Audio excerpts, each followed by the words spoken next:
Hello everyone and welcome to an extremely special episode, a groundbreaking world first. This is the All About Counter-Strike podcast, episode 38, that has become All About Wonderful. We got him as our guest. It's going to be an awesome time. As always, DevWalk is here rocking it with me. So let me start with you first. We got to watch him superstar his way through stage 2, undefeated, unbeatable. It was pretty nice to see, and now we get him here. Yeah, I mean, obviously, wonderful. In the community, it's been a little bit questioned at times. Like, people have written negative comments. For you to show up and just absolutely smash it must feel pretty nice. How are you, dude? I'm fine. Yeah? You had a crazy stage 2, though. Yeah, but it was not so strong teams versus us, so we need to see what will happen on the first stage. But did you feel maybe like you were just feeling more confident? Yeah, I felt really comfortable and confident. Did something change between events that made you like, was it the boot camp?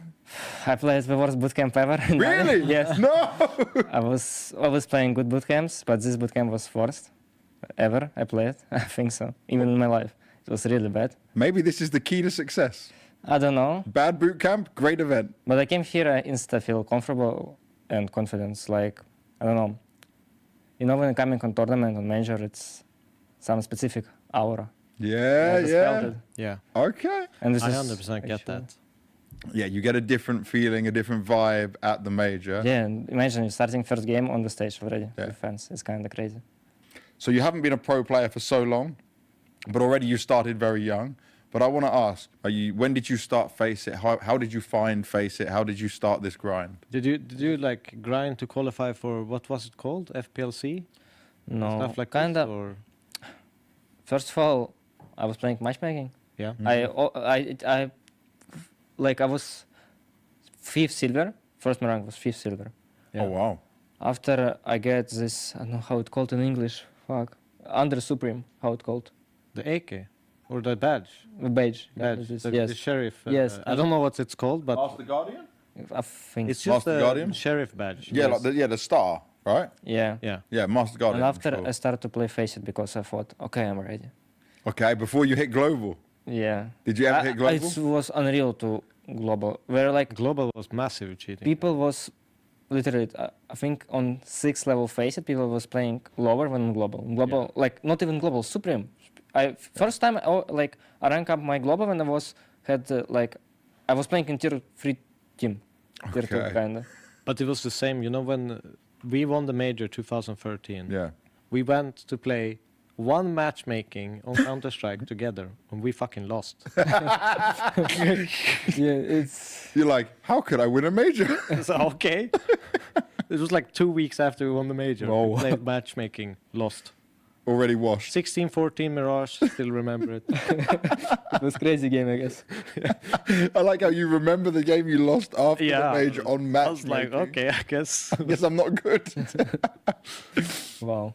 And then look at this, Yeah. right? After that, we go ESL Pro League. It was bad.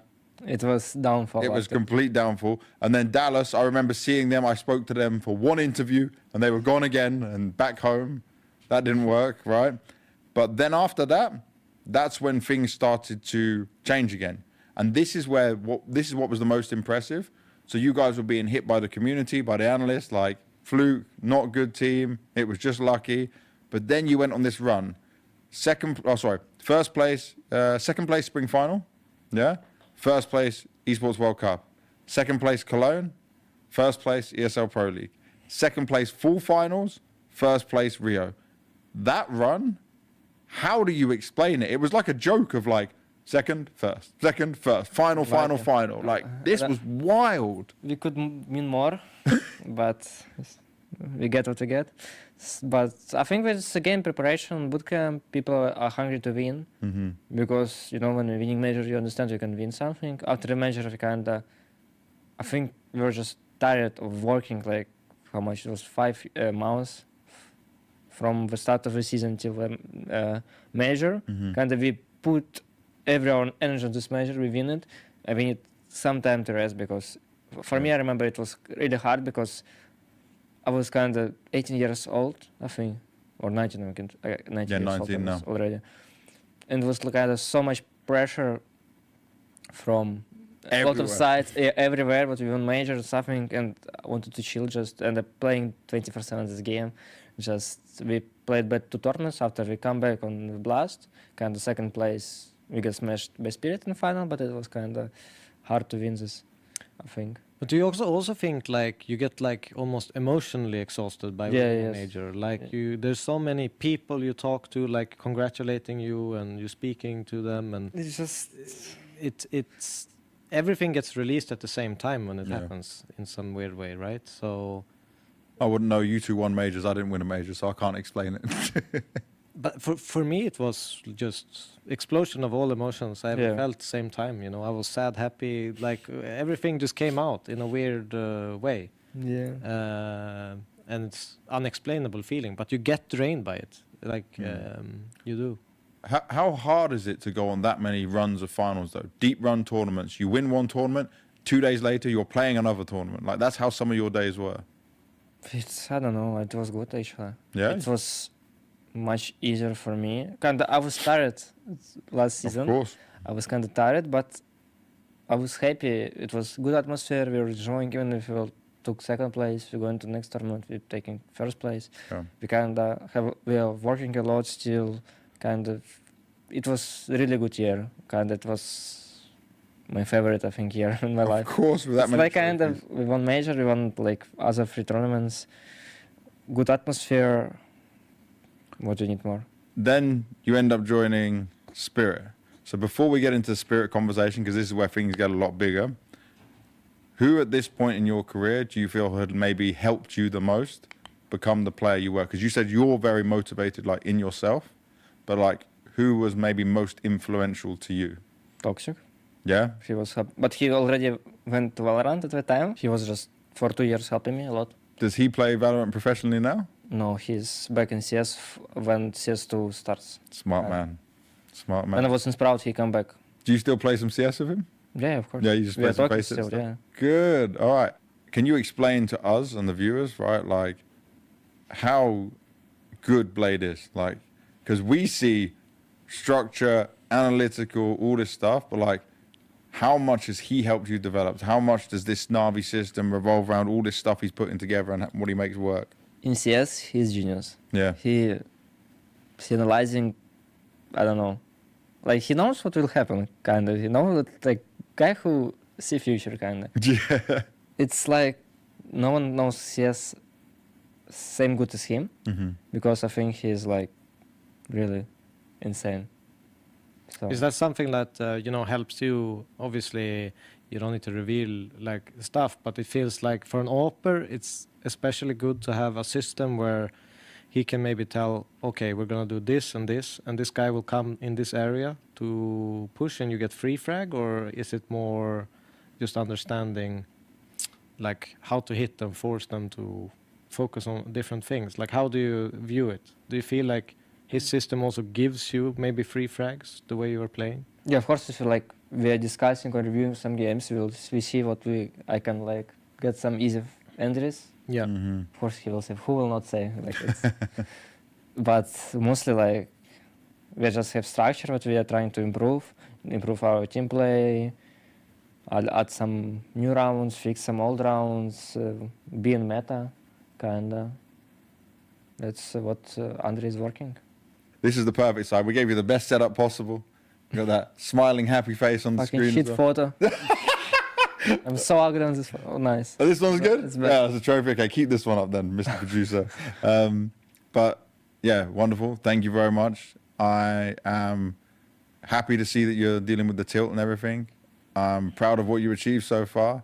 It's good to know you as a friend and also see you thrive as a player. You are owning the hell out of this event, so let's see if that continues as well. Is there anything you want to say to the people watching, to all the fans? Any final words? Girlfriend at home, family at home. I know, like his mum was even with us in Cologne, wasn't it? Cologne, his mum was there. We were all You don't chilling. need to speak English. You can take it. Oh yeah, you can speak Ukrainian, English, whatever you want to do. I will Your just camera's say there. with my camera, right? This camera, yeah.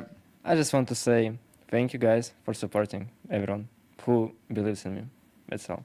That's all. I don't need to say more. There we it's go. Perfect. Everyone knows what they should know. There we go. They definitely do from this podcast now. And is your mum or your girlfriend coming to playoffs? If we'll qualify to playoffs. Yeah. There we go. All right, we'll see Mama Wonderful again, cheering on from the crowd. We'll get to watch it all go down. That is it. This has been the All About Counter-Strike podcast. This is episode 38. It is all about wonderful. We haven't gone to my close-up, so I'll use this one here. It's been all about wonderful. I hope you've enjoyed it. Another banger episode, a lot of insight, a lot of things we're learning for the first time about this young man who is only 20, achieved so much, and his career has still got so much more to give. We'll be watching him for many more years ahead of him. Don't forget to like, subscribe, and comment, and I'll see you on the next episode. Give me one interesting fact about any of your teammates, like unexpected skills or... I would say interesting vocabulary of words. It's like really different from each country because we're all from different countries, so some words are different and yeah. Okay. ropz is the number 1 or 2 bunny hopper in the world right now in CS2. Yeah, expected. One of them he talks too fast. He's like Eminem. Who is it? Matus. Not a lot of cool things, to be honest. No, I'm kidding. I think one interesting skill. Lotan is a great bio player. Top in the world. Probably has a half finger. How? Can you show me? Okay. Yeah, that is interesting. Was that always like this? No, my brother, I put my finger behind the door, on the lock, and my brother closed the door. Oh, yeah. I also had a door incident with my brother. I have a scar on my lip from it. It's siblings. Siblings happen. I think Yuri has a very cool sense of humor. Here and there I'm gonna explain the joke so it's easier to represent it. Like Molodoi was playing at practice with us, and Yuri said on the microphone, "Daniel, just do everything correctly and they cannot say anything about you." So basically telling Daniel to not worry about the comments and other things and all those things, but just such a way he's saying it that's so funny. So yeah, Yuri's very funny. Castrato is a crybaby, always complaining about something, but he's a great guy. An interesting fact about one of my teammates that you don't know. Let me have the first thing that comes to my mind, maybe people know, maybe they don't know, but Ilya loves drinking tea and he drinks it 24/7. MZ wrestling judo. Yeah. When he was 11 or 12. Okay. Maybe a fun thing, Jimmy has got earrings. That's very good. Give me one interesting fact about any of your teammates. We fart a lot, I would say. You what? We fart a lot. Please don't do it now. Wait till I go, okay? You have like a signature move or something you do that your teammates like to flame you about? I think if I'm raging in French. Yes, exactly. So I think that's the most common thing they like to hear. Oh, I forgot almost everything. Papers, phones, mice, keyboard, all the time. So you're chaotic. Yeah, my signature move. I don't think. Sometimes Dory likes to joke on my accent. I think everyone mentioned it, but the expression on my accent. They always bully my English, so it is what it is, but I try to improve. But I'm Swedish, try to have some slangs over there, but they don't understand it, so it's fun. Yeah. I think I like to mock people's accent a lot in our team. So I like to mimic my IGL Brollan. Right now, nowadays, I like IQ1. I did 1 kill and I died 22. 122, so they always joking about it. Actually, happened today. NKZ said that there is nothing in the world that I cannot do or open because he was opening some stuff and he tried a lot and he said because can you open for me because you always do that and open anything in the world. I think I'm just look and have a paper who should take it off, so it's easy, you just have to read. Not really, yeah, just that just that I'm English. They take especially the French guys like to joke about me being British, beans, all of that stuff. Nothing specific. Okay, guys, which signature move? Yours? Maybe strafe. Crying in praxi. Crying in praxi, probably. Well, I'm very formal when I'm eating food. Like my fork and knife skills really good, so they always impressed by that. It is the last day of Stage 3 here at the StarLadder Budapest Major, and you can see it on the elimination wall. There is only 3 spots remaining, which does mean, though, in the positives, there's 3 teams still to make it to the arena in the MVM Dome. It's not going to be easy, and for some of the teams I spoke to yesterday, like 3D Max, they were so unhappy with the result and what they showed. They were not confident in how they were playing as a team. And then for the Imperial side, they actually said, okay, it's sad, but we were proud of what we achieved and how far we went with it all. But today, Donna, we're going into a situation where some teams can still make it through, but there's still going to be a lot of heartbreak. What are you most looking forward to on this? Definitely for the last matchup of the day, Falcons versus G2.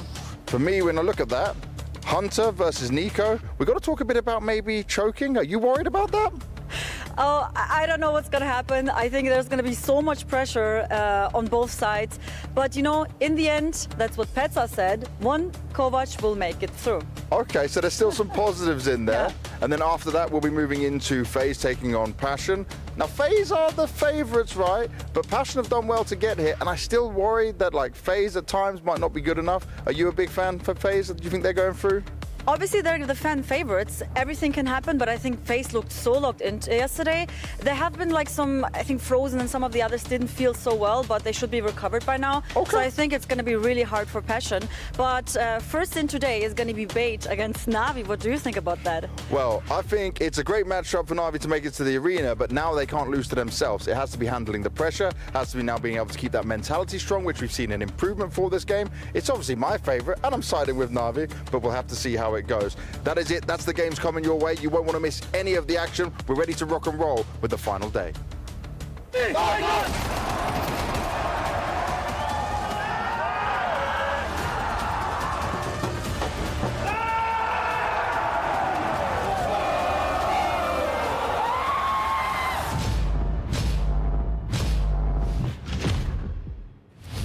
It's the StarLadder Major, and today we are going to have 3 banger matchups that you're going to be excited about. 6 teams, 3 spots in playoffs, and 2 analysts, Scrawny and Launders.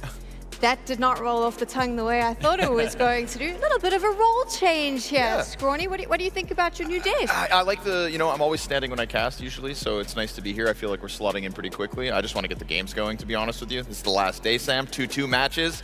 You know, it's a hell with us being on the desk mode. Just get the Counter-Strike going. You handpicked us, so I appreciate the opportunity, Sam. Thank you. This is my opportunity to showcase who I think are the best analysts in the world. Okay. Sorry, Pimp and Maui, but they're going to replace you. And then they can commentate. They'll save everyone so much money. I'll be in trouble for that later, but I'm leaving, so it's okay. Let's get into this, though. There's other teams that were leaving as well. 3 of them yesterday we had to say goodbye to. Were you surprised by any of the results you saw in those loser matches yesterday, Launders? I'm going to give this to you, Connor. Not entirely, nothing too shocking. I think FaZe continuing their run. You know, if there was one that I thought maybe could have been the hiccup, it would have been the 3D Max game, just because of the greatness that we saw at a 3D Max at times, right? Some of the explosiveness and some of the convincing elements of 3D Max's play just didn't come to fruition for them versus FaZe yesterday. Beyond that, you know, I think Passion versus Imperial is a bit of a toss-up, but Passion have shown us that they're running with it. So no, I would say no surprises for the eliminations. I think we got the games that we deserve today. You know, maybe it was Bait and Pain. The fact that it was 2-0, you know, maybe you could have seen Bait winning that game, but slightly in the 3rd map. And Pain, it was like a medium test for them, and they couldn't pass it. This one was tough for me, though, because I've had so much hope for Pain this season. And I kind of always expect something from them, and they've just never quite got there. Why do you think that is? I think that because the expectations were set so high after the end of Austin, right? Getting to top 8 at a major just kind of set their own expectations higher than they could ever hope for. And then to get back to that was always going to be the goal. But we have to remember that Pain took a bunch of events off this season. They actually played far less frequently than a lot of other teams. And when you think about those deep runs at events, when you think about like a Paravision here, for example, I believe truly that when you're grinding out moments like that, that's where you're going to kind of be able to find your groove again for an underdog, which Pain remain. So I just don't think, unfortunately for them, they had the reps to go through it. And then let's say a confidence takes a hit because of poor results. They had bomb out moments in certain events. They started to get it going a little bit, right? Everybody wants to gear up for the major and end the season on the high, but I just don't think they had it. And fortunately, Austin kind of put them on a pedestal that they couldn't keep up to. And I think Pain are a special team because when you compare their fundamentals to other tier 1 teams, they sometimes don't match up, right? They're very comfortable at adapting and rising to the level of their competition. And so that's why yesterday you thought maybe Bait, who feel the pressure sometimes, would end up falling. But Pain, this is where they play their best. You never expect them to do well, but at a major, they're the team that seem to not feel pressure. We have to say goodbye to them. Obviously, the elimination wall is where they stand. Let's hear what Pain had to say to Banks as they left. In gaming, from the highs of Austin to the lows of right now, I can't imagine what's going through these players' minds. But because I just got to start with looking at this Bait game. Both maps in overtime, you're pushing, you're fighting. Obviously, you've made role changes, specific changes for the team as well, right, to try and be better than what we saw after Austin. What was not able to help you take it over the line today against Bait and save yourselves? To be honest, I think after Austin we were struggling a lot. We had some good tournaments, some playoffs, some semifinals, and some tournaments that we just play shit games, you know. And I don't have exactly answer about it because if I could have this kind of answer, I probably will solve the problem, right? So I don't have the solution, but I think our mistakes today and the entire tournament was huge. We were not trading, not playing together, and some mistakes that we cannot make. So in my opinion, we didn't deserve to go to the playoffs, to be honest. So yeah, that's it. I think, yeah. NQZ, for you, I want to talk a bit just about the changes we've seen in the team. Obviously, you last time around at the major were focusing on your individual performance or what you could do to step up.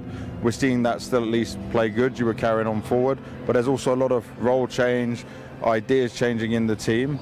How much of a factor do you think that played into this position here in Budapest? I'm always trying to adapt myself to how the team wants to play.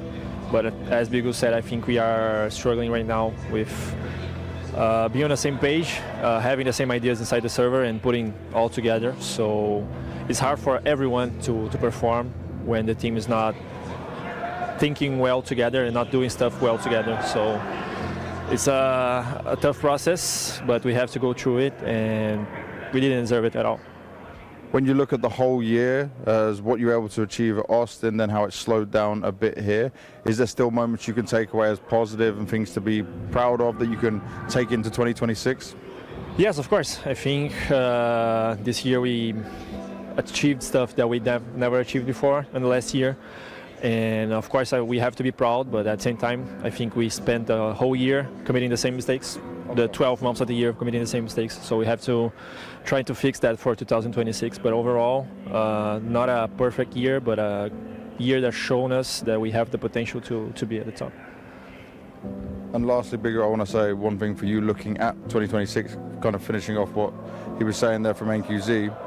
What do you think needs to happen or change for Pain to come back stronger? Is it with this same 5 players? Is there maybe a potential roster change you need to make again? How do you view it in the moment right now? Actually, to be honest, I used to say that the future, all that we know is the death, right? So we know nothing about the future. Of course, we want to stay together, of course, but at the same time we know that we have some problems that we still make all the year, like he said. And to be honest, I have no idea what's gonna happen. And I just hope the next year gonna be better. Anything you want to say to the fans out there, everyone supporting your family back home? Can I say in Portuguese? Yeah. Obrigado, galera que torceu. Com certeza não foi o resultado que vocês queriam, nem que a gente queria. Então, o que eu posso prometer é que ano que vem vai ser melhor. Eu sei que é um pouco clichê, mas prometo que eu vou dar meu melhor ano que vem para dar mais orgulho pro Brasil e para minha família também. Então, obrigado a todo mundo que torceu. Tamo junto. É nóis. #GoPain.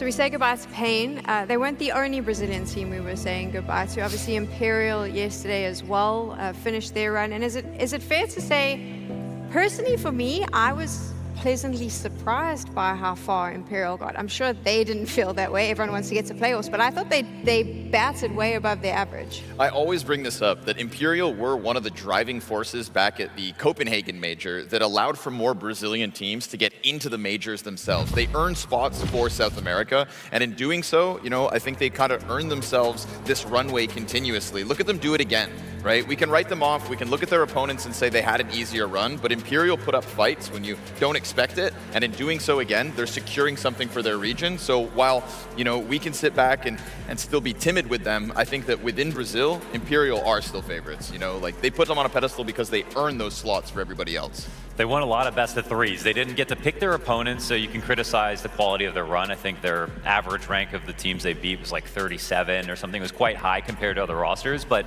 not all runs are made equal. This is the major, and they did stand up to the pressure. And one thing is for sure, they powered up as the major went on, which is the best compliment that you can give to them.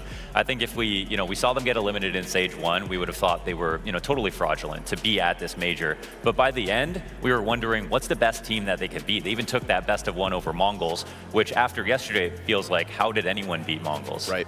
For sure. Now, obviously, I'd be curious to find out if they were feeling your sentiments as they say goodbye, or maybe they have a different take on their major run. Let's find out.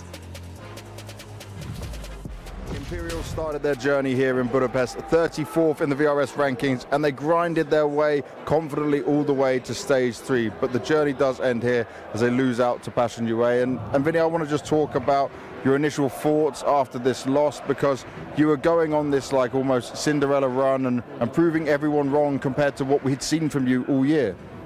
I think for this game, we knew what they're doing, but we just couldn't capitalize. I think we were just getting pushed and couldn't kill anyone, and it's kind of frustrating to lose like this. Yeah. But overall, before the major, we were struggling a lot, and I think we closed as a team and work a lot, and I think this result is, it's going to be a good thing for the next semester. That's a nice positive way to look at it. How was the energy throughout all of this? Because you guys had to go through so many crazy games, so many close games, and it felt like a real battle for you every step of the way, but the energy seemed to stay there. So just talk me through all of that side and the emotions. I think everyone was enjoying their dream, because everyone was so focused to go ahead in the stages.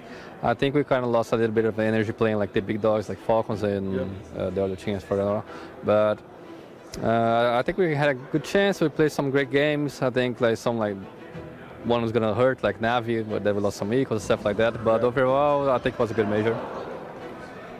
For you, Zach, you've been taking care of this Imperial team with many different iterations of the roster. You've been able to go further now with this team than anything recently, right, with Vinny leading the way.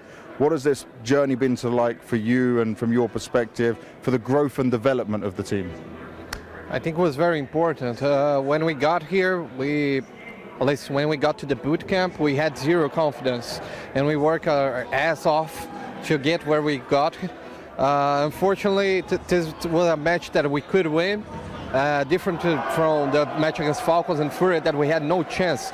They are on a different level, and we need to admit that. But I'm a little bit sad about this match particularly, but I'm happy and I'm very proud of the team on how they worked and how their mentality got way stronger than when we got to Europe. So, yeah.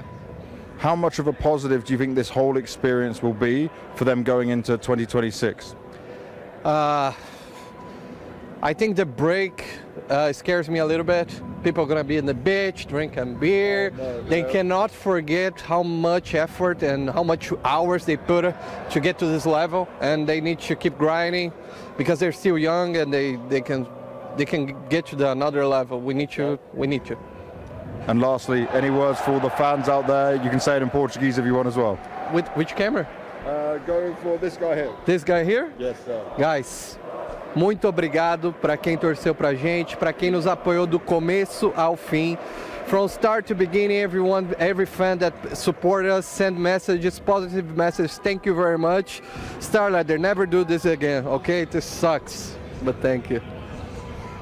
Nice words, thank you very much, Zach. I know it's a tough moment. If you can just hold that for me for a moment. Vinny, if you can take the logo. Not holding back on his feelings about the elimination wall. I am curious, though, as to which of his players will be in a ditch drinking beer come December. That's an interesting one as well. Maybe this is why they fought so hard. They just didn't want to have to do this in the end.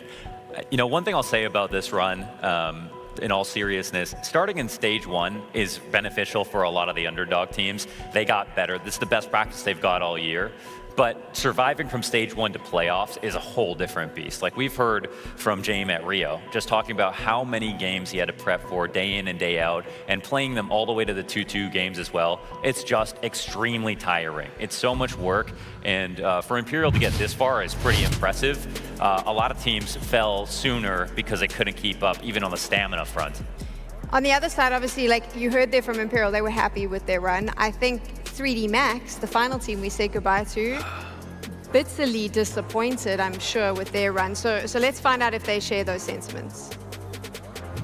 3D Max fought their way from stage 2 all the way to stage 3, but this time it ends in a similar fashion as it did in Austin. I just want to first ask you, Gravity, is kind of how you would describe the feeling right now after hitting the same point as you guys did last major, even with like the role changes and you taking over leadership? The feeling is really shit, to be honest. I don't know what to say, just shit. Looking at that previous game you just played against FaZe, this wasn't the 3D Max we were used to seeing. Do you have an understanding of what was going wrong here, why you were not able to show up in a better state like you normally would? I don't really know. We didn't play how we wanted. I don't know. We didn't play with the balls, I guess. Looking at the fact that you did take over the IGL role this year, now you've got like a better overview of the team, being the leader, seeing all these things. What would you say is holding 3D Max back? Because we see at times you're able to push across the year into playoffs, you know, CAC obviously being a positive as well. What do you think is missing? First of all, we have like a really special way to play, I think. Yep. We are different than the other team. And just when we are not doing it, we are losing ourselves.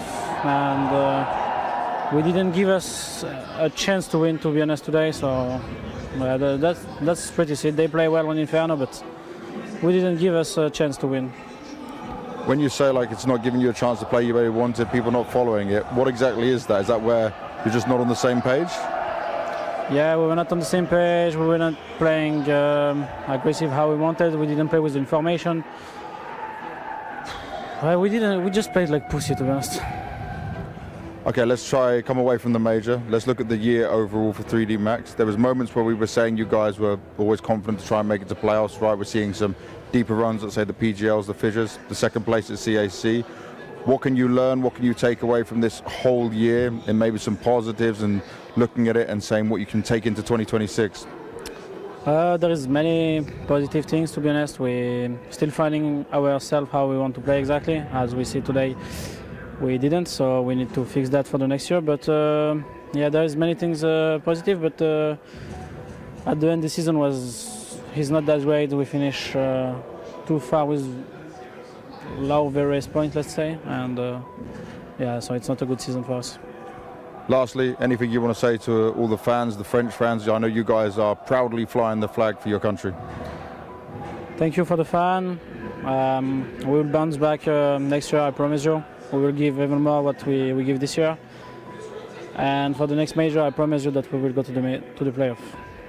Thank you very much for the words, Gravity. If you can take the logo down for me, that'd be appreciated.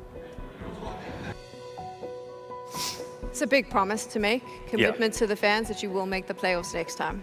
I think, you know, when we look at Imperial, you see a team that's proud of how far they got. You see a team like 3D Max as disappointments, even though they get just as far. And the reason is we saw the highest discrepancy between a ceiling and floor with 3D Max than we did from any other roster. With their ceiling, they could have made top 8, and they know that. But the CS they played yesterday was not the CS they played the day before. From Maka putting up the highlights he did with the op in this major so far, almost no opper competed with the amount of no-scopes he got. Gravity has been an excellent caller for this team, but even the calling has been inconsistent for 3D Max. So once they work on that floor, I think they can cash in on that promise. Let's move on to what we've seen so far in terms of teams making it through, because I would argue that when you take a look at majors in the past few years, this is already starting to look like one of the most stacked playoffs. There isn't an underdog in sight yet. Yeah, I mean, and even the underdogs, let's say, and like the makes of Mongols, because just everybody was so willing to write them off ahead of this major, it's the fashion of which they qualified over top of G2 yesterday that really suddenly piques everybody's interest, right? Because you've taken this two-time major attendee in Control-as, you've thrown him into Senzu's shoes, which we all thought was going to be irreplaceable at times, and all of a sudden his individual level looks better than we've ever seen, better than you could have ever hoped for even. And you know, it's this testament to that what the Mongols do is this group-based Counter-Strike, that Mara's clearly got a system that can integrate. And so with now Mongols stepping up the way they did, I agree entirely with you, Sam. We go down that list of playoff teams at the moment, and you can't really pick out a weak link that is just going to completely fall flat. There's only one team I'm actually worried about, and that's Vitality, who beat Bait yesterday, but absolutely could have lost. Or is it Na'Vi? Na'Vi. 2-0, both games. Definitely could have won both maps. They both talked about it in the interviews, and Vitality have to leave on that note, knowing they could play it a lot better. Now, it's a good scare for them. Sometimes that can be good, but when we look at the quarterfinals, none of those are free. I do worry about Vitality as well. I don't feel like they have the same energy as some of the other teams that we've seen, like Furia. There's Mao's even. Vitality, the synergy isn't quite there. And of course, I'm just talking as a fan watching them. Have you experienced the same when you've been commentating their games? Yeah, I think definitely. I think that, you know, the connective tissue of a team is one of the hardest things to harden, right? And we hear that with, say, the Biguzera exit interview. He mentions that, you know, you can't quite figure it out. If he could figure that out, then they'd solve their problems. And that is one of the pieces, I think, of Vitality that we've seen weakening.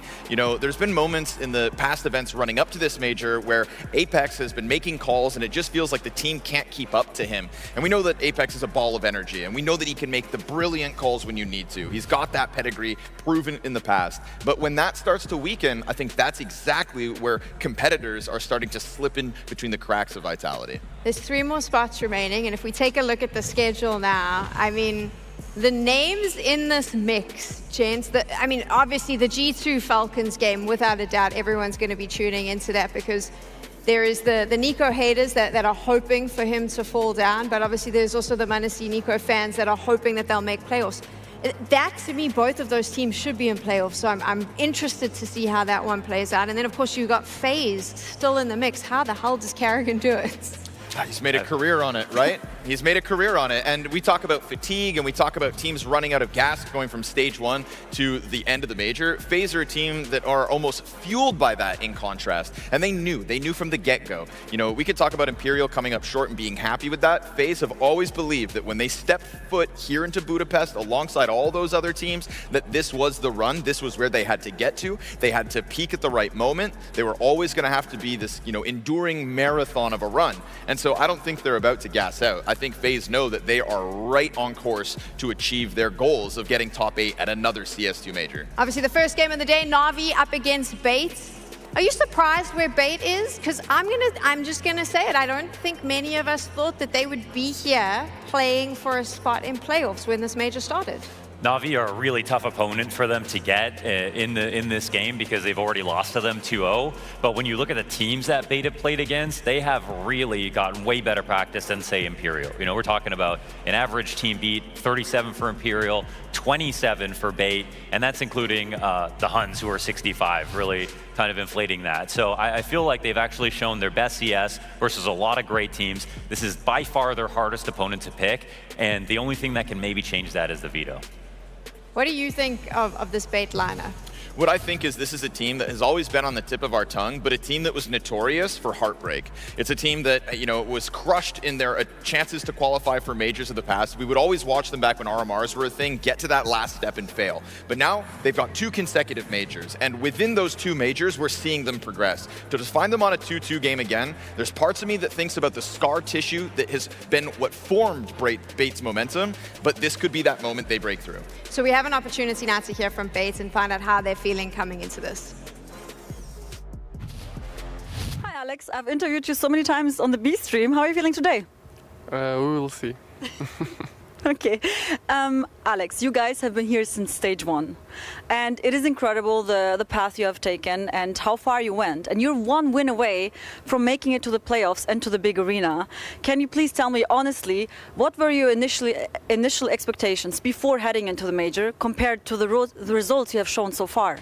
For the first, we were already tired because we had a boot camp for 1 week, so we're almost like 1 month not at home. So yeah. About the expectations, I think we don't have any expectations. Like from stage 1, we were just playing game by game, and like we will see what's gonna happen. So right now we're playing for the playoffs. So we will see what's gonna happen. Still no expectations. We'll just play the game and we'll see. But could you ever imagine that you actually were like 1 win away from the playoffs? That's so crazy. Maybe, but like it's so far and it's so close in one time. So we will see. Yeah. Okay, and yesterday you guys had a tough match. You won 2-0, but it was not easy. It was overtime on both maps. There have been some frustrations I've seen from you guys as well, even though you won. Some miscommunications. Also, like in the Hedrick interview I had with him, he told me a few situations where you had miscoms, some whiffed shots, but you still managed to close it.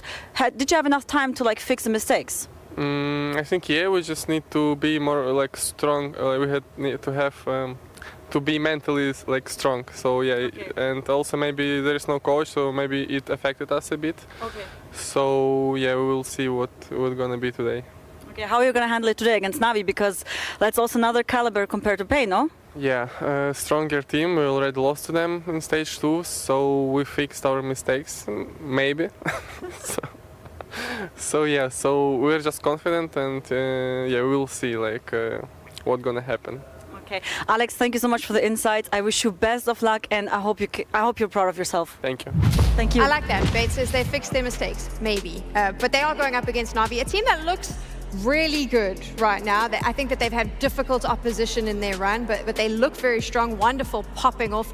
And of course now the veto up, Lond, as you mentioned, this is where the decider is going to be. What do you think of this? So Navi have always been floating Ancient. They're always happy to play it. Bait were happy to, so they handshook on it last time, but because they didn't get to see it. It was a 2-0. It wasn't close on either map. Now the first halves of those maps were actually close, but in the second half, Navi just walked away. Like no problem at all. Ancients coming up first is the only chance that this goes to a Mirage decider. It still will not be easy for Bait, but this is their best chance to win the series. Can they do that? Oh, I think that there's a slight chance, but let's be very clear. Navi are the clear favorites. They've got a recent win over top of them. They've got Wonderful playing his best of the 5 majors he's actually been a part of. And when you look across at it towards over on Bait again, they always tend to come up short. And this is that final hurdle. So if they can't do it here, then the only thing they're going to be remembered for is NPL crying about analysts not picking them. And so I've gone for Navi. I think, again, you've got to paint this picture that they are the clear favorites. This is one of the most legendary organizations in Counter-Strike history. And there's a reason they've picked the 5 players they have to get them back into playoffs. I'm excited to see Wonderful. I feel like he's finally started peaking. He got so much hate online this season, and now hopefully in an arena, he can finally show everyone that they need to shut up. Everyone's trying to shed some narratives right now. Wonderful's one of them. He had 11% round swing on one of the maps he played against Bait. One of his standout performances of the majors so far. He just needs to continue. We know how good he can be now. The system is working for Wonderful, and Wonderful, if he wants to, he could end this game in 2. Bait's up against Navi. One of these teams is going to the playoffs. Let's find out who it's going to be. I think we lost some runs that we shouldn't lose. For example, on Inferno, we lost some important round. We lost some clutches, some post plans. But we was trying to fix, trying to solve a problem. I can say that versus Mouse we played bad because of our mistakes, and the game against Vitality we just didn't have a chance. They play like absolutely insane, I don't know. We just couldn't do anything, they just outplayed us.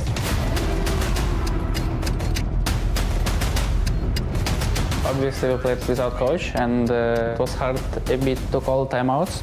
Obviously it's very hard if you don't have a person who like see something from behind and can understand what they do, because in game sometimes it's hard to understand. They win because of mistakes. They didn't do something better than us. We lost because of our mistake. If we didn't do that mistakes, we would beat them. We just played as we planned, and that's it. I don't know why we stressed. We had a conclusion that like we stressed so much, but maybe because we wanted to win so much. We want to go to playoffs. We don't have pressure. No, we didn't think about if we will lose. It's very bad for us. Versus now it's gonna be a hard match. Even though this 2-2 is elimination match, we're gonna play our best. So let's see what's gonna happen. We can win every team which is left on 2-2. we're coming for you. The very last day of Stage 3, a zero-sum game and a clear favourite, Na'Vi attending every single major, huge, legendary organisation versus the challengers that are Bait. They made it this far, Chad. Who's to say they can't go all the way? Yeah, the ball's in there, caught after the 2-1 match back in Stage 2. That was a pretty dominant win for Na'Vi, but I'm looking at the Pistols, and we're looking at the Pistol about to get underway. Bait shooting a 35% win rate on the Pistols across all stages. Dear. That's 17 maps, that's 34 Pistols in total, 12 and 22, but I'll give you a highlight. A third of those wins have come on the T side of Ancient, and that's where they find themselves starting now, so this would be a hot way to kick things off. Yeah, the desk highlighting Bait's affinity for this map. They're 5-0 on it throughout all stages. Undefeated, but they've all been close. Na'Vi know all about close games. Discussing that Vitality head-to-head, they could very well have booked themselves a ticket to the playoffs, but now forced to fight for the scraps. McCarze, he's going to get a clean tap. Wow, that is a lovely sequence, McCarze. He's just got all four, flattens Bait. He wants the ace. I think so. He's running at him. He's got 4 bullets, and Essential will deny, but McCarze already just flexing the 18-year-old in the server immediately. Yeah, major rookie. He wants to be the first to book the ticket to the playoffs in Budapest. A whole bunch of them on display. Oh, yeah, run that back. Let's see that one again. This is a thing of beauty, well, isn't it? Absolutely stunning.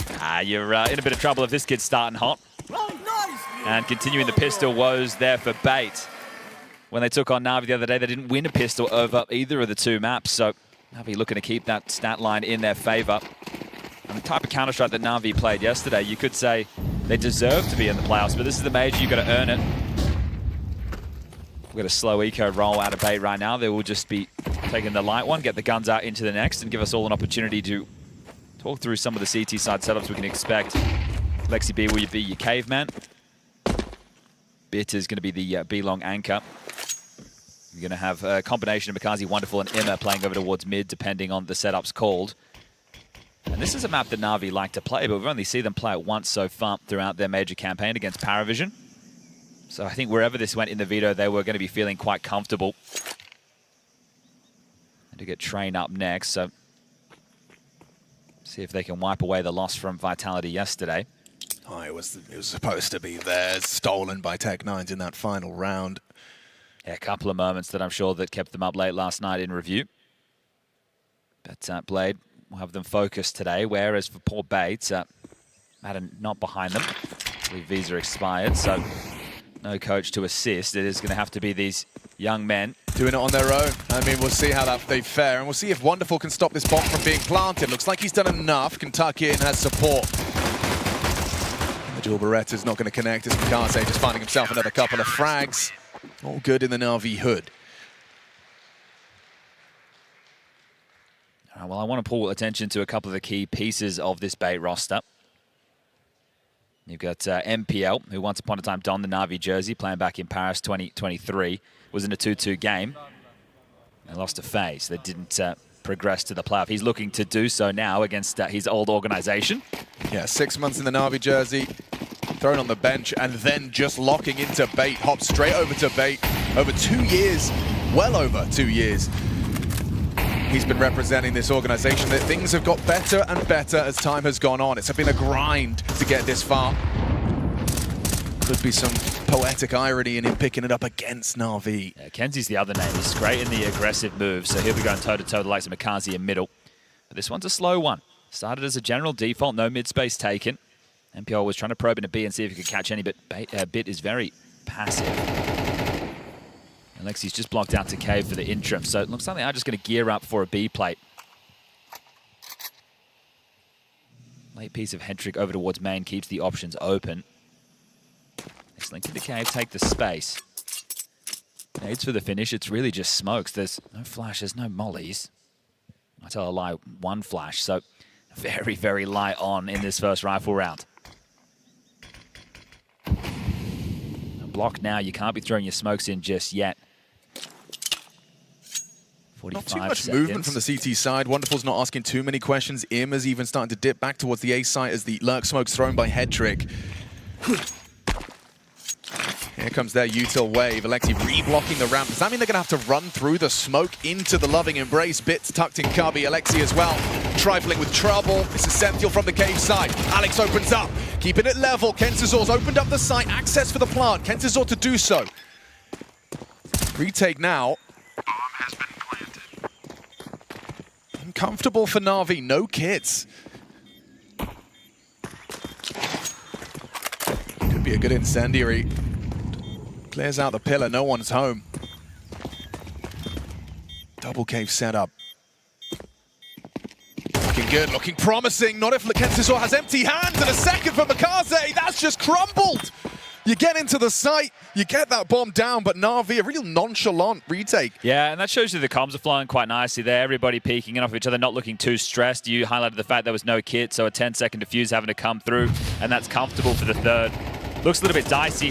There's a fight that happened off screen over towards middle. You see it there in the kill feed. It's mykaze. He's starting to mantle up. Hedrick actually had the timing on him, and mykaze swiveled in time and got that kill. That could have been the difference maker of the round or not. So Hedrick, knowing that if he got that, would have softened up that retake. So 3-0, bomb goes down into the partial. Odds provided by our official betting partners. That's going to be favouring Na'Vi, and you can understand why.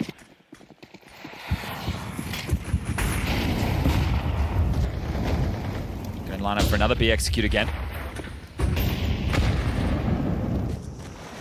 I'm curious when they, and if they, start to ask questions of early mid, how mykaze passes that test. Always feel like he's got quite a proficiency in that position.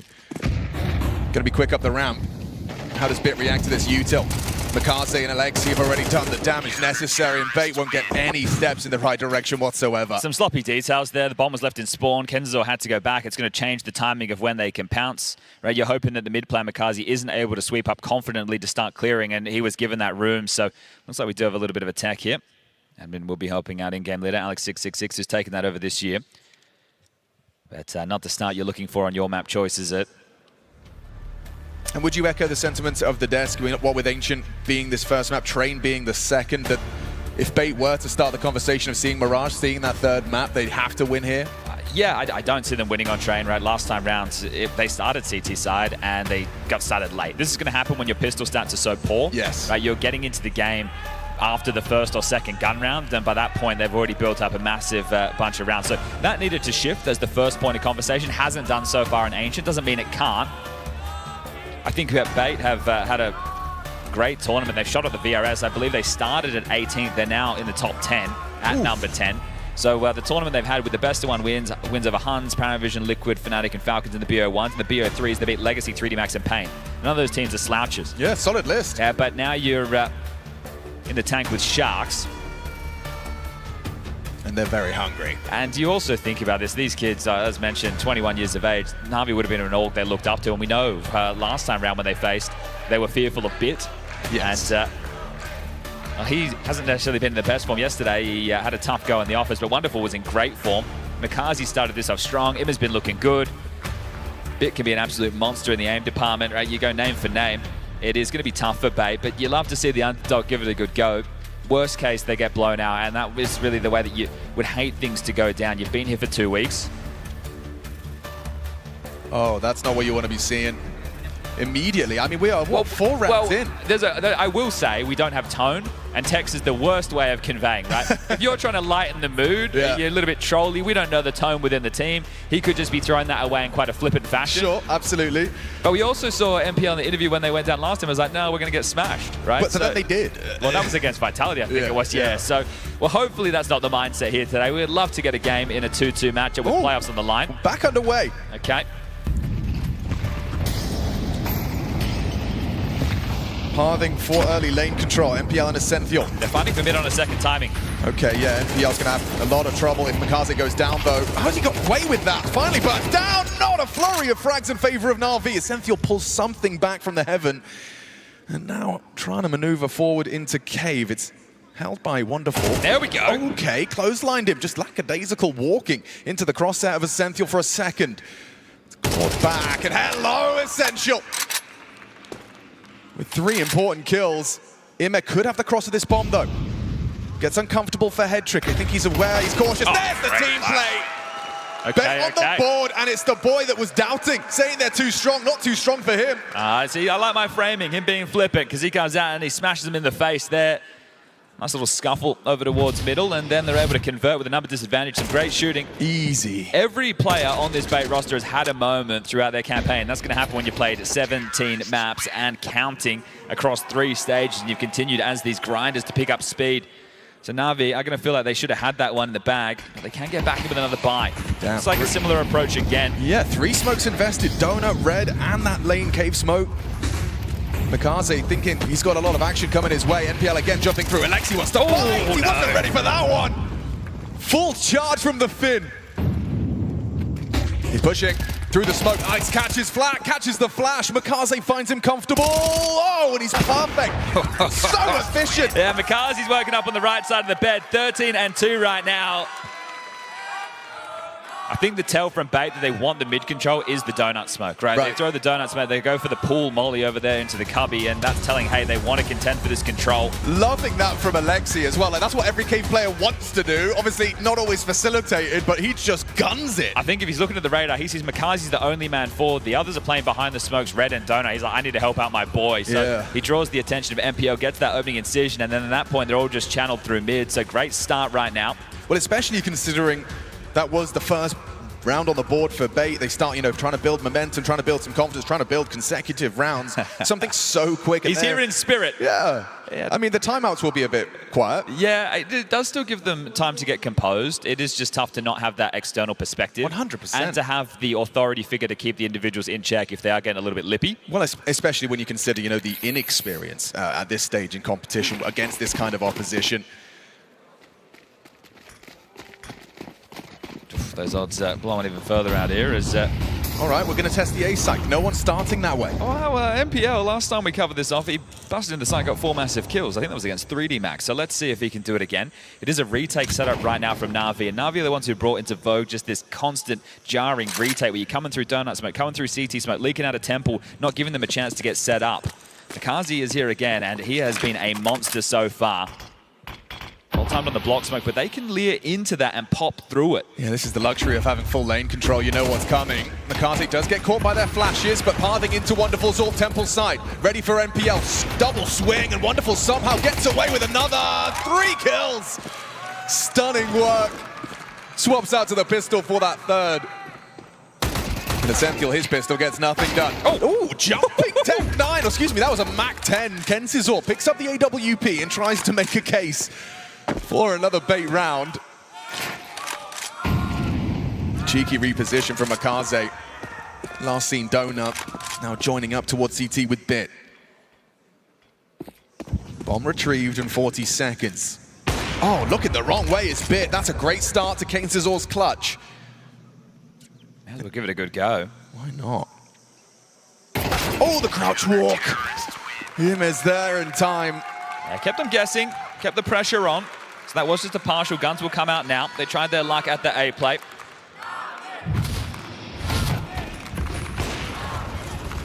Well, when mykaze and Wonderful are on, throw in an Imma into the mix and you've got yourself a real potent mix. Yeah, this is the thing. We have the conversation about Na'Vi. Sure that they haven't had the best of years. Obviously, they had the roster change as well. But we talk about the strength of the base of this team. Blade always making sure to control the narrative when in interviews. They're out middle. Yeah, no one's home. So this is a change. They are playing a little bit more staunch over towards main. So Imma can take some space. They know that they've given over this control. So what they will need to be concerned about is leaks up towards red.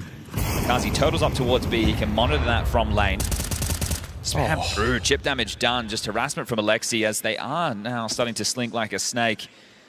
The bomb part of this pack. Now if they go into an A split, it's going to be damn tough. Yeah, mykaze spotting for this and knowing this kid's aim, he's, usually good for 1. Not against NPL, though. That's a big opening in favor of bait. Imma started the round here. Wonderful. Misses his opportunity just on that sliver gap. It's Imma up to bat. Nails kyxsan on the swing. Essential's got a back turn. Nice find. Essential lingering in red and profiting. A double kill, an advantage. Heavy advantage for bait. And a twist of the knife as Hetrick finds Imma. That's the end of the round. And that's the second for bait. Okay, Essential in both of the rounds they've won has had some great impact. That's the second time they've found an opening pick as well. So converting on top of that MPL's hard work does pay off. It needs to be consecutive. This little pitter-patter, the dribs and drabs of rounds is not going to be enough.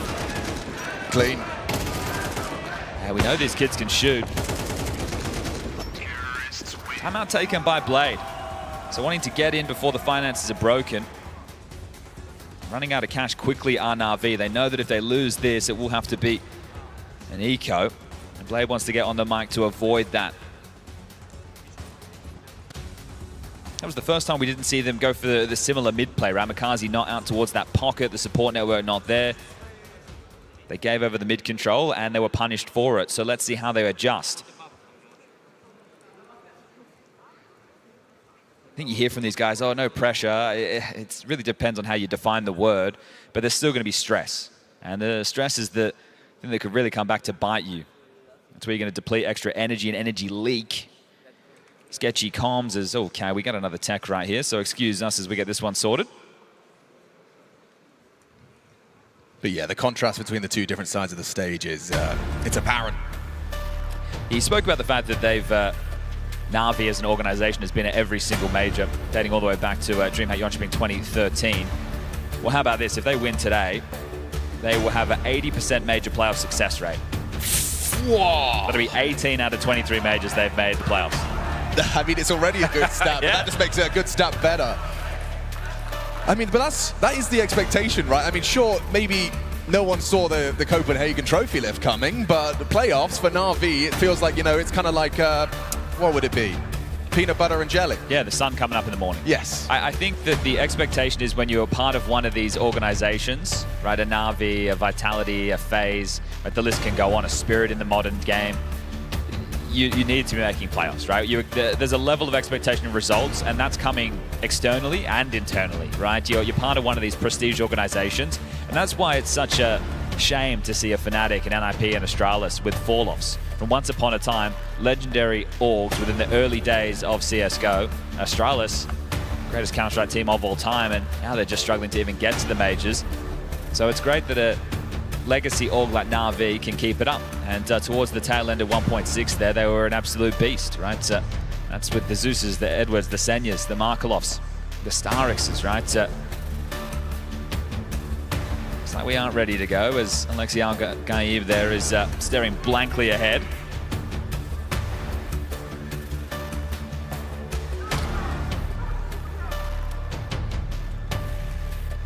Want to save any conversations about the buy until everybody is ready and raring.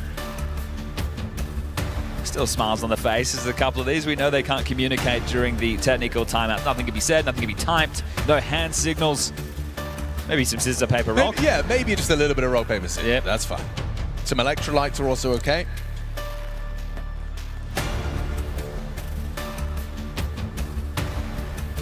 The last time we were talking about bait in a tech pause, in a high-stakes game, I was suggesting, oh, you know, this is going to be something that it's going to be difficult for them to deal with. It kind of compounds the pressure.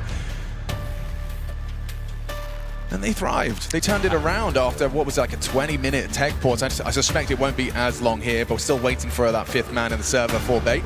Yeah, I think that one of the keys at the moment is this is going to feel like a second home to them right now. Yes. When you've played so many officials, and you've got good vibes here, right? You've gone from stage 1 to stage 2. You did that back in Austin, but you've taken one step further here into stage 3, and you're just 2 maps of Counter-Strike.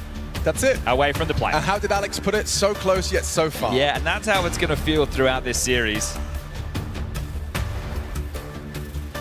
He's back in. It's like we might be ready to go. Yes, indeed. Okay. Everything's getting sorted with the buys. Concession for Na'Vi is going to be Alexei just working on that MP9. Everybody else with the AKs. Now, last round, if you missed it, they didn't play on mid Na'Vi. They gave over the space. Bait were able to slink through, get red, find the opening, and then... And that opening was MPL's first contribution. So let's see if he can find one again and what the changes the CT setup. This is a heavy B default from Bait right now. Just Kenzor to feign that it's a standard default over towards middle, and they're searching B quickly. Yeah, hoping they get given something. Wonderful's on its way in. Ooh, spotted out. Here they come. Misses the flick. Progression fast from Alex and Bait. Surging into the site. Alexei B supported by those flashbangs. Lovely work. Moving Alex in a double swing. NPL was full blind, but there's his contribution. Shadow, wonderful. Baited shot, no swing, covered by the flames. It's a flank from kyxsan. They confirm makaze's coming, but it doesn't matter. The flank connects. aleksib another surges out of the cave with the MP9, making it work.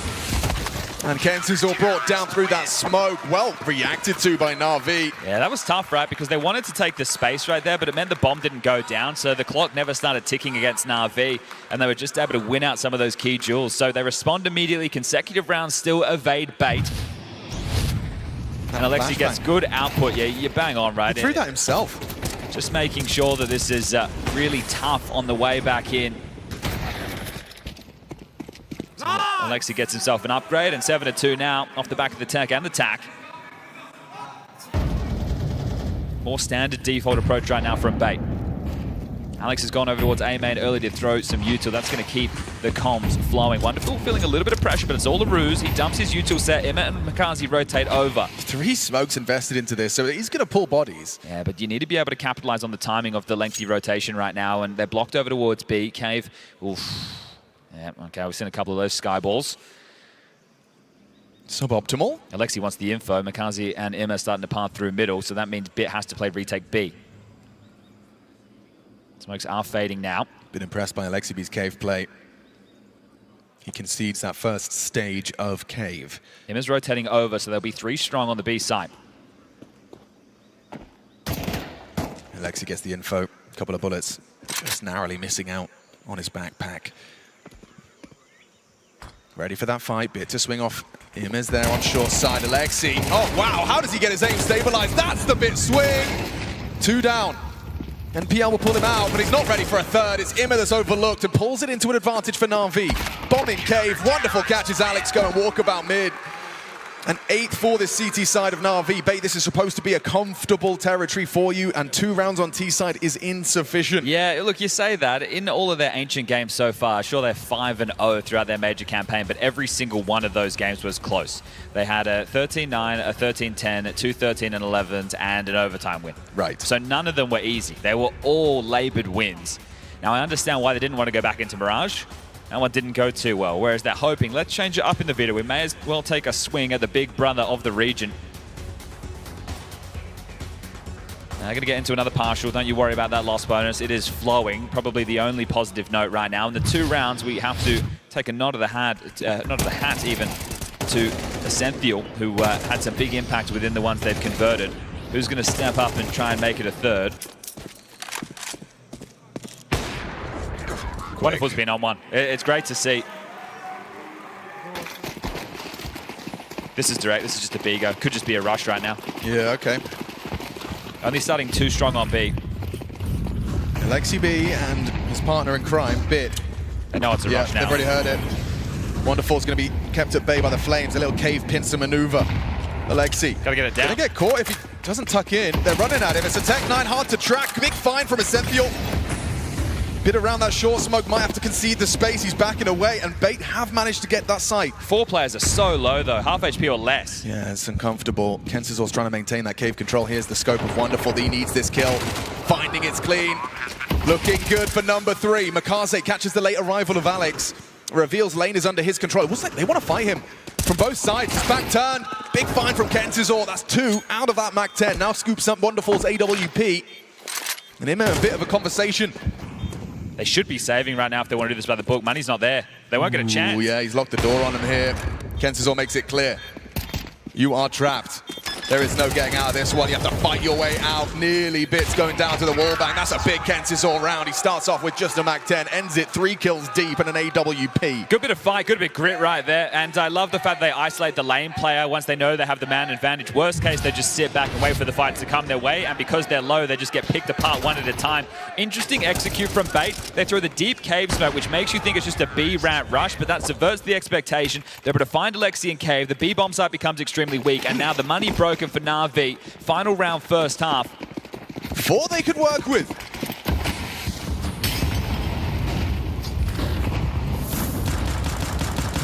Kaze takes a heavy lick to start. Yeah, no secret that they're close mid. This should get you flowing in towards A, and there's no AWP to stop you. Look at him go. Alex is not playing scared at all, and it does cost him his life. Wonderful, just rewarded for his patience in the temple.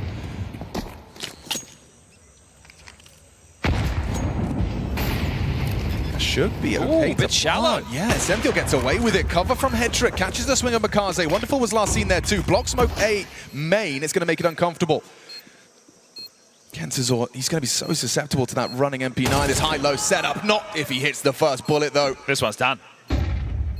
Ending the half with 2 consecutive. Close Ancients, you said. Well, it looks like the ingredients are all there for another one. There we have it. Okay, Bait, a little bit of a resuscitation of hope. A must-win map for them. Down just 4 rounds. It's a recovery of sorts. Let's see what that second half has in store.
Late surge from Bait to keep the conversation open here on Ancient. Smile still on their faces, but Na'Vi confident that they can't get complacent.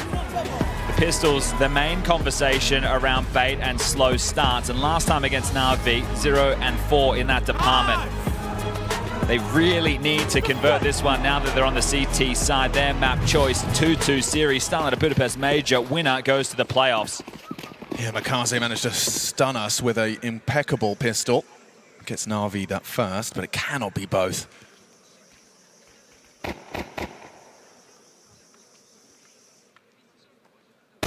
Tempered start from Na'Vi, no rush. Probing out middle now, mykaze and Wonderful. Bit has lane control. Alexi the tail of this as Imma is outside of A main.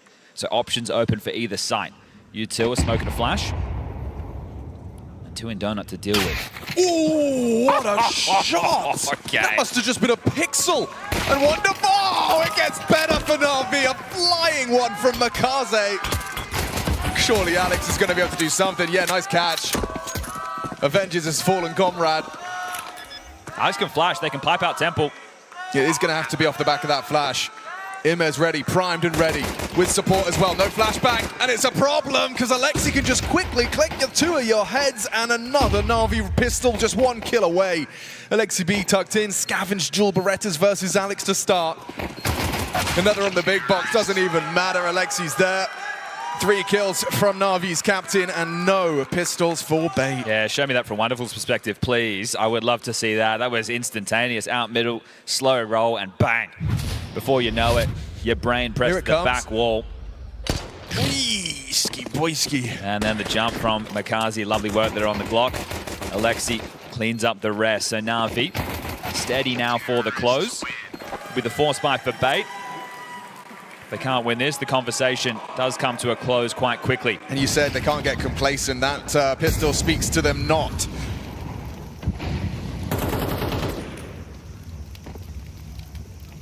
Here's the audible of the jump spot long. little bit of damage, a nade thrown out from the cave player, forward position adopted by Ascenthial.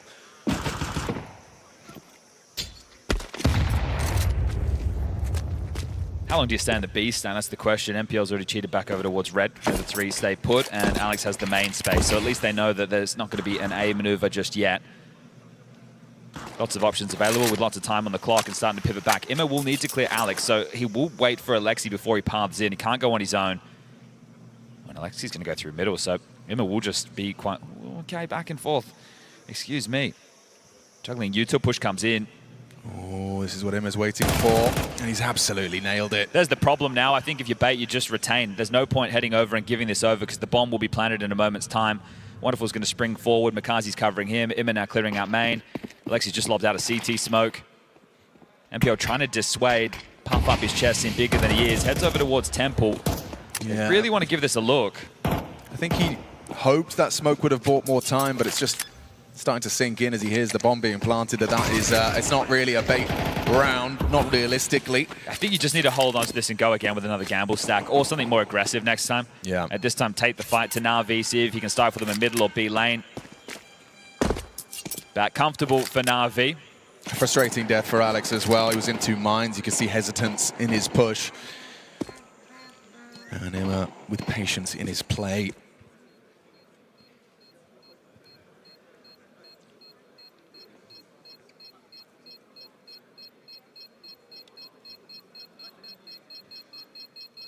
It's tough for bait. It's been a great run so far. I'm not ruling them out. We still have many more maps of Counter-Strike to come if they turn it around. But when you're dealing with a team who's so fundamentally sound as Na'Vi, if you can't get under their skin, if you can't be winning the clutches, if you can't be grinding out consecutive rounds, you won't humble their finances, won't be able to get on top of them like that.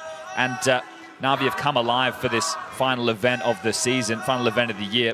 It sounds weird to say, but I can't help but feel, though, that it would have been disappointing. I think the game versus Vitality might have been a confidence booster for Na'Vi. I think to see the individuals popping off in the way that they were, they know that they lost some bad rounds. Yes.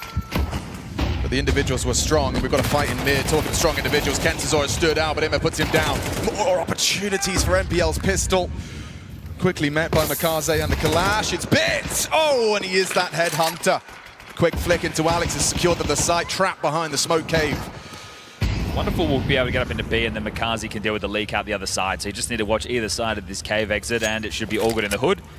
You can plant safe side. You know that there's a player in there. You won't be too worried of getting spammed down by a 5-7. So this will be the 11th confirmed now for Na'Vi. They are very comfortably just walking to that 1-0 lead, heading into their map pick of Train. I have liked the addition of Makaze in this roster because it gives a bash brother to Imma on the aggression. Doesn't feel like he has to be the only guy going in. He gets to trade off with Makaze. Makaze loves going in first, so that combo is great. Seeing Wonderful finding his form once he can actually get space on the map like we saw on Train yesterday. He's delivering extremely steady shots and flashy clutches. So the pieces are starting to come together for Na'Vi. Surprise, Hedrick will get one for his troubles, but that's about it. Ascenthial being able to hold on to a Khalil. Bomb goes off, Wonderful goes down with the ship. But just 2 more rounds, and then it's their map choice coming up next. Gold, gold, gold.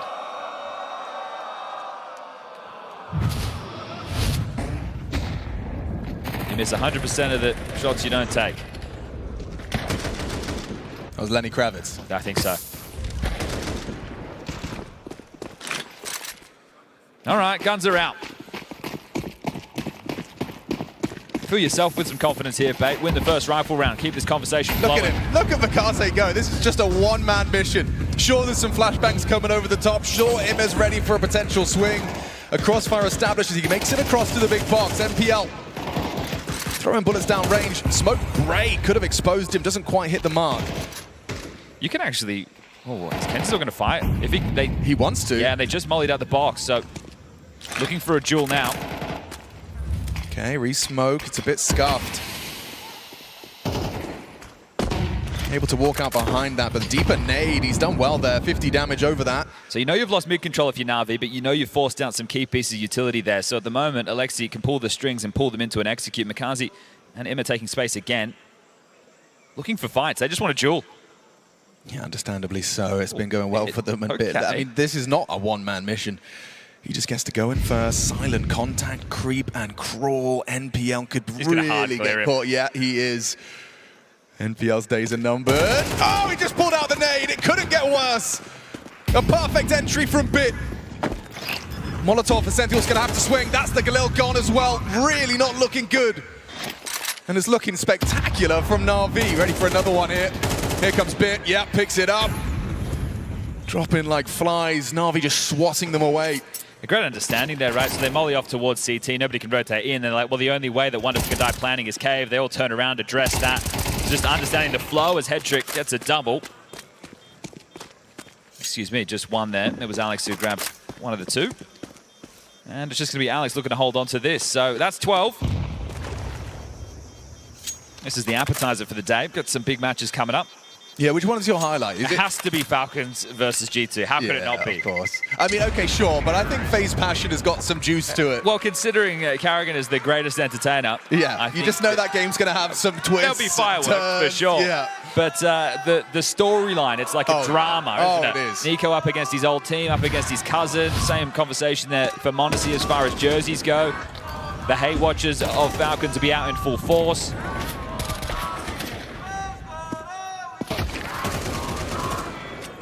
Final round, final chance. Round number 17. This one's been quick.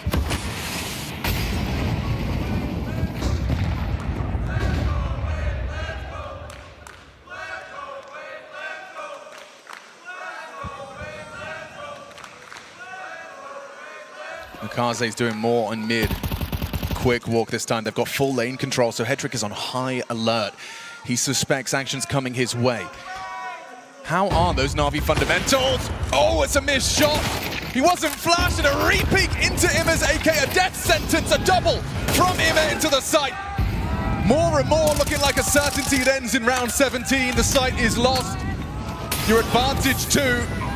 Ahead of the flames is Alex, and Bit knows exactly your reaction. Counters you pushed up in the corner. Essential, the next victim. Cork pushing back, and that is that. 13-4. That is convincing. The discrepancy in experience, in firepower, in fundamentals on display. Bait ripped apart map one. The conversation hasn't changed. The 2-1 game back. Na'Vi versus Bait to make it into stage 3. That was domination from Wonderful and Bit. Well, Makazi showed up this time round, and it's an average of 6 rounds per map lost over the 3 played between these two so far. Na'Vi sights set on the playoffs.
Ready to fight. Let's go.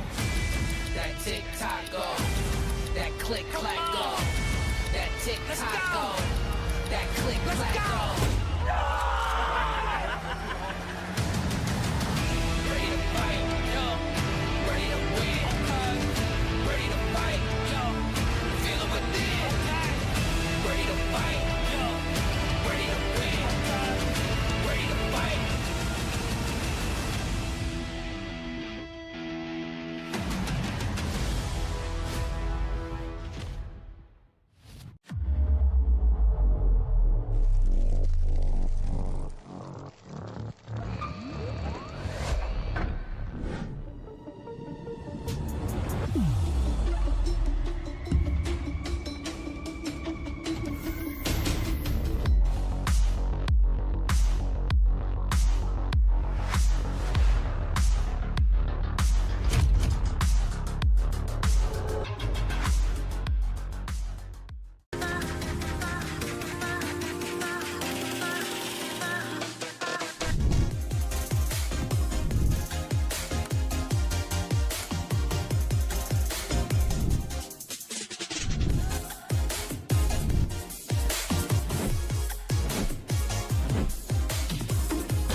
You see the match.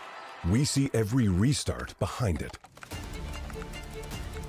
You see lightning-fast reflexes. We see countless hours building trust. You see a single moment of triumph. We see the 1,000 failures that forged it. Victory isn't just the moment. We win because we reached it together. Level up as one.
Where are you playing the best of these matches?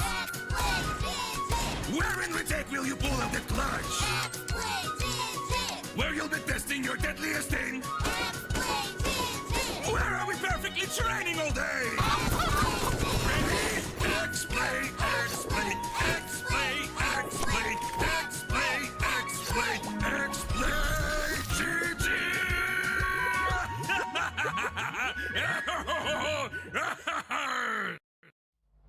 Now we have one opportunity left to do it. It's do or die today. I've got Imma with me here, and this is a crazy one because yesterday you guys played the first top team in your major run. You got up against Vitality, and it was real close. What did you find out? What did you look at from the team discussion yesterday to just kind of see what went wrong in this game, what went well?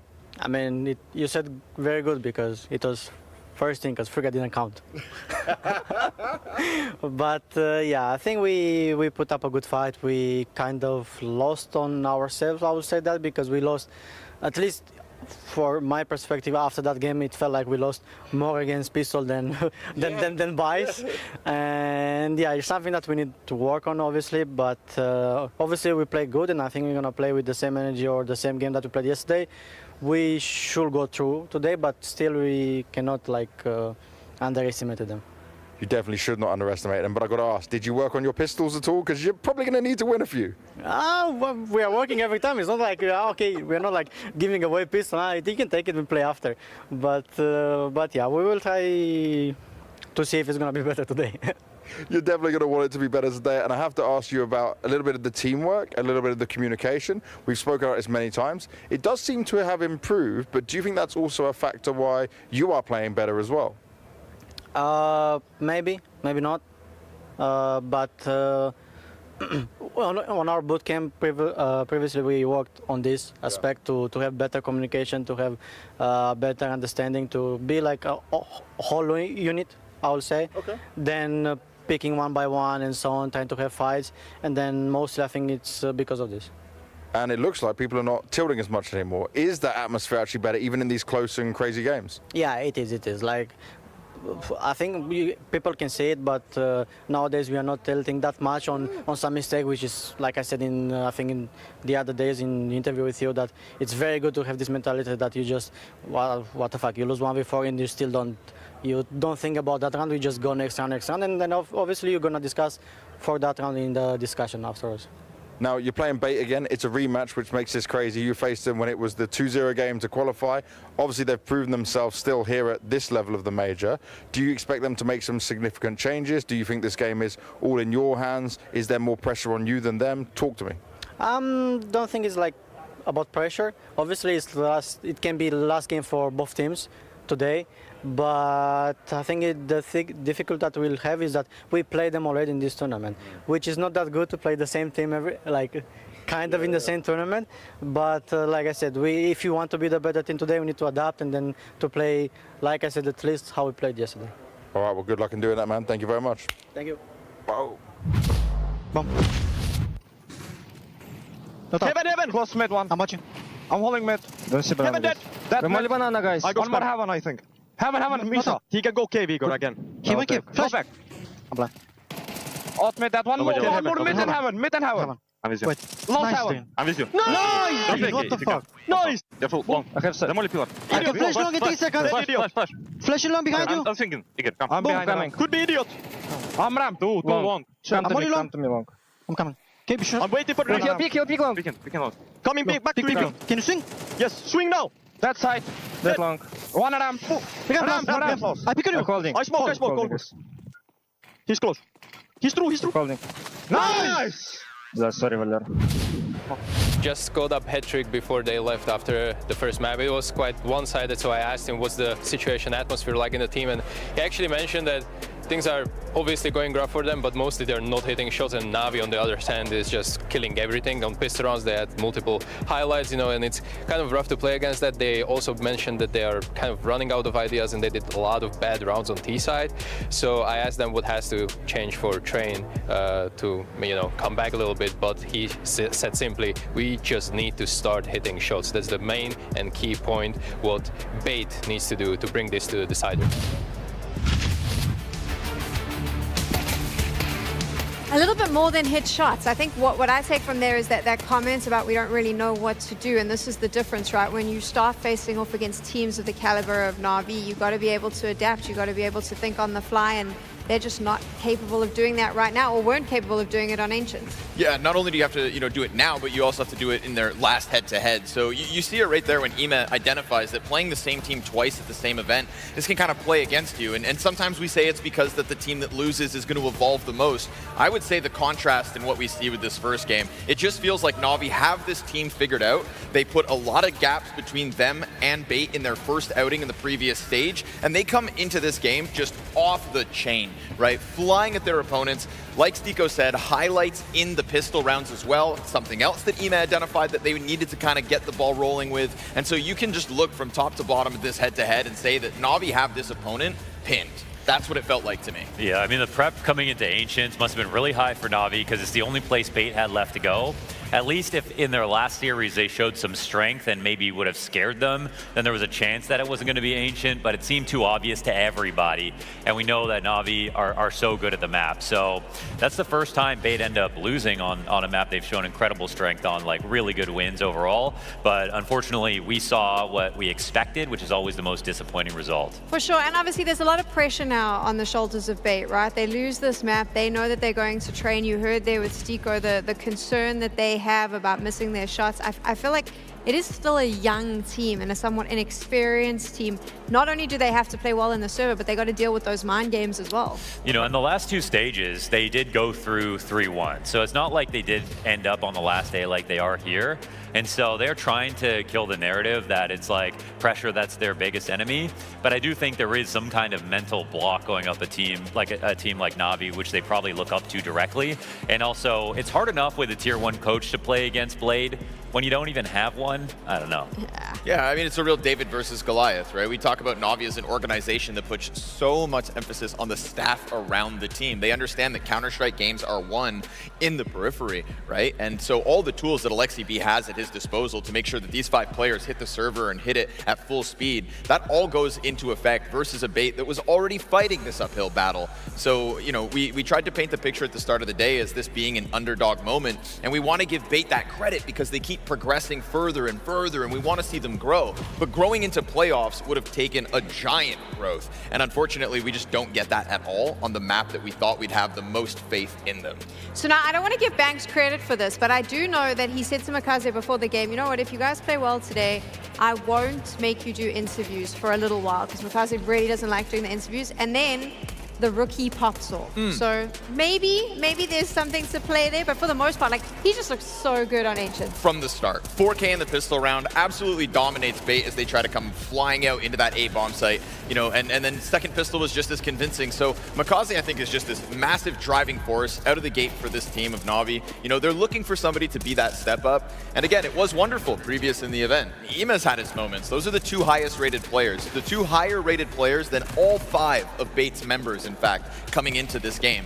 And so now if makaze is going to be that third element, this is just too much to handle. And we see that he serves as runway here. We see that once makaze gets the game going, once Na'Vi have everything in place, it is the other 2 expected names that slot right back into the success they'd shown us earlier. It's arguably makaze that got Na'Vi runway as soon as he joined the roster. It was pretty dysfunctional at first. It was kind of like the rain change on FaZe, where everyone was so hyped about JL, they were not ready to like someone new. And makaze really stepped into the challenge. His stats were so good at first. Now he's a little bit streaky, but for his roles, I think it's very serviceable. And the core, the veterans that are supposed to be good behind him, are now. And I think what we see in this match, and now maybe in this series, is that Na'Vi are maybe improving their trajectory into playoffs. Yes. Where it felt like maybe before it was quarterfinals, maybe semis. This is a good win. There has always been this, well, not always, but in the last few months, there's been a conversation around Na'Vi about, well, they don't have star players. That's their downfall. They don't have any of these star players. Do you think that is a determining factor on how far this team goes in this major? I mean, there are stars in playoffs already that could just smash Na'Vi the same way they are kind of doing that to Bait, right? There are levels to this game, and there are levels to individual moments. And so it's nice to see that Na'Vi can always get the best out of the teams, or players rather, that aren't considered stars. But yeah, there's a world where they have a slower start and they don't win their pistols. You know, the 2 points that were really important to begin this game with. I think this is Na'Vi showing us again that top 8 at an event is where you should always expect Na'Vi. That's what they want to kind of put our expectations towards at the tail end of 2025. There are also 2 teams in playoffs right now, Mel's and Mongols, that aren't relying on any one player. Like, we try to give as much credit to one guy at any given time, but if it's not control as someone else, right? And I think that at this major, like, we have seen very top-heavy lineups be successful and made arguments that without that top 5 rifler in the world and top 5 opera to pair with them, that they can't make a deep run. Well, that's not true this run on this major. I like that, though, because I think that there are different ways of attacking Counter-Strike, right? It is like chess, so you can choose to go the other route. We know that Blade has done the superstar and built a team around him. That was the simple lineup. Now he's trying something different, and so far it seems to be working. I mean, wonderful stepping into the shoes of Simple. He's never going to be the greatest of all time, but I think he's showing up specifically at this tournament, which is great for this team. Yes, it's his 5th major, and it's so far his highest rated major as well. And there hasn't been any real weak moments for him. So I think it's a perfect time for Wonderful to come together. You know, excuse me if I can't remember the exact event, but I remember earlier this season when Na'Vi were kind of having a bit of a struggle after adding in makaze. Blade says, at least we are where we're supposed to be according to the plan. Now, what the hell that plan was, nobody ever knows, right? That's the mastermind of Blade, but obviously you'd think it's peak for the major. It's get into a top 8 where all the odds are against you. Copenhagen, they were the least likely team to win in playoffs, and we know they hoisted that trophy out of nowhere. So if Blade's plan is coming together here in Budapest, then I think trophies are what they're looking for. And if they do it from, you know, under the radar, they won't be mad about that at all. You always love with Na'Vi, one thing is for sure, that if you join the team, you're going to get months, maybe years. And I think if someone like makaze comes on, heavily criticized, whole team's falling apart, they know they have until the next major to get it together. So if they want to ramp now, well, now's the perfect time. I got to tell you a quick story about the Copenhagen major. 6 months before, I got the chance to do like quite an in-depth interview with Blade after he'd been eliminated from an event. And he said to me at the time, he was like, I'm just a bit tired of the fans. Like, there is a plan. We got 6 months. Don't judge me now. Wait till the major. I know where I'm going. And then they won the bloody major. So when you say that now, I go, ooh, I get a little bit of a chill, because I'm like, Blade's got that magic book, man. He knows what's coming and he's prepping for it. Obviously, Train is coming up next. We're thinking Na'Vi's going to close this out 2-0?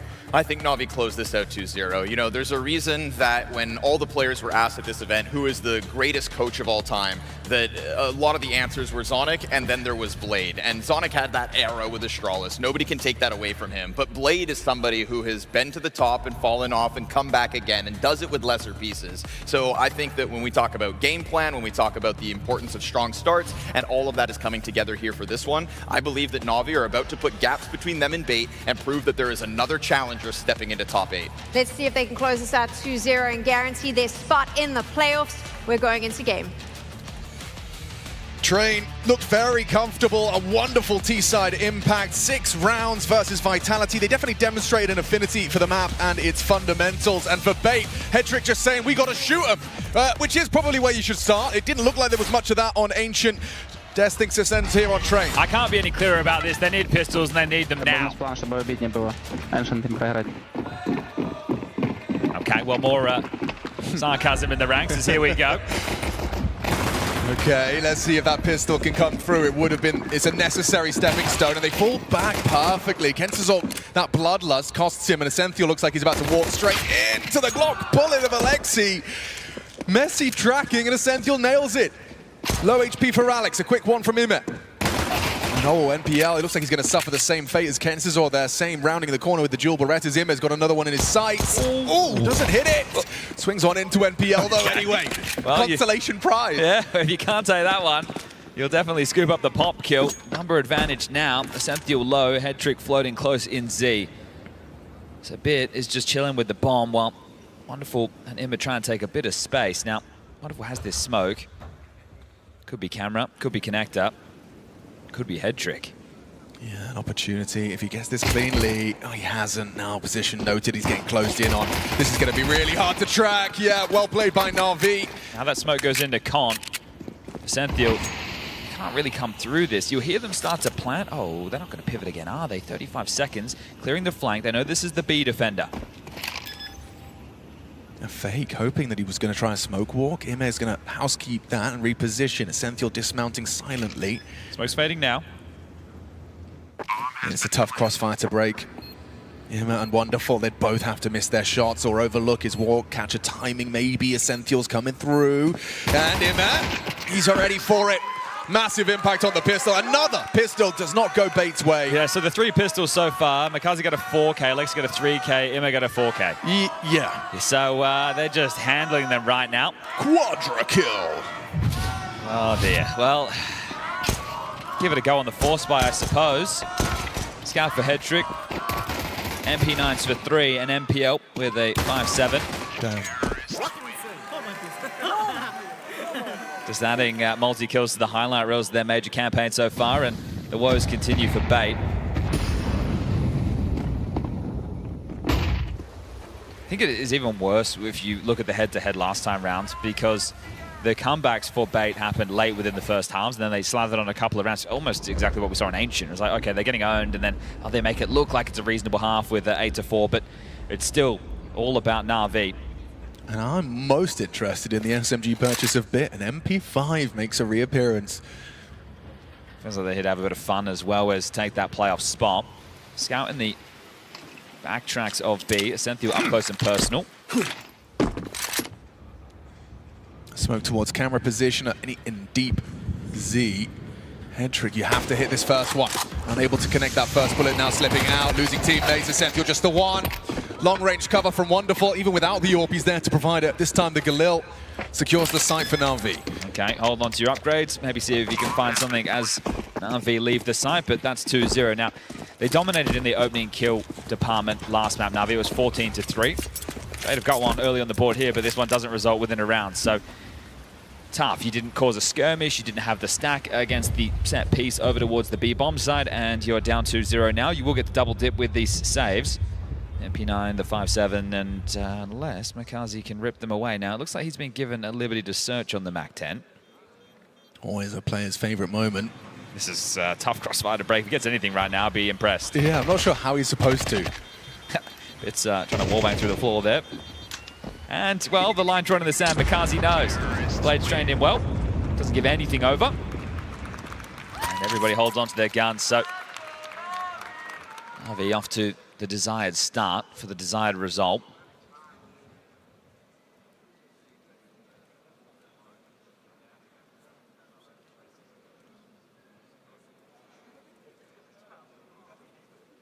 A couple of upgrades again behind the saves, but the rifles will come out into the next. Let's see if Bait can just make this a little bit chaotic, cause the comms of Na'Vi to be stress. There's a nice nade lands on the Kenzie's ult. It's not going to stop him, though. Shortcomings on the pistol with this push. Senthil can play through high ramp as well on contact. Yeah, LexiB is just going to go stampede Team again. flash. Team flash is awkward, and so is the double kill. With kyxsan and MPL's out, but Alex on the flank had mykaze dead to right. Couldn't quite hit the burst. mykaze's given Na'Vi a bit of a firmer stance. He can't pivot back through pop right now. Obviously, we can see it's blocked, and not the numbers to do so. As they sit, they wait, they hope that there's more aggression. mykaze is going to lurk Ivy, so could get caught by Hedrick stray bullet. Ooh, yeah. Just a flash of thigh.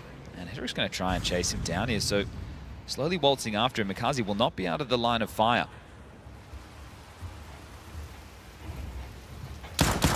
And there it is. mykaze going down, a belated death and trade from Hedrick into a Senthil's Desert Eagle. You got to hit one of these or live. That's a good option too. NPL swings on in. Oh! Goes for the transfer. A Senthil snappy with the Desert Eagle. Not one, but two. Hey, the Na'Vi jersey comes off and the bait weren't shown. Nice round there from a Senthil. They were actually able to get in a position to cause some chaos, and it's through an unforced error. So a miscom on this. Alexi swings out, stays in the open, wouldn't the team flash. That allows kyxsan to find the opener even after the nade down into the Senthil. He had some moments on Ancient, and some stunners of shots right there to get the first on the board. Beautiful work. That's more than make it stressful, those odds. Very stressful. Oh dear. All right, can Na'Vi course correct? Right. That separates the good from the great is when there is that unforced error. You quickly return to your winning ways, look no further than Vitality. Ooh, Lexi getting caught with nades. Covering fire is there. NPL swings on out. So many bodies on his screen, he can't handle it. Overwhelmed. This tells me that they don't believe they can play against an execute. The only reason that you're trying to stifle them over towards box holes is because if they execute B, you don't think you can hold on, and Imma will grab a triple kill within the round. Hedrick and Senthil asking themselves, where did this all go wrong? Oh, that was geeky. You see him talking rapidement? That was really interesting. Back turn jumping, like using your teammate as cover.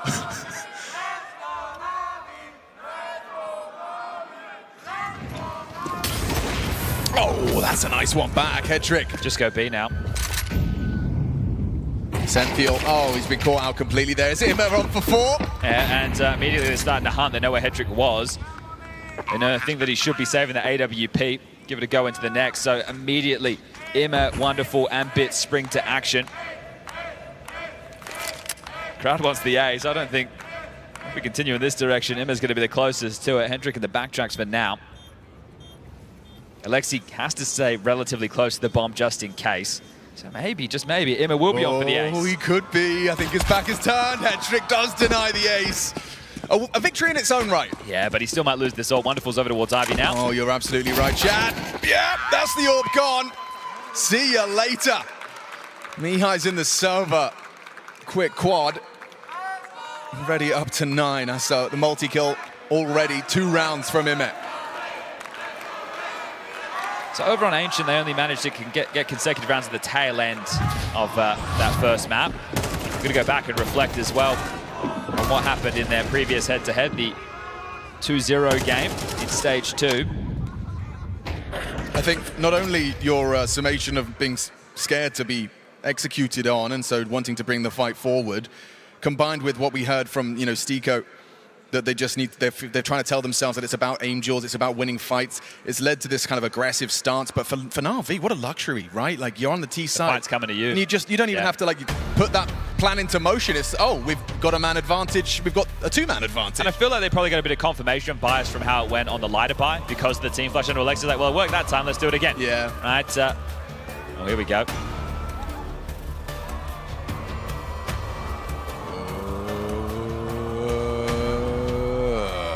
It's always blue, isn't it? I saw someone in the crowd yesterday opened a knife. I saw Mouse's Twitter. Yeah, yeah, but it wasn't on stream. No. They were getting sniped from up in the stands. But obviously the odds are low. We all know that. But you think when you come to a major, you get a bit of a buff, right? That's what you I'm walk saying. in the building, Yeah. there's the aura. Geolocation. Yeah, Valve know. Yep. They unlock your accounts. Yeah, that's it. And that's not real, just to make sure everyone understands. there's a couple That's conspiracy in theorists. jest. All right, tech issue sorted. Back in the server. A saved AWP. Oh, he lost it. That's a board AWP. That's a board AWP. Wonderful took it away. You're absolutely right. Whoops. Okay.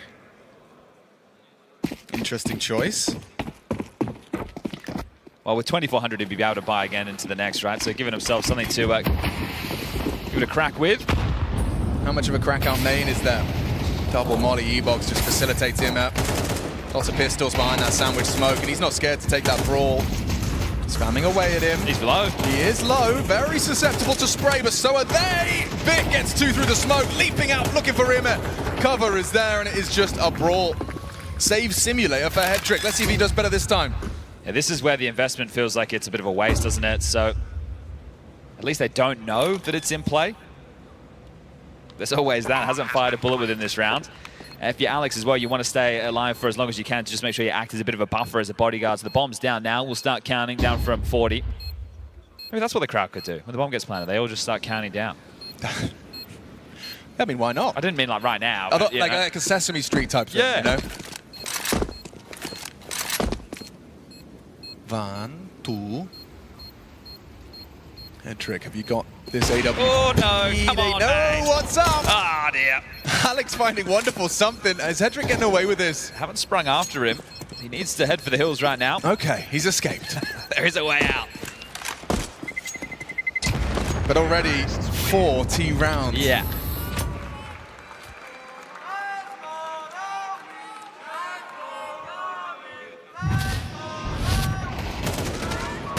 That's that double from Beer. I mean, kind of truly boxed in on the new box. Yeah, desperation there from MPO. I know he's low. I'm taking him down with me. I'm going. All right, all retained, rifles out. No defuse kits. Are they going to pipe through Pop again? Kenzizor and MPL were charging in that direction, but they've slowed their roll. Heavy aggression from Alex and Hedrick. Where Santhiel doesn't choose to try and return the favor. Bullet tracer bullets through the smoke. So this time they are allowing the XQ to come through. Hedrick's going to get this Ivy information, see if he can catch Mikaze throwing nades.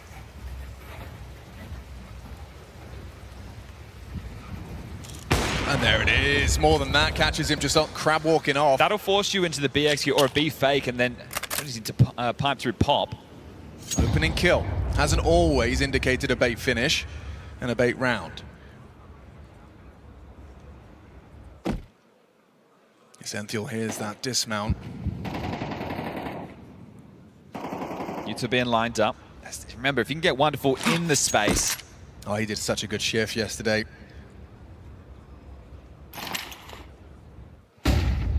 40 seconds.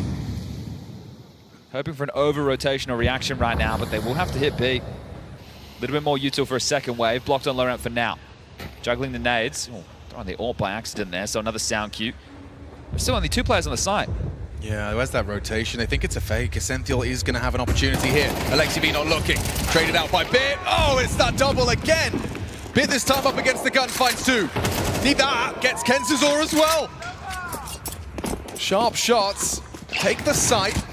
Alex and Hedrick are going to try and find a way back in. The AWP perhaps composted. Bit's taking a heavy lick of damage, trying to get that bomb down. Nades coming in. Safe and sound. Oh, Alex brought down a quad kill. Will he find the ace? Immer was denied. Hedrick's going to once again be playing this save simulator.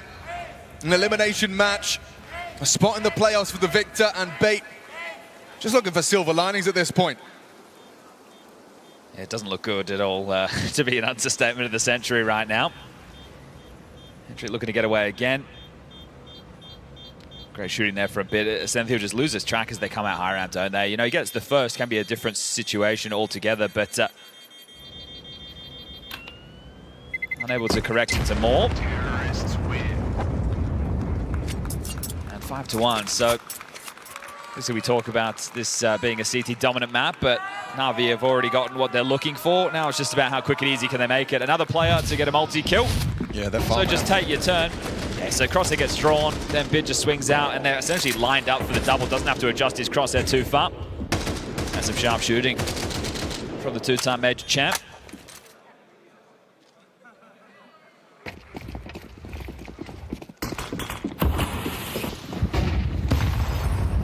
Don't worry about the chat, Budapest, excuse me. Oof. They're a bunch of onliners. All right, well, Ivy pressure, Alex. Will need some support. He will. Significant help required. Hetrick's on the bomb train, it's not too far away. We saw this against Vitality yesterday. Na'Vi are very good at getting out Ivy. And already spamming away his full magazine. That's a big pick. Hetrick's removed him. The threat from Olof relinquished. Backtrack's fully seized, flying that Na'Vi flag. Bit can kind of pincer in. He's out though. Nice find. NPL with that pop control. Extends Bait's advantage in pursuit of their second. Now they're boxed in, right? They have to hope the fights come their way, otherwise this becomes difficult. Hetrick over towards CT spawn, Alex over towards Hell. They've got a little bit of time on their side, so no hurry. None of these are good fights, though. No, absolutely not. But I know mykaze and his clears could be tough for Alex if mykaze's diligent, which he is. Alex nails it, though. Unfavorable fight, one out. Alex finds himself a free upgrade. All right, call this the second round. This one is done. Don't see any way for them to get back into this at all as Hetrick went to the tally, and it is just going to be wonderful waltzing around into the AWP, and that was over as soon as they got out and their two extremity players died. There was no way you're winning that. Good start. You would have to be throwing at that point to have given that one away, Bait. So you had all the advantages in all those fights. Conversation again becomes about consecutive. See the buy starting to take shape. It's a glue for mykaze. Bit can get in with an AK. There's one available for Emma and Wonderful as well. Alexia's going to have to operate with something a little bit lighter. So a little bit ropey, but could be much worse as Blake gets on the mic. Remember, Madden, in case you are just joining us, coach of Bait, no longer with the team. I believe the visa has expired, so they're flying by the seat of their pants right now. Yeah, I mean, the contrast was already quite high as far as the coaching goes, but then you go from having Blade on one side and no one on the other. I mean, that just, it's only going to exacerbate your problems. Yeah, and I think once you know, it's the classic adage of can't see the forest for the trees. It's always nice to have the coach there because he can kind of see everything from more of an objective stance and maybe come up with some fresher ideas. Looks like we are going to get that Wonderful AWP. Okay, so Bits, I believe, dropped that one across to Wonderful. Alexi's just going to operate with the Tech 9. They've got enough utility to work with here, so what type of pace on this round? You're going to want to give Wonderful's AWP a chance to work in. After that one, should be feeling a little bit of confidence, Bait. You handled that one. Flash and run boost, just slingshotting Wonderful across. It's a double AWP on the CT side. Yeah, Alex has got his in a forward position on the Ivy side. He's Molotoved himself. That's a bit weird. And him, in the meantime, has spammed Kensizor through the smoke, just at the back of that red train. Alex, attention drawn by the EMF frag. Both of the AWPs are searching, not what you want to see from Hetrick. And now EMF just feigning that aggression. Hoping that leads to Wonderful getting something with his scope. Oh, Bit walks straight into Essential for a freebie. That's a massive one. Clawback kill for free. The upgrade, and now it really limits the options, right? I think if they'd grouped up and worked together, Bit just trying to take a bit of a chance on that one on his own. So a hero play, assuming that there may have been a massive rotation after that initial dent made in towards Yard. That's not to be the case. So now this becomes a whole lot tougher for Na'Vi to call back in with. Yeah, not going to be comfortable. So Emma looking to play through Pomp. The rest of them congregated now around main, and they're worried about somebody pushed up close and personal. We can see that's not the case. Back a bomb connector and in the backtracks, these double AWPs. Not too many smokes to constrict them, so there is a chance right now for them to light up the scoreboard. Something they wanted to focus on, shooting harder. NPL's doing just that. Oh, and Alex is there for the next. Missed shot punished. mykaze very quick to find a response. He's on the pop flank. He's going to hold it. Getting that bomb down puts Wonderful into that clutch. This is where Wonderful can do some of his best work. And mykaze, despite that low HP, is ready to biff, ready to brawl. Peeking into the orbit of his shot. Getting weird now. No bullets. Need Wonderful in the clutch. Makes good on his promise onto Essential. It's Hetrick versus Wonderful. A smoke dribbled on top of the bomb. Makes life difficult for an AWPer when he hears that diffused sound. Opting for the rifle and jumping into his jaws. Yeah. Wonderful clutches up. Not when you give it to him like that. He's been hitting a hot streak here in Budapest. Has that of Wonderful. Add another clutch to the tally. Beautiful work. This is the chance to have consecutive rounds. That conversation continues. Yeah. And Wonderful just looking casual with it. You're jumping high. He's plucking you out of the sky. And Wonderful. Beautiful work for Na'Vi's 6th. Yeah, the Makaze double, very quick succession. That's a frustrating one. They really felt like that was theirs for the taking. Especially when they're crawling yard late and there's no smokes. You can see how easy it was for the MPO and Alex first kill, but the Makaze double back, that's the difference maker. And it looks like Blade is actually calling a timeout because that round did get close. I'm pretty sure that's the second within this half, right? So 1 remaining. So it looks like it is more stressful than the scoreline suggests at the moment. If Blade's taking 2 timeouts within 8 rounds of play, he wants to make sure that they hold on to this.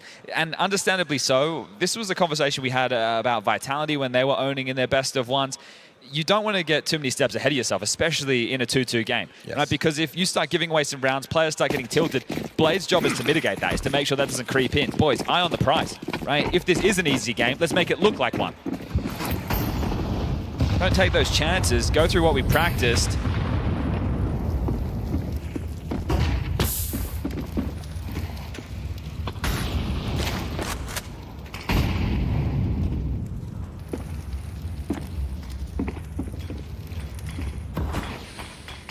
Lots of block smokes, right? You're counting these out. This is a conversation that is had. The in-game leader gets the information. Okay, we're counting through the amount of smokes they've used to block. How many do they have left? Well, still 3, but 2 of them out simultaneously. Good angle for this. Feels destined for one. Oh, baited. Quick little stutter step. They're just charging at him. Flashes were there, but so's the shot from Head Trick. The Senthiel's head exposed. Ima brings him down. kyxsan activates from the Pop Dog side. Oh, wonderful. Quick tracking. It's up to Alex. First is found, comes at a heavy price. 10 HP, ducks him down. And it's an Alex round! Doing it all, nades in hand, swinging into the final kill. And it was an eruption of excitement out of Na'Vi. They surge through the flames at high ramp. They try and punish over towards B. The flank comes in quick, damage done. And Alex wins a massive clutch. Again, it's spotty. Again, we're looking for consecutive. But this one felt like Na'Vi's. Those kills come in, they go to plant default. Alex has everything he desires. The nade and the pivot into Ima, it all happened in the blink of an eye, and the round falls apart. Disbelief on the face of Na'Vi, and the same actually for Bait. What a clutch from Alex. They're just going towards B again. This one's fast, they go through this. Okay, it's a test. Alex swings on in. Opportunity for that multi. Good find on the first, a second as well before he runs dry of bullets, and they've repelled the invaders comfortable until Wonderful and his Desert Eagle. Held by the AWP, that's what you want to see. Na'Vi's pace change. Alexi at least makes it a little more costly, but there's Head Trick just picking up those final few stragglers. And trying to do it with pace as well, so they have to take an eco now. There's an opportunity for Bait to tie the half up at 6-6. If Blade was taking those timeouts to try and mitigate the frustrations, I think they're brewed after they lost that 1v3. It happened in the blink of an eye. Those are the type of rounds that you can win to get under their skin. That's something they failed to do on Ancient. Odds still blown out, understandably so. But salvaging a half and showing a bit of fight, regardless of what happens to here Bait in this series. It's been a major run to remember. Oh, I mean, when you listed all of the teams they've taken down, how many VRS points they've managed to farm up over the course of this tournament, heads can be held high regardless of results today. Perfect pre-aim for this. Simultaneous run boost and a wonderful peek. This shot. Failure to launch on the run boost. But they're just looking right now to try and be a nuisance, aren't they? Just have a deagle and a flash. Tough to lose a round like this. You have to give the opportunities over. And then Na'Vi have to be in the right place to even take them. Okay, this is where misinformation might come into play. There's nothing on the side, nobody's peeking through. As long as someone stays with the Senthiel, they should be good to lock this down. Alexi flashes. Oh, it flashes deep. kyxsan does go down. Senthiel's there, didn't lose his vision. Couple more kills than Na'Vi were expecting. They get 2. Nice move, though, considering the circumstances. Let's see if they can walk away with the half lead, Na'Vi, or if Bait's hard work is going to be 4 consecutive rounds. I think that'll be the best they've had on any map against Na'Vi so far. Comes off the back of a nice clutch. Yeah, he made it look easy, didn't he? And that's all it takes. All right, well, we're on double AWPs again. and Hedrick wielding those. Wonderful not bringing one in for the final round of play of this half. See Forward Na'Vi. stance to start for Hedrick. You pull your socks up. Hedrick straight into it. Little Molodoy action maybe. Whoa, it's actually Alex. Quick to Makaze. They wanted to apply some pressure Ivy instead. Alex has put Makaze in an early grave. That's a 4-10 scoreline for Makaze. They're starting to play like they've got nothing to lose, don't they, babe? This is what you want to see. A bit more pep at the step, a few more risks taken, not being so cagey. On Ancient, they were getting dominated in the opening kill department. Now they're on top here on Train. Oh yeah, it's Imma. He's very comfortable in this fight, and there's another example. Ken TeSeS can't catch a break in that head-to-head.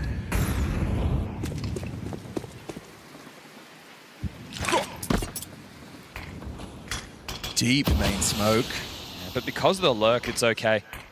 I'm just going to use this. He is, and this back's turned at the moment, slipping through towards Olof. It's big, getting swung on. NPL executes him.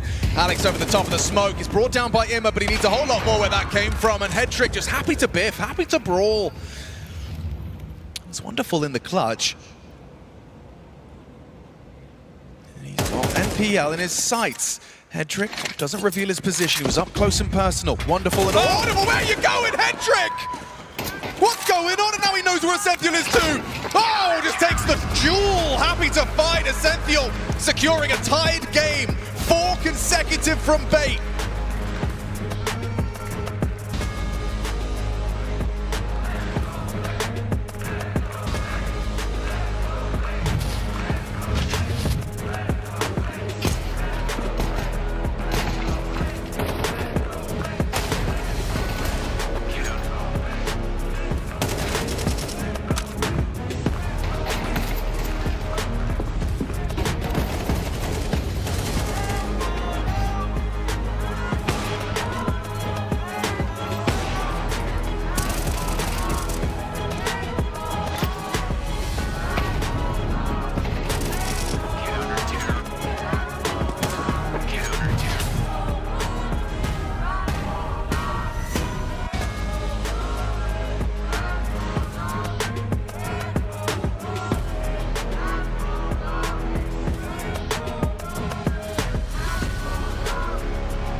Bait are on their 19th map of this major run. They have to be depleted, but now it's time to dig deep. One final challenge.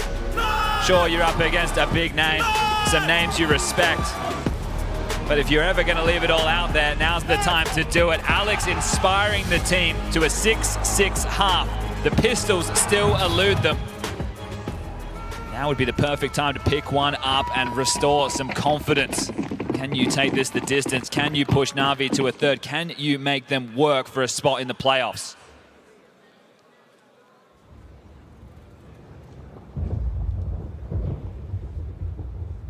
The trap is set.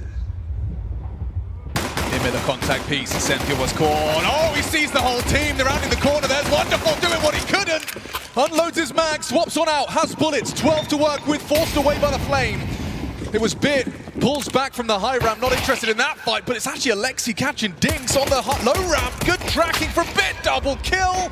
Awkward, and there it is. Another pistol for Na'Vi. Oh, mate, once I see Alexi get goosed in that situation, I think he's just going to have one of those games. Only 1 kill to his name coming up to that moment. He gets the second there to close down the pistol. That's 4 from 4 in this series. That's 8 from 8 in the head-to-head against Bait at the Major. And that's a win condition confirmed.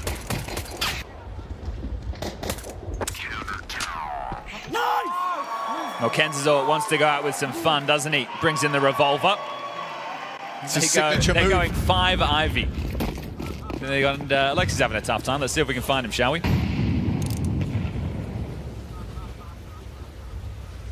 The 5e call. The fact he's even got it equipped. What's he sacrificing to have the revolver equipped?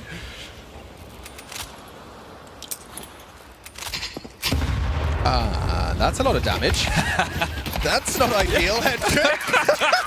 Okay. Well, the idea was interesting. Yeah. Are they smiling at least? One can only hope. And you talked about, you know, these some potential second halves for Bait where they can sometimes just disappear after clawing it back, making it competitive. Whoopsie daisy. Well, little to the right. Yeah, it's all good. I don't think they were really aiming for the round win anyway. They are smiling. Okay, all right. That's good. And the vibe's not completely ruined.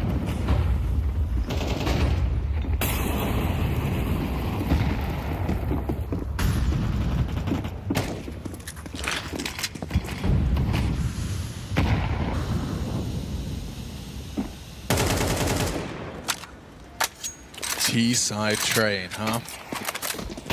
See, everyone can. It happens to everyone. Yeah, right. Hands are easy to miss, especially in a high-pressure game. Okay, McCarthy's going to get this main control. Giving it for free. Alex is still over towards T-spawn, so team flash, so everything's walking a little bit wonky right now in terms of the U2 department.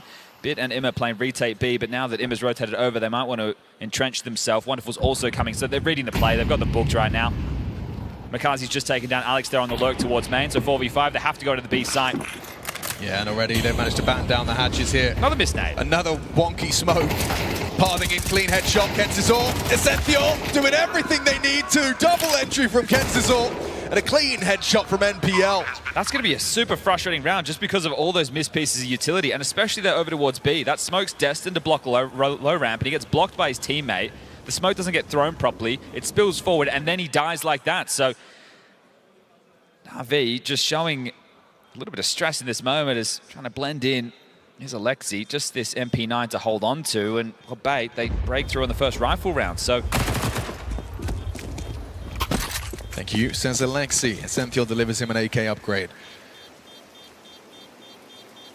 But Bait have themselves their first round on this D side early doors. Yeah, so because they didn't do any damage against the, well, when they were on NiKo, it does allow Na'Vi to get in with a strong buy again, especially now that the AK has been saved. And we've seen Na'Vi be able to bounce back most of the time until Alex has a massive 1v3. So now, man disadvantage, 4v5 B execute. Yeah, right, yes. Those are the frustrations I'm talking about. Let's start turning into a bit of contempt and you get a bit of an issue. Ganking the class in Na'Vi. 4 major winners in this roster. Kazi major rookie. What a contrast. He's a nice aggressive piece, surrounded by experience. Just 18 years of age. Immediate main control's huge. This time, no piece helping Bit. It was Imma last time. It have to be Wonderful. He's at the back of the bomb train. They have Brownwall's controls, we can see with X-Ray. So they are just going to line up this time for a 5-man B execute. Bit, you don't have anybody to get in your way, but you still need to deliver something. Wonderful coming over.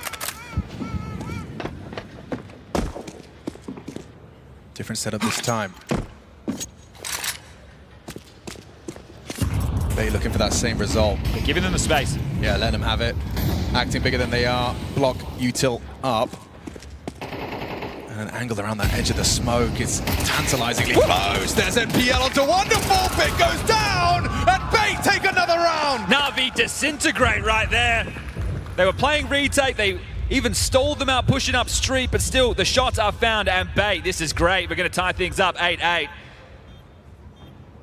Kazi just looking to hold on to this. He's going to be able to take down Essential, sure, but it's not going to be for the round. They could start prying in his direction, make sure they're not able to carry this through and not able to course correct. So last time you can maybe blame some missed pieces of utility. This time, You can only credit Bait for just breaking in. 5-man B execute.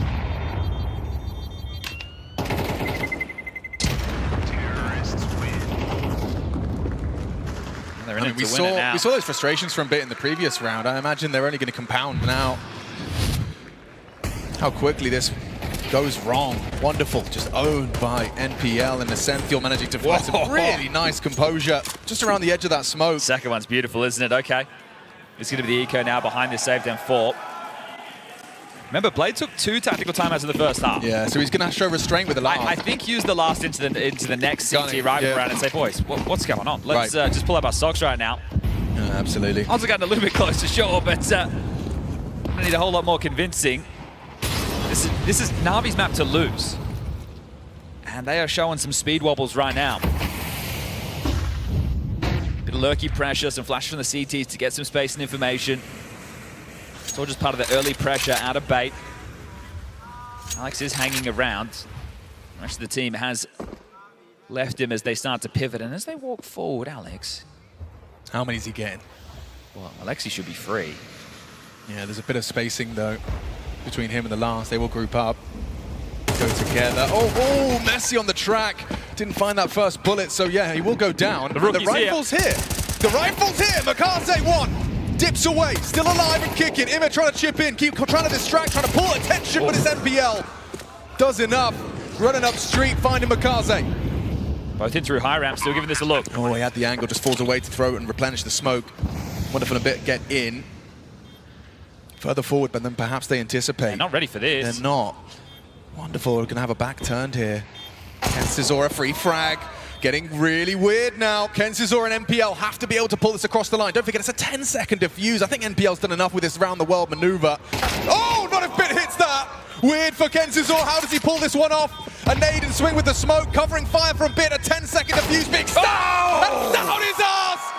Turning it around in RV. One saved rifle. Okay, if they were starting to doubt, if they were starting to get worried, that is one way to get back into things. An eco victory with a saved M4. Crazy. You can see Alexi just getting fired up immediately off the back of that. As soon as Makaze goes down, you think it's all over. There's just absolutely no way back in, but it's that one moment, getting that smoke out to cover off Con, allows the gap. They both get through high round. Wonderful. Lears up oil, gets the kill back a bomb, and Bit hits some stunners. Just as belief returned to the ranks of Bait. Around the causes a vacuum of confidence. Oh, especially when you go swinging into him.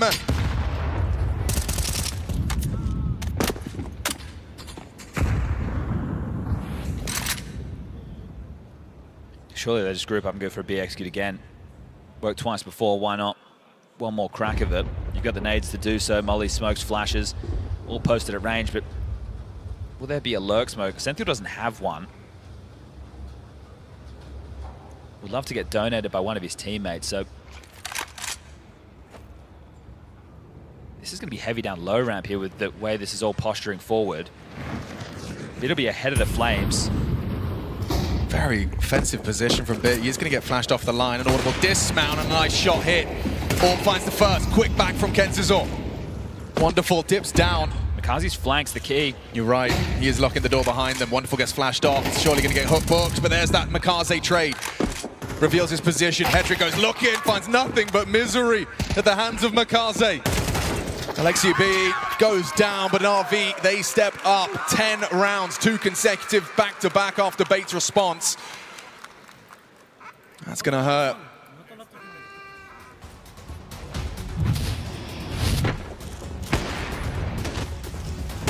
Yeah, you see there, it's an opening kill that is the difference maker. This is how it should have gone, or at least how Na'Vi felt it should have gone when they had the 5v4 advantage last time.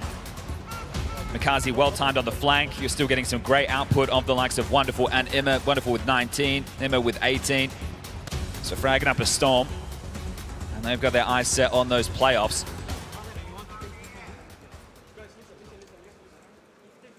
They know that the money is flatlined on the other side, so an 11th should be theirs. And yeah, look in their lips right now. Bit of support in the crowd for Bait. Everyone loves an underdog. And, you know, stepping up. an extra stage than they used to. And they've given us something to talk about, haven't they? They've definitely delivered here on Train with some magic moments, but is it going to be enough to push this one the distance? Mirage, the third and decider. Yeah, it's getting a couple of further steps away now. Charging into main against pistols, that's a risky move, if you ask me. Especially, yeah, when you get flashed off. mykaze's not playing scared, though. I don't think that's in his dictionary. Backing his aim. Well, they know he's trapped. You got to move, Alex. And he won't be getting away. Well, they're just destined to be blended up right now. Obviously, with this level of investment, it is just about siphoning out any CTU to...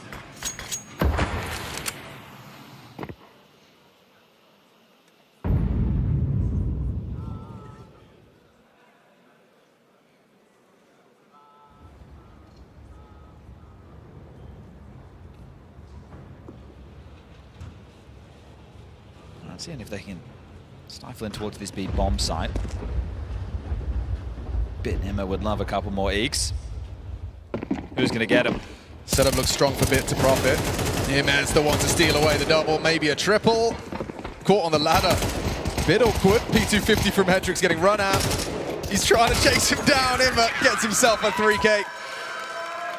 Guns will be coming back out, but chances running thin for Bait. And their stay here in Budapest.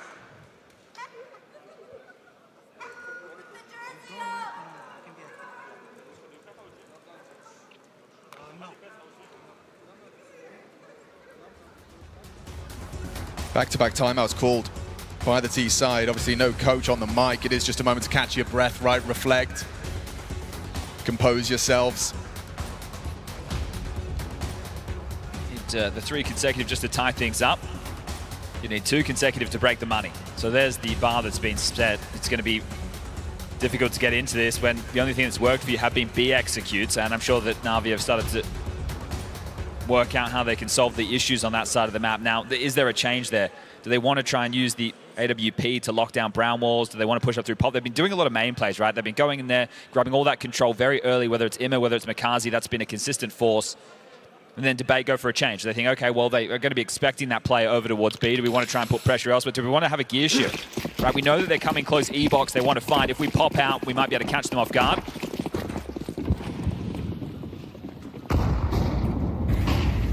What is the opening gambit? What does this young squad come up with to try and This put... is the outside split through pop. And wonderful, if he can't post up, they'll be in his face. This is going to be tough. Especially with him as support, though. He is their high flyer. Caught looking at the wall. 2 from Imma. Cheeky. The death of Wonderful. Not going to hurt so much. That tells you what the strat is most likely going to be. The fact that they were post up, ready to come out, pop, and now everybody else is likely going to be looking to pipe out of main. So at the moment, this one has just been taken away from them. Especially cheeky because you know you've killed 2 people pop. It's unlikely there's going to be a whole lot more. You can take that space and it makes it even more difficult for that exit main. As soon as they clear out all of this box holes, it'll free up Bit for the rotation as well. So they are just worried about the Ivy leak. Alexi has that. They're letting them simmer over towards main for now. Bit's going to go up higher up and clear that out, so then they have all that territory you were just talking about, and mykaze can come back and now worry about the main leak. So sector clear. Bit now rotates. Alexi versus Hedrick on Ivy. Oh, he might catch him here. Hedrick just makes it past the line. mykaze 1 and done. It's an important one back from Kensizor. Hedrick's got to find Alexi clean here. Looking destined to do it! Double! Just like that from Hedrick! Little magic. Coming through this. And swinging on out, covering fine needs to be good. It is! It's Hedrick! Late arrival from Ivy. Massive multi-kill to keep the Bait hopes and dreams of a 3rd map alive and kicking. Okay, that's a number disadvantage situation again, and another T-side round. That's 2 out of the 3 that they've been able to convert in this second half, where they have not had the man advantage. That's a Hedrick moment, isn't it? You see here, it just lines up perfectly for him. Alexi, he was aware that there could have been the possibility to slip out Ivy, but just wasn't expecting that swing in his face. And then knowing that Imma was in pop, they just locked him out. Remember, 2 consecutive to break the money. And here it comes.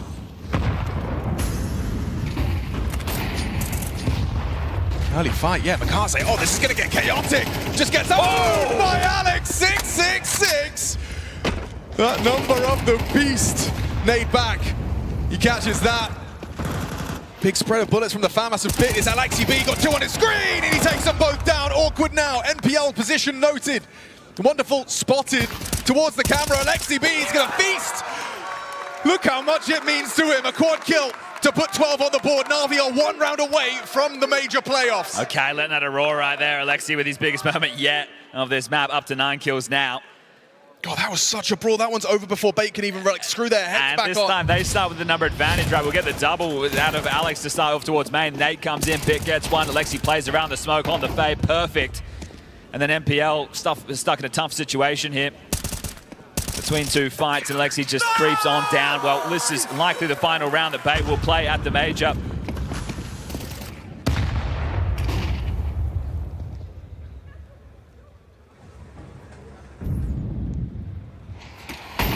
All they can do is their best. No regrets, put it all on the line. It's MPL versus Wonderful. Quick shot from the sniper. They're in debate. MPL has to watch this one. Bit playing cheeky forward position. Oh, wow, he still gets one. Essential loses his head, but Bait gained the sight. No quick rotation right now. They need to constrict connector. They don't know they have the space. Wonderful will rotate through that connector. Alex a forward position as well. He's going to try and play as a disruptive force. They don't have the number advantage, but he can change that right here and now. It's Makazi and aleksib. A double kill from Alex could change it all, but he goes on down. Harder now. 3 members of Bait watching Kentazor and Hedrick try and extend their stay in Budapest. Imad, that's the headshot, that's the kit. That kill from Kentazor. With time so low, it looks like they might see another round after all. There's no time for aleksib. Running him down with a USP, and they see another. Oh, they keep just pulling off these rounds. Another B hit, traded into the site. And Na'Vi, they thought they had it. They thought that was all theirs. Kentazor. More Counter-Strike to be played, and those finances, they are broken. Late into the piece, Jared. Not looking great for a Na'Vi, 13th in the next. You know that you can push this into overtime right now. Imma has the kit. Now it's spilled over low ramp. The retake back in is tough. You're having to break through this. They're pushed up. They're pressed in your face. They're hitting some shots as Na'Vi take the eco. They'll take that 1900 loss bonus going into the next, and they'll have what will be a tough bite, but it will be a bite. So for the Counter-Strike that Na'Vi played yesterday against Vitality, you'd say they deserve the playoffs. Well, they're having to earn it against Bait.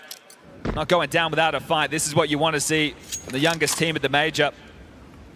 Bit of grit, bit of determination. This was not all for naught. You don't want to go out with a whimper.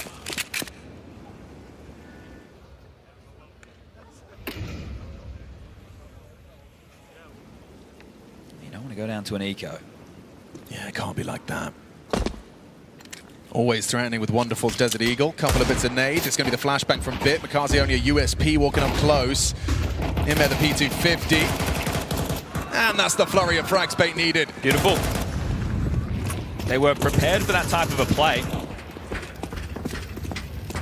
So the fact that Bait walk away with such a clean round, that's going to keep the confidence flowing as aleksib just goes wandering elsewhere. That is 11. And this is even not a map. It is still a breakthrough for Bait. In the Stage 2 games, they got blown out in the first map, but this one they got blown out. And right now, they are putting up a fight. Just one more round to force us into overtime. Will Na'Vi clinch it? They're only 1900 as the loss bonus coming into the next. So it's not going to be pretty. Yeah, the cash you can see on the bottom right-hand side of your screen. Add 1900 on top of that. They get no kills, so nothing extra. Couple of extra bullets from Kensisor's AK there. Yeah, so right now this is sketchy. You're going to be able to bring out a couple of M4s, but you're going to have util lacking, or you're going to have to bring out FAMASs or SMGs. And then do you want to operate with something called in because of that lighter bite? Now Blade, remember he took time. Oh, it's actually going to be a Bait timeout, excuse me. Ooh, Blade gets a luxury. Yeah, and he could take back-to-back if he really wanted, give himself an extra 30 seconds to talk this one through. But keep in mind, it is going to be lighter in firepower or lighter in utility. So do you want to shove and be a little bit more aggressive and try and win the round in the opening gambit, or do you want to just keep going through the motions you have been? Take this main control, find an opening pick, play through pump, get the frags. You have been getting openings in these rounds, but still Bait are able to battle back in, and the B bomb site has been a relative weakness. I think 3 or 4 of the rounds that they've won have been converted over towards the B bomb site. So aleksib, he's just going to take an MP9. There'll be 3 M4s, 1 FAMAS. Last investment's coming through. No defuse kit. The bomb goes down. Bait have a real chance to push this into OT. Fighting tooth and nail for their major life. Wonderful's throwing the main util. Having the time of their life.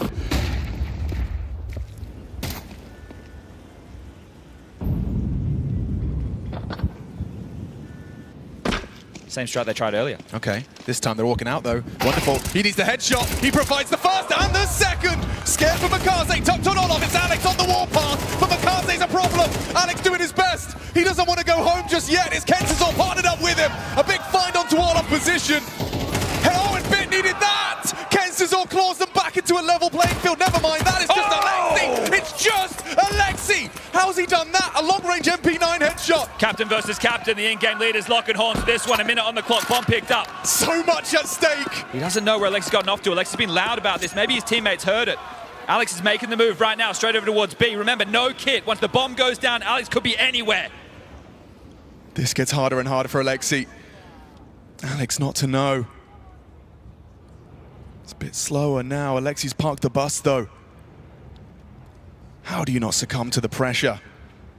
Your teammates sitting silently, mics muted, watching as you alone determine whether your major continues or if you're packing your bags tonight. Bomb goes down now, 40 seconds on the clock. Alexi knows he's in the wrong place. Is he going to grab himself an upgrade? Needs to get a move on. This has to be loud. He cannot go quiet. 10-second defuse, and that time is already ticking. Cognizant that there could be something up close. Has to make his move. He's still walking. Okay, stampeding now. Time already pretty much half gone here. Alex, so close to doing it for his boys. Alexi overthinking. Can't seem to find him, needs to tickle that bomb. Where's the time going? No chance. There's nothing he can do. This is Alex's for the taking. This is all his. Bait force OT. Alex keeps it cool under the pressure. Another round where the opening kills come the way of Na'Vi. He can't help but break a smile there. Man, you're in the 3v5 disadvantage again, and they battle through again. When the chips are down, there's no way in. T-side to train. Incredible. And you trade your way out of that. kyxsan with impact. Alex with the clutch. This was one of those clawbacks. They happened in such quick succession. This was the Alexi B burst that brought him down. But just no time, no kit. You talked about the finances coming back to haunt them. Teammates cracking jokes, looking up at the fans. This is what it's all about, the Counter-Strike Major. Hard work paying off before our very eyes. He pushed it to OT. Now the finances get reset. What damage have you done to Na'Vi's mental? Are they getting nervous? You've got nothing to lose, everything to gain now. Seen this play before from Wonderful. Eye to the scope, creeping and crawling. Head trick with the equivalent on the other side. Oh, and Wonderful hits it. Another opening from him. Still delivering, but Alex is too. Bit finds that headshot. Enough of a distraction from the pop side. They're out high ramp. They are. When he comes back, he'll go down. It's going to be a jump scare. Yeah, but the bomb. The bomb. They know where the bomb is. Bit going to get caught. Oh, no, he's not. Essential down. Did he have company? They're not sure. They don't know. kyxsan goes down to Jimpphat from the pop position. It's Bit that's back is presented. He's going for some trigger discipline here. Quick tap, quick reaction. Ooh. Looking for number two. Has Jimpphat worse to aware. mykaze's there. High HP. Not going to happen. Na'Vi take the first of OT on the CT side. Okay, we're finally making good on an opening kill there. It felt like it's been a while for Na'Vi since they've been able to course correct, and this time taking the fight to them, not allowing them to execute in towards B, making sure that isn't a possibility. How many can they get on this CT side? Great opener there from Wonderful, just continuing to be an absolute nuisance. Yeah, Bit, the adjustment into this one. Yeah, right. They've been trying to exploit his bomb site time after time. He was caught off guard there.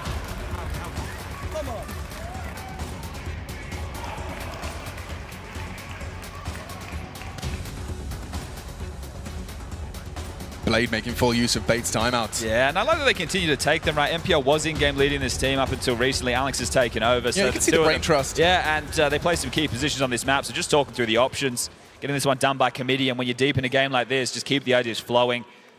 There's no wrong call at this moment. As long as everyone's on the same page. And even the notes coming out to play there, so Bait, you're giving this one a good shake. And Alex, what a performance from the in-game leader. He's been clutch, had a couple of big ones. Go back to the CT side. A blink and you miss it, 1v3. 1v1 to force overtime right here and now. Ivy pressure back on the menu. Yeah, they're making a move real quick. mykaze, they're pushing him straight through the flames. He's going for a nade break. Frags happening all over the shop at the same time, but they're already slipping backtracks. kyxsan is so far forward. Alexi's aware. He is aware this is possible. kyxsan versus Alexi. The fact that Alexi's so far the shadow, betraying this forward position, an easy pickup. Na'Vi's captain extends their advantage, a two-man discrepancy. But he's committed to this position. He could back off now, they know where he is. Yeah, I think that smoke implies he will. Starts to back away, timing on the spray, that would be madness. 2 on his crosshair. Wonderful's got high ramp side. Yeah, okay, they've got everything covered. Wonderful though. Oh, spots a little bit of cheeky bit of hip. Hits the shot to Alex, and Wonderful puts a cherry on top. Triple kill from the sniper. Can they keep it clean now, V? That's 2. Got to admire kyxsan just going for something so audacious. It's rare to see a player in CT spawn at that time. And we've loved his aggression throughout, right? He's just this piece that's happy to always go in, but that shadow just being the bane of his existence there. Alexi has that one on a silver platter as Wonderful continues to be steady. You know, in the past, I think throughout this season, a lot of people criticizing him missing shots, but right now he's hitting anything that moves. Yeah, haven't seen any evidence of that Wonderful here today. Look at them go, knife out, straight into the loving embrace, the double nade. Awkward for Hedrick and Alex. Ears ringing. And double back from kyxsan. He's just constantly a thorn in Na'Vi's side. He is a problem. And so is that Molotov. Gonna force out extinguish. Essential catches bits, pre-aggression. They're sat in the smoke and they're pivoting. How do they keep getting back in these scenarios? That's another 3v5. kyxsan's so good at flipping the script. And both of them are carrying on the back of the bomb train. They're inside, ready to plant the bomb. Essential has connected rotation. MPL's on the lurk. A 3v5, just blink of it and you miss it. It's back and actually favoring Bait. To get a T round in OT. To not have your back against the wall immediately on that swap of sides. kyxsan, eternal aggression. And Wonderful getting flanked on in. A bullet from MPL seals it. Okay, the fact that they're just keeping up this tone, they can be proud of this. Right, Ivy last time, they're so quick on that rotation through to CT. This time out main, you lose 2 players to a nade, and then kyxsan just appears. So the nades come through. Here it is in the highlight reel. Catch that, boom, 2 down, and then they just keep on coming on the fade of the smoke. kyxsan catches Alexi, mykaze deleted, and the rotation. There's so much chaos towards Yard, but they are moving quick. Blade, tactical timeout, you get 1 in every overtime, so you may as well use it. And you have to remember what was going wrong in your T half. Well, it started strong. Pistols, that's been Navi's favorite word in his head-to-head against Bait. 4 from 4 in this series, 8 from 8 in every match against Bait so far here at the Major. Those aren't a conversation in overtime. Now, it did take some heroics. Alex winning out that 1-on-3, the money getting broken late in the piece, but regardless of how they got there, Navi still need to find a solution.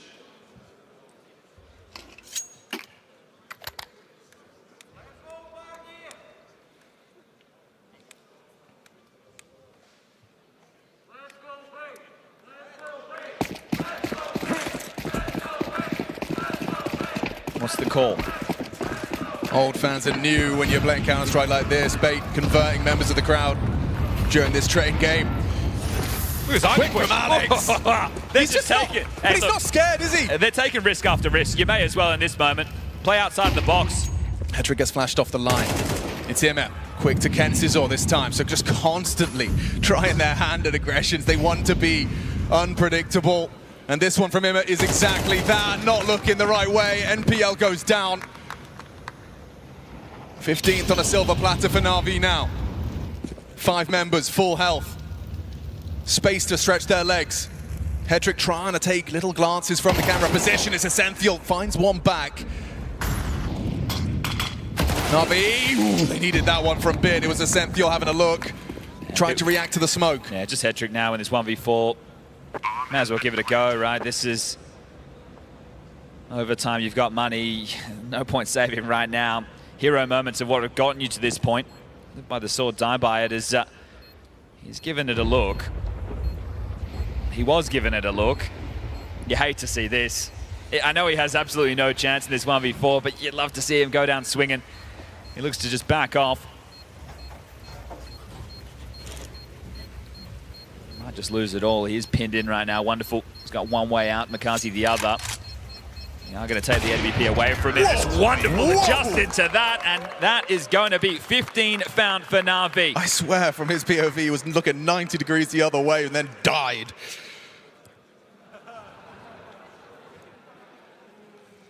They brought back out the double orbs on the CT side. We saw them try and wield it to mixed success back in the first half. Check this one out. Yeah, what is that? And this is what I'm talking about with the hero moves. This is what has gotten him here, right? Yes. Individuals with multi-kills or clutches, and people are going to look at this and be critical. It's like, boys, you got so close. Why are you doing this? Well, they're playing the flow of the game right now. They're trying to feel themselves through this matchup.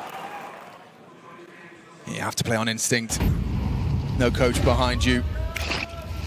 Up against a legacy organization. A close game. And this is what I'm saying. Alex and MPL. Still a stalwart stance. They're double flashing off Ivy, and he still gets that kill. Doing the secondary orphan right now. As Alex's name was saying in the feed with the big green. Hedrick's turn. Oh my gosh, he nearly went down to that. Bit is not playing scared at all. He wants Hedrick's name in the feed. Missed shot, cheeky. Bit's trying to run at him. Pressure as well from behind. Nothing from Bit here. Surely, how's he tapped the head of NPL before he went down? Yeah, but they know that box holes is clear because of the Ascential push, so they know that it cannot be the B finish right now. Has to likely be through main or through Ivy, so they can lock this one down for 14. And after all of those opening forays, you can slow things down, tuck into your corners. The pressure being on Na'Vi. Hedrick looking destined for a frag here, and he will pick it up onto makaze. Holding on, another bait round. And so it will come down to either double OT or a 16th for Na'Vi. Yeah, this is it. Bait are merely holding on. Na'Vi are the ones who need to find this close. And opening kills not a real determining factor in how the rounds play out. Okay, they've gotten rid of the double orb setup. Alex doesn't want to be exploited towards Ivy again, also keeps him a little bit more dynamic. And if Na'Vi think they know what's coming up next, well, they'll be wrong. They want to try and finish this with a B execute by the looks of things. McCarthy throwing harass utility in main, everyone else heading straight towards B. How quick is this going to be? Nade, flash. Alex is coming over to join Ascential. Support on its way. They need to clear out behind their own high ramp smoke before they can really go for this. So taking pop control, kenzie will be flashed in.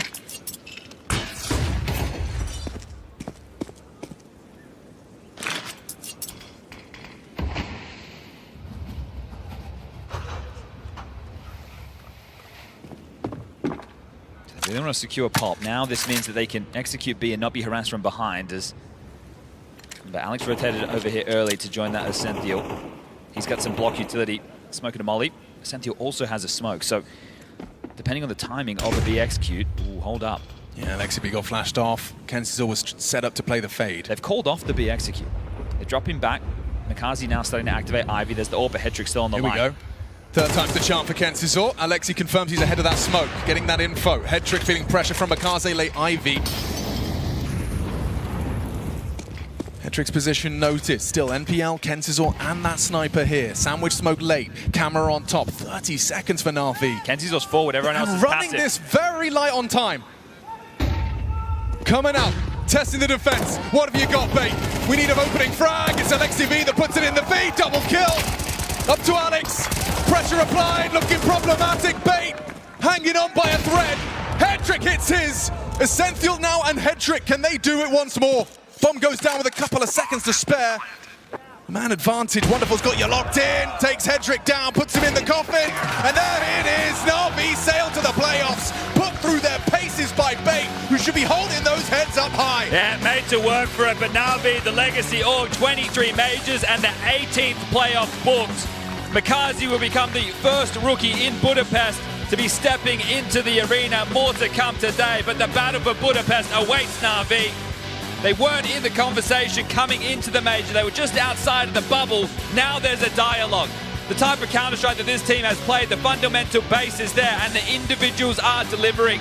The big names await in a couple of days, but Bait, what a run it's been. Stage 1, Stage 2, Stage 3, a 2-2 game, and they push Na'Vi on their map choice. Oh, they absolutely should be proud of it. Individuals, I'm looking forward to seeing what comes next for this Bait roster, for those individuals. Kensizor, Alex with some crazy clutches and calls. Hedrick as well, holding his own at the big leagues, at the big boy table.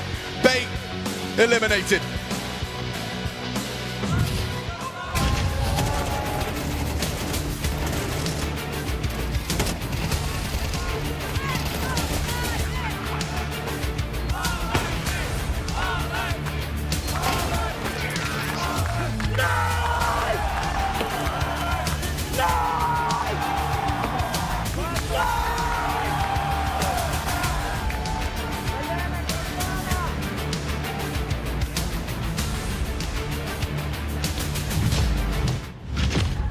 Blade and Alexi, congratulations. You guys have made it into the playoffs. You started into the major like a tornado. 3-0 start and now playoffs. Blade, please just tell me first of all, how much does the achievement so far at the major, how much does this mean for you? It means a lot, but it was kind of our minimum goal to be like in quarters, and I'm really happy we achieved it. What about you, Alexi? I would say the same, and yeah, I think I'm just very happy for Makase as well. Absolutely. Blade, you gave like 2 speeches towards the end of the last match, one before OT and one during OT. You saw that it was getting very close and was slipping out of your hands. What did you say to the team? I said, Makase go kill, and nice, wonderful. Okay. Alexi, towards the end when it was getting very close and you maybe potentially faced the third map, how were the comps in the team? Was it chaotic or more calm? I think it was pretty calm, like in overtime when we even won the first T round and had 2 match points. I think no one really celebrated. We knew that it's going to be hard to close out. But I was happy that we still had 1 round that we didn't show the whole game because of the circumstances, and I fully trusted this round, and you know, it was a very good finisher. Okay. One more question to you, Blade. You guys started the season with a very strong start, playoffs in Cologne. And in between, it was a little bit shaky for the team, but now you're again in the playoffs at the major. What have you done with the team to achieve this progress? We were really working really hard, I think. It was, let's say, natural process, like of a new lineup with a new player. We just trying all the stuff, all basics. And I think last bootcamp helped us a lot, like last bootcamp before this major. Okay. Alexi, you have won the major in Copenhagen. Why do you want to win this major now? Why? For Finland. Amazing. Guys, give it up for Navi!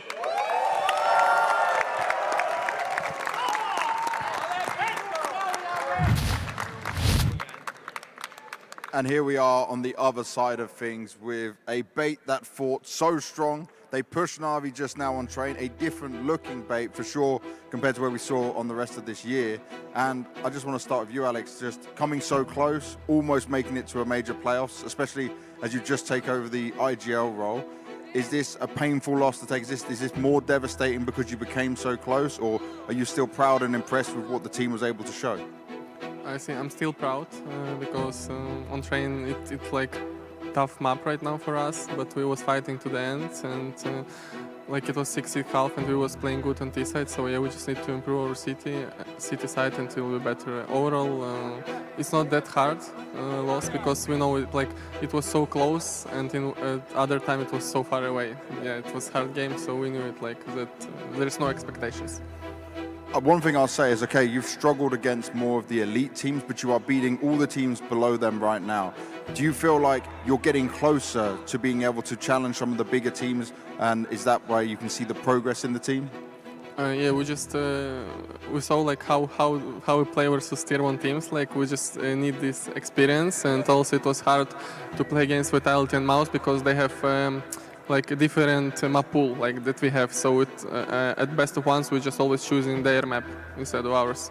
So yeah, it was hard. But overall, it's good like that they fucked us so hard. You can learn from it when they do that to you. Okay, I'm glad you can still smile and laugh during this moment. I want to talk about you as an IGL now because it's only been a few events. There's a lot of learning for you to do. How much can you take away from this, and how much do you feel like you've progressed during this major and what you can take into 2026?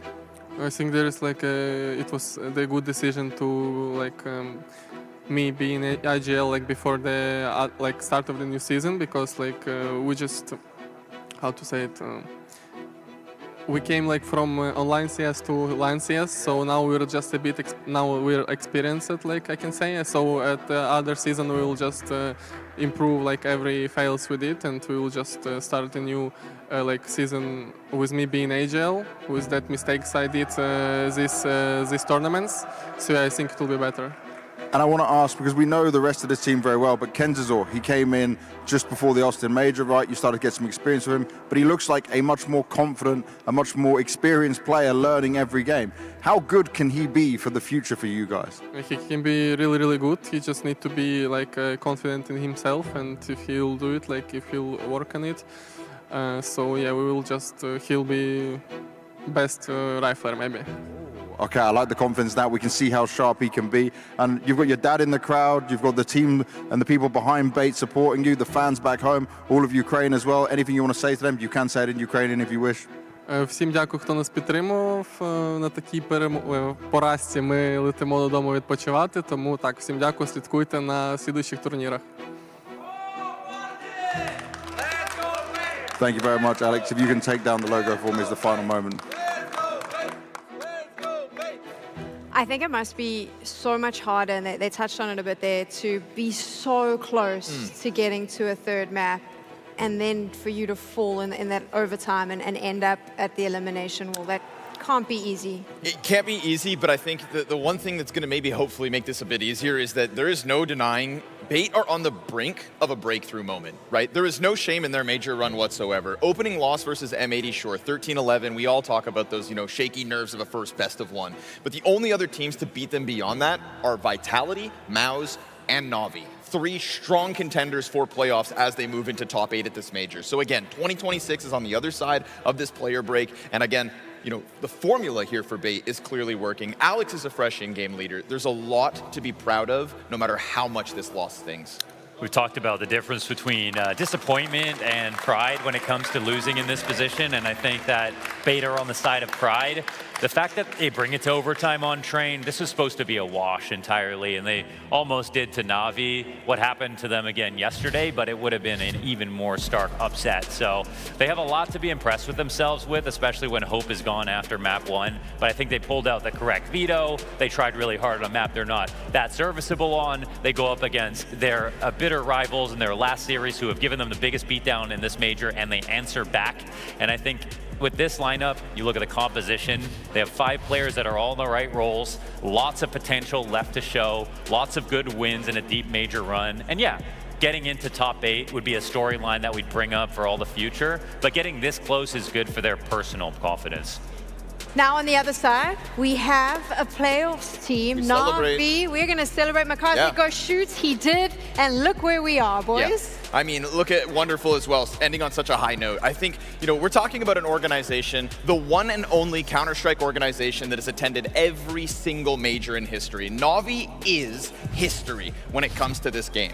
And on top of that, there's another streak that I think they're looking to get back to. There was 8 playoff showings for Na'Vi until it ended in Krakow. There was then 7 consecutive playoff showings until it ended in Paris with Simple. And now we've had this back and forth where they haven't been able to streak them until today. 2 times they have found now top 8 at a major, and they're not doing it with Simple, they're not doing it with a superstar, they're doing it with Wonderful at the tip of the spear for this event specifically. And he doesn't need to be Simple. All he has to be is a great opper. And today we saw that he is. I like that rationale, and I think, again, when they play here against Bait and look so good, especially on their first map, and if they had lost map 2 and won the series, maybe they're a little shaky coming into playoffs, but I think they have adequately improved their trajectory in playoffs. I am wondering now, is there a chance for a finals run, which is not a concept I had in mind at all for Na'Vi. I thought they barely make it into top 8, and now I'm wondering if they can get even better. And one thing I'd also like to say about Blade is with his affect in interviews, you never see him too jubilant about any given victory, and I personally believe that's because he puts in so much work that he knows the win is coming, and you get bitterness and disappointment when you lose, but when you win, it was meant to happen, and you really saw that game here from Na'Vi today. What do we like about this Na'Vi lineup as we go into playoffs? You've obviously mentioned a bit of it, but what we've seen so so far at the major that you think that they can bring to the table, which may be cause for upset of some of the other teams? An extension of what Mohan just mentioned, right? There's no tilt at the moment. There's no upset-looking Na'Vi whatsoever. Ima in their pre-match interview said the same thing, that there's just kind of this like newfound calmness within the roster when if mistakes happen, which will inevitably occur. This is Counter-Strike. You lose rounds you're not supposed to. You win those as well. And so to just let those moments kind of wash over you, to fight it round by round, there were times where you almost felt like it kind of looked from the outside like Alexi B and Ima were butting heads and the frustrations were a part of the server. And nobody does their best work in a stressful work environment. So I think that this goes to Blade's affect. Now the players are starting to kind of walk forward with the same swagger that we know Blade are trying to instill into them. That's what I like about their hopes moving into the major playoffs, is that, again, they're kind of coming from the bottom of the group. The only reason we're going to think maybe they're talking finals is because they did it in Copenhagen. You know, otherwise there are big top dogs, S-tier teams already waiting for them, but it's that coolness that I think Na'Vi bring to the table that I want to keep an eye on. How far do you think they get, Launders? It's probably comes down to their draw, as it does, you know, for teams like Spirit, for teams like, we'll see if Falcons may. We don't know who's going to be there right now, and even if you getting through a quarter at this major is going to be a pretty massive achievement for anyone, because it's getting scary. If the favorites win the next two matches, the last two matches pre-playoffs, they start their playoffs run versus Furia. So top 8 is a really great result. That's fantastic. We're so happy for Na'Vi. This is panning out to be incredible. The next time we get to hear you will be at playoffs. Thank you so much for being on the desk, the most racist Thanks for desk having us. in esports right now, right? That's the Launders joke I'm supposed to play with, I think. Gents, thank you. We'll hear from you soon. And we got 2 new people coming up very soon. We're going to take a quick break, and when we return, Passion UA up against FaZe. Do not get in my way, you cannot drive in my lane. Tires is burning the pain, you don't have nothing to say. This is how legends are made, I know I got what it takes. And I'm not popping the brakes, and I'm not popping the brakes. I'm too competitive, I like the narrative, that I'm the best in the league. Who you comparing with, that isn't competitive, top of the throne, it is me. How you moving so when it's speed, I just been bringing the fire. Bringing the fire. Ready to fight. Let's go. That tick-tock go. That click-clack go. That tick-tock go. That click-clack go. Ready to fight, yo. Ready to win. Ready to fight, yo. Feel it within. Ready to fight, yo. Ready to win. Ready to fight.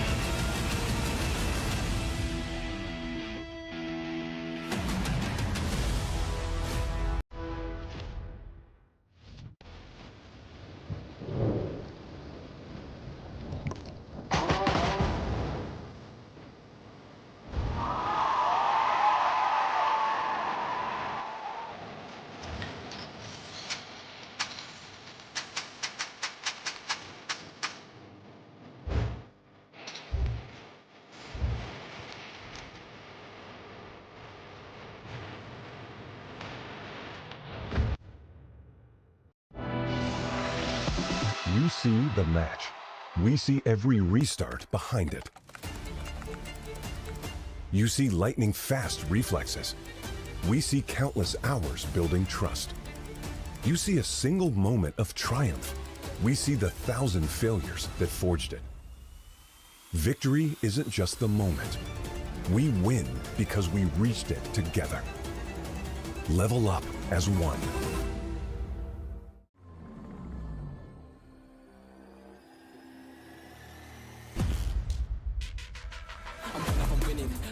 Shot and I'm already grinning, you know that I'm one of them, one of you sending, you know you've been cutting, you know I'm ascending. I'm one of them winning. I'm one of them winning. I'm one of them winning. I'm one of them winning.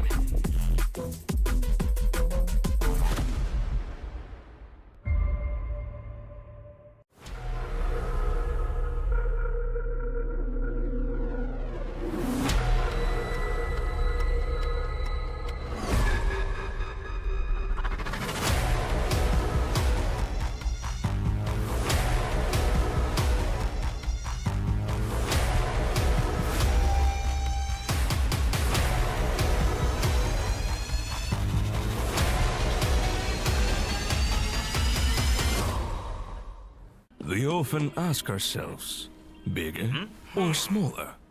But first, you need to figure it out. Do you have a massive FPS? Or a tiny ping? Is that good? Nice! Yes, it's fantastic! X-Play GG. High FPS and low ping servers.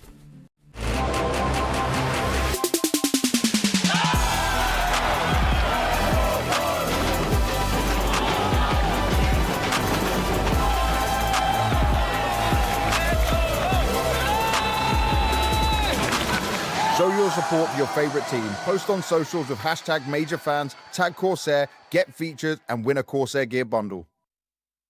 For FaZe and for Karrigan, it has been a long journey from stage 1 to where we are now. It's been a wild ride, so I have to ask, obviously you've had sickness in the team, the energy right now. Just talk me through where FaZe is at going into this matchup. I mean, we're going into a 2-2 game. I think we're playing really good, honestly. I think we had a blunder here and there, but I think the only game I'm looking at this stage, Spirit, was not ourselves. I think Mongoose 3 lost 1 on 3s, 5 on 3s. We played actually a great game, but in the end they were shooting hard. So I think our performance yesterday kind of shows how strong we were as a team and individuals. So far so good, but it is a dangerous game, 2-2, right? We always talk about FaZe can do it, but it is hard to live up to the expectations. Patch and UA have everything to win in this game as well, so just looking forward to a banger game. It's always like that with us. Now, in terms of being a banger game, in the best of threes, you guys have not lost. That's where you've found your successes, whenever you've been able to come back from it. Is this more down to the experience? Is this now just because you're getting more reps with Jacob in? Like, can you talk me through just the whole aspect of how you've been able to do it?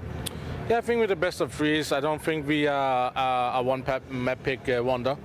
We kind of pick different maps. It is where map group comes into a bigger effect on the picks and the maps you can play, right? So we haven't had a home map for a while. And that's still a struggling issue we're trying to find, but when we play good, we can play a lot of good maps, and that's the good thing about BO3, right? One bad map on our pick, I'm not too worried about the next map in that sense. When you're looking at that, you don't have a home map. How do you pick it? Is it more based on the opponent and how you see their game, or is it your feeling that you've had from practice and off the players yourself? I mean, practice comes into an effect, right? Every tournament we're doing a map ranking, come into the tournament, okay, what do we think is our strongest map? Yeah. Let's try to end there in some of the vetoes, right? But some vetoes has to be punished. Some veto has to get kind of awkward for us to win the vetoes. But in the end, I have to respect what people feel individually good on, especially the game today. We have to try to get our best maps. I think it is this specific matchup. It's kind of obvious where we're going, but in my opinion, we have to aim at least 2 good maps for us, and then we know we have a very good shot of making it. A lot of people are putting you as clear favourites. Is that how you see it in your mind? Is that the mentality you need to come in with to get that win and make it through the playoffs? I mean, paper doesn't really matter. For me, paper has been a joke for many times. Every time you're favorite, you can lose. Every time you're underdog, you can win. For me, it's a 2-2 game. There's a lot of favorites. Odds always goes down. The pressure might be on us, and they have less pressure, the game gets tighter. But we have proven to show we can withstand that pressure. But you never know until the game starts how my team reacts. We could have been out with 0.4 seconds against Red Canids. Now we're here, we have a chance, and I'm trying to remind the guys that we could have been gone 2 weeks ago and put them in a scenario where, you know what, play with our hearts on. Do everything we can, because in another universe we shouldn't have been here. Now we're here, this is our chance to take it. And I said, if we go next stage, you don't really want to play us because we have nothing to lose on playoffs. But one game at a time. Today we have something to lose, but we have to play like we have nothing to lose, because in theory, like I said, we should maybe never have been in stage 3. I love that mentality. Thank you very much, Karrigan, and good luck, man. Welcome back to the StarLadder Major. FaZe up against Passion UA, about to go down. Joining me on the desk now, we have someone who is a record holder, to be honest. The only person to have ever won a major as a player and then again as a coach. It's ZywOo. And we have Ted from Bulgaria. Let's get into this, gents. FaZe, under no circumstances should they lose. It will be unacceptable. Let me paint the picture as to why. They are paid more.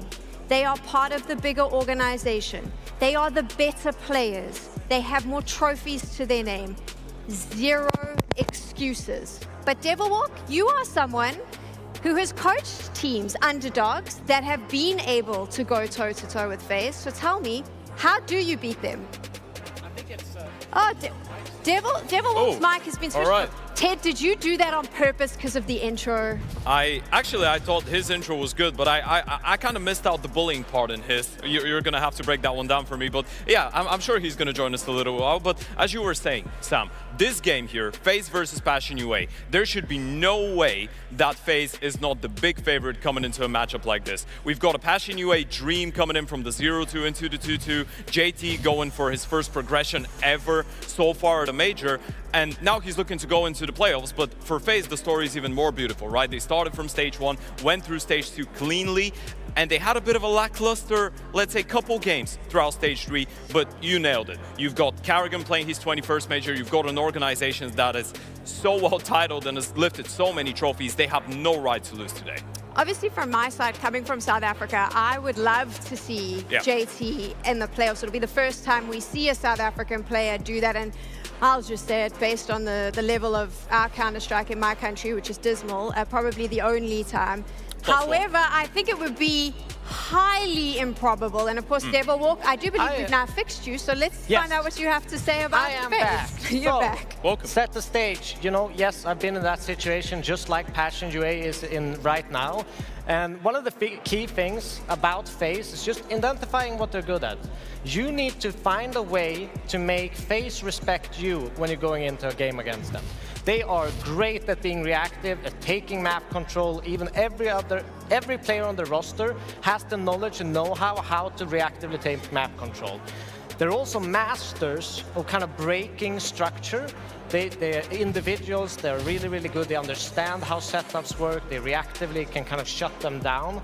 So a huge thing is you use transitions. So you paint a picture like you're aggressive, but it's not the initial aggression that I think is important. It's the second. It's when they react to your initial aggression, that's where you're going to find the ability to get picks and kind of slow them down. Example would be like Mirage, you take A ramp as CT. They're going to fast take close con, go short, and kind of shut you down with taking that much space. That's where you need to attack. That's where you need to be ready to reactively punish the reactions, essentially. I've seen Passions UA be very proactive in their aggressions, but I'm wondering if they can add that extra layer and extra step where FaZe are really, really good at dealing with that initial aggression. So that's key points for me. Make them respect you, make them slow down. You never want to be on the back foot and play too defensive, and give FaZe the space to do what they want. We spoke about this a little bit before this game, and I think when we were trying to define exactly why we should care about this matchup, and I said to both of you, I think that the biggest thing is we just don't know what FaZe we're going to get. And that's kind of been the story of FaZe building up to this major, and at the major as well, Ted. Like you said, they started off looking terrible. I mean, they could have gotten eliminated by the Red Canids, and we would have never been having that conversation that we are right now. But this is the same FaZe that was able to make the last 4 consecutive major playoffs. This is the same FaZe, well, a little bit changed, that even made it to the playoffs in Austin where they had Simple instead of Brokey. So through all the changes, all the different iterations, all the lackluster moments that they've been going through, this is the one team that has been able to show that their magic and their spirit can never be broken. At this point, we might as well just start calling Carrigan the king of the undead, because he's just able to keep them alive at all times. But they will need to show up today, and I feel like it's just a great matchup considering that they are the big favorite, and Passion UA will really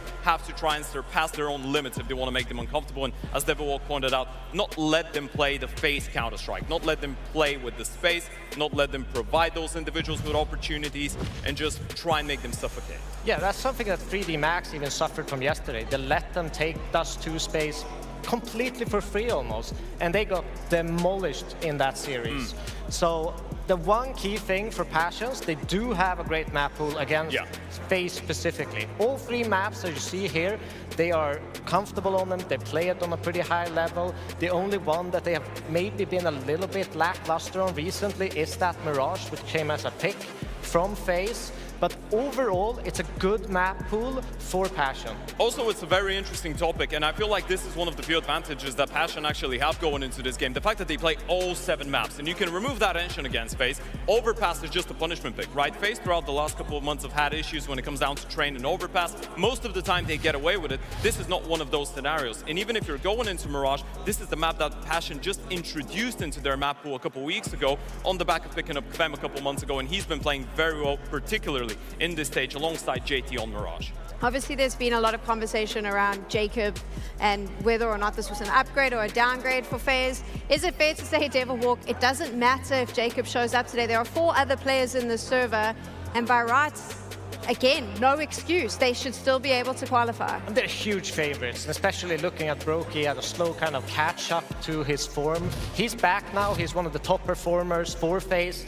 I agree with you. They don't have any excuse. They don't have anything that should say that they shouldn't win this and go to playoff right now. No excuses. Time is up. FaZe needs to make playoffs, but Passion UA is standing in their way. 3D Max, they play a very specific style that you have to be ready for. Even when I was on Liquid, both teams have played each other quite a bit. Needless to say, this entire team has a lot of experience against 3D Max. So versus G2, I think we just didn't wake up. It was first match. We have our plan, but they changed every position, so it was hard to understand what they will do and how they're playing. So we tried to adapt, but we didn't have time to adapt. And about Falcons, I mean, they just fuck us.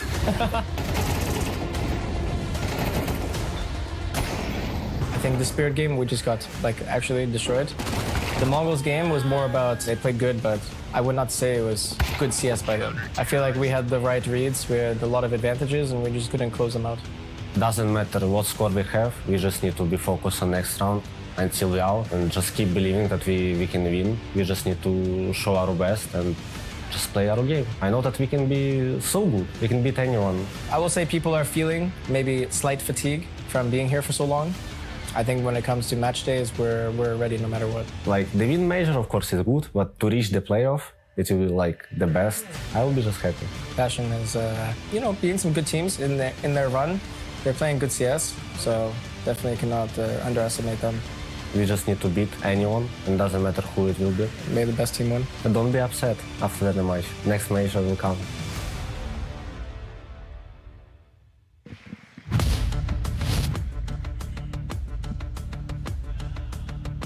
Passion UA FaZe in our final day of play, and only one spot in the playoffs for either a favorite or an underdog. For FaZe, it's been a run beating up on these lower tier teams all the way from stage 1. They almost lost their tournament life multiple times, but here they are fighting for another playoff versus a Passion who have never seen a stage of that size, certainly not at a major. Will today be the day for Passion UA? It's the team that always finds a way to make majors versus the team looking to do it for the first time. And we start things off here on Overpass. This is the attempt at a punish from Passion UA. This whole map pool is a punish, but we can talk about it later. Passion look like they're about to hit this B site. That's if FaZe don't push first. Yeah, Jacob getting ahead of this, and he clears out the first man.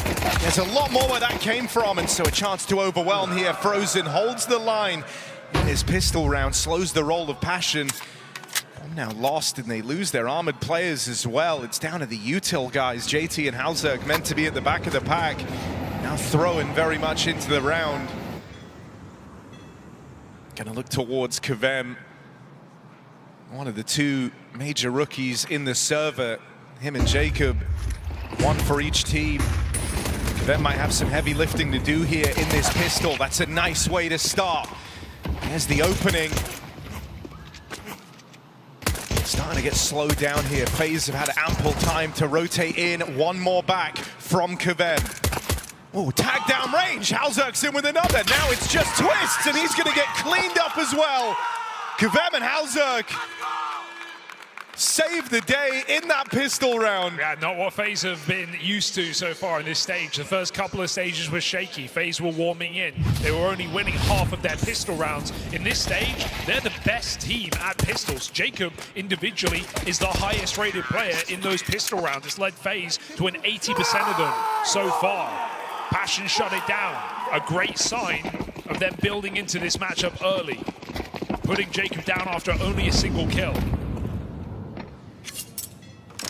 So FaZe got to do it on the back foot.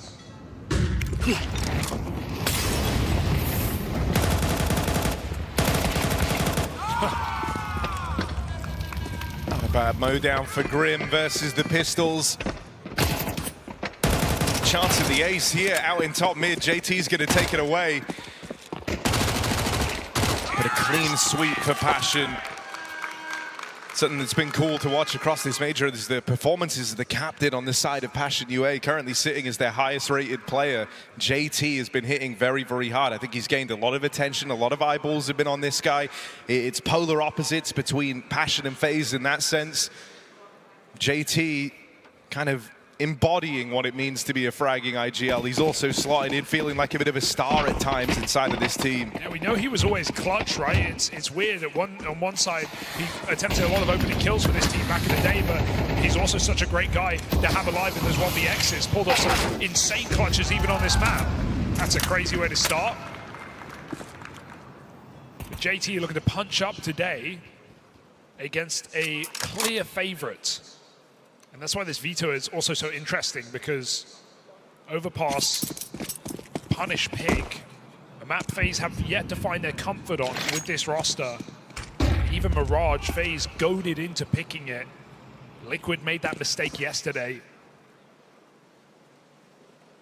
Got 2-0'd out of this series and eliminated by this very Passion squad. So in this round, Passion move up on long, knowing the importance of winning this first gun round to really get rolling.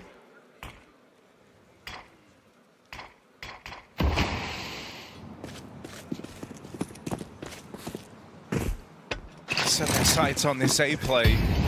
3 players here for FaZe Clan, so they're more than ready for this. Carrigan linking up with the rest of the gang, but Spam up close, and Brokey dead to a stray bullet, falls first.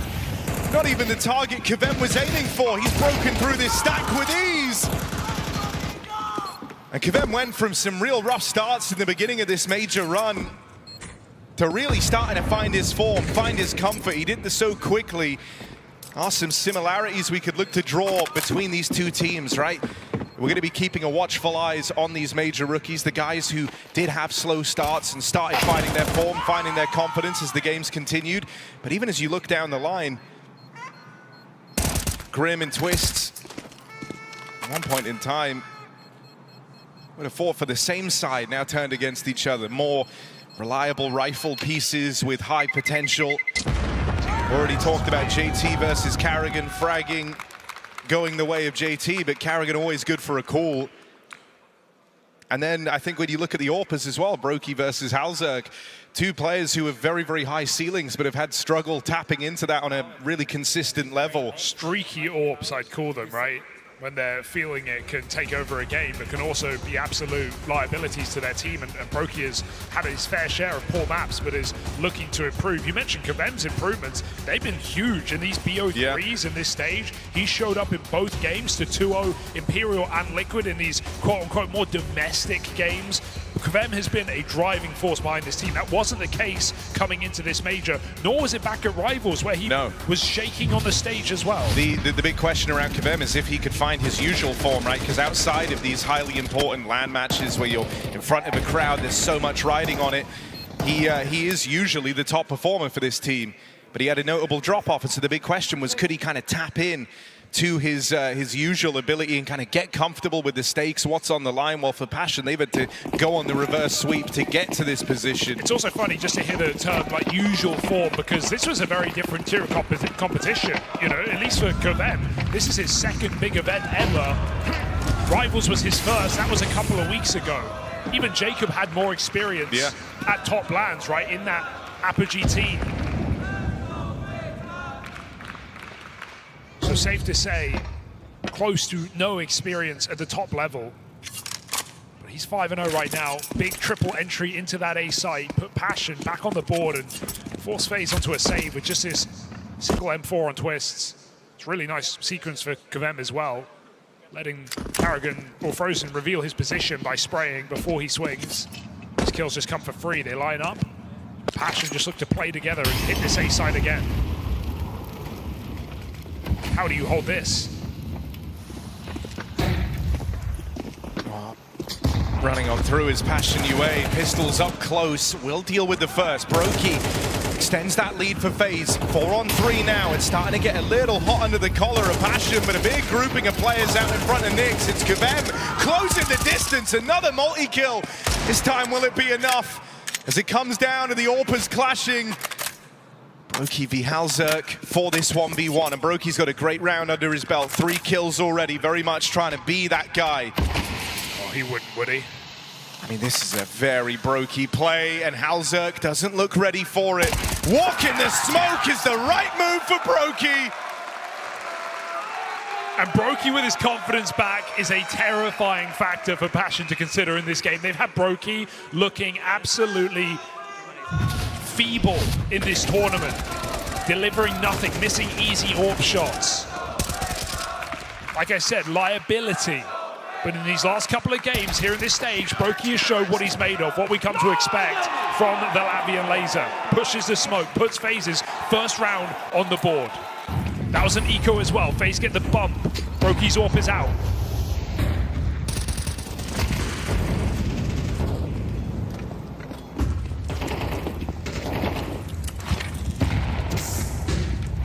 Passion knew they were in for an uphill battle when these guns make an appearance, so let's see how it goes. Both AWPers electing to bring theirs into play in this round. And early grasps for damage and info have been largely avoided. But another boost, they've employed a couple of them in this round. Just looking to gimmick a kill if they can, out towards short.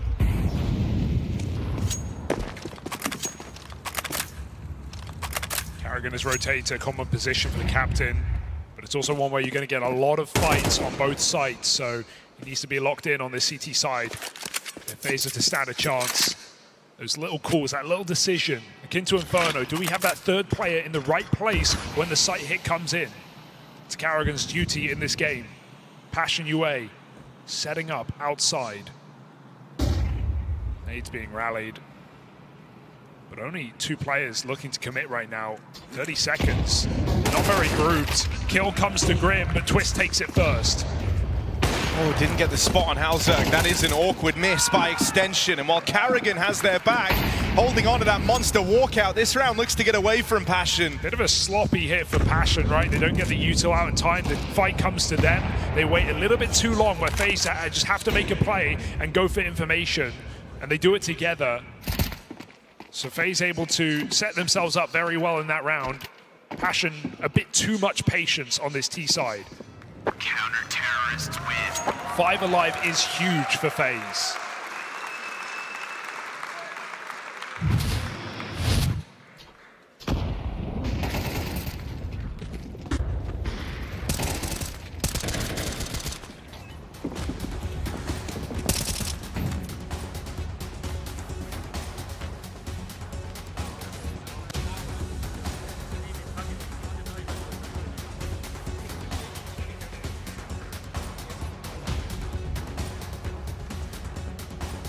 TC wanted to try and get ahead of this.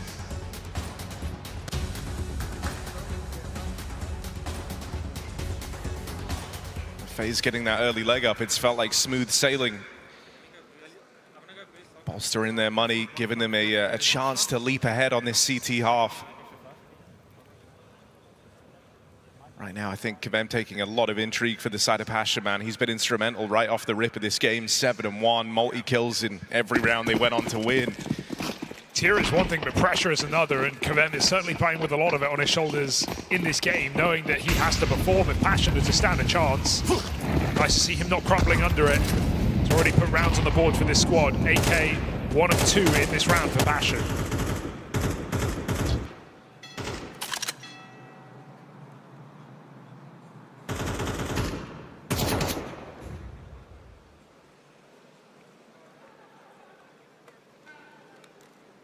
Bit of a slower round coming through here. Passion hoping that FaZe aggression can hand them an advantage. FaZe are very They are playing super passive in this round.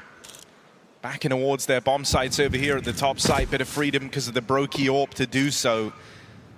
And they'll take some info down here towards short, but that's really the only play they've looked to make. Karrigan's even leaning A as well in heaven. FaZe are constantly boosting, spamming, peeking short. They're getting a lot of information. With this side of the map being quiet, why doubt it? Karrigan commits to the rotation. FaZe have no reason to think otherwise with Twist in this aggressive position on B. So as Passion get closer, FaZe steady themselves. Loving how long they've held on to the util as well, right? They've kind of anticipated, they preempted a bit of a slower round. Brokey! That one's gonna leave a mark. Two of the big rifle heavy hitters get skewered by this AWP. And now baited into this crossfire. JT might get out with one, but Brokey is fired up after his collateral. HeavyGoD, no choice but to once more head for the hills, and this time there might even be complications. Not only has Brokey got aggressive, but there's a big flank from Twist. He hears the scope, hears the footsteps, they're closing in on HeavyGoD from both sides.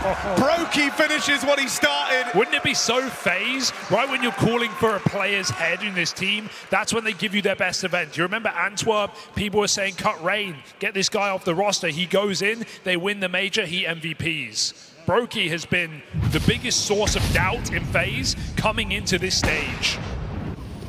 And in this game right now, this all-or-nothing game for FaZe, yes, they are favorites, but still he is delivering.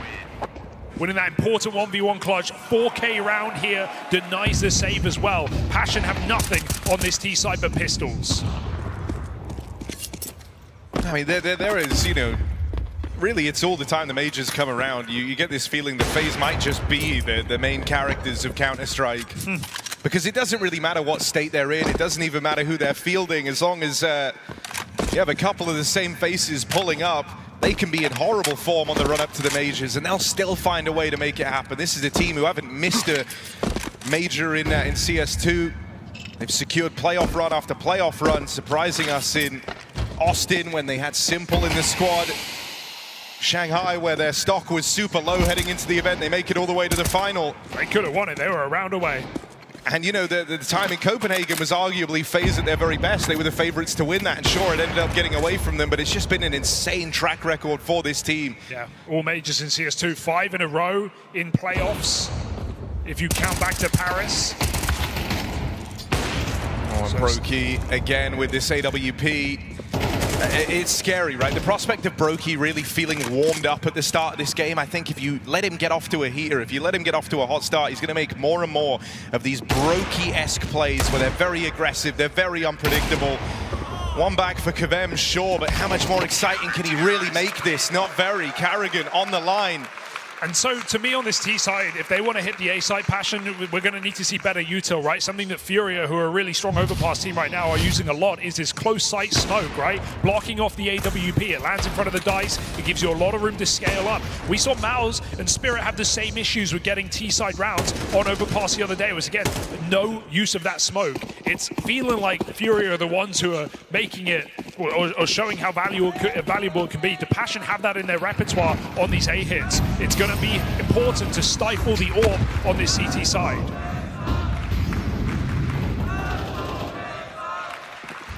Right now, FaZe are confident, they're playing aggressive.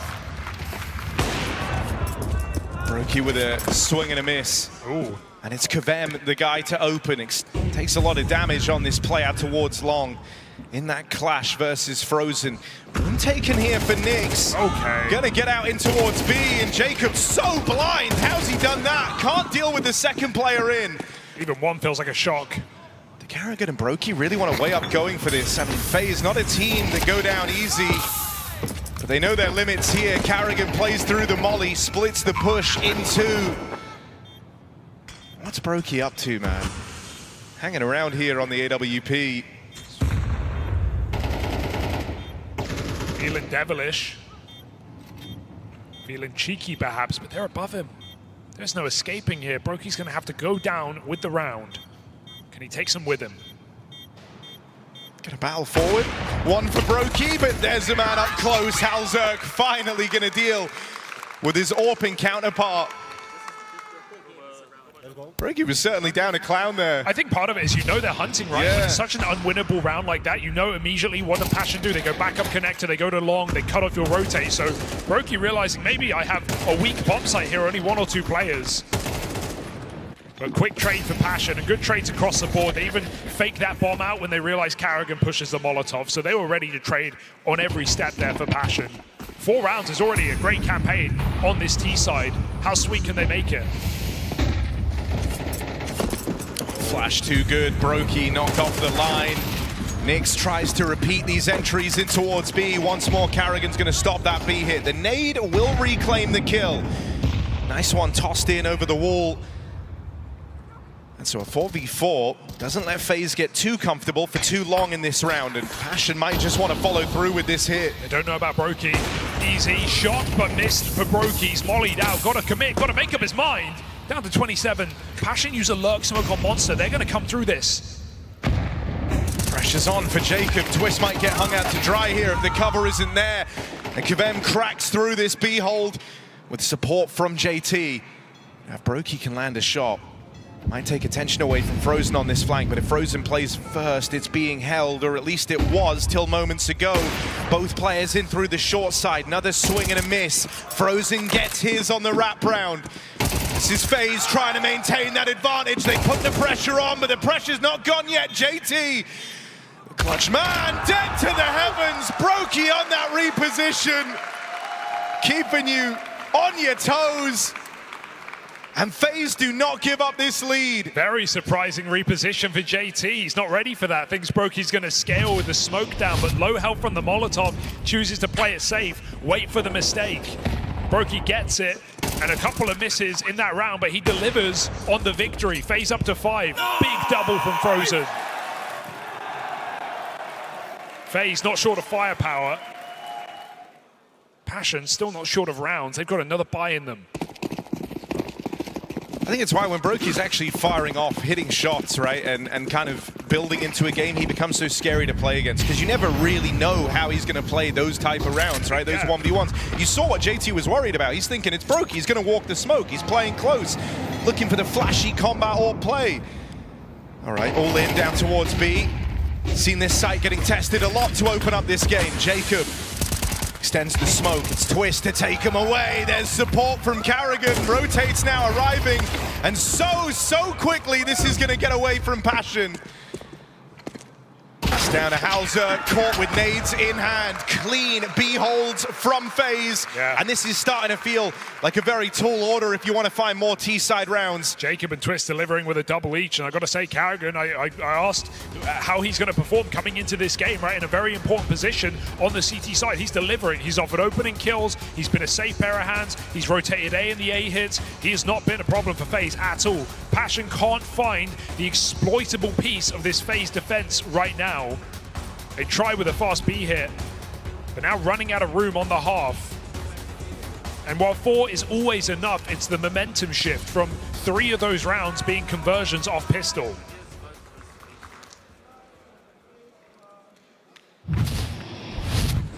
So Passion, one chance to talk it over with TC. But can the doctor dish out a prescription on this T side before your half ends? Come on, shorts.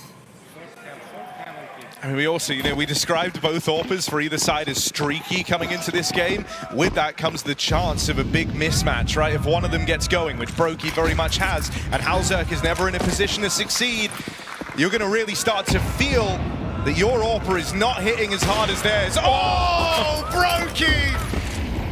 Speaking of him, and he shall appear. There's the first. He'll hang around for even more.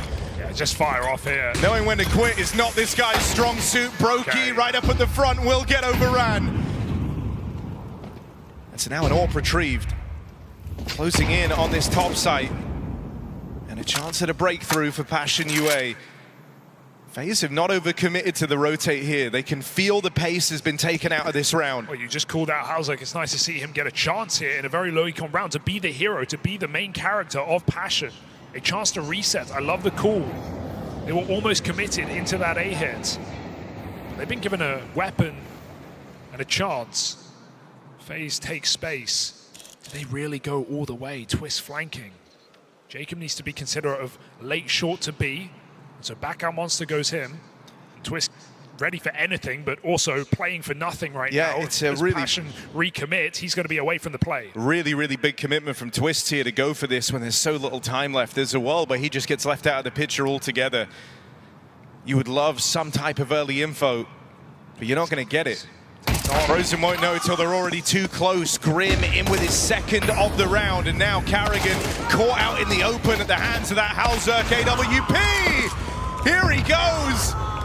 Finally with a chance to find some impact and be the difference maker, and HeavyGoD doesn't disappoint with 2 from Grim. Giving that AWP over, and HeavyGoD stretching his legs. Passion on a low econ round will bring this game one step closer to a tie on the half. And FaZe are so antsy. They got ants in their pants, Harry. They can't sit still. They have to jiggle. They have to get info. They have to play something, but they don't have the utility to make it happen. Frozen peeks out. Carrigan swings to commit in the sight. Twist isn't close enough to play.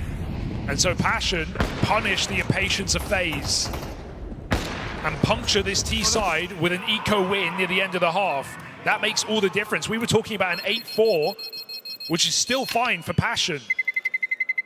Now they're looking to level out the half. Big pickup for HeavyGoD. Grim puts that AWP in his hands. He does not disappoint.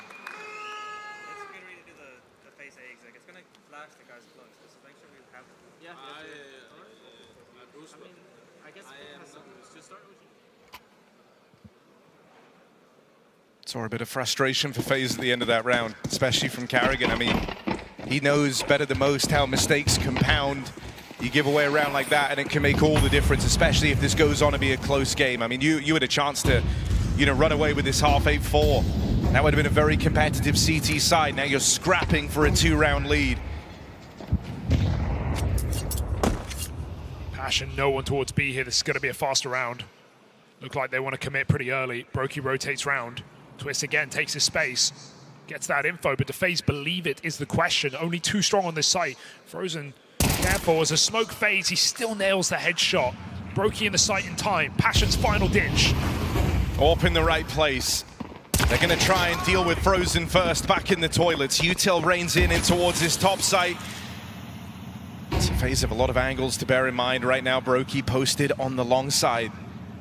Grim and HeavyGoD closing in through the toilets, and Carrigan going to try and play it up close on the MP9. Cheeky. You risk feeding him to the wolves here. It's the same play, it's just a little bit later here. Frozen slowed it down, he complicated it. Brokey can't afford to rotate. Carrigan might need help. Shadow spotted, but Carrigan can't hold on. Now those rotates going to start to scramble up, but if Brokey doesn't hold the line, it won't make a damn bit of difference. And hold it he shall. Brokey with 2. Any more in the chamber? That flick nearly hits, but nearly's don't count here. Chase from Twist, and it's all left on a HeavyGoD. AWPs clash, and once more, Brokey's going to best him. FaZe get out with their slimmest of advantages, and right now it's Brokey leading that charge for FaZe, topping the charts at the end of that half.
Playoffs on the line, and FaZe are playing like they know it.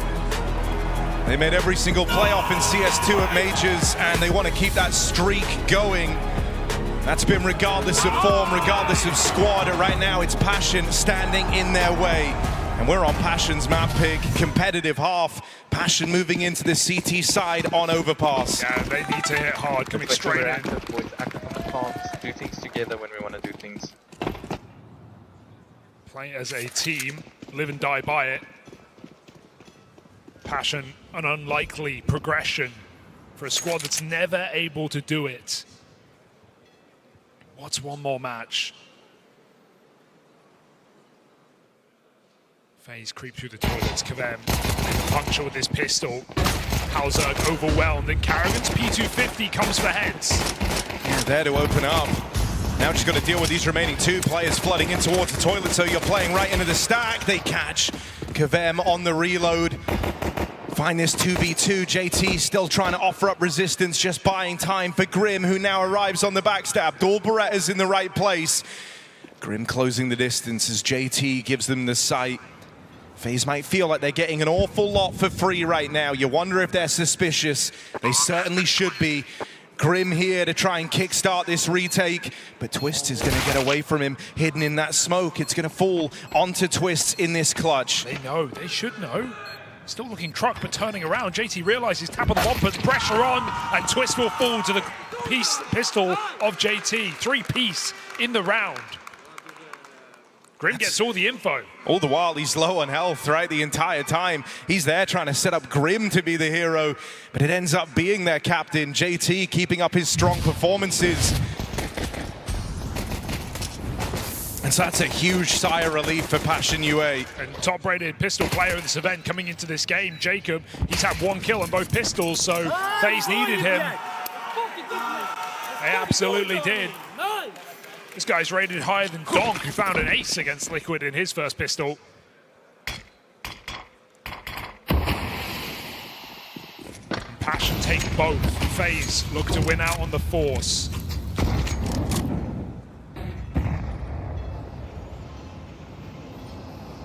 Yeah, it's the downside of letting them get away with that bomb plant. It's giving kyxsan options. Not many, though. 2 Galils, 3 pistols. And an M4, apparently.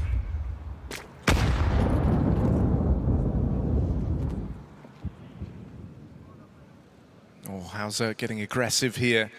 Timing's going to be everything. kyxsan with the bomb at the back of the pack, and HeavyGoD doesn't want to hang around out in the toilets. Just take this as an opportunity to leave. He saw them leaving. Saw them ducking down through connector, and so it's enabled to lean it down towards this B site. Boost gets assembled. Great timing for it. And Grim snipes one from the back. A man down now for FaZe as they try and battle through these smokes, and this force is going to come up short. It's just frozen against this sea of Passion UA. They swarm this lower site. FaZe force finds nothing. And so Passion now have a golden chance to move up into the lead.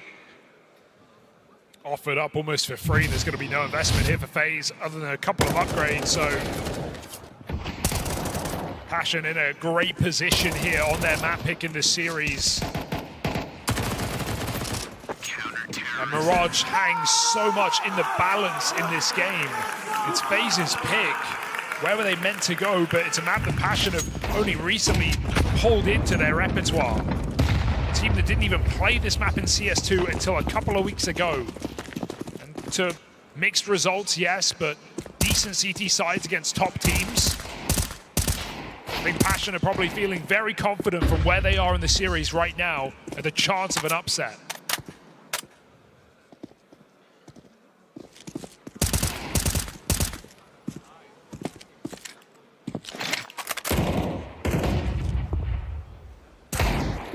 Oh, shot for Frozen. Here's the SMG trying to close in. Careful. They've also worked their way around in the toilets. So right now, Frozen just kind of running interference. And they're going to close in and deal with HeavyGoD on that aggressive move. This is only Deagles. Grim alleviating a lot of the pressure in tandem with kyxsan, and numbers will do it for Passion. Stop that from getting too weird.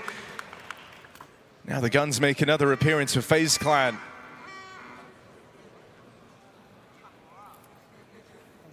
pick monster.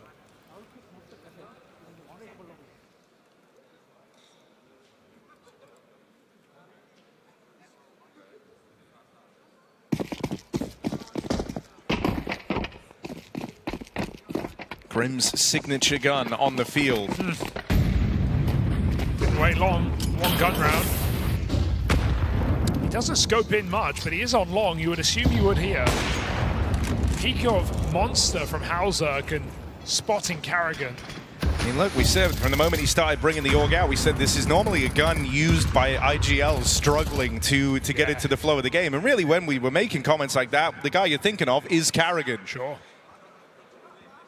Let's see if he is the student or the master. JT's jumping. He just shot at the smoke. So they're going to fully reset. Passion change their mind in this round. It's fine. It's not too late, but FaZe are ready to hit this B bomb site. Getting closer and closer. Twist faking on the other side of the map. This AWP hits Frozen, finds the bomb as well. Yeah, not just a 5v4 delivered by HeavyGoD, but big info in every move he's made here. Confirms the bomb drop down towards B, spots players out towards short, and now Passion have a very clear picture of where FaZe are in this round. Feels like Twist needs an entry because they have to bring this bomb back up. It's too obvious at B. There's 4 players there right now. Well, Grim and JT actually still in the site. And FaZe creeping in with 30 seconds. No room for error on these entries. Grim firing off, only good for one. Jacob, double entry, suddenly brings FaZe back into the conversation. Karrigan spots one more man trying to make his way out through the bank, but it's Jacob right now. Making withdrawals, knocks 3 out of the round in seconds. HeavyGoD and kyxsan, what are they up to? HeavyGoD was going to run away and save, and they feigned footsteps now on both, but they're still interested. Okay, Passion UA, you have our attention. What's the idea here? They both feign the fallback. Bomb planted for toilets. Isn't there smoke here on either of these players? So they're hoping that FaZe up and leave can give them a window to hop on that bomb. This is a really risky move. A lot of time has elapsed now. HeavyGoD getting on it. Karrigan trying to come back. Will he get there in time? Oh, he's missing! And that's a ninja defuse from HeavyGoD! And a costly couple of misses. They cannot believe that that just worked versus FaZe. Daylight robbery from Passion UA, and Karrigan, he had a chance to stop that. He had to hit that first headshot, but shaky shots. Jumping the gun. And HeavyGoD runs away with a round like that this late in the game. That is shocking for FaZe. They can't afford it. It's 4 rounds straight on this CT side for Passion. That was FaZe's chance to jump into this half. Round like that as well just kind of cuts through the pressure, right? Like, that's a smokeless ninja defuse. All you had to do was feign a couple of footsteps and you've just stolen a round. Jacob's 3K all in bait. I feel like that just bolsters Passion so much. Gives you a real mental edge in this one. You've gotten in the minds of FaZe Clan. You got a kill down here, but do FaZe realize? Very quick flank from this B bomb site. kyxsan is coming up connector right now, and no one's even considering. Brokey dead in the back. And this is just going to lead the round to just stall out unless Twist can make something happen. Catches HeavyGoD, who's a little too wide out towards long. And he's seen this Grim on. He didn't like it last round. The molly will miss its mark, but it allows Twist to close on in. Karrigan gets some revenge here. And one thing's for certain, they might even keep a man in the sight to watch this bomb till after it goes off.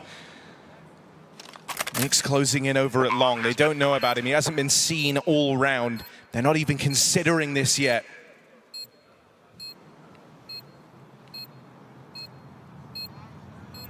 Can he grab that kit? Or does he just go for the kills here? Nick's moving in. May have the element of surprise, but that's all he has, and it goes away immediately after that kill. Smoke on the bomb, and you know FaZe are flustered in a round like this. Karrigan running in. Molly goes through. Nick's on the stick. 1v1 with the knife out. Not again. Not for Twist. He can't do it. Back-to-back defuses in the face of FaZe. And how are you not phased after that? That is simply unbelievable. Hit the eject button. You want to be out of this game right now, FaZe. You have just been embarrassed on the stage, back-to-back rounds.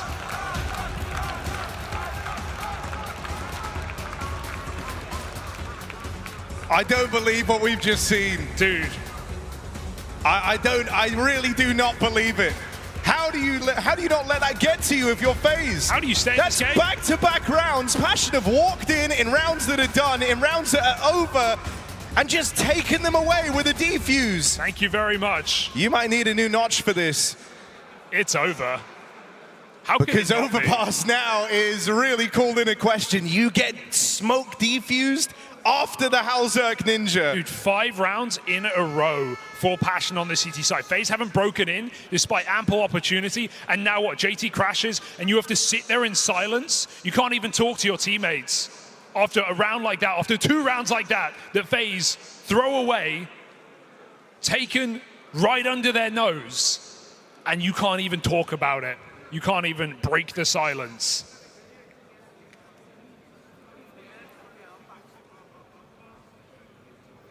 You just have to breathe.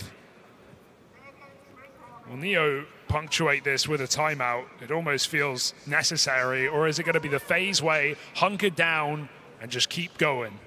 It looked like he was going for a timeout before the tech pause anyway. So yeah, I feel like, you know, this is one of the maybe easiest identifiable times that you need one. It was just perfectly played. Karrigan also got mollied in front toilet and he was too low. He couldn't come through, couldn't even offer. He had an HE, Harry. If Karrigan doesn't get mollied, he can HE the smoke, Twist just kills him, they win the round. It's fine. But that Molotov, even there, is a crucial part of why they pick it up. Blocking Karrigan from helping out his teammate. Every element of that felt meant to be for Nyx. I mean, FaZe always have this aura of like BS around them, right? Yeah. Especially in these highly important matches, especially at majors. Thinking back to some of the sickest rounds from major playoffs of the majors that have gone by in CS2, and a lot of them will feature FaZe Clan and its members. But right now, it's Passion who have kind of stolen that mantle. I think that means attack as in a tactical pause. And so TC knows. JT knows. But not for them.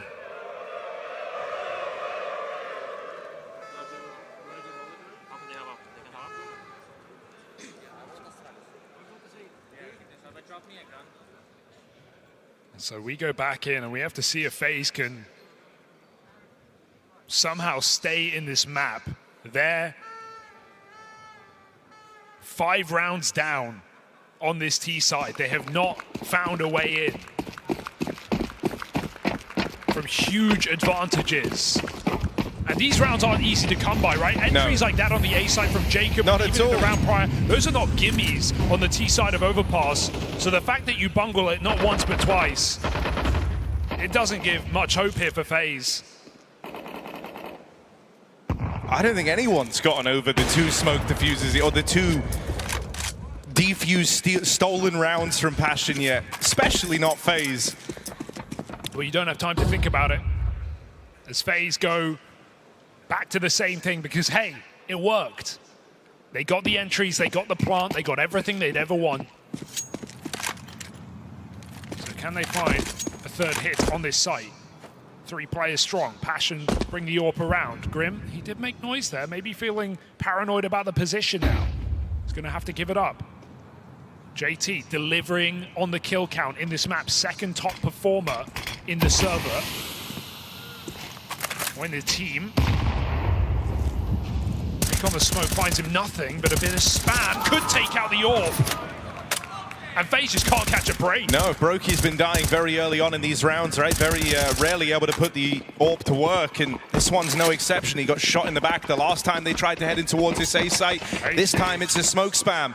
And so Brokey, the top performer right now for FaZe, has just been iced out in awkward circumstances. Try and break the smoke, try and chase down this B play, and FaZe will but break through. Grim can't hold the line. It's Jacob and Twists. Two players who are sitting bottom of the board, catapult FaZe back in with a chance at a round. And your money's on the line, you'd save at any other moment, but I think Passion might be tempted just by the way they've robbed these rounds, knowing they can keep their thumb on FaZe. So they move in, 2v3 with it all to play for. You also just know FaZe in their heads in these post plants, right? They've let two of them get away now. And so if there ever was a time for you to take advantage of that, it's here and it's now. They close in on Carrigan. He's going to get dealt with, going to get cleaned up, but firing off, it's Twist out for a monster, catching halbsMd, trying to run for the hills. Finally, FaZe get through one of these post plants. And halbsMd dead to the bomb. Everybody falls. It's maximum damage. Very paranoid about short there. They thought they could grab one more kill before the defuse, but JT had the kit. halbsMd didn't until he moved back into short. Unfortunate positions, and FaZe do finish what they started in this round, finally breaking into the half. Let's go. Still trying to bring the hype here, and now the money gone for Passion UA, so dare I say there's still hope.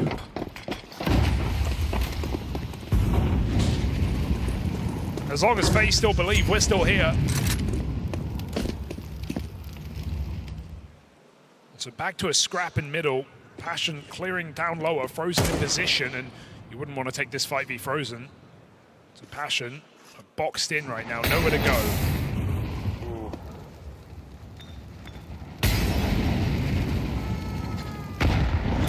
Good nade.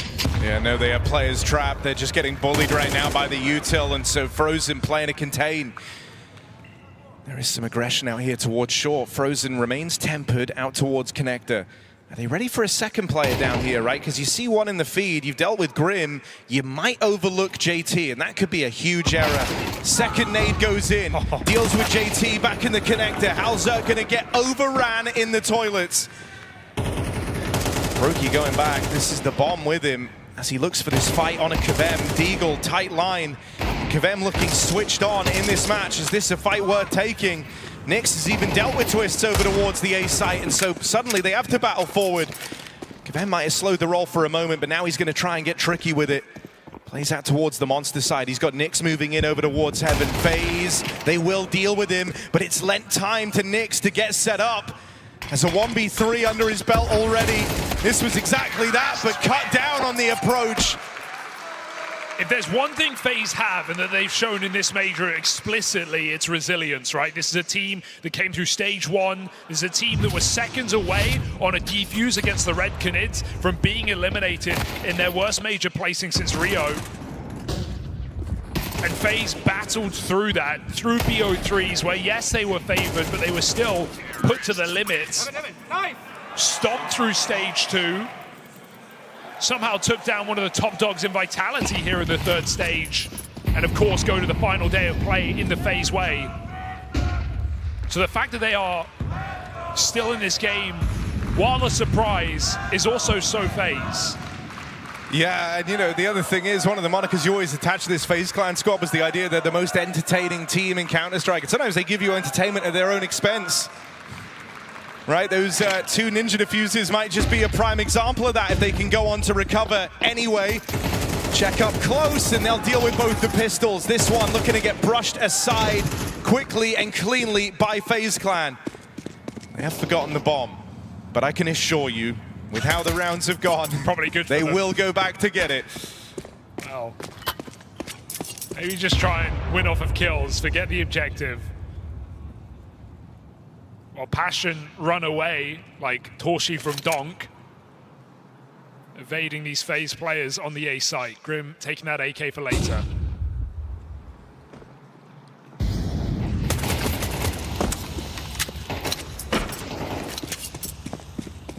And so suddenly, it's an even game. And you know, while we were kind of riding the high of Passion on those crazy defuse rounds, I think it can give as much as it can take. If you still go on to lose this game in spite of that, you know, how often are you going to get away with those type of rounds? There's a reason that felt so insane, and why it's kind of stained your memory of this game now, because it never happens. Rounds like that never happen, let alone happen twice in a row. And so if this still gets away from you in spite of 2 ninja defuses, I think that leaves a mark. They just feel like, what else did we need? Yeah. Got a strong first half, 5-round T-side. You won both pistols, you converted both pistols. You went on a 5-round streak at the side of your defense. And still, you have nothing to show for it. So Passion have to dig deep here. 3 rounds in a row for FaZe. 10-10, full buy. And the AWP for Halzug is a question of Kevlar or not. I imagine he'll go for it. Because, you know, you've won 4 rifle rounds in this game. And 2 of them were ninja defuses. So half your rounds essentially come down to miracles. And there's no more pistol rounds left to play. Not where both teams are going to be on it anyhow. Passion, the pressure's really setting in as FaZe have leveled out in this game. And you even heard it from TC coming in just a couple of rounds ago, where he said, you know, that they've taken a timeout. They're tilted. They're in their heads. Well, nothing's going to bring you back in, like streaking 3 rounds together, tying the game up. FaZe still remaining competitive. Yeah, and FaZe have had a pretty clear offense on this T side, so I'm surprised to see Halzug not bring up this AWP. FaZe have gone for A attack after A attack, only ditching down to B when they lose Brokey to spam in the mid round. Whatever happens, just use the time of the round. Let's fucking go for it. So FaZe look to slow it down. Passion look to pick up pace, pushing into middle here in this round, chasing FaZe. They're going to meet them head on. A scrap for the fountain control. kyxsan survives, his captain does not. And Passion hold the advantage. kyxsan decides to push it. Knowing Connector is a threat, Karrigan's already walking out B. This is a good example, though, of how sometimes, you know, the game plan just doesn't work out, right? You hear what was said there, use the full time of the round, but because Passion play on an up-tempo pace, you've got to throw away that idea. You can't even listen. Karrigan trying to provide a second option, a route to safety to salvage this for FaZe Clan. And Karrigan's doing it. Second kill secured. Now Grim's gone overlooked the entire time. Playing through the smoke. Frozen's going to deal with him. And now it's just kyxsan. What can you do? Kit dropped over towards the barrels. Surely not. But there's no way it happens again, not down towards this B site. That's there what is I just said no way it happens again, and kyxsan knows it. As we say, you don't get these miracle rounds often. He won't even entertain this 1v3. FaZe moving up into the lead, and that's in spite of Passion. Bringing the pace, bringing the heat, getting in FaZe's face and stealing an advantage on the back of that mid-hit. Karrigan grinds away back into the round for FaZe Clan.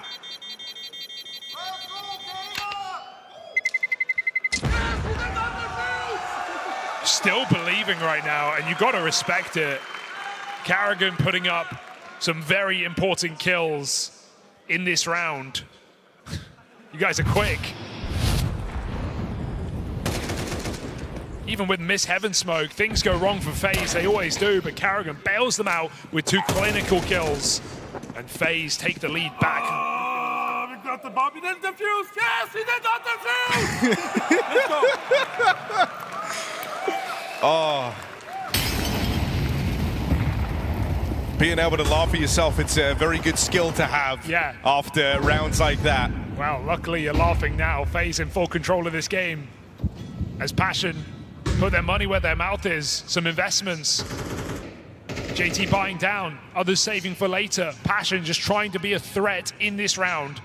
As FaZe edge closer and closer to taking Passion's pick in this series. Even that clip there, I think, just shows, you know, the biggest thing that Karrigan has always brought to his rosters over the years. Not just an IGL, not just the guy calling the shots, but a true leader, right? Knowing what it means to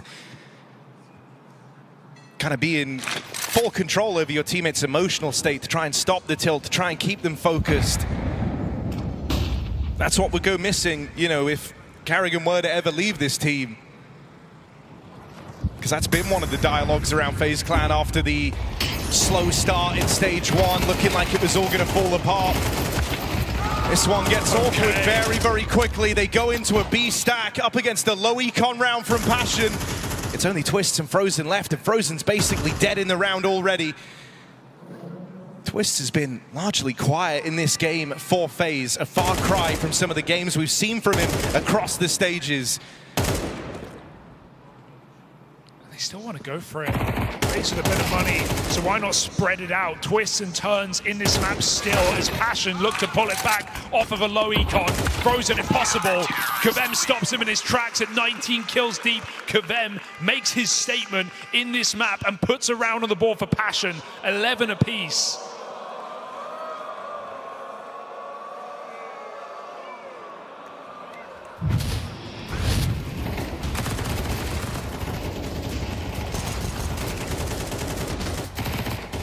And this takes what could have been an easy game, a quick close for FaZe, and it throws it all up in the air. Passion weren't supposed to win this round, and that's going to give them a second win, a lifeline, something to grab hold of here in the map. They get an AWP, they still have money for later if things go wrong. And FaZe don't really have that luxury. They have to hit hard and hit now. And if they lose at 13-11, all you feel is the consequence of those two defuses for Passion. So can FaZe redeem themselves? Or is this Passion grinding them down at the end of Overpass?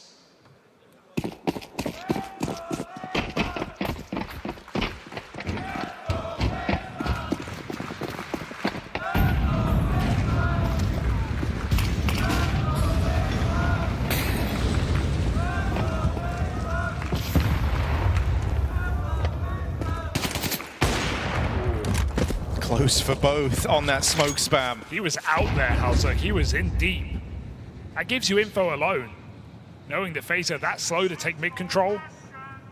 FaZe have actually been wanting to take the pace out of this from the rip, and so a low and slow round. Let's see how Passion deal with that. Because they've seen a real mixed bag of paces, it's not like, you know, anything could really foretell this from FaZe. So you've already burned a lot of the util here if you're Passion UA. Worried that one of these faster rounds might come through. Missed shot from Halzerk, and luckily enough won't cost him his life. Roki spent the whole round just holding connector to short, waiting for the flank to come in. FaZe just praying a pick gets given to them. They've seen Passion boost and be active on this B bomb side, but this is not that round. Grim is in the top side. There are 3 strong on A. Passion 40 seconds, resmoke at toilets. FaZe running out of time. They've got nothing to show for this slow default. They need a flurry of kills, and they need them now. Yeah, they've exec'd into both bomb sites just to bait out all the util. But caught here, Carrigan dead to JT as he tries to move in through the toilets. The rest of his team now speed up on the B hit. FaZe, remember, they run out of money if this round gets away from them, so this will be the time to show up. Jacob crosses into no man's land and lives to tell the tale. There's the support from Brokey. JT getting here quickly and in with the first. Down to the captain to try and drive this home. Brokey knocks him out of it. And Jacob has just been the savior of FaZe in so many of these rounds in this game. A stellar defense on the B bomb site in the CT side. Now he comes through with the crucial 2 kills to open up that round. Carrigan dead in toilets. Twist lurking on the other side of the map. If Jacob doesn't get these 2 entry kills in the way he finds them, FaZe do not win this round. The major rookie steps up massive here for FaZe. Map point on Passion's pick. See the frustration. They know that that was their chance. If Passion wanted to make it an easy game, that was the round to win. It's just so cool to see Jacob finding composure because we know his mechanics are there, and by God, do we see it in some of these moments, but he's definitely felt the stress, the pressure, the expectations. When that's all put to the wayside and you see what he can do in the server, he has put on some beautiful games here at the Major. Ooh. Careful. One wrong move sends you a map down here, Passion. There's still hope, given by your clean eco win. You've got some guns.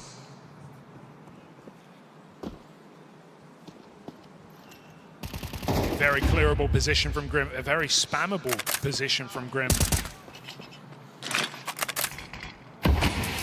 Brokey gets spammed down so low, man. Like any value you can get out of him in this round is huge, but largely, he should end up feeling kind of irrelevant. They brought him down so low. Grim's going to hear pins pulled. A swing on the timing, even a stray bullet would catch him here. No. Nix just took his eyes off, but gets on in time. Grim dead out towards short. FaZe set their sights on the A play. They're wounded, they're limping in up through short. Two-man hold and time is running low. They get past JT. Are they ready for Halzerg? Tucked in close.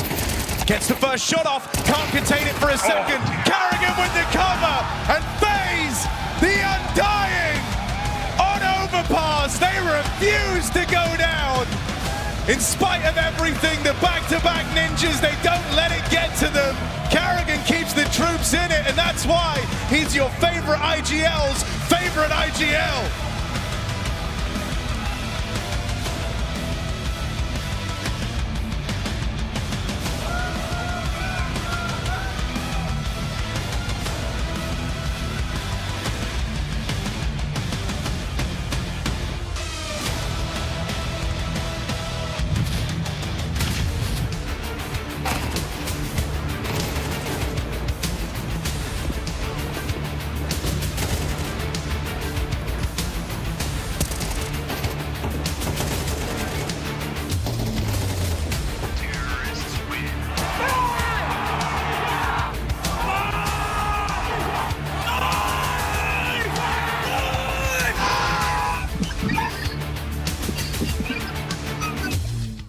Adrenaline rushes is numbing the pain.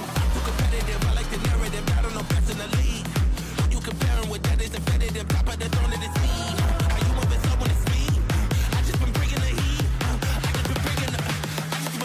I just been bringing the fire. Been bringing the fire. I just been bringing the fire. And they can't stop me. Ready to fight. Let's go. That tick tock go. That click clack go. That tick tock go.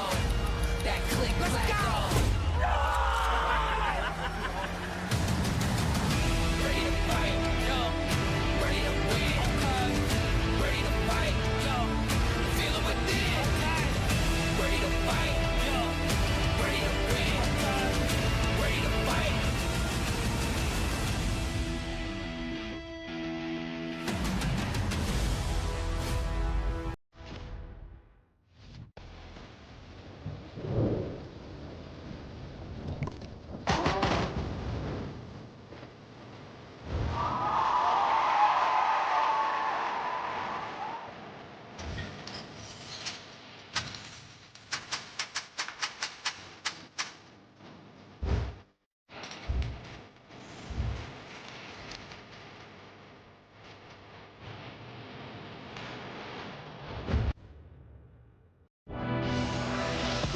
You see the match. We see every restart behind it. You see lightning-fast reflexes. We see countless hours building trust. You see a single moment of triumph. We see the 1,000 failures that forged it. Victory isn't just the moment. We win because we reached it together. Level up as one.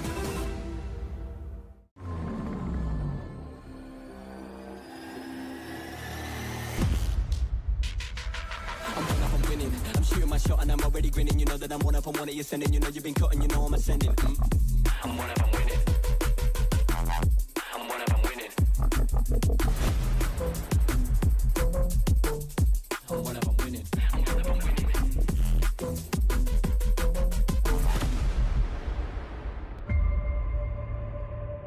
The return of Area 51, Alienware's highest performance desktop yet, equipped with powerful Intel Core Ultra processors. Innovative architecture designed for ultimate gaming. Engineered to evolve alongside your game.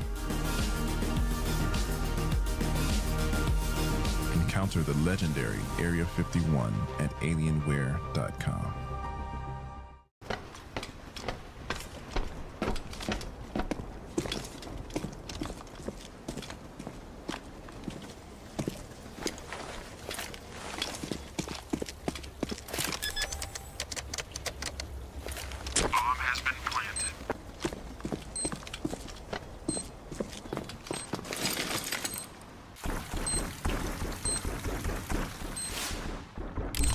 Create a lobby by your own rules.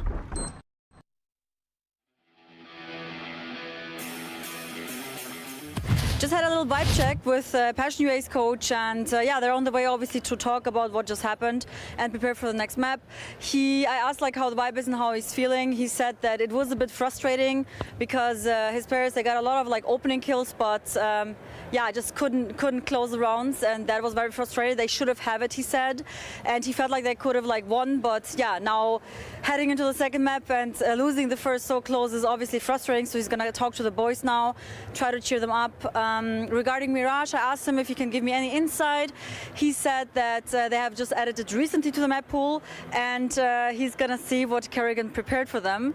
So yeah, that's pretty much it summarized. I just had a little quick talk, recheck, and let's see if they can recollect themselves for the second map. Go with kids. Yeah. I'm going safe. Hakan. Yes. We can just save. Head down, head down.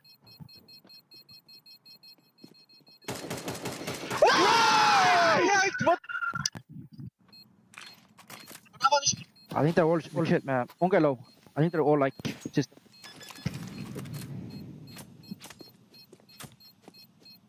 Nice. Again, bro. Yo, 2 free rounds. Let's go, guys. 2 free rounds, let's go. Wasn't enough though to stop FaZe from claiming your map pick. And we do need to speak about something before we get into breaking this down.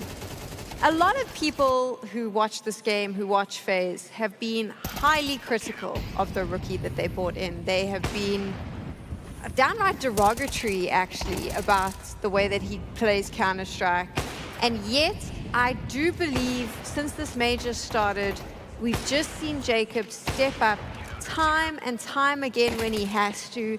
And I think it's fair to say now, Devilwalk, after the last few weeks, I see what Kerrigan saw.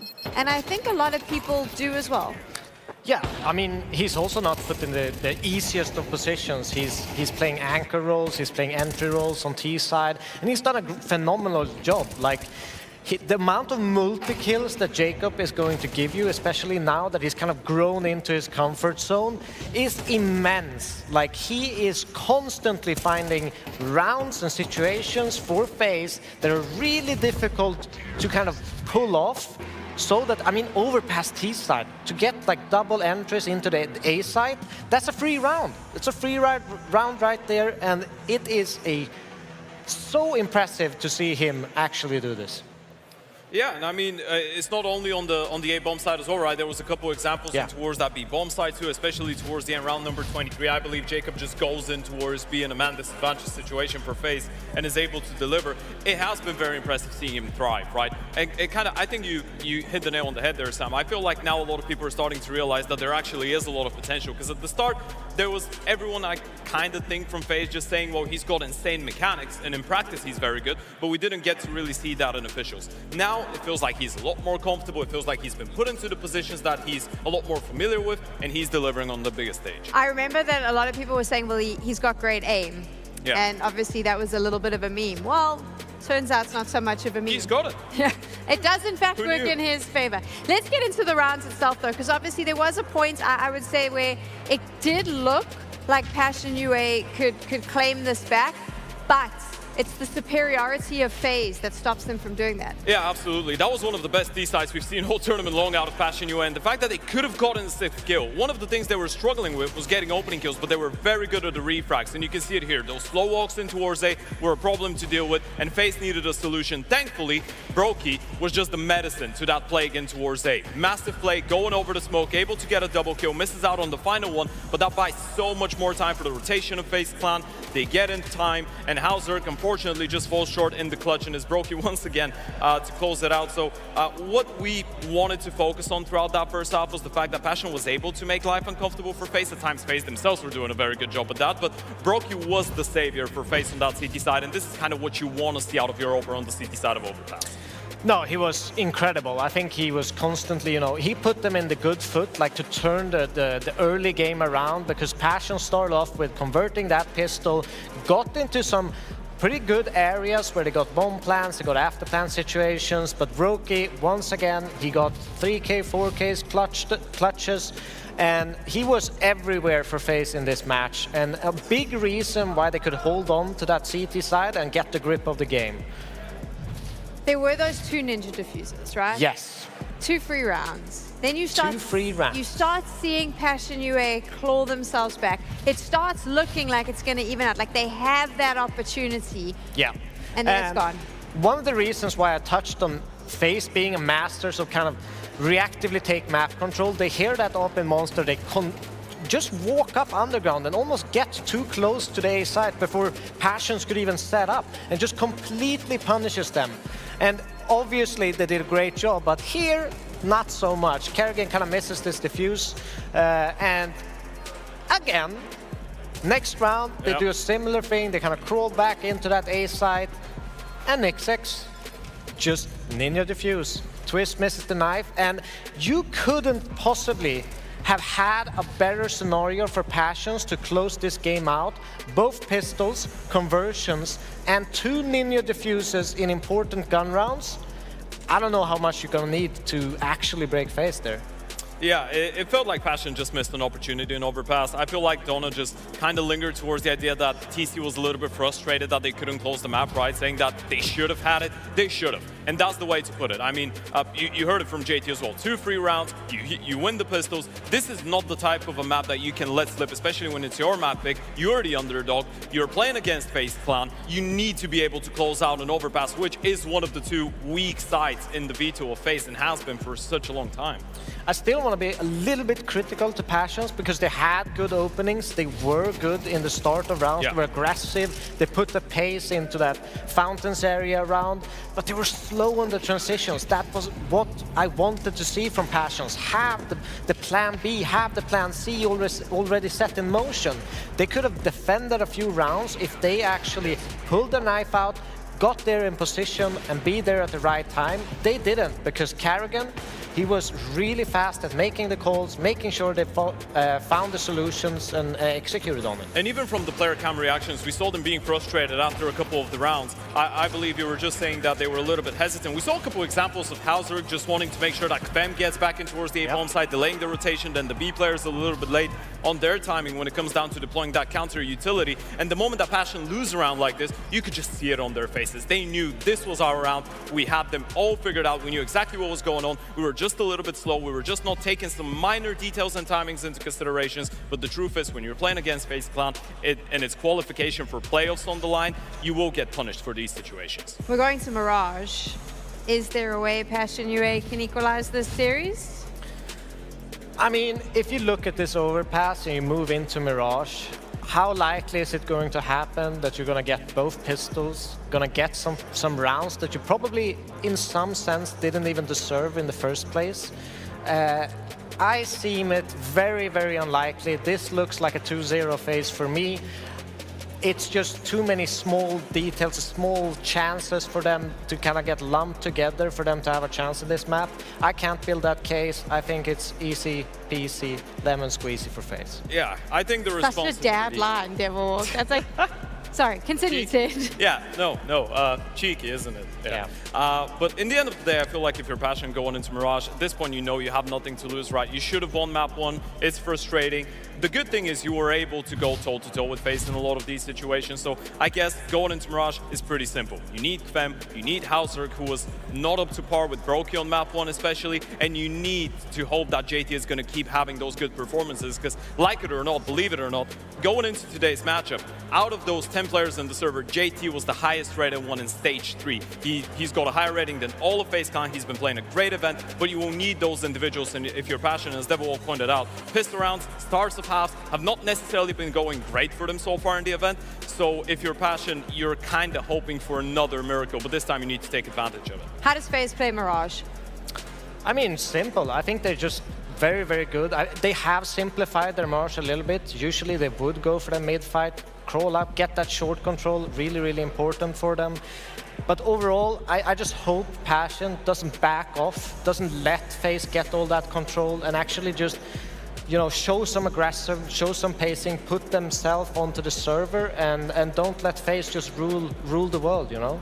You need to unlock Fem on that CT side. One of the best things that Passion has been doing so far in this event is they've been the second best CT side team actually in terms of converting rounds, and Fem's had a lot to do with that. You're looking at around 40% initiating of opening kills, an above 50% success rate. You need to get him comfortable in towards middle, and as ZywOo said, play aggressive Counter-Strike up in the faces of Karrigan and FaZe. Don't let them get comfortable.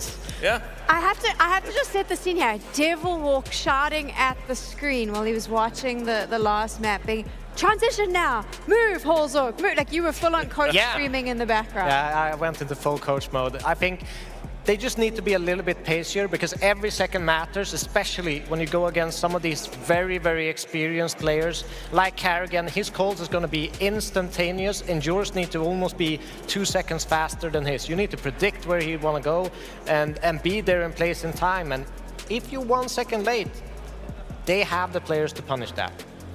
No, they absolutely do. I mean, this is the entire thing that FaZe stands for, right? Individual quality, good reactions, great on the fly. This is where it's going to be difficult to deal with them if you're passionate. Going into that Mirage, I guess the good thing is that they get to start on the CT side, so they can set up the pace in a certain way if they want to be very aggro in towards middle, if they want to send some early aggression in towards the ramp.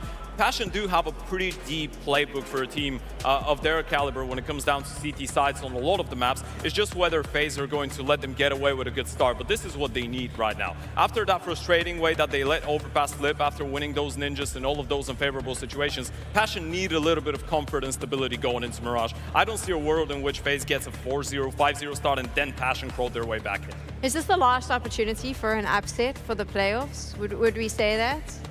Yeah, probably. It's just such a hard case to make for Passions, bringing this back. It really is.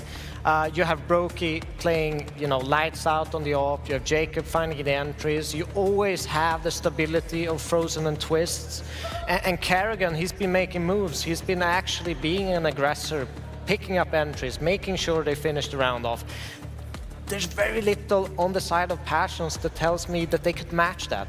Yeah, and if you're looking in retrospect, I mean, this is, as Sam, you were saying, this is the final opportunity for this major to have that underdog that we're so used to having in every single major. Last time it was Pain making the top 4. You go back a couple years, there's always been a team coming out of tier 1.5, tier 2 to make it into the playoffs, have that miraculous run. This is the golden opportunity for Passion. G2 Falcons, it doesn't really matter who makes it, it's still going to be a top dog. When we were talking about this game, they could be the dark horse going into the playoffs. They could be the team that makes their way in, surprising everybody else, but they have put themselves in a very difficult position against the FaZe clan that at this point is just so close to making FaZe magic happen again. And I actually want to touch upon that once again. We thought they were going to get eliminated in stage 1. Now they're just one map away to make it another playoff run.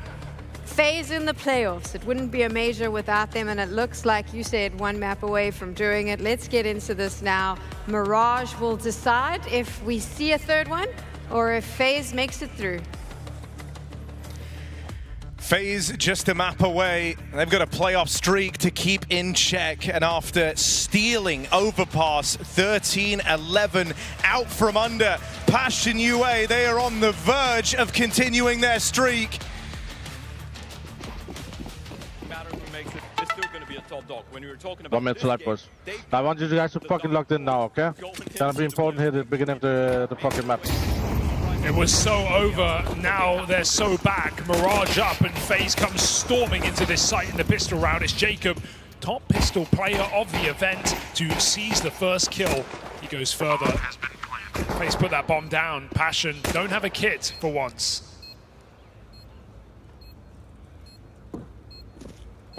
It's already in a commanding position. They will lose one down here in the connector, but it's an instant trade back from Jacob. You talked about this guy and how active he's been in these pistol rounds, how he's been a huge part of them for FaZe. Couldn't really get it going on Overpass, but no problems here to open up Mirage. For Grim and Nyx, they're low on health, low on chances. Grim can't wrestle it back. Frozen closes with a double. And FaZe go from strength to strength, coming in with a pistol round win to kickstart their T side. It's an interesting place to open up here, right? T sides on this map have been problematic for both teams, to say the least. And so CT rounds feel so valuable on Mirage. So necessary. A couple of pistols out here for Passion, and a little stack that FaZe, for the most part, will avoid.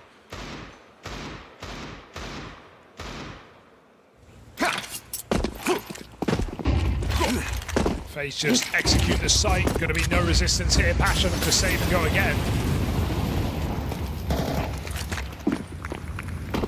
What a story this is for FaZe. I just can't believe that they are not only still here, but now with every expectation of them being in the top 8, a stacked top 8.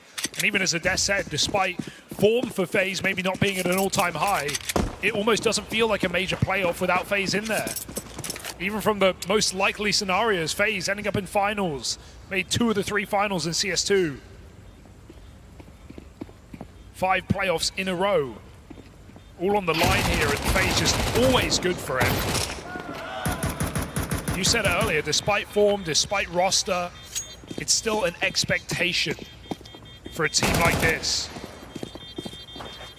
They've been in 9 major playoffs as an organization across the years. For Karrigan, that goes even deeper. 13 major playoffs across FaZe, TSM, and Astralis. One of the most decorated players and in-game leaders. So FaZe have streaks to keep, they have expectations to stand up to.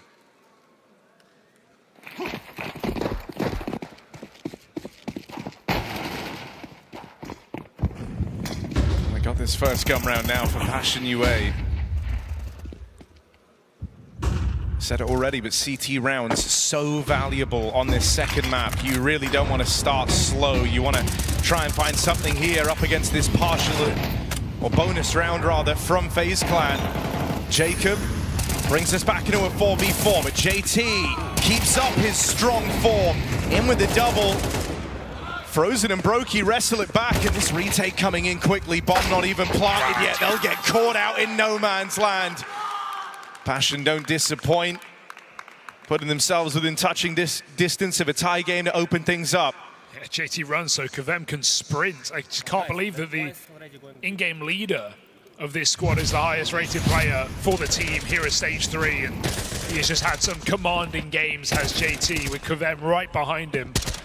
Both finding a double in this round, and FaZe don't even get a plant, so yes, it's a bonus, but missing some AKs here in this 4x round number 4. Okay, Brokey just given it a bit of vision. He takes Halzuk out of the round. Nice to see it's not just a CT overpass one trick. Brokey coming in to the T-half Mirage and finding an early advantage. No, I mean, that game in stage 3 versus the Mongols was, you know, Brokey's kind of breakout to try and get things rolling. He, after a really strugglesome time in at the major, that was a game played on Mirage that you might have forgotten about, because FaZe did get brushed aside pretty easily once they swapped over to the T-half, but Brokey was monumental, and for a brief moment, that's all it felt like at the time, he was back to his old ways. And it wasn't wasted either. We talk about confidence a lot in Counter-Strike, but it felt like he found it, because follow-up against 3D Max the next day, FaZe just dispatched them with no issue. Brokey is performing excellently in both maps of play on the AWP. He keeps it into the first of this series, so once you get rolling at an event, even if it is late, as we've already said for FaZe, it's not too late. The major's just beginning for this team if the playoffs are to be theirs. Oh, backstab for Grim, going to find something here. Leaves Passion with a chance. They've got FaZe out towards middle, but if you look at the minimap, you'll see that Karrigan's gained some ground out here towards B. Chance to find kyxsan, but misses that opportunity. Locked in this 1v1 now. It's Brokey to close in. Jacob's luck deals with Grim. He's fired 8 bullets. He's got 2 kills. So quickly, it's all down to Nyx. 1v3, kit on his back. Jacob will never give him the chance to use it. And so FaZe put through their paces for a moment, are able to level out. Jacob turning out to be a bit of a revelation for FaZe. Strength to strength across this game. They would not have won Overpass down the stretch without some of his T-side impact. Even in those lost rounds, those harrowing diffuse rounds for Passion, Jacob getting multiple entry kills, and he did it again at 11-11. FaZe have their rookie to thank. 7-1 to start this series. Carrigan chased down in middle. kyxsan up and over the boost. Is Jacob ready for this one? He's going to pull back. He's take the wind out of this round and spotted in middle. Jacob saw the swing there. He's going to get threatened. He's up for the job for one more, but should be dead man standing at the top of middle. Meanwhile, FaZe know the Passion have taken mid, so they speed up towards the site. Getting control towards the window as well.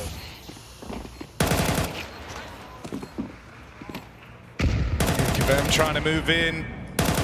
Twist has got a beat on him here, brings him down low.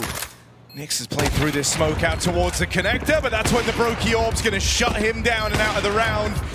FaZe building early on the T side, and that's already a huge red flag for Passion UA. It's a really slow start and not the time to have it either for Passion. When you mentioned the difficulties on T-side rounds, for Passion especially, right? There's a team that got 7 rounds on CT Half against Falcons, back at Rivals, and against G2 here as well. So commendable defensive halves, but just crumbling in the T side. Keep in mind, for this Passion X Complexity core, this is a map that this team didn't play for years. They didn't even play it in CS2, not once. Pulled it out right at the end of the season after 40 days off of officials. Passion come back into a Tier 1 tournament, looking to play their insta-ban for so long.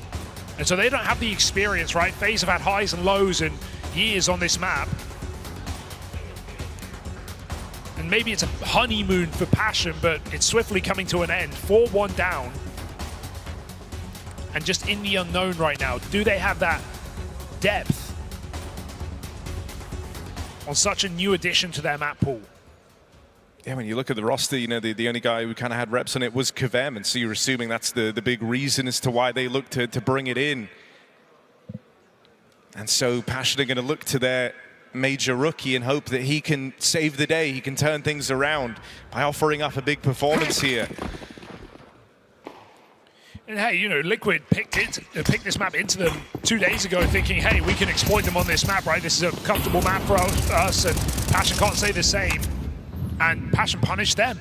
They won it back. They 2-0'd the series, eliminating Liquid. So, hoping for the same thing against FaZe today, but yet to rear its head. Frozen, one wrong step from death, but firing off too soon is JT. Frozen's able to recover. Jacob looks for a deathmatch down on this B bomb site. Ooh, barely living his kyxsan back to B.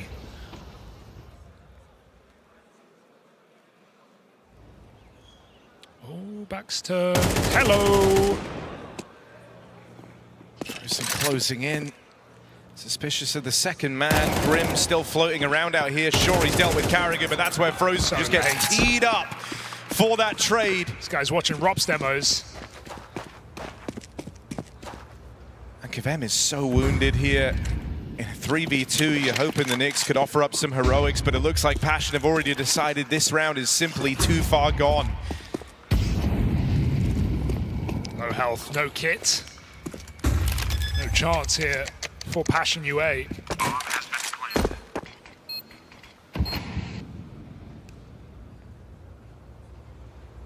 And all this talk of resilience for FaZe, Passion have not exactly had it easy either. 0-2 on this very stage off the BO1s. They've had to grind back in clean best of threes to make it to the final day of play. They've longed out Liquid. They longed out Imperial, who were on the dream run. But today, if the scriptwriters decided that FaZe is too much for this plucky underdog.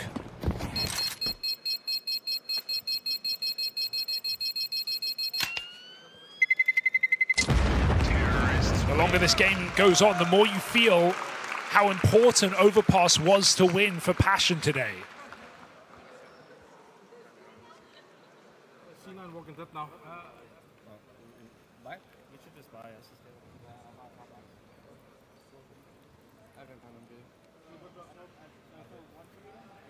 I mean, you can't not be getting nervous if you're Passion, right? Touched upon this already, you did, but An underplayed map, not one where you feel like you're chock full of ideas, nor comfortability, and the CT sides have been reliably your better half. It's where you've got so much of your work done. FaZe is supposed to be weak on their T sides, and they are running away with this game. After stealing away your overpass, losing it by a matter of rounds, that's after back-to-back Ninja defuses, to now feel like you just can't match them here to open up map number 2. That's where the thought enters your mind, was this attempt at the reverse sweep from 0-2 down. All these pushes, the chance at greatness of moving into your first playoffs for this combination of players.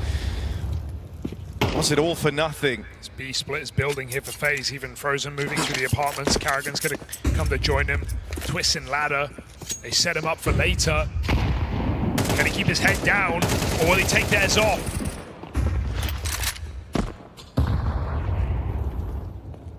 Twist just causing such a commotion, leaving just one player at B.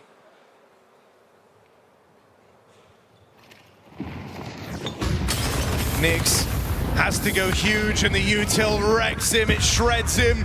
Twist finds one more on this lurkout in the ladder room. It's Halzerk who's gone unaccounted for right now as the last hope, the only hope for Passion UA. He'll get sidelined.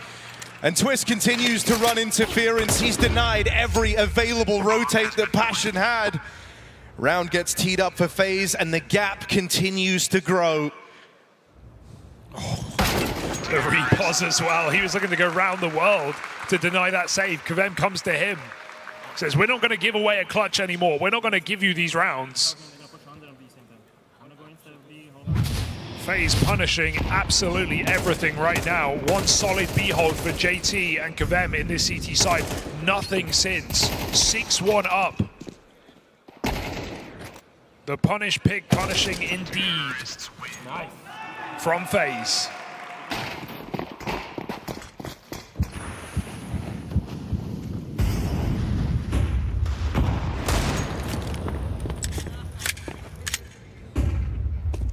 I mean, this is where, you know, majors hold a very special place to everyone who plays this game. It's so hard, you know, when you're showing up to compete, to not get swept up in that. And for Passion, this could be happening. This is something I think that's always kind of set Carrigan apart from the rest, is, you know, he seemingly doesn't have that same pressure. He's been so good at making these playoff runs happen. He's done it with multiple different squads over his career. Hell, he's an IGL who's won the most events with standards. Think about the amount of times where he would just cobble a roster together on the dawn of an event. Hell, even during an event in some cases where they would lose a player. Multiple roles. In multiple events. Shout out you know, Roman. it kind of all links back to this guy, really. It's been the story of his whole career. And I think for the fact that he doesn't put up big numbers, well, right now he's facing off against the highest fragging IGL, the guy who is the best player in the server in JT, and he is absolutely storming the board against them with his squad. Dead back here in connector, kyxsan tries to make a play. Jacob will get shut out, and so now just Frozen. Passion finally get a win back under their belt. But this has got to be the start of a huge comeback for Passion UA, and they've got to keep it up into the T-half, into their hardest side. Can't just be a flash in the pan here, or else FaZe will run away with this game. Big triple for kyxsan as well. Gets aggressive on catwalk. All of Passion willing to fight with him at 20 seconds, and they waste FaZe in middle.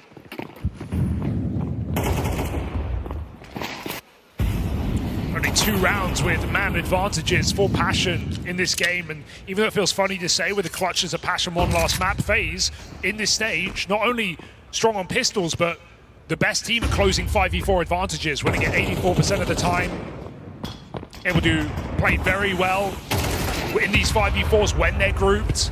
We see them trusting in these slow mid takes, and so here we go, another advantage. Will FaZe keep up the number, as they've been good for most of this game? Jacob pulls back. The rest of FaZe regroup for a site here. kyxsan is gone. The power player of Passion UA removed. Jacob ready to lurk at a moment's notice. FaZe on the precipice of the hit. Grim sounds the alarm. little twitchy, he'll fire off early, but he's got the info at least, and now they know the stack is well placed. There's cover from halzerk, importantly so. The orb holds down this ramp position. halzerk's going to get away with one more. Brokey can't find the man up close, and Jacob, spam connects, brings him down so low. 7 points of health and only 30 seconds to work with. Jacob throws in the towel. Nice shots for halzerk and really good stall out for Grim, able to get out of that close ramp position and waste a lot of FaZe's time. They spend their whole round jiggling him, trying to force Grim to commit to a fight. MP9 is a bit of a problem, and Passion giving us something here down the end of the CT side, giving us a reason to perhaps believe. Counter-terrorists win.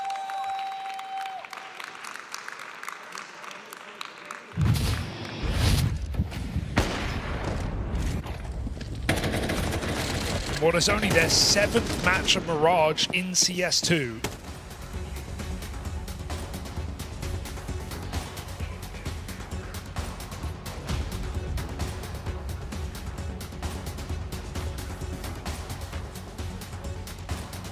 Certainly seeing a bit of stress kick in, and you don't want this game to close up, so FaZe try and get ahead of it.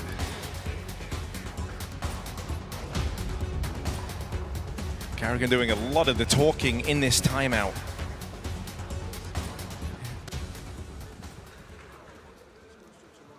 And so trying to cook something up to break this streak and deny Passion a comeback on this CT half. You've gone from being 6-1 up to now worried about it closing to an even game on the half. Right now, these efforts spearheaded by the major rookie, Jacob, with back-to-back fantastic games for FaZe Clan. Him doing well under the pressure is a really, really promising sign of things to come. So this AK save is going to be interesting to watch here for Jacob. Not if he just goes gallivanting into middle. halzerk saw making the cat jump from ladder. So he looks to put it right down the middle. Getting very aggressive, can't afford to miss here. Given a jiggle, halzerk will connect. And an instant rotate back over to B. FaZe try and go fast when they learn about this orb. They'll end up running right into it. Missed shot, gets one man into the site, but it's just karrigan on a Glock, so nothing to be found here for FaZe. It's Twists alone in the 1v4. Now he started to find his form a lot down the tail end of Overpass. Went from having a pretty dire game to one hell of a recovery. But a guy like Twists always wants more, always wants to go above and beyond. Out towards the short swing, he'll get shut down, willing to try in that 1v4 clutch, but Passion don't give him the room. I'm hesitant to buy in, commit to this comeback call for Passion because we know their T-side has just let them down so much, but yeah, safe to say they're going to need 6 on this CT side to even give them a fighting chance, and then they'll need their best T-half ever against a top team with a map in their pocket and all the experience you could need to close this game out. So nothing's impossible, but it certainly isn't easy here for Passion.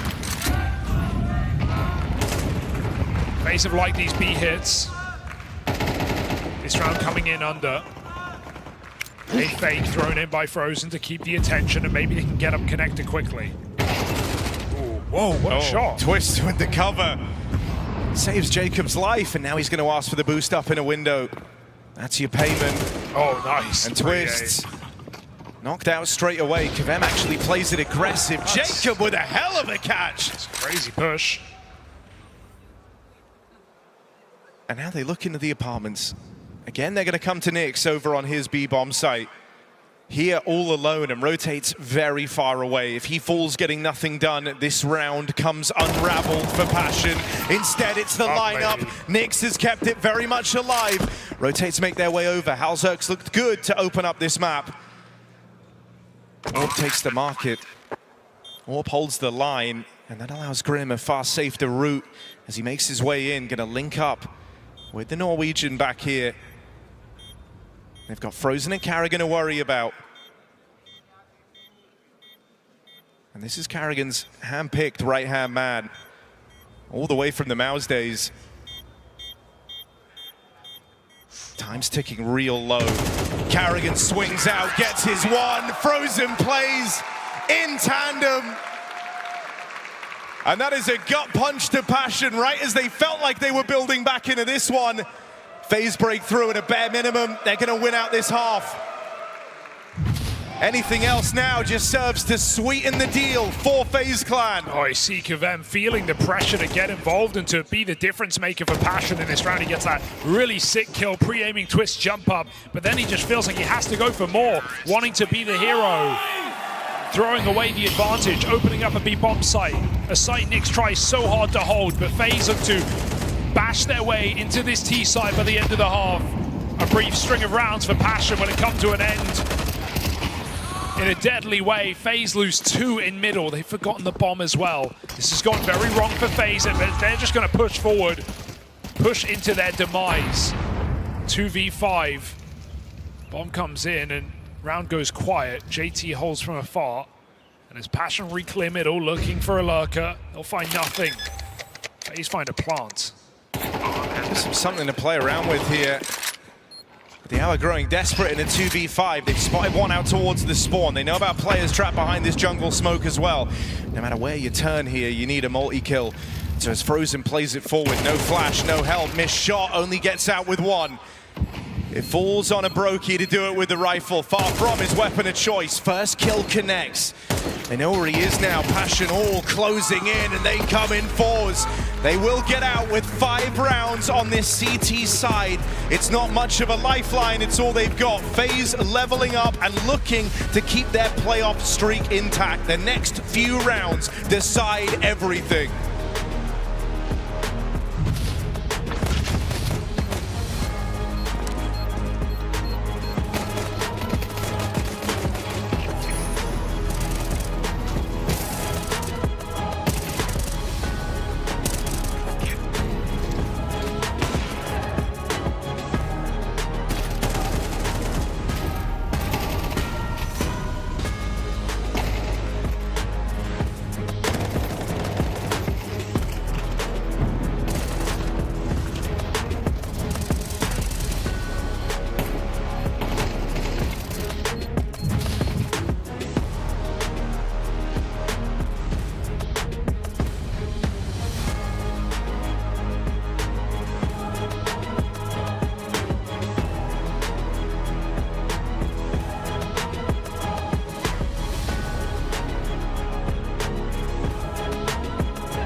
FaZe are chasing the playoffs.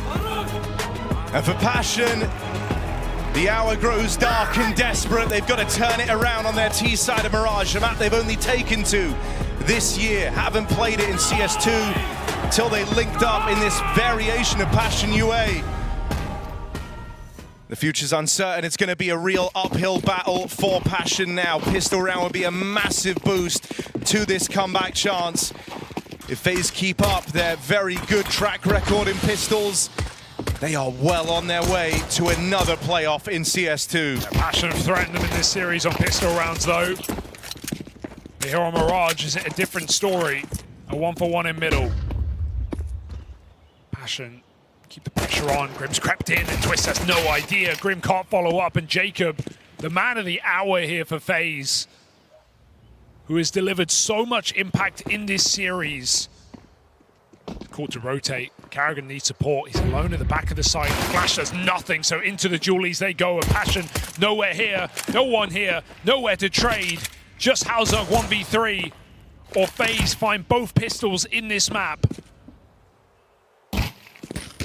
Whittled down 45 and everyone ready to take him down. HeavyGoD able to isolate a single kill. Carrigan backside, HeavyGoD can't do it. And so FaZe find both pistols. They look for both maps.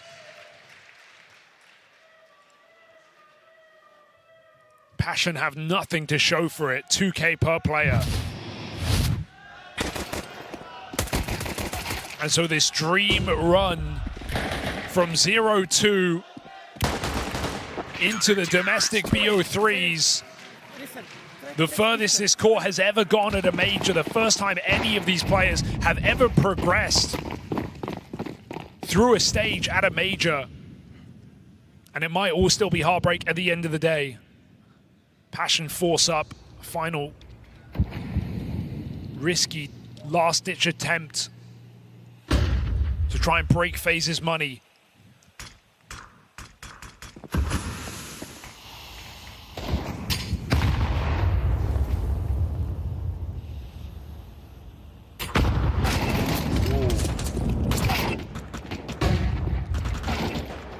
Kvem in with an opener, but it's promptly traded. Kvem will find himself another chance for a bit of intrigue here on this desperate force, and it's all coming from that Kvem Deagle. Don't want this to be in vain. It's just frozen 1 versus 3, and he's been tagged up from afar.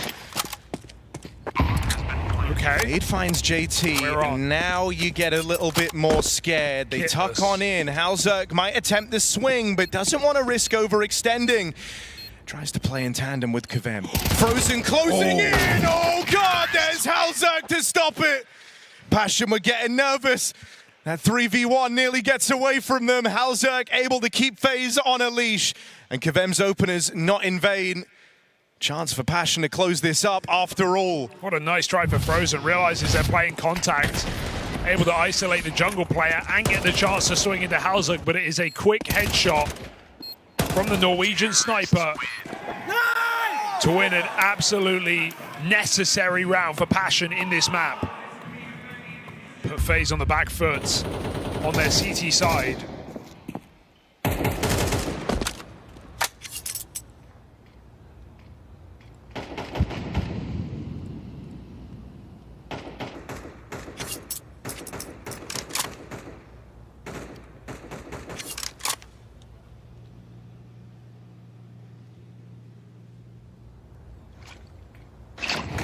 It's a stack, but it looks to be avoided. Bomb up in apps and a third man joining as Kvem makes his way up short. Carrigan, we've seen a deke highlight here, but he has no one to bait for him, no one to buy him time. He just has to land shots. Passion put these pistols to bed.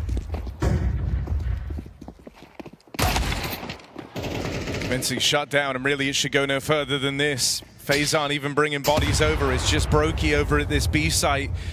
They know that this one's too far gone. So Passion will get to make it a 1-round game with a chance to tie things up, providing they can deal with this saved force buy from FaZe Clan. Kills would be nice to make that AWP money. Brokey, Felico. That's not bad at all. Rank 10 available. Playing for later here is Brokey as Passion sit within a round of FaZe. And as I said, they need to show their best T-side yet on this map when it matters most. Major playoffs on the line. Terrorists win. Yes, within this decision to start playing Mirage, it feels like a part of that was to try and get the most mileage out of Kvem. Try and keep him comfortable and acclimatized to this new look roster. And so you wanted a big game out of him. He's been delivering on that. He was the whole reason that they're even in this position, right? Those Deagle kills in their force, allowing this gap to get closed. FaZe have these saved guns from the force to fall back on. The suppression not entirely off for Passion UA in a round like this. Short push. Brokey has a flash. No, it's they do want to try and go for this, but it will just be a B hit from Passion UA. They go into the stack. They go right in to 4 from FaZe. 5th man on his way over. Brokey joins the fray. Deagle shut down. Are they ready for twists up here on this boost? No, they're not. He lets them plant, lets them think it's safe, and now looks to take it all away. JT, important denial, and one step further from Passion's captain. Tie game from their T side. Oh, very nice try indeed here for FaZe on full eco almost. Squeeze all they can out of that round, but it only matters if you capitalize upon it now.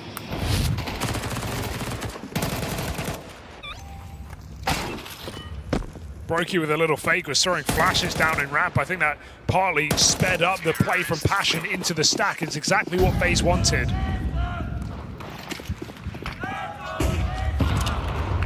Passion looking for something set out of spawn. Execute here in this first full buy against FaZe, and they don't have the util to stop it. They can't throw it. Jacob's caught out in the open. It's a cross from Frozen, denied. Ices them out.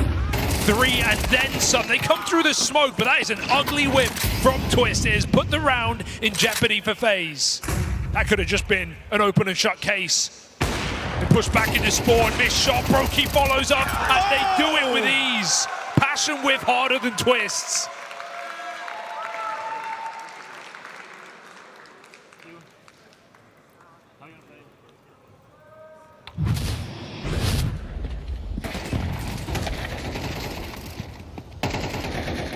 Shut down from Frozen. He's had some incredible maps in the major as well. Brokey, he'll take it.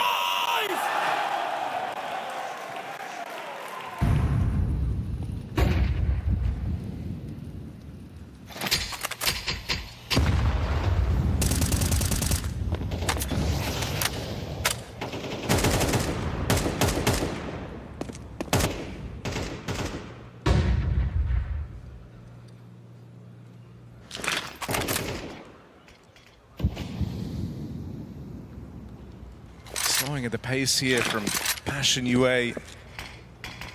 And they'll be handed this mid control by FaZe Clan. It gives them some type of runway to work with in this round. Frozen looking on from Cat, wants to try and deny a climb up through the connector.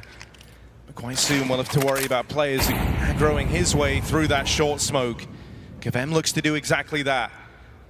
Frozen realizes his time's expired and now can't watch mid anymore, so pressure instead falls to Brokey back here in the spawn. As one guy gives up ground, another tries to get active to take some away, and it's Twist actually pouncing out from window, catching kyxsan. Bomb now dropped over at ramp.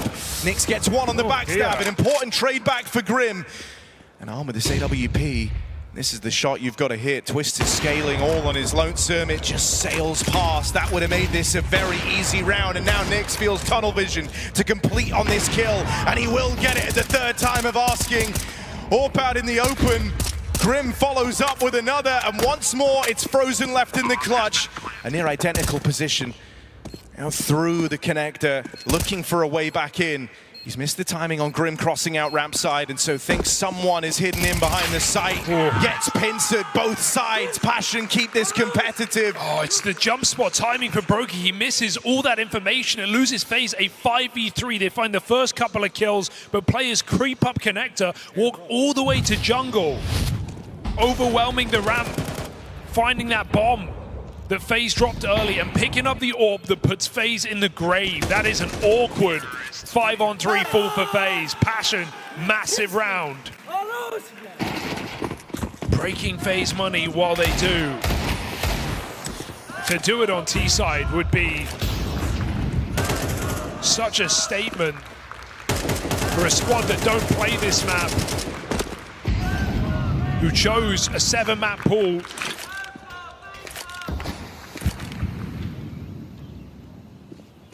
FaZe punish pick.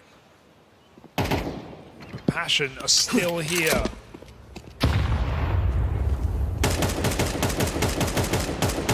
Almost no right to be.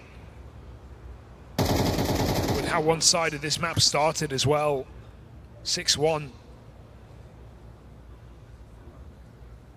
Passion now have the lead, staring them dead in the face.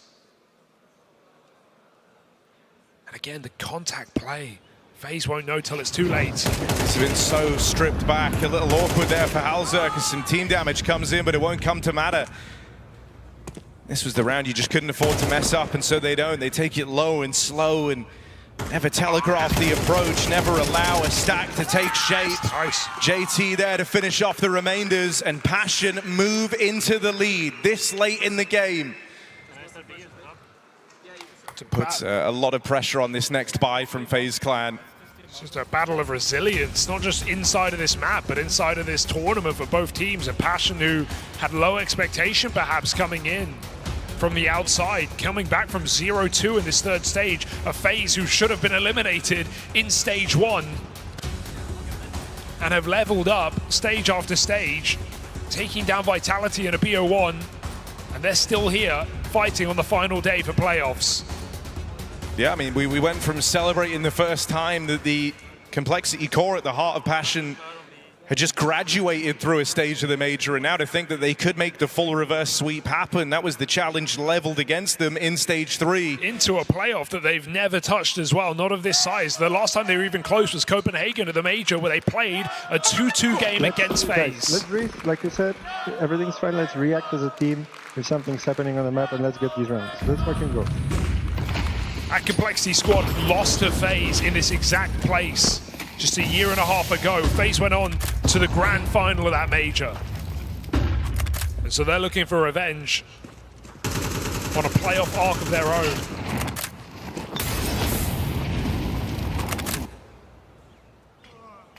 This round is everything.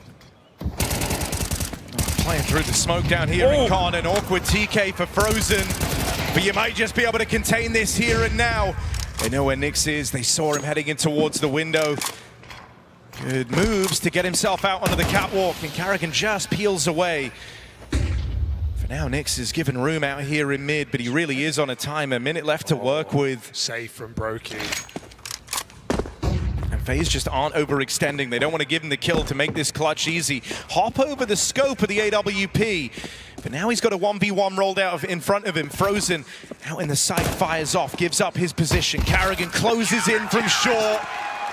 And there he is a little bit later than Nyx was ever ready for, to keep this one all tied up. It's the rightful stars of FaZe in middle, all clashing, killing enemies, teammates, everything. 5 frags from Twist, Frozen, and Jacob, just to shut that down in middle. A relieving round for FaZe as Passion tried to pull a cheeky one again, just pushing through smoke contact. They've done it so many times in this T side. Little walks into bomb sites, finding timings. Despite the lack of experience, they have got a good read on this map.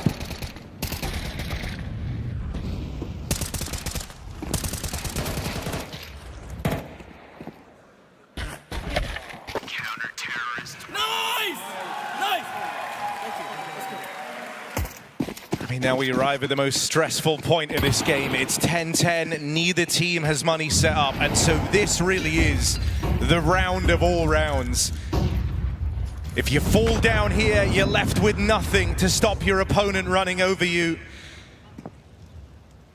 For the side of Passion, who embarked on this 0-2 reverse sweep, been out here 10 days, been working for months behind the scenes. This might be where it all comes crumbling down. kyxsan wrestling one back.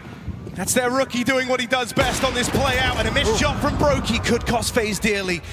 Doesn't allow himself to fall. There's still this ramp hold. halzerk with one more. They spot Frozen out on an island. halzerk and kyxsan have successfully found a way back in. Not another 3v5, surely. Brokey's had some swings and misses, and those misses proved to be pivotal in this round. Can he make up for it here in the 2-on-3? karrigan wraps around over at jungle. Brokey pressured, hits that shot when it's demanded, but now he's got to do the rest on his own. And he'll back away. Weighing up, does he give this a go? And the answer's no. He throws in the towel. Passion aren't going to overextend. They're not going to even run the risk of giving this one back to FaZe Clan, and so the save is the only option left. And Brokey took the cake back on overpass on the AWP, but HeavyGoD right there has just redeemed everything in this round. 3 massive trade kills, clearing out the ramp, the double setup that gave FaZe a 5v3. I thought Passion had thrown their chance away. Nyx doesn't even swing on JT getting shot in the back, anti-flash, and that felt like enough for FaZe.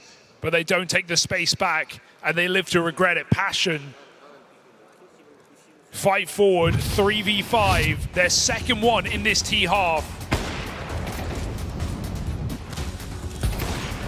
And boy, does that miss feel consequential. It really, really does. It's not just about, you know, shutting down kyxsan on that aggressive tirade up through the connector, but suddenly HeavyGoD wouldn't have been able to play over the top of the stairs. Brokey would have been applying pressure. It's because all that space gets taken that that room is even given away.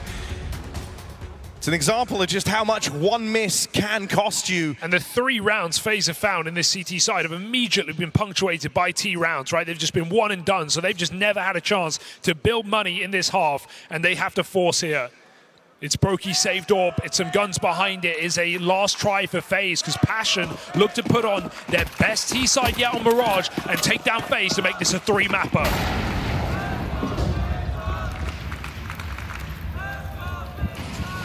Right when you were ready to write them off, Passion picked themselves up, dust themselves off. That nade is gone. You can't break that smoke. That was the whole plan. Yeah. And a missed top con smoke as well. Doesn't get easier for Passion.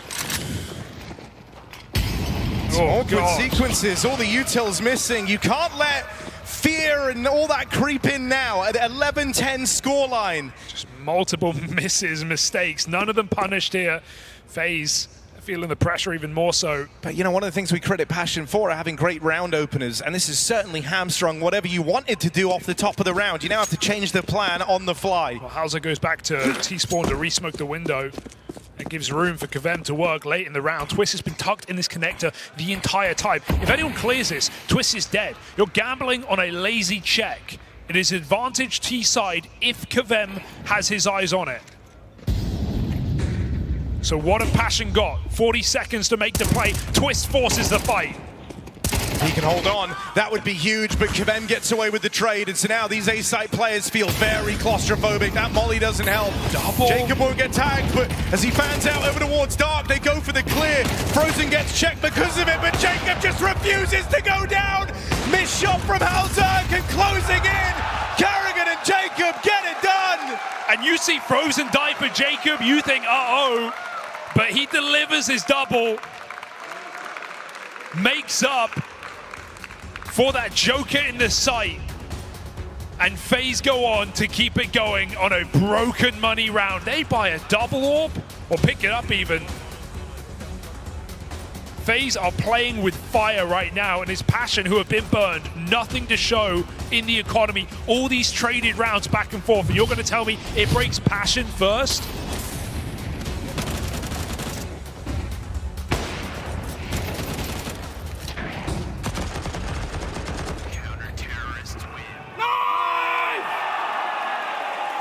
Just feels insane that it's Jacob there to bail them out. Yeah. And that's after, you know, the molly forces him wide, forces him into the open. If he falls after running to Frozen's position, he's completely hung out FaZe Clan dry. He does that, he backs his aim, and he has just kept FaZe very much in the series, in with a chance at the playoffs. So many incredibly impactful multi-kills in this series on Overpass and here to Mirage. Lost chance. Jacob nails the first. Nyx out of this round. And as they close in, there's more success for FaZe Clan. Jacob tagged up, will get finished off, but not before his parting wish, which was to remove one more man. kyxsan low on health, and FaZe arrive at match and series point. One round away from those playoffs. Frozen and Jacob, 22 apiece. They have found impact round after impact round on this CT side. Reliable rifle output here for FaZe. And Brokey, his best games yet, aged like a fine wine in this final stage of play for FaZe, right when they needed their AWP to wake up. Passion, this is pain. To lose from this position, all of this comeback in the T side of the unlikely map, and they may fall a round shy of Mirage. FaZe were Passion's first opponent at this major. Will they be their last? Frozen with the shutdown, and this is where it all comes unraveled. It's gone away from them, and FaZe, the greatest showman, make it to another playoffs at the major. Their streak stays burning. You can never count this team out. For Jacob, who puts on a phenomenal showing, their major rookie, doubts cast around him, but he goes from the opening act to the main event. The perennial playoff power of FaZe still intact, and now you join the likes of Simple, ropz, Olaf, NiKo, Guardian, Rain, and now Jacob, a long list of legends that carve their way into major runs in the FaZe Clan jersey. Jacob's now a part of that forever. Counter-Strike's most entertaining team. They always make us work for it, but they always get to those grandest of stages, and we say the same thing. The bets are off. Anything's possible. FaZe in the playoffs. For Passion UA, it was an admirable run. Nobody expected them here in the final day of play. Down 0-2 in the BO1s, they gave it their all. But you ran into the final boss of Counter-Strike, and this is what happens.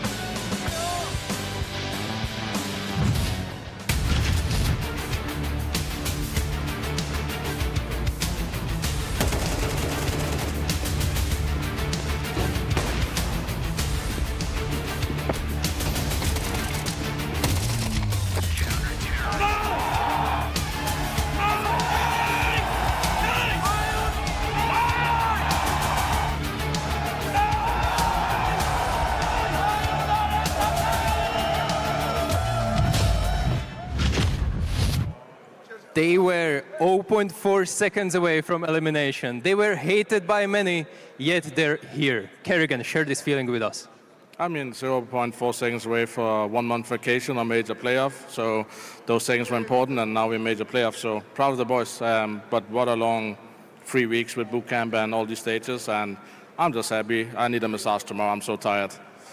Being here for so long and boot camping prior to that also is taking mental toll, not only on you, but also your fans. But tell me, how is this feeling coming from the game where you get back-to-back Ninja defused into this incredible back and forth on Mirage?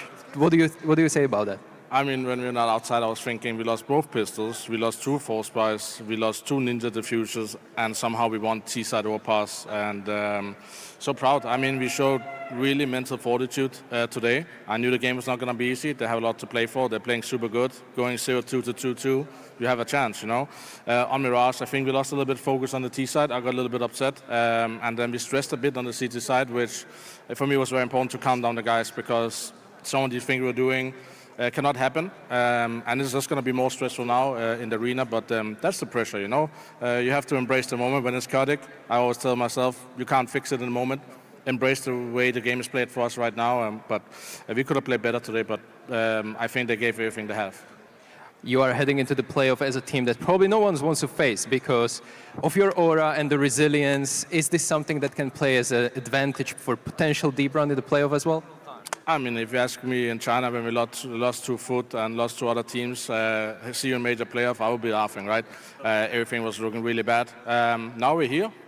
Let's have some fun with the best teams of the world the whole season. I'm ready. I think at this point, this is one of my favorite positions. Nothing to lose, and whoever we face next game, they're an amazing team, and they deserve to be in major playoff. And yeah, like you said, 0.4 seconds away from not making anything of this.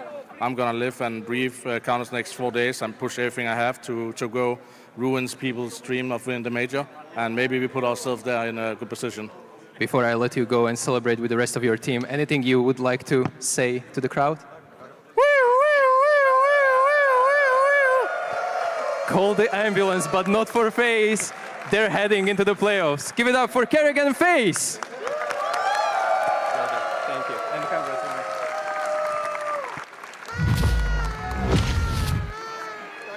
For Passion UA right now, they were able to fight from start to finish of when they entered the major, never giving up, playing it so close just now against flameZ as well. Just tell me, TC, the initial thoughts you have after, in both maps, having your chances here against flameZ. Yeah, I mean, it obviously sucks. We had plenty of chances for things to go a different way, right? Like we had plenty of chances on Overpass, and yeah, I mean, on Mirage we were right there as well.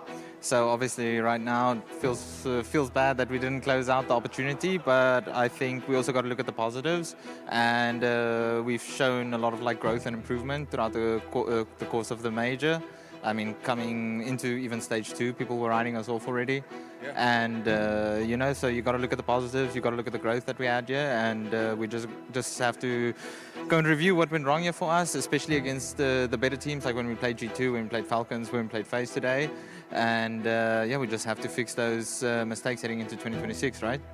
Well, I'm glad you're talking about the positives, because look at this for you guys. You were 40th on the VRS rankings. You went to all of these smaller events. You grinded your way up. You showed the ability to just kind of drop the egos and fight in all these tournaments, lifting a trophy in rigor as well. Does this give you all the signs of like that much effort, that much hard work, how much difficult it would have been for everyone to be in Europe for all that time? Was it worth it with the end result you had?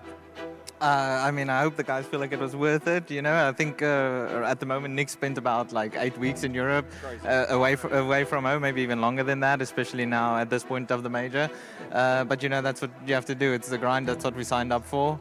And yeah, I mean, like at least coming into this, and like before we even went to Hong Kong, we had like a nice long boot camp, and at least, you know, there's lots of positives to take away, making playoffs in Hong Kong and not coming here, being on the brink of playoffs. I'm sure we'll be kicking ourselves for not getting it over the line, but yeah, like I said, I think we can all be happy with what we've achieved heading into the end of the season. And looking at that, right, with what you have been able to achieve, some of the results you've shown, do you think it gives the boys and you a greater confidence for what you can do now? You're going to get some more invites going into 2026?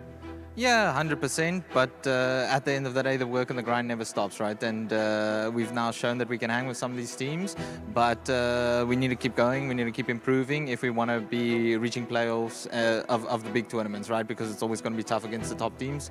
And yeah, it's just constant work in progress, and you can't stop the grind, so yeah. It is a great grind that you've been through, so you enjoy some time off after all of this as well before you get back to it. Any final words to the fans and everyone out there supporting you guys? Just thank you for everyone who's always supporting us and cheering for us. We always see the messages, and yeah, we appreciate and love all the support. Thank you very much, mate. If you can do me a favor and take down the Passion UA logo.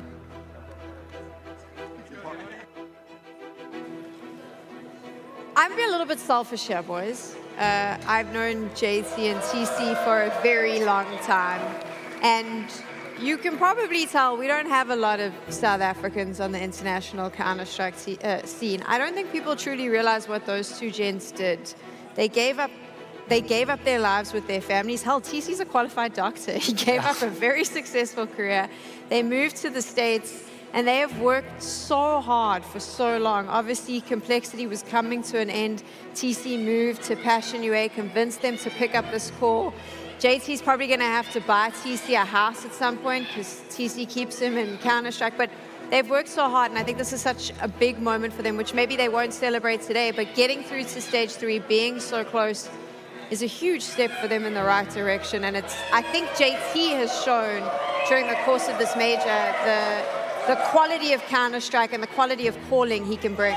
Absolutely. I feel like towards the last couple of weeks and even towards the last couple of months, we've got a lot of reasons to give props to both TC and JT and the entire team of Passion for the work they've been able to put in, and the fact that it can't get underestimated how much effort it requires coming out of JT and TC to be able to build a team like that pretty much from scratch, even though they had to go through Complexity, but that was a really tough start of the year. Then they had to play the first major with Junior. TC was out of the team while he went over to Passion, as you pointed out, the Ukrainian iteration for a couple months. Now they're reunited, and as they said it, a lot of people didn't even think they were making it past stage 2, right? But they make it all the way. They gave FaZe a very good fight in the 2-2 game, and the progress from having to play events like Dracula, like Riga Open, to being here and being a couple rounds away essentially from playoffs is absolutely massive. So yeah, big respect to TC and JT for that.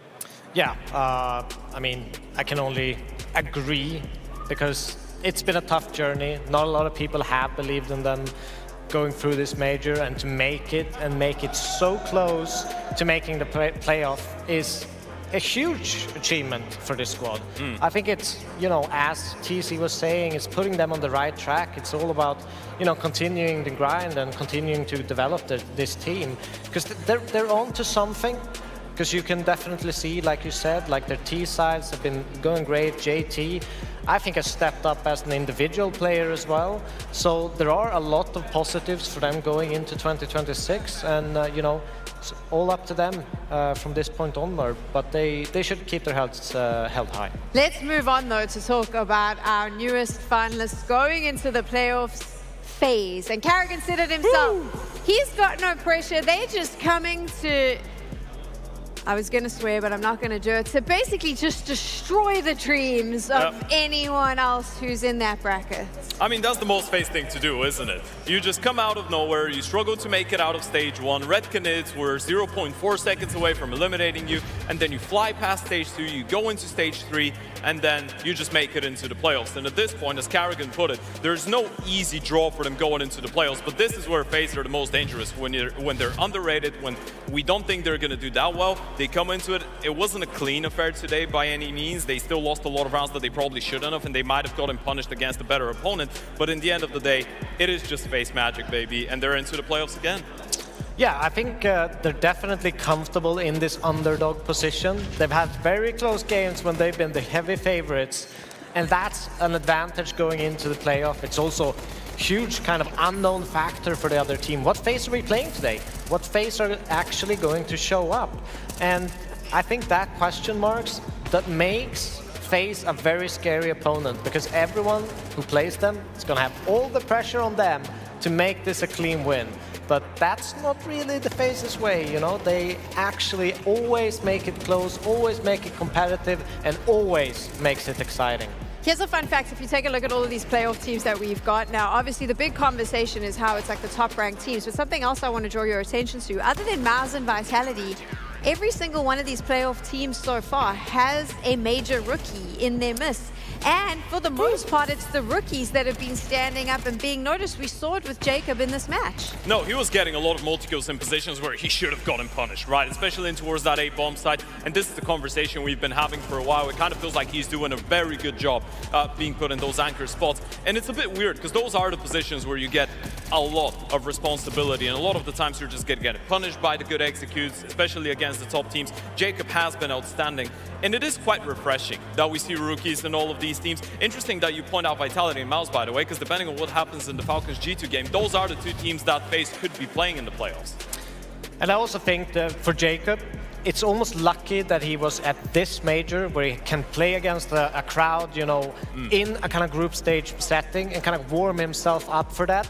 Obviously a little bit bigger once they get to arena, a lot more pressure, but I think he's kind of found at least a solution on how to kind of get away with that pressure, make sure that he's enjoying the game and look comfortable, something that was a little bit rusty for him the first few days. Let's be fair as well, FaZe just levels up when you put them in a big arena, and he's been drinking that Kool-Aid, so I'm expecting much of a muchness from him. No, absolutely. I mean, even during one of the media days, I had a quick chit-chat with Twist, and he literally, that was after they went through stage 2, he literally told me, you can never write FaZe off, baby. That's it. That's how it goes. And I feel like going into the playoffs, this is, as you pointed out, where they thrive. This is where we want to see that FaZe magic once again. And this is where we want to see them again. Just do the unbelievable, impossible. So there we go, Ted. We were talking about rookies. It was your first major. This is your final disc. Any last words? I mean, it's been a blast being here. It's been an absolutely wonderful time, and I feel like the Counter-Strike we've gotten has delivered on all occasions. The fact that we get such a stacked set of playoffs, it kind of makes it impossible for me to leave and go home at this point. I gotta stay for the playoffs.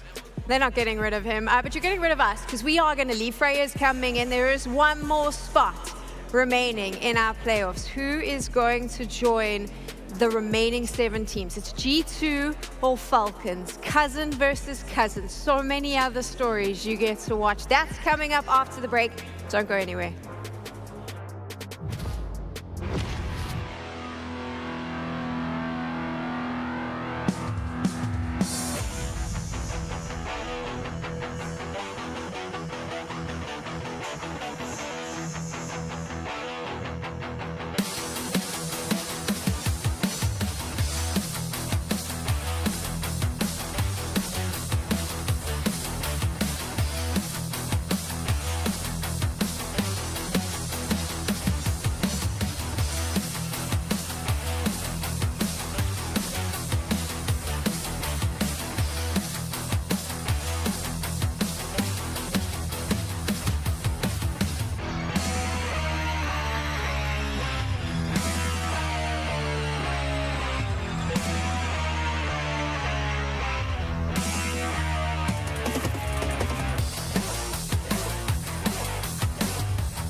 I've just been breaking the fire. Ready to fight. Let's go. That tick tock go. That click clack go. That tick tock go. That click clack go. Ready to fight, yo. Ready to win. Ready to fight, yo. Feel it within.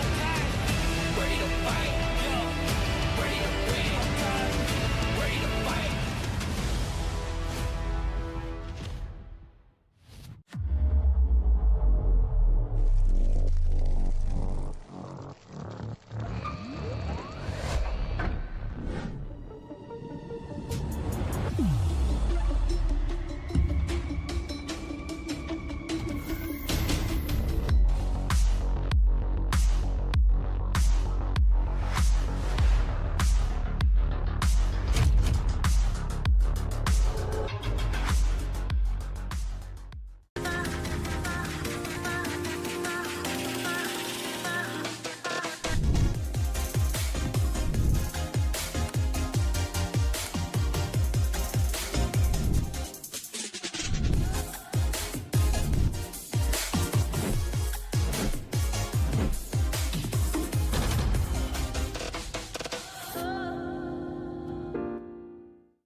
You see the match. We see every restart behind it. You see lightning-fast reflexes. We see countless hours building trust. You see a single moment of triumph. We see the 1,000 failures that forged it. Victory isn't just the moment. We win because we reached it together. Level up as one.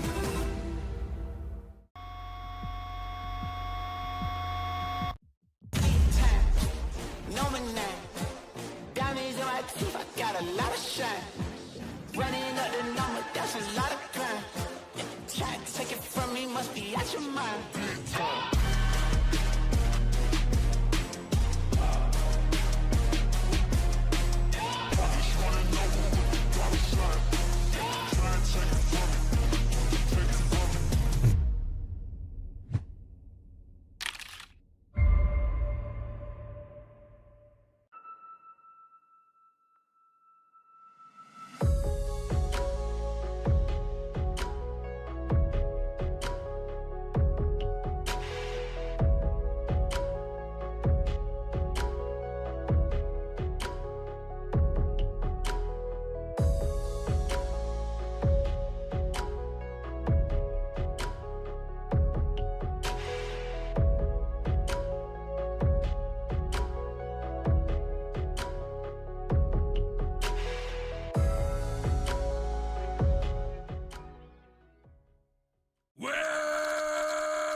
Where are you playing the best of these matches?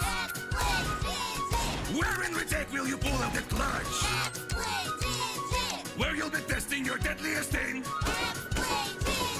Where are we perfectly training all day? Ready? X-play, X-play, X-play, X-play, X-play, X-play, X-play, GG!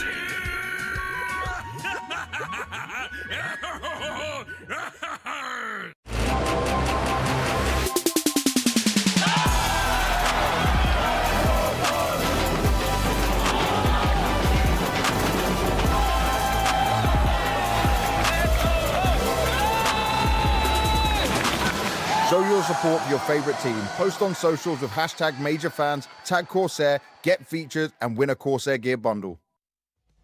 I got NiKo here before your final game of stage 3. I know tough matchup stylistically, but also personal for you. Only one of Kovac's cousins are going to make it through, so tell us what's in your mind. Yeah, I mean, not the situation we have wished to be, I think neither of us, but I mean, as for myself and my team, doesn't really matter, I think, who we would have played in this matchup for the playoff match. I think the pressure would be on us, you know. I think everyone obviously expects us to be in playoffs, and not many people wants to see us in playoffs, so the pressure would be there no matter what. And we have and I have higher, goals and ambitions than just beating G2. So this match is just an obstacle on the way, I would say. And if we want to achieve our goals and dreams, we have to overcome this. If not, then obviously we don't deserve to get the trophy, I guess.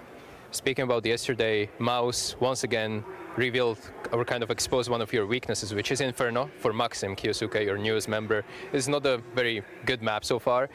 What are you doing throughout the tournament to kind of fix this? Are there some band-aid fixes that you're trying to come up with, or what's the state on that? I mean, our Inferno is obviously not one of our best maps, but I wouldn't say it's a bad map for us. We have taken some good teams down on this map. Obviously, MOUZ is one of the things that we actually didn't manage to beat on this map. I think maybe we won once, if I'm not mistaken. So they definitely have our numbers on Inferno. I think if it comes to any weaknesses, I don't think necessarily they abuse the weaknesses of Maxim. I think we just threw some rounds away that we cannot afford to lose against a team like MOUZ, 1v3 to torzsi, 3v5 early in the half as well. Like these rounds that are a turning point for either of the team is we cannot let it go their way all the time, and this was the result of Inferno. But I think it's worth mentioning also the pistol rounds. Obviously they all went their way, and I would say we were still like super competitive. I don't think we necessarily played bad. I think MOUZ played a very good game. I think it was a good game of Counter-Strike, at least on Mirage and on Nuke. I think Inferno obviously we fumbled a little bit, but on Nuke as well, I think it was a good game to watch. It was a good game to play, and definitely some takeaways from that game. I think for this match, the most important thing is that that loss from yesterday doesn't get into our heads, that we still kind of go with the flow, that we kind of play relaxed, that we don't want to get into stiff feeling. We don't want to be feeling the tension too much. We want to play the game. People need to make moves individually. We need to feel the game if we want to win against G2 today. Let's do it. Any final message for Rocha before this clash? May better Rocha win. Perfect, thank you. One final place remains in the playoffs, and there's one final clash to be deciding it. G2 versus Falcons, Kovac versus Kovac, where sadly, one of their dreams will be crushed. The saying goes, save the best till last, and there's a reason why this is our monster matchup today. I've got Pimp and Maui Snake joining me to round out what is one of the most epic crescendos I think we've had at a stage 3 of a major. To see it end like this, where Hunter's ultimate goal while playing Counter-Strike was to help NiKo get a major, and now he stands in the way of him as he himself is probably trying to get a playoff berth here. I feel like all of the stars are aligning in terms of giving us the best storyline ever. You couldn't read a better script, to be completely honest. Having Falcons going up against G2, not only NiKo, obviously the whole Kovac angle, but also m0NESY. He was being brought into G2 as his first home. They took a gamble on him. They paid 600k to Navi back in the days to bring m0NESY to the world, and we all know what he was able to achieve in G2. Not the major, but winning big tournaments, doing a good job, winning MVP. Now m0NESY stands, at a crossroad as well, where he will have to knock out the very first home he had in Counter-Strike. So there's a lot of cool storylines heading into this one. So many layers in here. We can recap the standings to see the 7 other winners that have made it through to the playoffs. Speaking of winners, the Black Light Chair giveaway has now officially closed. We've collected all the entries on Twitch, YouTube, and Kick, and the winner of the Black Light Chair is none other than Posteric12. So congratulations. We'll contact you directly on Twitch, so please check your messages. But there is no greater prize, right, than when you're coming into this in both sides of the equations. I think maybe we should just start by having a top-level overview of this year for G2 and Falcons. Falcons coming in with a lot of money, a lot of talent, and G2 having to rebuild after NiKo leaves, after m0NESY leaves as well. And now having this head-to-head, it's going to be amazing. I love playing the game of what team does it matter more for, and I think there's a quite obvious winner in this regard. I think Falcons, obviously, it would be an absolute disaster if they don't make the playoff, especially considering how they conduct themselves the last couple of months. They've been in grand finals, they've been one of the few teams in the world of Counter-Strike who's been able to push Furia all the way to the brink. We saw it a couple of weeks ago in Hong Kong. Obviously, they haven't been able to beat them, but that grand final, 3-1 for Furia, 2 maps into double overtime. That was Falcons saying to the rest of the world that if anyone can beat Furia right now, it's us. So for them to miss the playoff, Maui, it would be a disaster, and I swear to God, heads will roll. There will be players kicked. There will be a coach most likely being looked after as well. This is a must-win game for Falcons. For sure. And looking on the other side for G2, you got a team that really, I feel like in some ways they're already playing with house money on this season. Bringing in Hunter as an inexperienced IGL, despite the fact that he's been with the organization for 6 years, finally takes up the mantle as the captain for the roster. And then winning Blast Open London earlier this season, that's already a dream come true for them. I feel like they already have proof that the Hunter experiment has worked, that it has legs, that there is talent on their roster. But to me, they still look and play like a young team. They still look like a roster where they're trying to find ways to consistently overperform, take down top dogs, because with the exception of that one run, we've seen some pretty poor performances at tournaments. I'd say it's just been a little bit scattered in terms of the way that they find victories against true elite opposition. And I love that you take the Hunter angle in terms of the player that we can look at. Look at his POV coming into this matchup, because, you know, there's two possible outcomes for him. One of which is he's eliminated from the major with the squad that he's built, already lifted an S-tier trophy with, had to, you know, repair after Manasi and NiKo leaves. The other is where he banishes his own cousin, who is, you know, tarnished already as one of the biggest chokers in all of Counter-Strike. Oof. He could be the next to do it to him. It seems so cruel, but I don't know, kind of exciting. Low-key funny as well, in a sense. You know, I think for Hunter, obviously, he's laser-focused heading into this one, and as much as they probably love each other, you know, the family bond you cannot do anything about, I think Hunter is probably also set back with a feeling of he's being left out, you know. I think Hunter is now feeling that, listen, I had a couple of good years with G2, had a couple of good years with NiKo, obviously, and Manasi, where the goal was to win trophies every single tournament they would attend. That's not the case anymore. So if you're Hunter right now, you want to make a statement. You want to make prove a point for that matter as well. There were even, you know, certain guys talking about, what if Hunter would join Falcons as an in-game leader? And what's the best way to impress someone? That's by beating them. Well, we have the veto up on our screens, and I would say that Falcons going back to the well. They shifted their last first pick in the series versus Mouse, still came out with the victory on Mirage, but now 12 ancient win streak. They want it.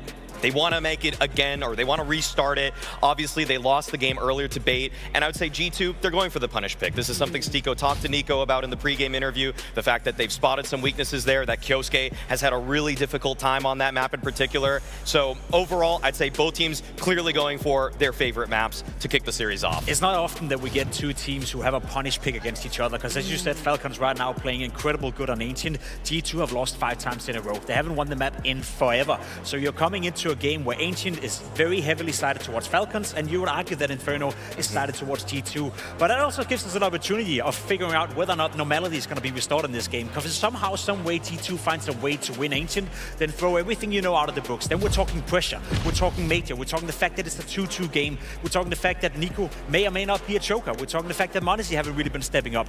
On paper, there's no doubt that Falcons should win Ancient. If they don't, we have to rewrite the script, because then it's all about pressure and all about none of the stuff that we normally talk about. Well, the sponsor was siding with Falcons in this one, but more importantly, it's time to find out what the two teams are thinking of one another.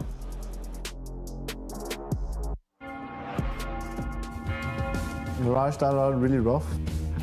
We were very happy afterwards, after the comeback. We just have a lot of confidence that any scoreline cannot keep us back. It was a tough match today in general. I think individually they were way better than us today. I think we didn't show up as a team. Playing against them, it's kind of does suit us, I would say, like their playstyle. But today we just didn't show up as a team, so it doesn't really matter what suits us or what not. It doesn't matter the opponent, we just need to play our game better. I think the whole CT side of Inferno was the turning point. We lost a lot of advantage situations. Many rounds where we really had the advantage didn't go to us. I think we are less sharp individually, I would say. For what reason, I cannot really answer. I don't know. I wish I could know the answer and like fix it instantly. I think on the NiKo side, we just struggled to get the ball going. It's a good testing for us, it's a major, and of course there is extra pressure. It's not the end of the world. Maybe we put too much pressure on ourselves, I don't know. Maybe it's the real test, and we need to prove it. Us losing these advantage situations comes to so many small things. It comes down to individual decisions. So playing against Falcons, for me it's a honor, I would say. I like them, they're my friends, most of them. I've always been a fan of getting the hardest opponent to any final, any trophy. It makes the storyline a lot better, and the path to success is feeling a lot greater. 1, 2, 3, It's not like I need to do something special, I just need to play my own game, and we need to play our own game. Because they play their game, they have game plan, we have game plan. We just need to play to our best, and it doesn't matter who is the opponent. We need to focus on ourselves and do our best. Going 3-2, 3-1 or 3-0 doesn't matter in this type of tournament. There's nothing that will stop us from doing our absolute best tomorrow. Let's enjoy the fight, and the better one will win. Well, it's a clash of cousins on this Elimination Sunday. NiKo and Hunter once lifting trophies together as teammates in the G2 jersey, but now one must eliminate the other in pursuit of his dreams. There's no such thing as family today when they enter the server in Counter-Strike. All they've got is the guys next to them sharing the weight of this moment and the obstacles on the other side, standing between them and the Budapest major playoffs. It's G2 Falcons starting off here on Ancient. And straight away. Listen, boys. If anyone is tilted, if anyone has something, just look at me, okay? I will take this match full Joker. It is going to be an A plate for Falcons. Everybody setting up in towards main. Hunter the closest over towards the donut, and malbs will play in red. It's quiet for the moment, but this game will get loud soon. Hunter will be the first player taking contact here for G2. Playing outside of the donut, deploys the defensive smoke. And flashes from malbs to set him up. Hunter goes into the peak. m0NESY stepping forward, no kills yet. Awkward with his smokes up, and mTeSeS draws first blood. NiKo to hunt down malbs in the bomb site, and Falcons starting to plant it. m0NESY's gonna come away with his life, and we settle into a 4v4. Yeah, looked a little bit scattered on the entrance, didn't it? Oh, good control over towards Temple. Nice shot from NiKo. A great game out of him would be lovely to start this series out. Yeah, fired up and firing early here is NiKo. We've got HeavyGoD and mTeSeS coming back in from CT spawn. Okay, NiKo. That is exactly what NiKo's bringing to the server today. You talk about the headline of this game, the familial bond, the familiarity, and he doesn't care. He wants Falcons to get into that playoffs, and that is a statement of how NiKo wants this game to continue. Yeah, it's an ace in the pistol. I love the way it comes out as well. These are the precise shots that NiKo's known for. Everything we love about his game is on display here. Look how precise. Look at the transfer over. And that's a guy who does not want another devastating loss on his major resume. Not at all. I mean, can you ask for a better way to start for NiKo? The amount of criticisms he gets in important games where he goes missing and can sometimes choke away. Well, a great start here for Falcons. All 5 kills picked up for NiKo. And now they have complete mid-control. kyxsan gonna lead the way. Major rookie. The tip of the spear for Falcons in round 2, and they're just gonna silently creep up in towards Red Room. Nobody spots this, nobody knows. Hunter coming back to address the situation.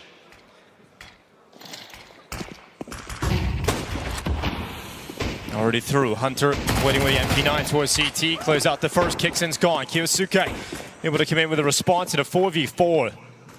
Straight away here, G2 is showing some threats. Oh, mTeSeS. Yeah, she got hit by the utility inside of that smoke, and NiKo knows exactly where he is. Takes the kill. We've got TeSeS through A main, and HeavyGoD. Oh, cleared out by the MP9. TeSeS sunk. Yeah, might not be much more he can do, but if he's enough of a distraction, malbs might be able to grab something. kyxsan's gone down. Bomb hitting the deck inside the A bomb site. NiKo standing tall. Yet another kill to bring Falcons back into this 2-on-2. Well, it's the m0NESY and NiKo up against HeavyGoD and Jimpphat. 30 seconds on the clock. Bomb still in the possession of m0NESY. Yeah, but NiKo's not around to protect him, so he's actually just got a dip. 100 HP on m0NESY, 30 on NiKo. Over towards Red Room, Jimpphat has them locked in. One of the new additions to the G2 roster who's been looking so good in a resurgent performance here at the Major. Been a wonderful tool for G2 on that AWP. Now NiKo gonna set up some utility. Heading towards the B bomb site, and Jimpphat playing from Cave. Oh, they jump towards him. Pressure's on. Jimpphat backing away with time. Yeah, none of it. They have to go for kills, and look where HeavyGoD is, all the way over towards the A site. Falcons run short on time. And this is how we've seen so many devastating losses from Falcons, is these kinds of silly mistakes, losing track of the timer, losing track of how much time is left in the round to get the objective done. And that is a round just given over. NiKo and m0NESY not scraping things together fast enough. I don't even know if they would have had time even if Jimpphat wasn't here. They didn't. It's not like he stalled them out whatsoever. And it's a big talking point. NiKo referenced this in the interview just leading into this match, is those silly mistakes that don't work when you want to beat some of the best teams in the world. Well, they've already got one early on here on Ancient. and you got to treat this as a must-win map, knowing what's coming next in the series. m0NESY blinded, held away. It's malbsMd move forward, and m0NESY gone. Opening kill in favor of G2. Looking to capitalize on their previous round chance to take the lead of the game. Yeah, I mean, if this extends into just a G2 going on a bit of a streak, it's going to feel worse and worse for Falcons, and then you're battling your own mentality. Early slip up from Falcons after the really special pistol round from NiKo. Destroys all their momentum, and now G2 has stalled them out. 5 on 4, they've got complete control of the map, all the way pushed down mid. Control of the B double doors.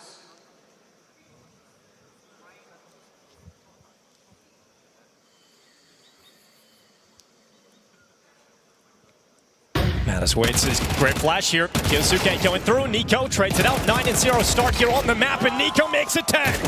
Spots out some players, and NiKo does not want a devastating loss today. He is fighting forward for Falcons in these first 3 rounds. NiKo finally put in the ground by Hunter.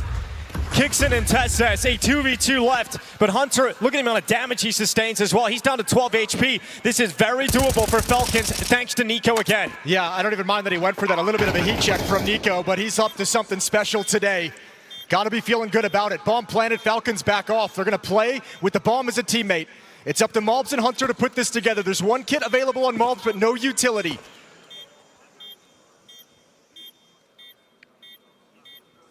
Creeping in. G2 getting closer and closer to the site. Tap on the defuse. The Molotov ready for kyxsan. It's not the stick, so it's not the round here for G2. It is NiKo stepping up, finding the impact up through the ramp. Incredible work. They're onto the defuse, but it's going to be stopped.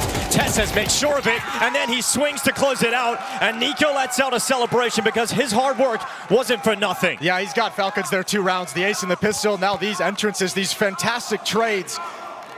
Coming back late and converting a 4 versus 5. Great to see him in this form to kick off this first map. We've seen some great games from him so far in this major. Just as his reputation has taken some hits, as this Falcons team has struggled to find some success. He's got him going early, and neither team giving an inch.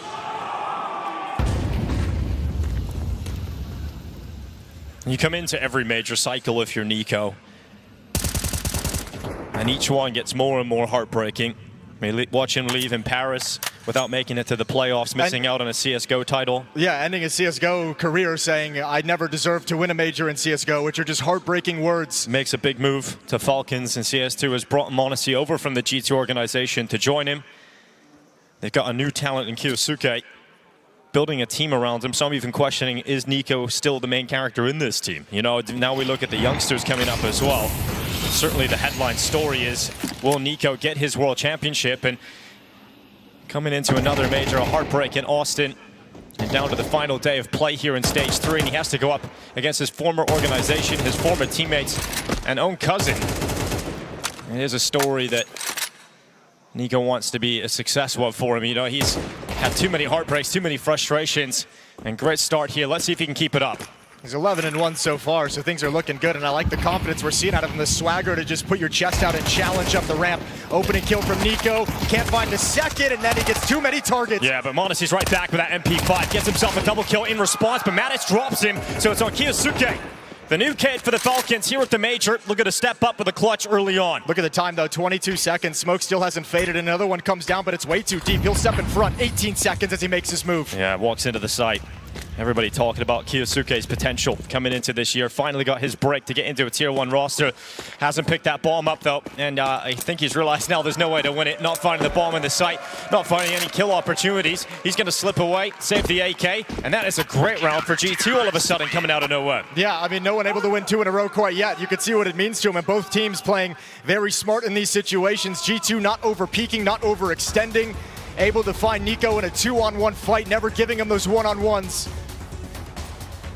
Tough battle brewing here on Ancient, and a timeout is taken early by Falcons. Sonic not super pleased that they haven't been able to capitalize on the 2 rounds that NiKo has provided. Yeah, great rounds as well from NiKo, and yeah, no one else able to sort of let that snowball, and their money is so scrappy, their buys are so scrappy. And the other exciting thing about this game is Saul versus Zonic in the coaching department. You know, we got Zonic, who's considered one of the greatest, if not the greatest coach of all time by many, and On the other side of things, we've got Saul, who's the new age coach, the new one that we're expecting big things of in his career. Well, Zonic's got the hardware. Saul has been spending the last few years putting together teams from scraps that keep getting poached and take players taken away from him and having to rebuild and bring young guys in and teach them the game that he wants them to play.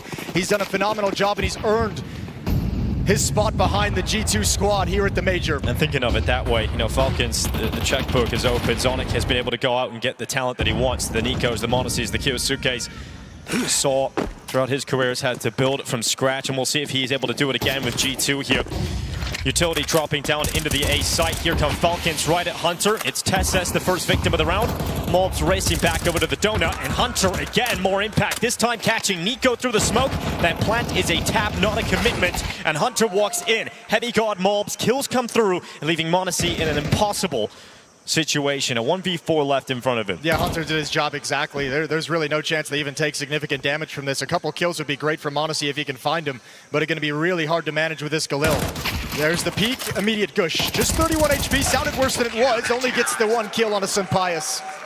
And G2 convert 2 in a row, and they take a 1-round lead, and they'll have the economic advantage moving forward. So Falcon's going to have to sit back without a bomb plant. Hunter with the opening kills on the defense. Yeah, he handles this pressure very well.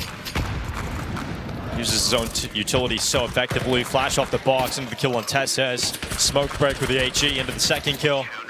Hunter and NiKo being teammates for 5 years, obviously, but the last time they did play each other at a major, it was the 2019 StarLadder Berlin major. Yeah. And that was a victory by Hunter as well with his crazy squad. It was the run at the major that put Hunter's team on the map. HeavyGoD holding on with a quick double. Falcons rush into the B-bomb site, hoping that the speed is enough to overwhelm and get into the site. With one piece of utility thrown down into the middle of the bomb site itself. And the goal here in this round is a bomb plant. They've succeeded in getting that extra money. And then Sampaius goes into the fight. monacy looking to try and pull a couple more players to the grave, and he's done very well to remove HeavyGoD. The problem is utility now lands at his feet, and he doesn't have enough health to really tank it, but there is a piece of sanctuary, and all of a sudden, monacy getting the money shots, finally taken down.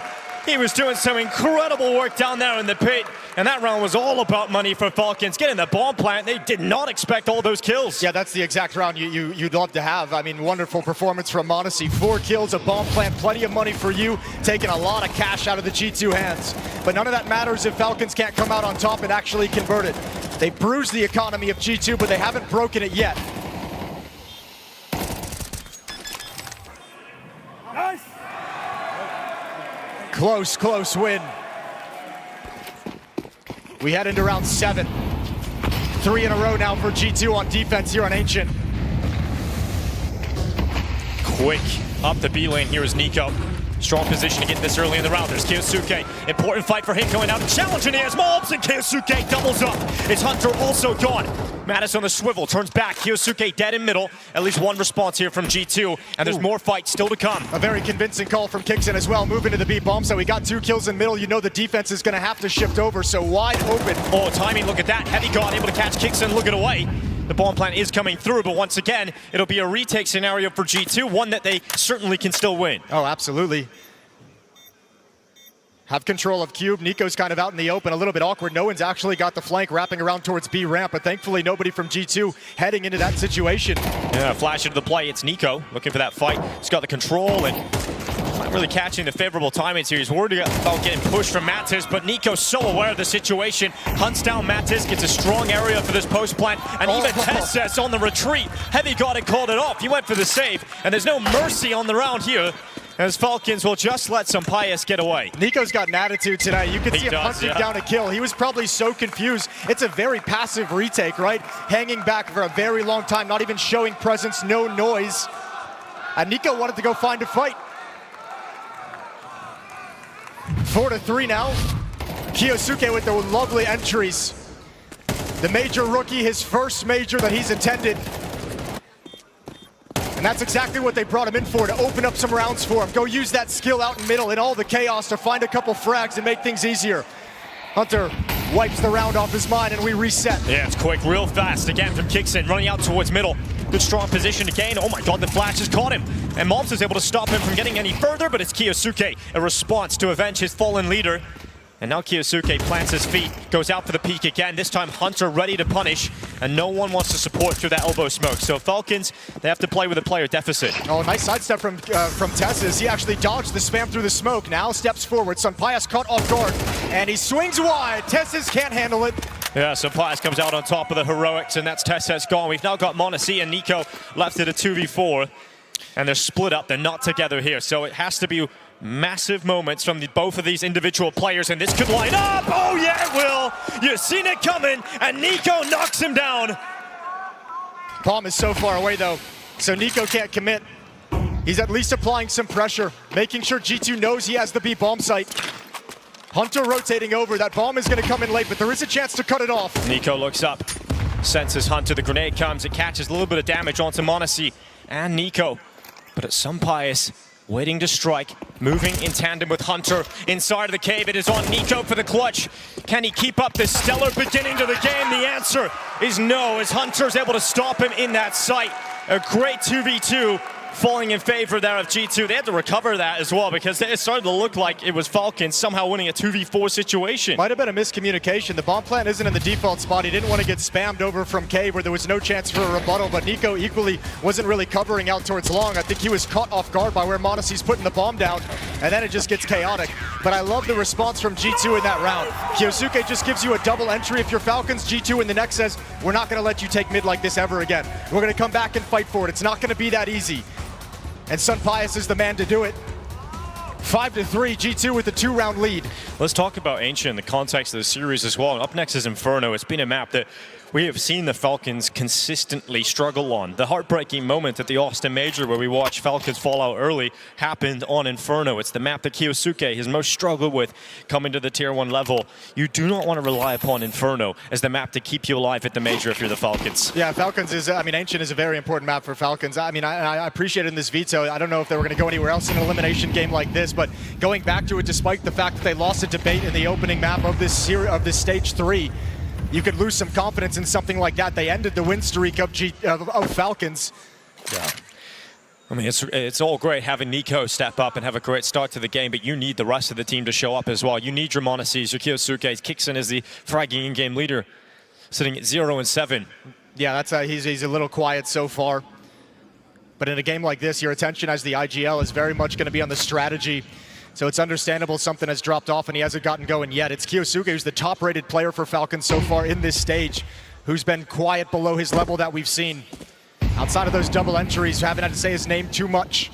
Well, execution into the B-bomb site here. That smoke disrupted by the nade here of G2. They go into the fight at long. It's going to be NiKo, that first victim. So NiKo's removed. It has to be the other Falcons players to step up if they want a round win here. Yeah, they're coming out now from cave. Bomb is being planted. G2's happy to let him have it. You know it's a weaker buy. You know there's some weaker weapons. So what can Falcons actually do to hold this off? And the answer looks to be absolutely nothing. Yeah, it's got to be something special from kyxsan and kyxsan. There's the rifle out. There's the Galil. It's kyxsan in the open. There's absolutely no way he can get away from that one. And kyxsan yet to put one on the board. That'll be another for G2 on the CT side.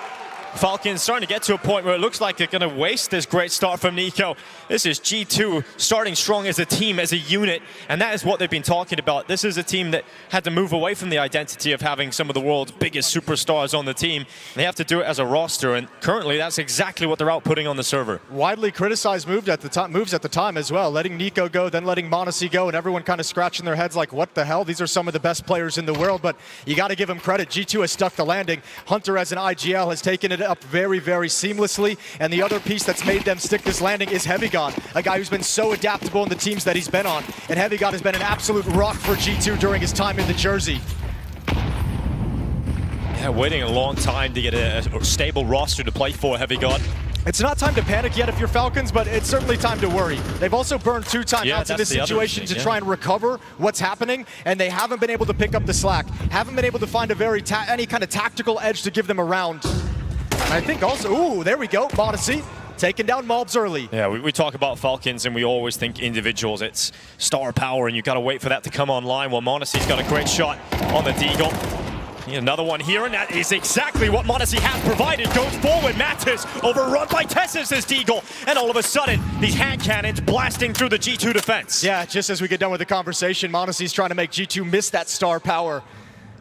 Insane deagle shots to open up the round. 2 AK-47s recovered. M4 on NiKo. Things are looking good for Falcons in this round. 4 on 2. Yeah, they're going to pause and figure out where they want to finish this one, and you can see the 2 remaining G2 players split up. Surprise has just spotted the scout coming in for information. That's exactly what kyxsan wanted. The fact that he gets away and survives, doesn't even take any damage, he's just said, all right, let's hit the B bomb site. They're not stacked up. At the worst, it's a 4-on-1 right here. Yeah, and HeavyGoD, that player you just mentioned, needing to step up. A great quick kill here, and kyxsan sidelines him, but it's swiped away by TeSeS on the follow-up, and Jimpphat is nowhere near getting involved in this action. He's over towards CT, but it's hard to see a world in which the Spaniard is going to be able to step up here. He's still getting closer and closer. See if a kill offers itself up, if a player from Falcons oversteps. But no one at this point for Falcons is going to let this opportunity go. No, this round is way too important to do anything silly, go for any kind of an over peek. Jimpphat, though, is still creeping in. Looks like he wants to give it a go, and without any kind of a peek. Oh, don't you even think about it. NiKo's not going to let you go there. He was watching that flameZ passion game earlier. He thought he'd have a little taste of the late diffuses. The ninjas coming in. Yeah, I was working out earlier. But no stealthy moves here in this game. We've got MonAcy delivering a really important round here for Falcons. Got to take this chance now. So NiKo's giving you an ace in the pistol run. You fail to go on any run after that. Gets you an important 3K in the 3rd round of the game. You don't run off of that. You have to take this one that MonAcy's provided. Right, you have to keep building on it. The bummer is there's okay, they got a low buy at least out of G2. Didn't completely break it, but pistol and armor. Everyone's blind, a little bit weird. kyxsan comes out on top. Yeah, quick double, then TeSeS follows up. That double A push has been spotted. MonAcy at least has the information as to the whereabouts of Mattis. So this round is going to be Falcons 6-5. Opportunity for a tight game coming out of the first half of Ancient. It's exactly what Falcons are looking for. G2 saved extra money so they can have a strong buy into the last round of the half. And we'll see if we end up 6-6. Blow for blow throughout this first half between the two teams. A little bit of a run from G2, but Falcons able to put a stop to it. I think we came into this game and everyone was sort of, and a game like this gets everyone excited. So you see a lot of discussion online or in person, and so we're sort of wondering how's this game going to go. And I think the general consensus is there's one of two things can happen, right? It's either Falcons come in and absolutely destroy G2, or G2 give them a real tough time, draw this series out, and get the win. Yeah, I never got the sense that G2 would be able to come in here and blow Falcons out of the water. I saw a possibility where Falcons could do it, but obviously with some of the struggles we've seen out of Falcons throughout this year at majors, at big events, in big games, you kind of also get the sense that Falcons isn't going to be able to reach that level with the pressure on their shoulders because they've never shown that they can handle it. But obviously putting together a good half so far, especially when G2 had such a strong rebuttal early on in this half. Good to see Falcons hang in there and now reap the rewards down the stretch with a chance to tie things up. MonAcy gets the alt belt in the last round of the half as well. Let's see where they place that. He's all the way back, tossing utility out, so won't be an opening move for MonAcy Sniper. Instead, the rifles will do exactly that. kyxsan gets a second headshot off, and then TeSeS, as that wombo combo comes in as the second layer, and Falcons have a 4v2 to make sure this half ends tied. There's that star power. There it is yet again. kyxsan really delivering the goods here, finding some rhythm in middle in these past few rounds in the later stages of the half. Mattis and HeavyGoD, I mean, it's possible. It's doable against a team like Falcons, but they're so far out of position. Coming over very cautiously, looking for any lurk in middle. They'll run into NiKo and Donut. Yeah, he's looking far too locked in for this. Will NiKo round out the half on his own? He's got kyxsan beside him. kyxsan finally getting his first kill of the half in the last round of play. And then NiKo to close it out. Starts the half with an ace, and he'll be the man to close it. We've got a tight game, 6 apiece. G2 Falcons continues.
Welcome back to Budapest. We have got the monstrous matchup of Falcons taking on G2.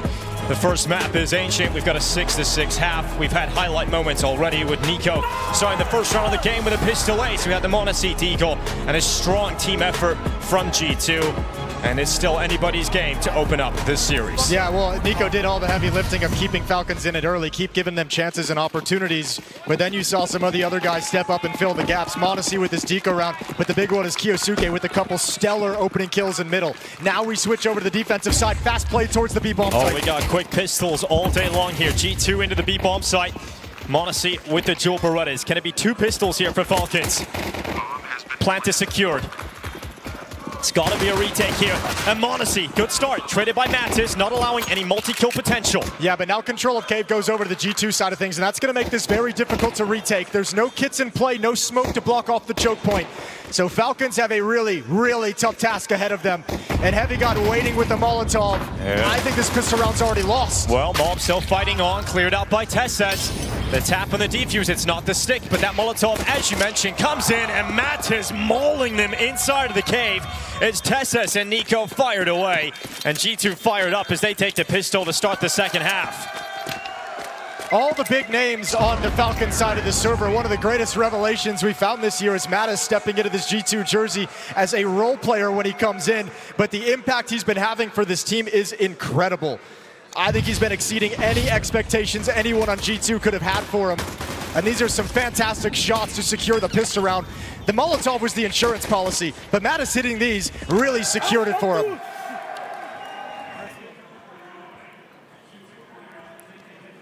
So Falcons don't get those 2 pistols on the opening map. Now they've got to do it the hard way, the dirty way, and they've got to grind this out against G2. Well, it's going to be a stack of Falcons players on this B-bomb site. And G2 are coming at them, so this is the best chance for Falcons to do some damage, if nothing else. It's going to be Hunter with that first kill. Decisive calling from Hunter here on the T side. I mean, that is another great storyline of this matchup is not only are NiKo and mono-C playing against their former teammates, but it's the role changes in that squad as well. It's the fact that Hunter has become a leader. He's become the in-game leader in the team that was left behind, and a new challenge for him coming into 2025. He's already lifted a trophy as an in-game leader, and what a way to end the year it would be. Getting into the major playoffs, knocking out your cousin and former teammates. It would be a huge result for Hunter as a leader. Yeah, I mean, it'd be a weird one. You know, when they faced off way back when at Berlin in 2019, you know, Hunter, after he defeated NiKo in that match, kind of said, I didn't want to play against NiKo. It's a really bad feeling. I don't like it when NiKo loses. I'd imagine with the playoffs of a major on the line, that was a group stage game. This is elimination or playoffs. I imagine that sentiment changes a little bit here today. I'll tell you, his family at home probably not enjoying this one, Jake. Yeah, no, the family is all stressed out. Hello to the Kovac family, tuning in to watch Hunter and NiKo compete against each other here in Budapest. If they can watch. Well, we've got the bye coming out for the Falcons now in the second half. Because of the nature of how back and forth that first half was, we never really got to see the ops become a piece of that first half at all. We see mono-C bite in the last round. We didn't really see some Pius get it. So interested to see if there will be a game here in the second half where we can get those ops into the fight. Well, to get the op out at any point where it can have a great impact and influence on this map, I think Falcons is going to have to win this first gun round now that they've bought up. A little bit busted, not all the cash they'd like, no kits in play. TeSeS is already out of nades and utility, light on nades and utility down the stretch, so holding on to them as long as they possibly can. It's NiKo at the A-bomb site, mono-C and Donut, kyxsan over in red room, TeSeS and kyxsan to man the B defense. And nobody home for G2 on the A side of the map, so it is going to be a very heavy play. Execute coming in, no utility to counter this. Yeah, you see kyxsan rotating in quickly to try and arrive and help out TeSeS and kyxsan. kyxsan with an important kill here on mobs. It's kyxsan swinging into the fight. HeavyGoD with that follow-up, clearing out some space here for G2 to move in. That's a tough solo fight for the rookie to take. Might have overstepped the mark on it, but TeSeS holding the line, and now adding in another. Well, TeSeS, a great double kill, and we've now got some Pius and Hunter having to win out a 2v3 all of a sudden. That bomb can't feel comfortable. It can't go down, as Pius is now low in health, needs Hunter to move forward, but kyxsan and NiKo gathering up this round here for the Falcons. That B defense does just enough. TeSeS holds the line as long as he possibly can, and then kyxsan's able to grab a kill. NiKo arrives, the reinforcements are there, and Falcons hold strong. Nice shot from HeavyGoD coming up the ramp. That's kyxsan to get dropped, but this is the beautiful double kill that secured things, that kept it in control. Still a good buy for G2. They can have AK-47s. Sure, a Galil here at malbs. Getting up into the B lane, coated in flames. As G2 uses smoke to get through it, it's really important for them that they get players up to the front of the Jag so that there can't be any aggressive play through it and challenging down the mid setup. So TeSeS is going to wait here. Blocked out by Util. He'll throw one of his own down as well. Oh my god, he's hit the dink through the wall as well. And extra damage onto Hunter, who didn't have much health to begin with. He's on 10 HP going into middle. Nice thing about that, it's confirmed damage. TeSeS can shout it out to his team. Almost hitting the mark on Mattis as well through the box. Now you look at the CT setups, you have kyxsan and TeSeS playing on B. Obviously the weaker combo. You don't get past them. TeSeS shuts you down, kyxsan gets the opener. If you go towards the A site, you've got NiKo and m0NESY waiting in, and kyxsan holding the red room. It is such a difficult defense to get past here, and we'll see if malbs can do it. He's stepping up first, and kyxsan is going to be waiting for that red room fight. Good clean shot, then Supplies comes in on the trade. Hard to double up in that kill despite kyxsan having a first kill really quickly, really efficiently. NiKo now stepping up to the plate. Molotov towards the 8 choke point so he can peek towards Donut. And he backs off. They want to play retake. They're not entirely sure the finishing move is going to be this A bomb site, but the reposition from NiKo gives him a strong position over in Temple. They've been given that extra bit of time here for m0NESY to get over towards CT as well, and that's going to allow the Donut peek into Hunter. NiKo still waiting in Temple, not required yet. m0NESY's gone down, and so now NiKo will be required a little bit later into this round because kyxsan and TeSeS making the rotate over from the B bomb site. NiKo biding his time, yet to step out, waiting on TeSeS to take contact and take that fight down into the bomb site. Supplies is gone, swept away, and now Mattis and HeavyGoD needing to step up in their stead. It's a great kill for Mattis. Falcons now populate the site. It's NiKo who's gone down, and HeavyGoD and Nuisance is backed away. TeSeS hunts him, but HeavyGoD slams the hammer down, and G2 hold on to the round. Falcons choose to take 2 isolated 1v1s instead of doubling up on either Donut or A main. They knew HeavyGoD's position the whole time, but those are the exact fights that G2 wanted. They said, we'll take the 1v1s, and HeavyGoD, as soon as his teammate wins it, he backs off into safety, makes the fight really uncomfortable. Again, Mattis with impact in a post plant. Just like the pistol round, a double kill that ensures a round win and extends the lead by 2. Not getting going at any point here, Falcons.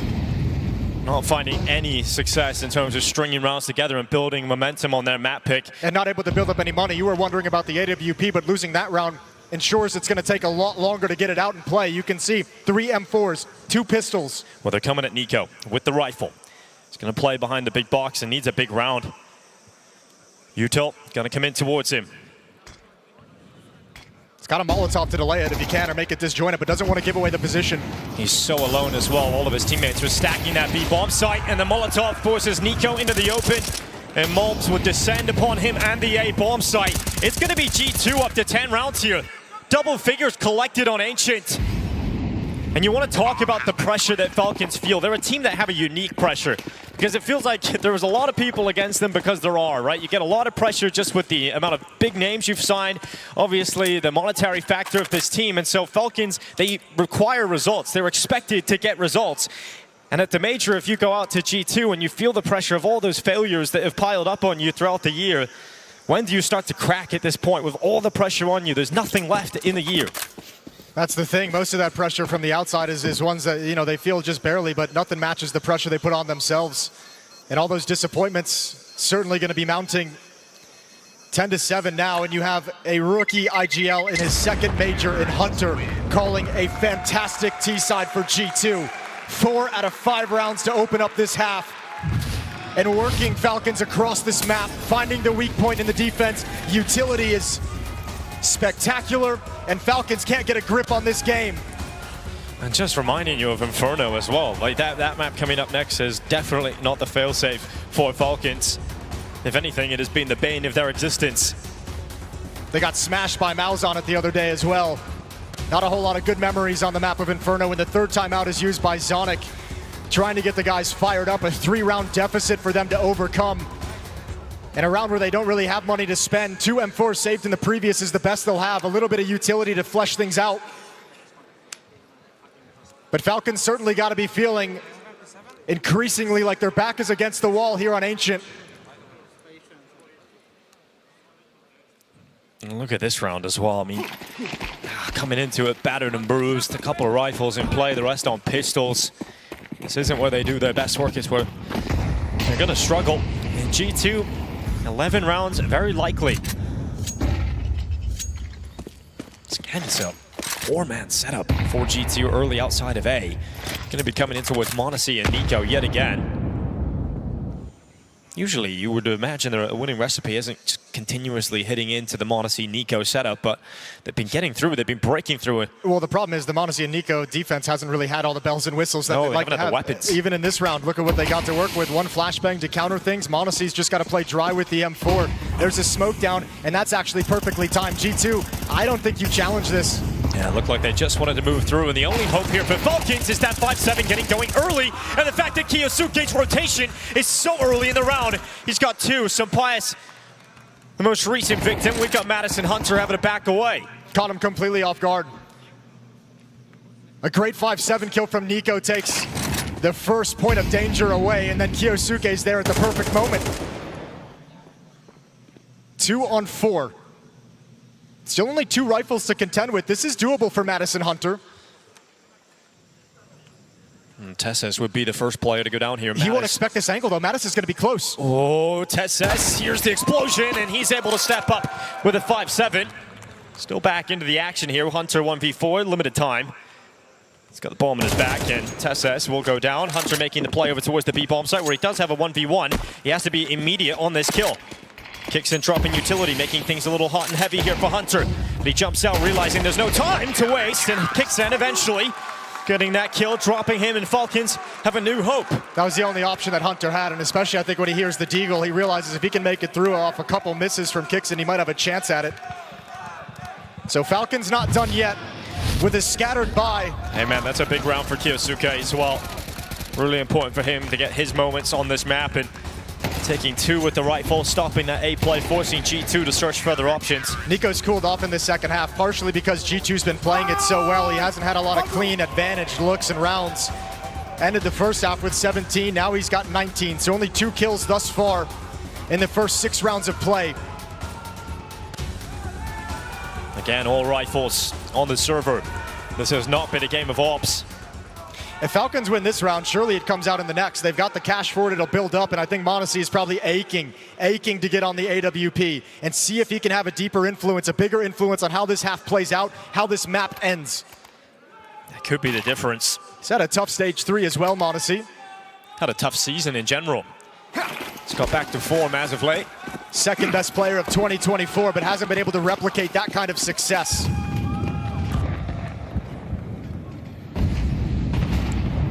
Decisive round here, and Hunter calling a fast one towards the B-bomb site. First look at this lurk smoke as well that they've thrown out, so I think the defense kyxsan has got to be scrambling and a little bit worried about what's coming behind it.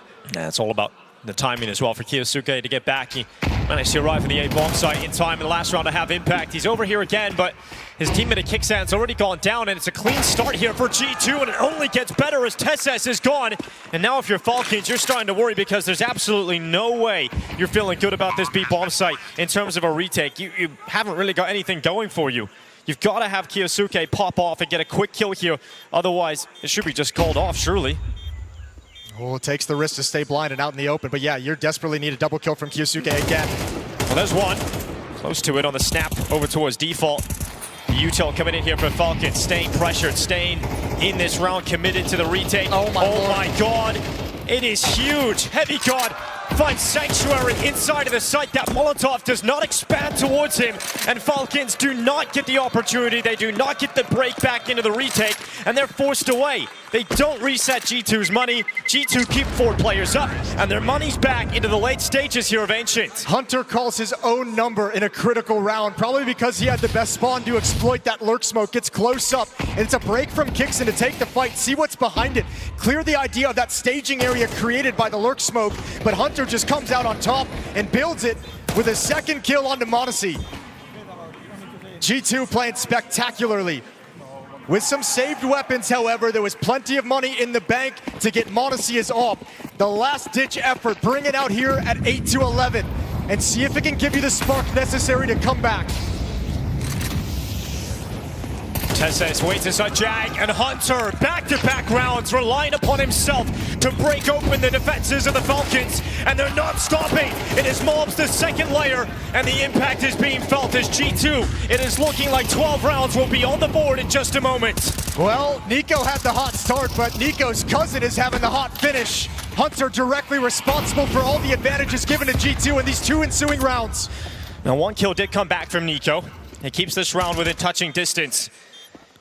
But Falcon setting up for a retake. One of the weapons available is the op for m0NESY. It's the good peek here from kyxsan. The rifle's moving in.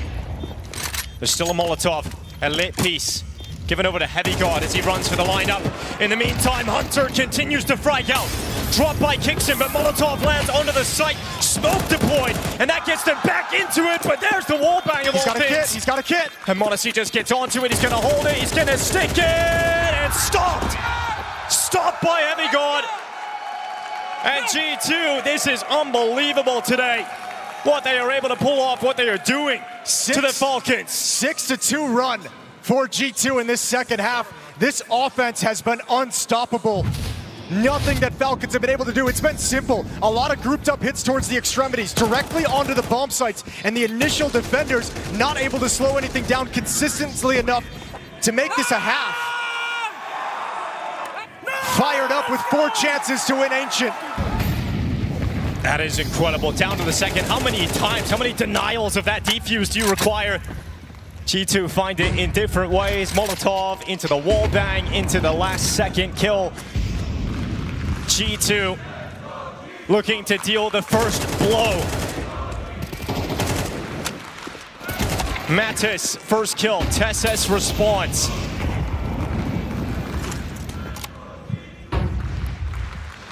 Oh, this is a big play. A big play for a rookie to work up the courage to make this move happen. Either courage or desperation, but kyxsan going to clear things out and say the B bomb site, nobody's home. Everyone backed off. So you can already see on the minimap the way that TeSeS and m0NESY are shifting. NiKo's waiting over in Donut, but a very staunch defense is going to be available at this A bomb site. Hunter's called a great game, but here in this round, he might be 1 step behind. He's going too far. He's going way too far. Oh, kyxsan getting caught out. And this has now that rotation, everything has to shift yet again for Falcons because the other side of the map has been opened up. And this is now even more difficult for the Falcons with 2 players in middle. m0NESY and NiKo searching, not spotting anyone from G2. Although they are making the right call to come back to the A site. We need TeSeS to step up if we want to play on here on this map. If we want to see more rounds, it's got to be TeSeS. Otherwise, G2 taking the map of Ancient away. NiKo waiting just at the side of the donut. It's going to be m0NESY and NiKo with the first 2, then Jimpphat right back into it. And Falcons showing life as Jimpphat is left low. Time, 10 seconds. But can the Spaniard win it in the clutch? Can he actually pull this off with the AK-47? They're running away, leaving it on TeSeS. He goes down, but it's the time. And m0NESY realizes that. He's long gone. And there's no way to win it now. We still have more rounds to play on Ancient. Yeah, I mean, once again, how much more can you ask for NiKo out of this map? A huge double kill, standing his ground out in the open with the FAMAS disadvantaged weapon in all those fights and drills every shot necessary. This overextension almost ruined things, but Falcons, they stand strong. They trust their gut, trust their instinct.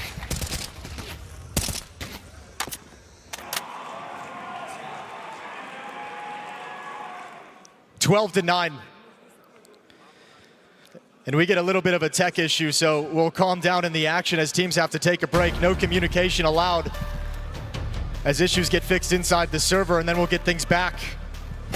But a chance either to start considering your options moving forward into the rest of the game, running out scenarios in your mind, or a chance for the pressure to mount even more and let that overwhelm any thought you might have.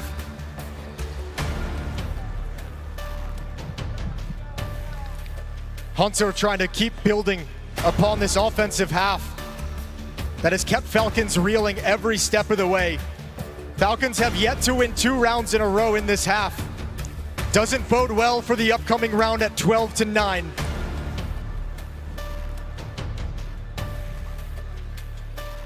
And if you're Falcons, you have to sense a little bit of soreness in that B defense, the way that Hunter's been able to exploit it with the lurk smoke, with fast plays into the bomb site, with aggressive plays into the bomb site.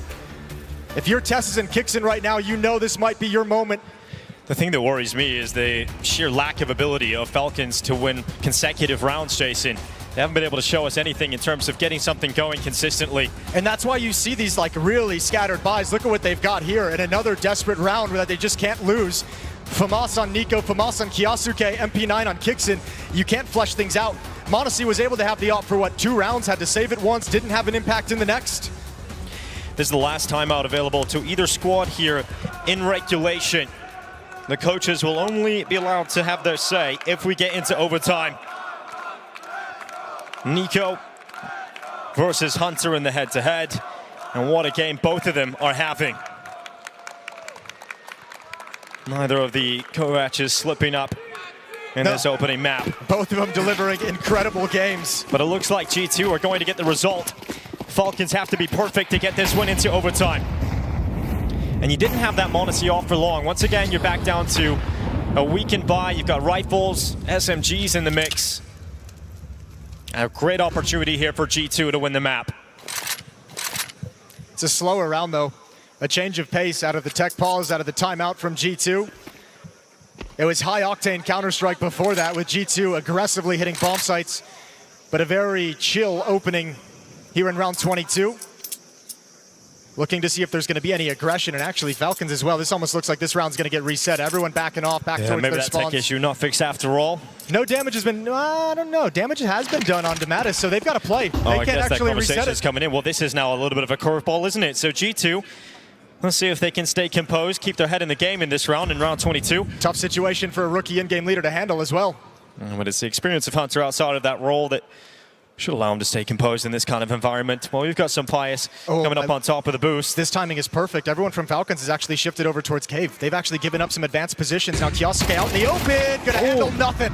Yeah, well, he gets cleared out to his TeSeS instead, and he is going to get a double until mobs and some Pius have come blistering through, and it's that m0NESY NiKo combo coming back into this. The two former G2 stars to try and stop this map from going G2's way. We've got Pius. It is the Sun who is the star on the server today. And NiKo going forward, alone in this world, and down by HeavyGoD.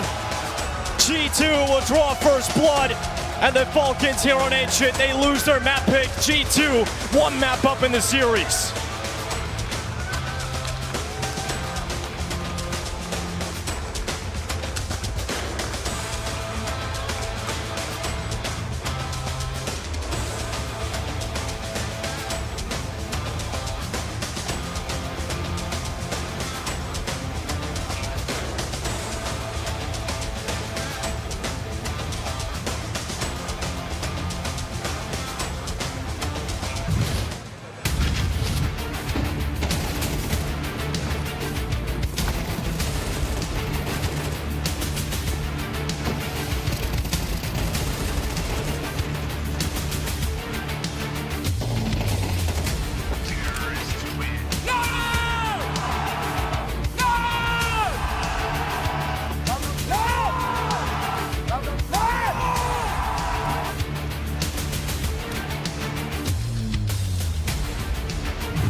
Adrenaline rushes is numbing the pain. Too competitive, I like the narrative. I don't know best in the league. Who you comparing with that is definitive. Top of the throne of the sea. How you moving slow when it's speed? I just been bringing the heat. I just been bringing the fire. Been bringing the fire. I just been bringing the fire. And they can't stop me. Ready to fight. Let's go. That tick tock go. That click clack go. That tick tock go. That click clack go. Ready to fight. Yo.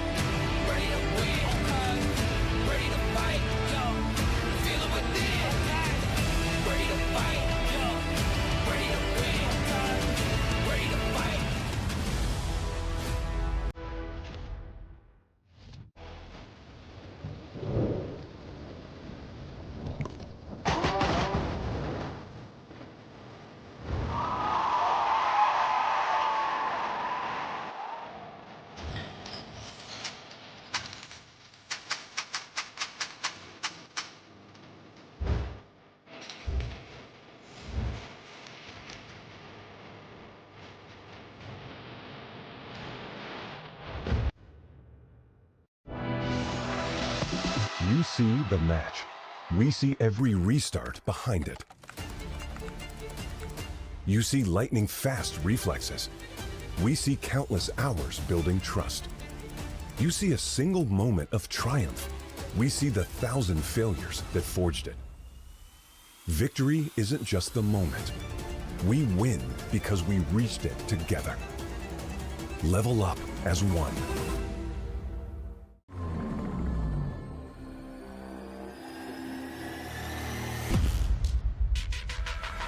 I'm winning. I'm shooting my shot and I'm already grinning. You know that I'm one of you sending. You know you've been cutting, you know I'm ascending.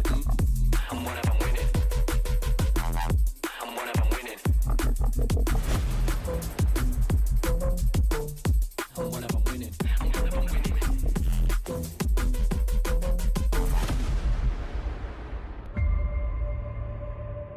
The return of Area 51, Alienware's highest performance desktop yet, equipped with powerful Intel Core Ultra processors. Innovative architecture designed for ultimate gaming. Engineered to evolve alongside your game.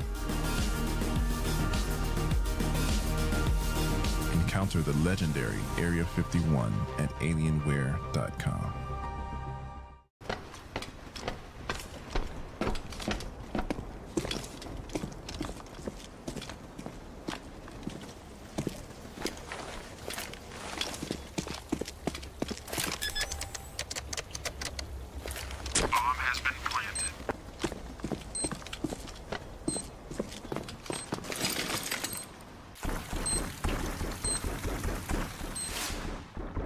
Create a lobby by your own rules. Yo, HeavyGoD, you good?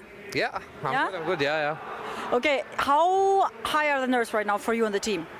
I mean, I think it's normal pressure because it's important match, and yeah, I think just positive pressure. Positive pressure, okay. Yesterday was not so positive. You guys were underwhelming. I think you can do much better than that. Did you have an off day or did Mongols just outclass you? I think we didn't play our CS and we didn't show what we are capable of, and I don't think it was off day, just was a bad day. It's not even off. Yeah, it was in every aspect, I would say, and yeah, I really hope we can do better today.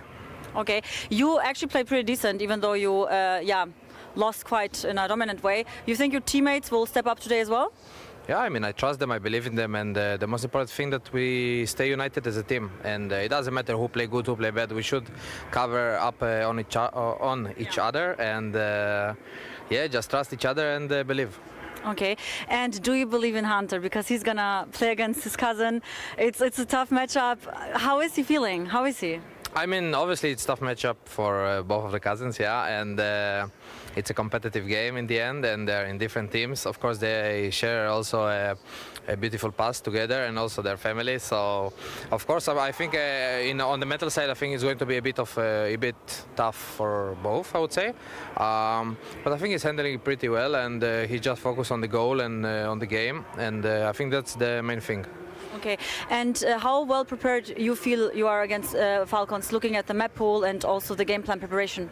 I think in general we prepared what we want to play and what we think they will play. Yeah, we just did our best in the preparation stuff, routines, whatever it can be. And yeah, I really hope we can really show it on the server. And yeah, we just need to trust in ourselves, as I said before, and believe. And that's what we're going to do. Okay, I believe that 100%. Falcons has the star players, but you guys are also, you can show at any time that you're capable of having just as good a performance. So what would you say you bring on the table compared to a star player team like Falcons? You mean as a team or as a player? And as players, both? Yeah, I mean, so I think in general, yeah, maybe we don't have a star player like them, like the big names, but yeah, I think we're just a normal human being, I would say, and yeah, I think we bring good vibes, I think in general, and we are united. This is the most important thing. As I said, I think we trust in each other, but maybe it didn't really show, like it didn't really was visible, I would say. And I think we bring good vibes. We trust, and we share the same goal. I saw you guys when you arrived here. You were in a good mood and you were like really vibing together, like you're saying. So I hope we will see that on the server. I wish you best of luck. Thank you, I appreciate it. I hope so as well. Thank you. Plenty for them. Bomber city. Not defusing. I don't see. Not defusing. Close aiming. Time. Pushing aiming. Nice, guys! Let's fucking go. Sigmas. Molly is there. Molly? One more cave. Both there. Extinguish. You can break, Alvaro. No, long. Come. Yeah. Break, Alvaro. Breaking. Nice, guys! Let's fucking go. Let's go. Nice. We're playing Valorant. Just had a quick chat with Zoning about that ancient game. He said that specifically for gameplay-wise, he was ready that opponents will hit a lot of sites, but they were simply not ready for it, that the retakes are not going to work in their favor, and sometimes they should have saved when they instead went for the retake, which failed and completely destroyed the economy. So I asked about Inferno as well, because statistically it's not a great map for them, or for example Kyxsan especially. So I asked him and he said that he just needs to believe in what they prepared. They need to believe that they can beat even tier 1 teams. It's not the best map for them, but this is what they have to work with right now. Let's see how it goes on Inferno.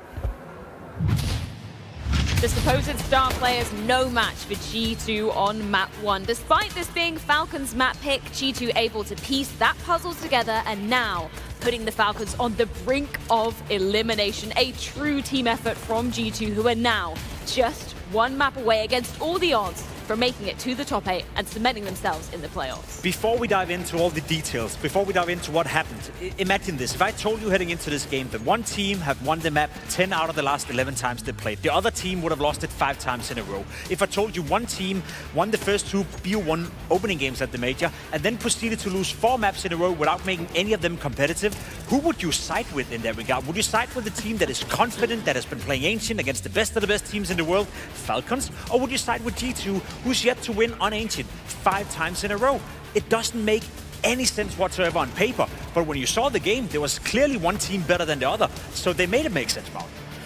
I feel like anybody who's been watching Counter-Strike for the last 6 months would have sided with Falcons here. Yeah. This is, G2 overperformed, but Falcons, you gotta say they underperformed too. The lack of retakes, the lack of saves that they decided to go for. I think that's the problem that happens when you have so many star players. That guys, they're always just flirting with that other kill. They want to see if they can get something more, but then it drags everybody else into the situation. You lose all your money, you're working with scraps, and then you can't even enact a true game plan there. G2, to their credit, so many great finishers, so many great players in terms of the late round situations. And this is what's so tricky if we're looking at the side of Falcons as well, right? Because you mentioned those stars. Very good point about them maybe getting a little bit too hungry in some of those situations. But if you're NiKo, when you start off a map like this, 9 out of 10 times, you should be closing it out. Blistering start for NiKo in this game. You can't take anything away from him, even though we were prefacing it with the whole story about some of his biggest major chokes in major history. This is a game where you cannot point the finger at him whatsoever. No. Just phenomenal start in general. The ace on the pistol round, the fact that on the hero AK round, 2 rounds later, he's able to find a 3K to hand deliver Falcons around in what's becoming a messy game. Yeah, he was fantastic. And even though he doesn't have the rings, he doesn't have the silverware to show for what he's done at majors, as an individual, this is why we still keep him in the GOAT rifle conversation. Well, that's why it's so confusing to witness what's going on with Falcons right now, because 2 weeks ago in Hong Kong, he was the one dropping the ball. He was the one not living up to the promised land. He was the one not contributing, helping out m0NESY to make sure that they potentially could win that trophy and beat Furia. So he went into this major being a question mark. We all thought, if NiKo's gonna play like that, like he did in Hong Kong, out of shape, well then Falcons potentially could struggle. Now, if you told me NiKo had a great tournament, which he's up until this point has had, why on earth do Falcons find themselves in a 2-2 scenario, being 1-0 down against against G2? Yeah, I mean, maybe it comes down to some of those retake situations that Stiko mentioned in his catch-up with the coach. I think we can take a look at one. Round 16, what happened here? Well, we gotta praise G2 for playing well. I think, Mario, you said it, they overperformed, but they played a good game of Counter-Strike. Round 16 is a great example of where they were better than Falcons in this game. Again, a round that is hyper competitive. You see two full buys coming into it.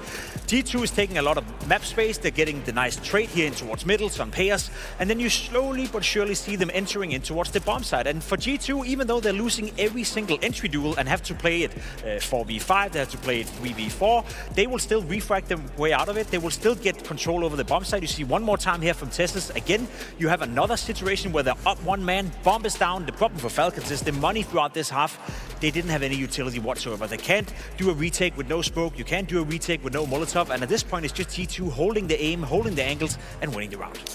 That was one where it just also felt like the retakers kind of splitting up against trying to get one towards main, one towards donut, instead of dealing with one guy first, then a guy sticks the bomb. Just, I'd say the lack of composure there, even from m0NESY on his site defense. He gets the one, definitely had time to peel off. Instead, really wants that second kill, but it's completely untradeable. And NiKo was in temple the whole time, just kind of waiting for a retake to commence. So you could see there's just a disconnect between them in moments like that. And then we fast forward to round 20, which I believe is the first round that we see m0NESY with an AWP in his hands on the CT side. And basically in an instant, it's a 3v5 for Falcons. This round is so crazy. He finally buys an AWP, right? And he goes to the wrong side. Not necessarily his fault. Could have been a call from kyxsan, could have been Sonic, could have been his own doing. Who knows? G2 into the bomb side. What I want you to focus on here, Maui, is the retake coming in for them. It's a decent tryout from Falcons, but the utility coming in right here, the Molotov being thrown, and then the spam from Sun Payers as well, getting the bomb planter. That's Counter-Strike at a high level. That's not random. This is a round where I don't even feel like I find that much fault in what Falcons did. Smoking the bomb as well, almost immediately when the Molotov comes down. Just really, the initial site defense isn't good enough. And also on top of that, the G2 players have the Molotov, have the spam all lined up. So that's a moment where G2 actually just, again, they're overperforming in some of these situations. And they just look calmer through and through. Where are we landing on the m0NESY conversation thus far in this series then? It's been a theme throughout the entire tournament, and I think the theme is that he's not picking up the AWP enough. His rifling so far in this tournament has been great. He's been putting up great numbers, especially with the AK-47 and in particular on the T sides. But, you know, I can understand to some degree why you do that if you're m0NESY. You're equally good with the AWP and the rifle to some extent, but you change the way Falcons play Counter-Strike, and you change the fact that the teams are not respecting you anymore, right? You're walking into angles where m0NESY is not having an AWP anymore. So it's a massive issue for me, Maui, that he's tend to steer away from the AWP way too often at this tournament.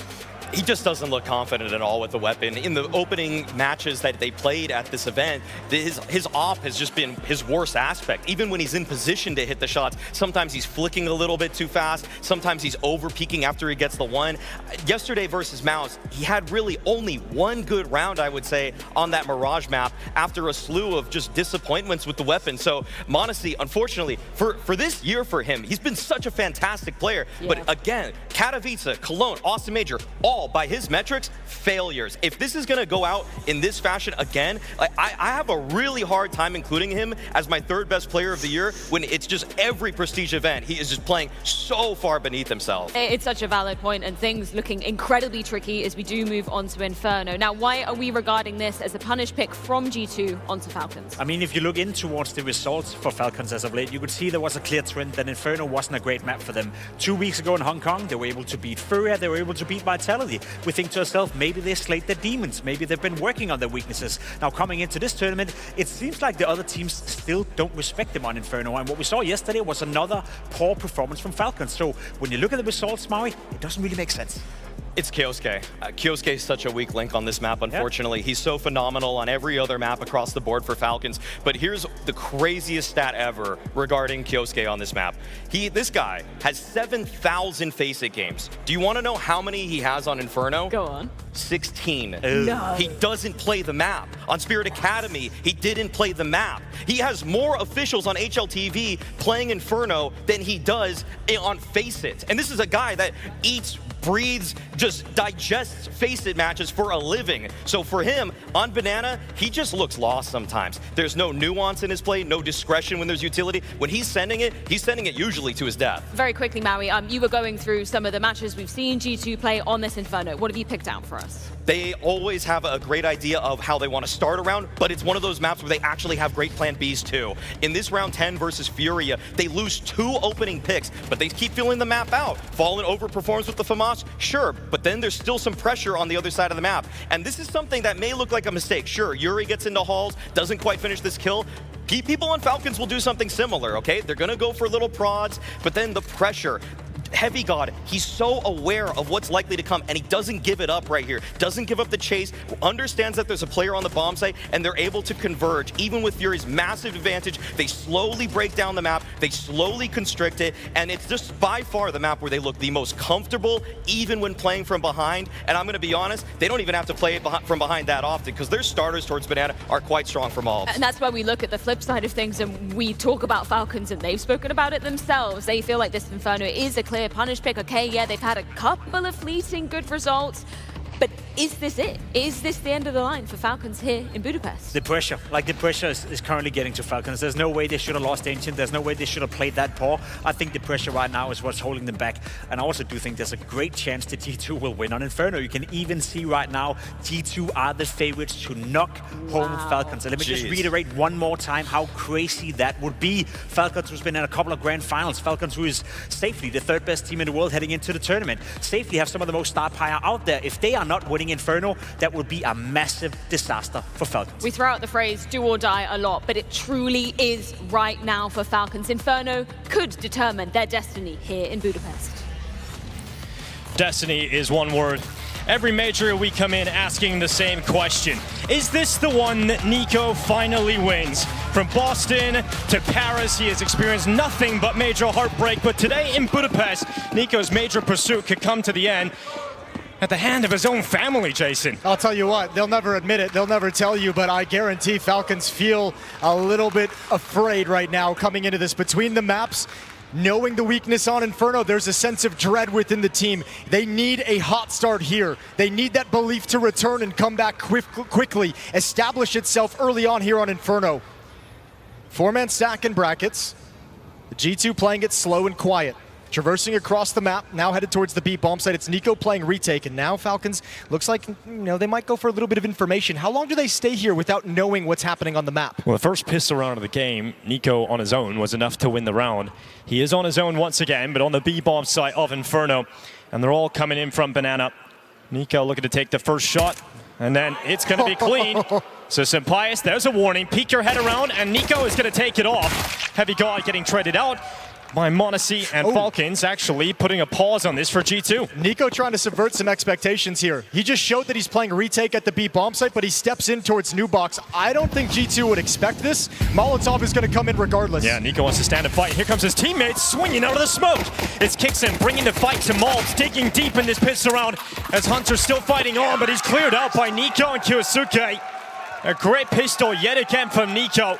And the rest of the Falcons arrive in the rotation. Yeah, that's an incredible first shot on the first player that crouches into the angle, kind of dedicates himself to the fight. It's an easy one for NiKo. Great crosshair placement. The decision to step forward knowing he's got teammates rotating over as well. And kyxsan is aggressive on getting into the fight. He did not want to leave NiKo on an island whatsoever. kyxsan following it up. A little 1-2 punch combination. And Falcons have another pistol, but they had this on Ancient as well, and G2 responded by winning the second round. Yeah, the problem for Falcons on Ancient was just the fact that they couldn't win consecutive round wins. They could never string anything together. NiKo got them a great start in the map. They didn't make the most of it. They've got to do that here on Inferno. For all of the reasons our desk highlighted, this has been a struggle all year long for Falcons. G2 coming at them. TeSeS on the balcony. He's going to be put under a lot of pressure.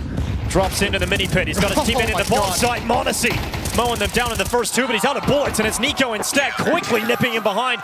And then m0NESY to close out the final kill. Looks like there was a great conversation among Falcons of everyone getting involved in the action. No one be afraid on the rotation over to get stuck into the fight. Go take care of the situation early. Don't leave your teammates hanging. We saw it on the pistol round with kyxsan running through the smoke. We see it again now with NiKo wrapping around brackets with some aggression to take away the pressure of that attack. It's 2-0. And no bomb plant for G2, so they sit back on pistols. Yeah, Deagles, and we know they can be very deadly, particularly malbs' Deagle can show us something. So let's see if they're able to get going here at G2, but Falcons, a great opportunity to take a 3-0 lead on Inferno. We're talking about the mentality of the Falcons, the pressure getting to them for multiple reasons. Obviously, the situation here being a map down and facing elimination with all the pressure on your shoulders. But imagine they win Inferno, Jason. Imagine they get this map under their belt, one that they struggled on for so long, one that they overcome and get this series evened out, heading into a Dust 2 finisher. Yeah, it would actually be, a great curveball in the story of this series if they're able to do it, overcome some of the demons in a situation where we normally see their demons win out. Falcons, if they can do it, yeah, Dust 2 would be absolute fire. You know, if you're going to be a champion, if you're going to be a world champion team, you've got to be able to dig that deep and come back into the series and show that you can win matches that you're unfavored and having to come back on maps that aren't exactly in your wheelhouse. And we'll see if Falcons have it in them. Well, G2 playing this round slow. They want to milk as much of the utility out of the Falcon side of things, make them use as many Molotovs, as many smokes as they can to just chip away at the money, force the rebuys. Obviously, some Deagle kills added in would be the cherry on top. But TeSeS is going to make sure Sun Pius doesn't get a clean look. m0NESY watching for Rap side. And G2 at the moment split. 2 players challenging A, 2 players challenging B. Yeah, and that pressure on both bomb sites is drawing utility out from both sides of the map, at least making it more and more expensive as time ticks on here for the Falcons. But should be absolutely no problem in taking a 3-0 lead as m0NESY connects onto HeavyGoD as he crosses the archway. More pressure onto m0NESY, but he's handling it easily. And that is Hunter to also add to the pile of corpses just outside of the archway. Yeah, he got 2 jiggles. Oh, baby. Oh, yeah, m0NESY. That is some stylish moves. And finally taken down by malbsMd. He's always got at least one in him. And he's wanting to die here. And actually, he's realized I've sat around a little bit too long. And he's got no money. So it's about the shot. And then malbs goes down at the end. Loses track of the time. That's actually a big mistake for malbs, not recognizing the situation. Nobody on his team apparently calling it out either, that he needed to go die. So that's going to hurt G2 just a little bit in this first gun round. malbs with no bonus money, likely going to be stuck back on a pistol just as much as this round. Something they can overcome. It's HeavyGoD who takes the Tech 9. malbs with his position over in Banana needs the AK-47. Heard Maui and Pimp talking about on the desk the things that malbs can do over here can really secure G2 early advantages. So the AK-47 is prioritized for him.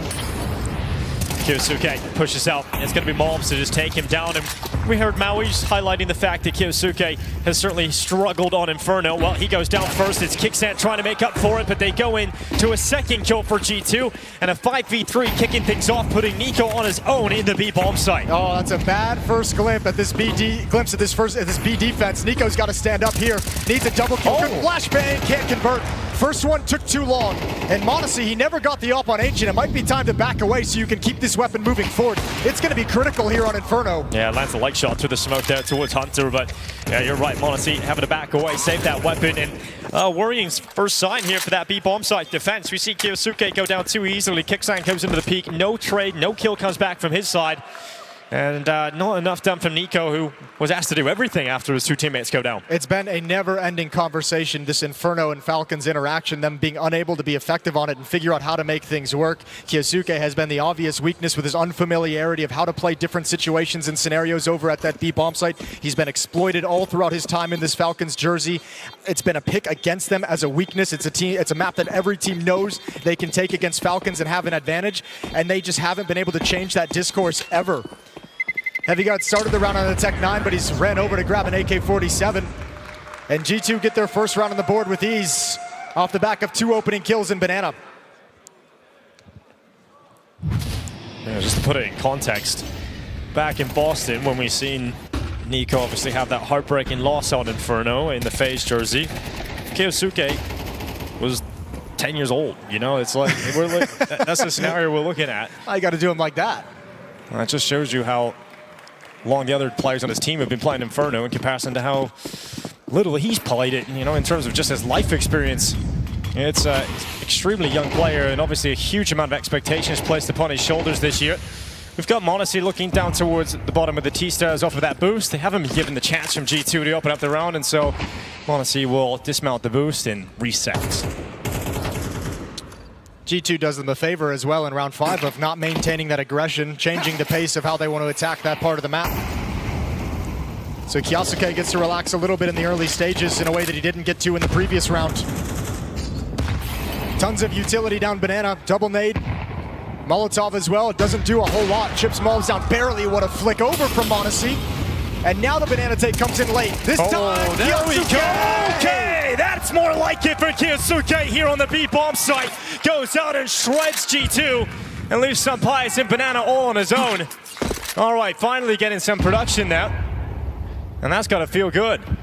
Yeah, I like the idea. They've sent him to be the aggressor on the B defense, right, 2 times. It failed the first time. This one's absolutely perfect. Yeah, take the thinking out and set him up. Let him mow him down. Jimpphat is coming back in here for the 1v4, and we'll see how much damage he can do. Can he even get another kill? He's getting flanked out in Banana at the moment as well. Climbing up over the top of first oranges. kyxsan not giving any peeks. I mean, preserving the money is so important for Falcons. Yeah. You're going to run into tons of issues. This flank. There's the flank. Oh, TeSeS looked away. And so the trade comes in from m0NESY. They lose 1 extra player there for the Falcons. Unfortunate, but not the worst thing in the world. Falcons should be solid for another bye. It's the money of G2 that they're going to have to talk things over, but they're going to shove all in yet again. AK-47s are out. They've got enough rifles to make this work. HeavyGoD once again backing off into a Tech 9, likely in that lurk roll towards the A bomb site. It's G2 to have to burn their timeout early at a 1-4 deficit and talk things over. And I think if you're a B defense for Falcons, I think you have to, in the back of your mind, expect something fast towards Banana, again, considering the success that had in the first gun round. Yeah, you want to talk about pressure as well, and ZywOo certainly going to be feeling that. Has won trophies wherever he's gone, struggled to do that here in Falcons. Very much so, and I mean, again, he's been obviously given a lot of resources and he's been able to pull in whatever player he's wanted. The Falcon organization has been very dedicated to building a world-class and a world best team. They just haven't been able to get there quite yet, so a lot of scrutiny on ZywOo, and I think he even understands and probably agrees that it's an okay thing. All good, boys? Look at me if you want, guys. If you want to laugh, just look at me, okay? Jimpphat is trying to keep the mood light on the G2 camp, and they are going to come aggressively towards Banana again, but kyxsan primed and ready again for that aggressive play. Deep nades. This time they chunk down and do great chip damage onto 3 players of G2.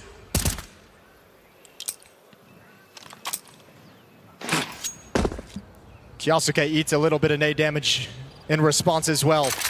So the defense and the offense, they call a stalemate in Banana for the moment.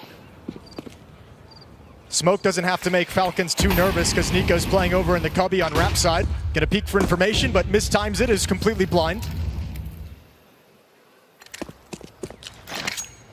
Well, the flash gonna be sent forward. kyxsan's already backtracked all the way to CT spawn. He sees the G2 are accelerating for the finish here. They're trying to construct the boost quickly. kyxsan fired up on top. Starting to fire up completely as he takes malbs away. He gets back in behind cover, but look at this play from Hunter going through the smoke, gets spotted, but gets into the corner, has some protection, realizes he needs to fight because he was about to be peeked from 2 angles. And so that bomb gets planted, and now a 2v4. That's a unique plant spot with 18 HP, but he gets away with it. Yeah, smokes were up, and now it's faded away. Look at the flank. HeavyGoD's coming in. Yeah, HeavyGoD getting spotted. m0NESY looking at it now. He's preoccupied, which means Mattis, they know he's alone, so they can just cut him out and keep HeavyGoD busy. He knows he's lost the round here. It's going to be 5-1 for the Falcons. Might just want to take a weapon away right at the end, but 18 health is not too motivated. Half buy going to be coming in the next round, so going to save what he can. The armor and the Tech 9 won't have to spend money on that again, but Falcons looking strong here on the CT side of Inferno. I mean, if you're Falcons, at least you have the benefit of knowing that everyone is going to consistently pick Inferno against you coming into these series. So yeah, I mean, you have to know this was going to be a map in the series for sure. Especially against G2, right, who have shown a great level of comfort on Inferno. Maui was highlighting some of the great T-side rounds they can have. And but this is good. Right now, they're struggling. The offense on Ancient for G2 was rolling. There were no issues whatsoever. They got whatever they wanted. Whatever Hunter called, it was exactly what the correct decision. Here on Inferno, finally, this Falcons defense providing resistance. So putting some of that pressure onto the new in-game leader, new-ish in-game leader, I should say. Second major as the IGL of G2. And now he's got to call them out of a hole. Banana control again for Falcons as G2 has played the opening of this round very passively with the weaker weapons.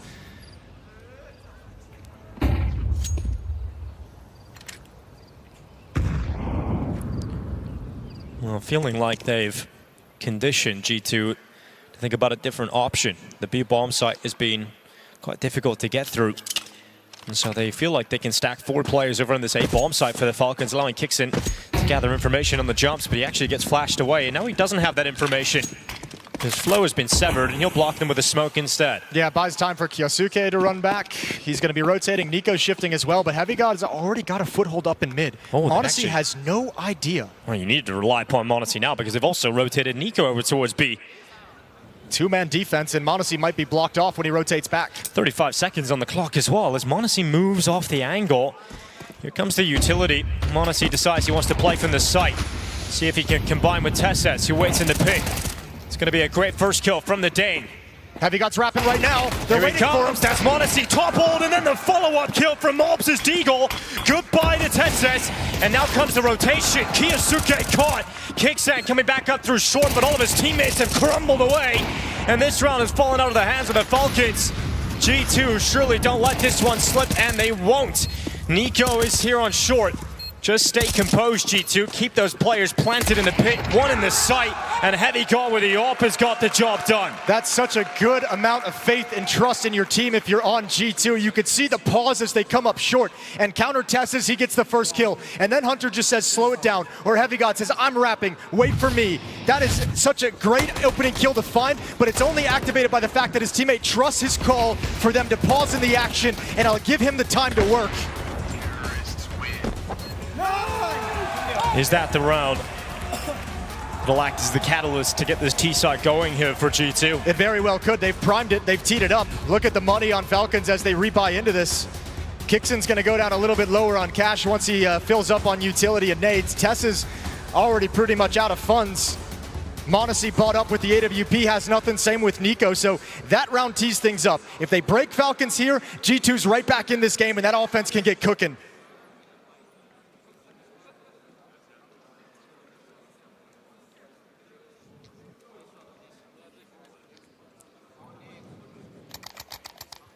Round 8. m0NESY's off, headed towards middle. Three-man start over towards the B bomb site for Falcons. And m0NESY's going to take that early peek, see if anyone swings wide. So tyesS has an off on the other side of the map as well. And malb's given one of his aggressive openings here in Banana behind half wall early. Yeah, he's going to be peeking around straight away. kyxsan. Look at it combine again. As that malb's burned away from the car, forced in behind the half wall. He'll retreat away. Good damage. They also threw the retake nades, the retake smoke towards the half wall from the CT side, so malbs doesn't want to mess with anything as he's sectioned off from his team. They reconvene back at the bottom of mid. Rap side smoked off. m0NESY playing inside the A bomb site with the AWP.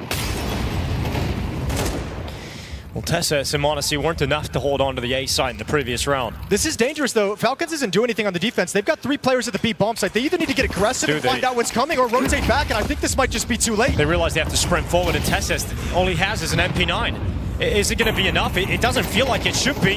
TeSeS now spotted. They run him down. m0NESY takes a dink, but what can m0NESY really do about this? And you mentioned the money coming into this round. Well, Falcons don't have a lot left, so they're going to go insane. Yeah, m0NESY needs to run right now. Going to bail out, but that is just not a very proactive round from Falcons. Never going hunting for information, never seem motivated to find out what G2 is playing on the map, and they spent the whole round blind. Dude, we were talking about at the start of this, that B bomb site being a weakness in history here for Falcons, but we're now looking at this A site being exploited in a couple of rounds here now from G2. Yeah, I mean, Hunter's calling a great game as well, though. I mean, and obviously when you open up the half on that opening gun round and take the Banana and the B bomb site as emphatically as they did, there's always going to be a little bit of concern for the defense to shift over a little bit early, and this time get caught in a little bit of an over-rotation. And that might be an over-rotation caused by months of struggling on Inferno, months of that B bomb site feeling relatively weak. But yet again, Hunter's outcalled his opposition. Only one player goes down, though, so they can drop a weapon over to TeSeS, and yet again, another full buy for Falcons, so not out of it just yet. That's not the knockout punch that G2 wanted, but it's still primed. It's still right there for the taking.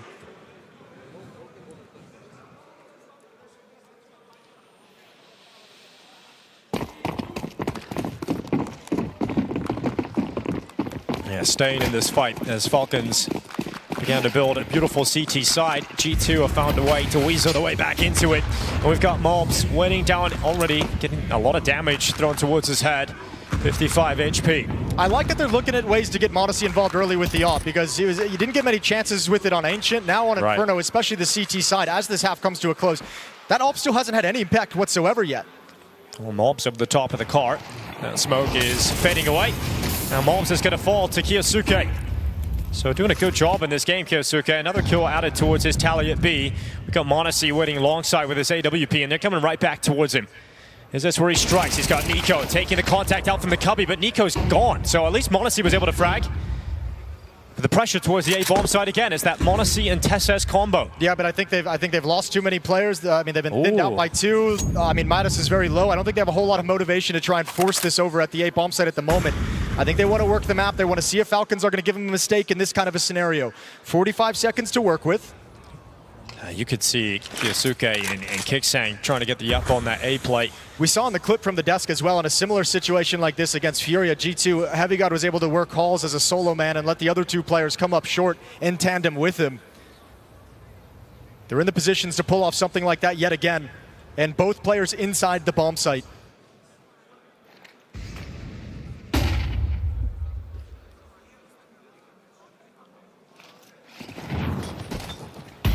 We got m0NESY waiting inside of the site.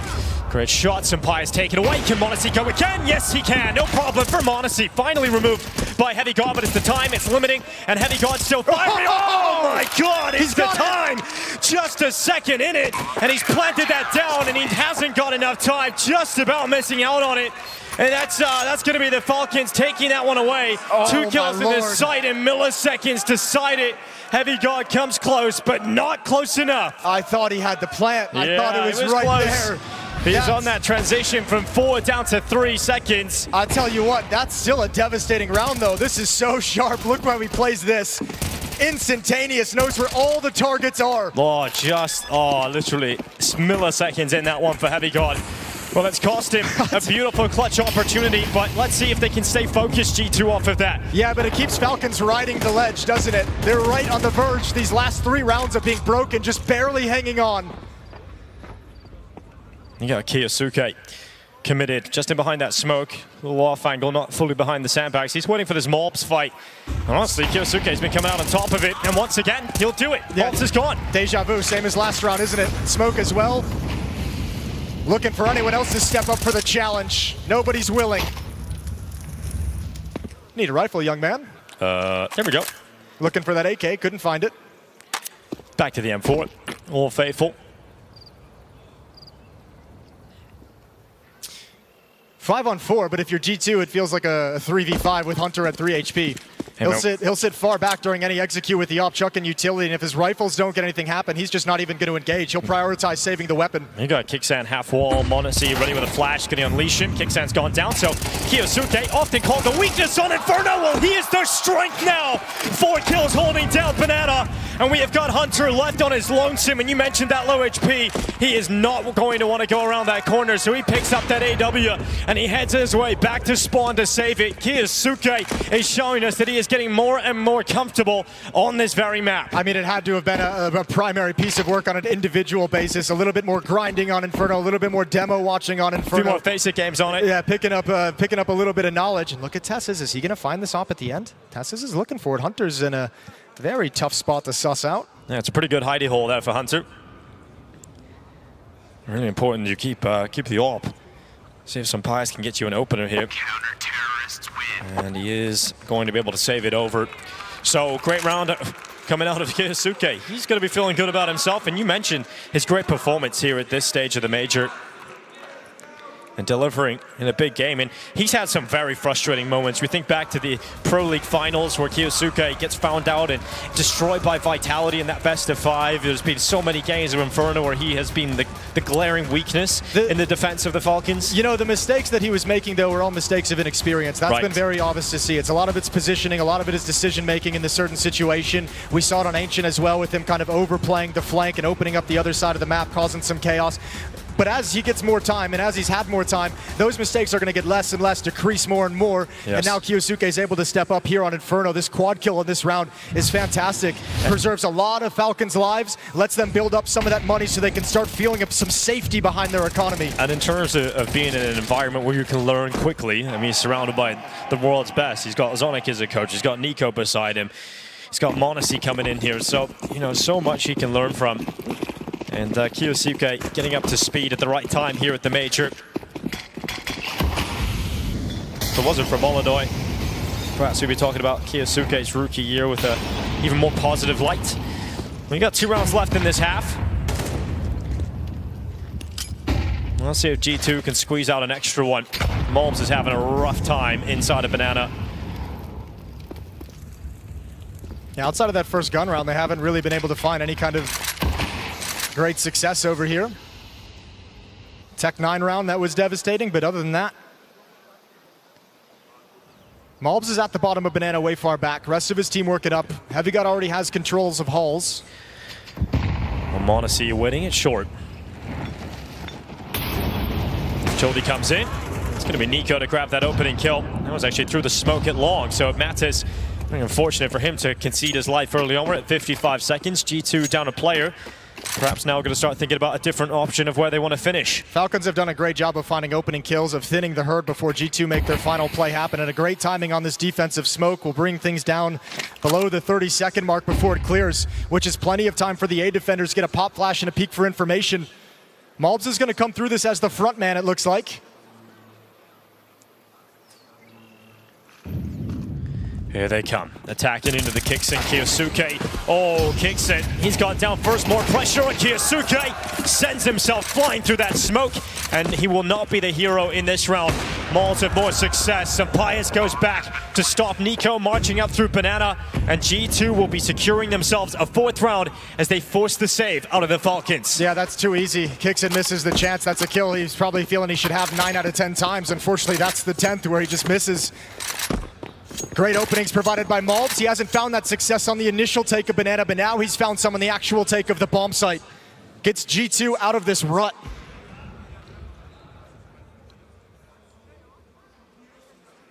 Money's still not great for Falcons, despite the fact this isn't like a fully painful economic break, but it's not pretty down the stretch of this game. So, I mean, a lovely chance for G2 to scrape together 5 rounds before halftime.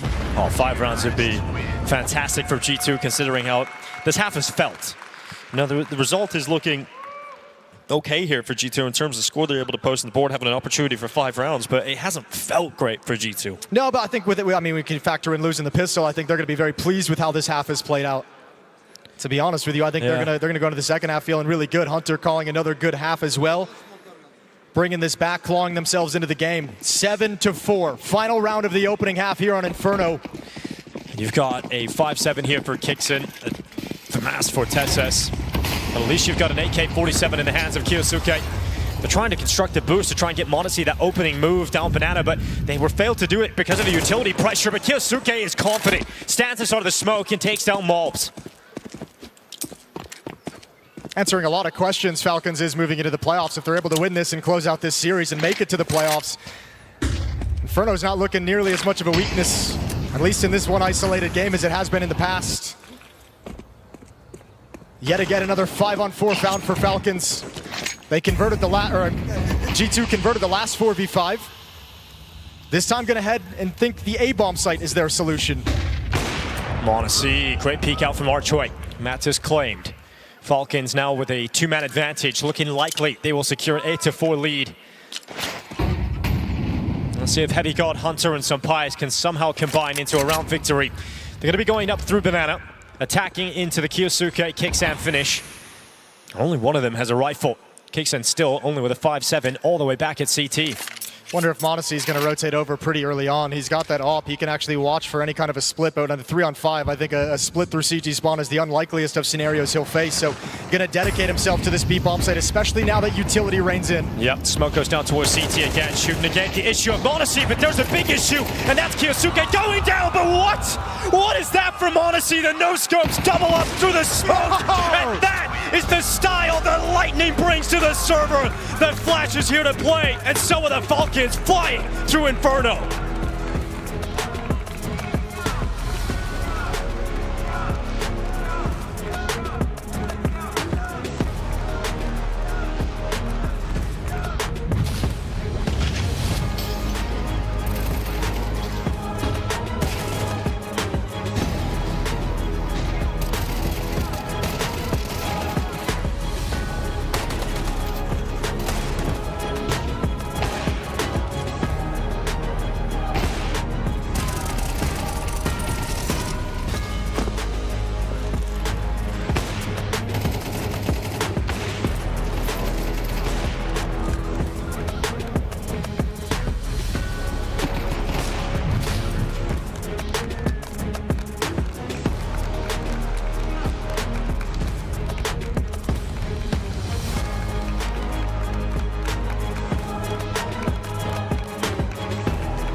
Welcome back to Budapest. We've got Falcons taking on G2.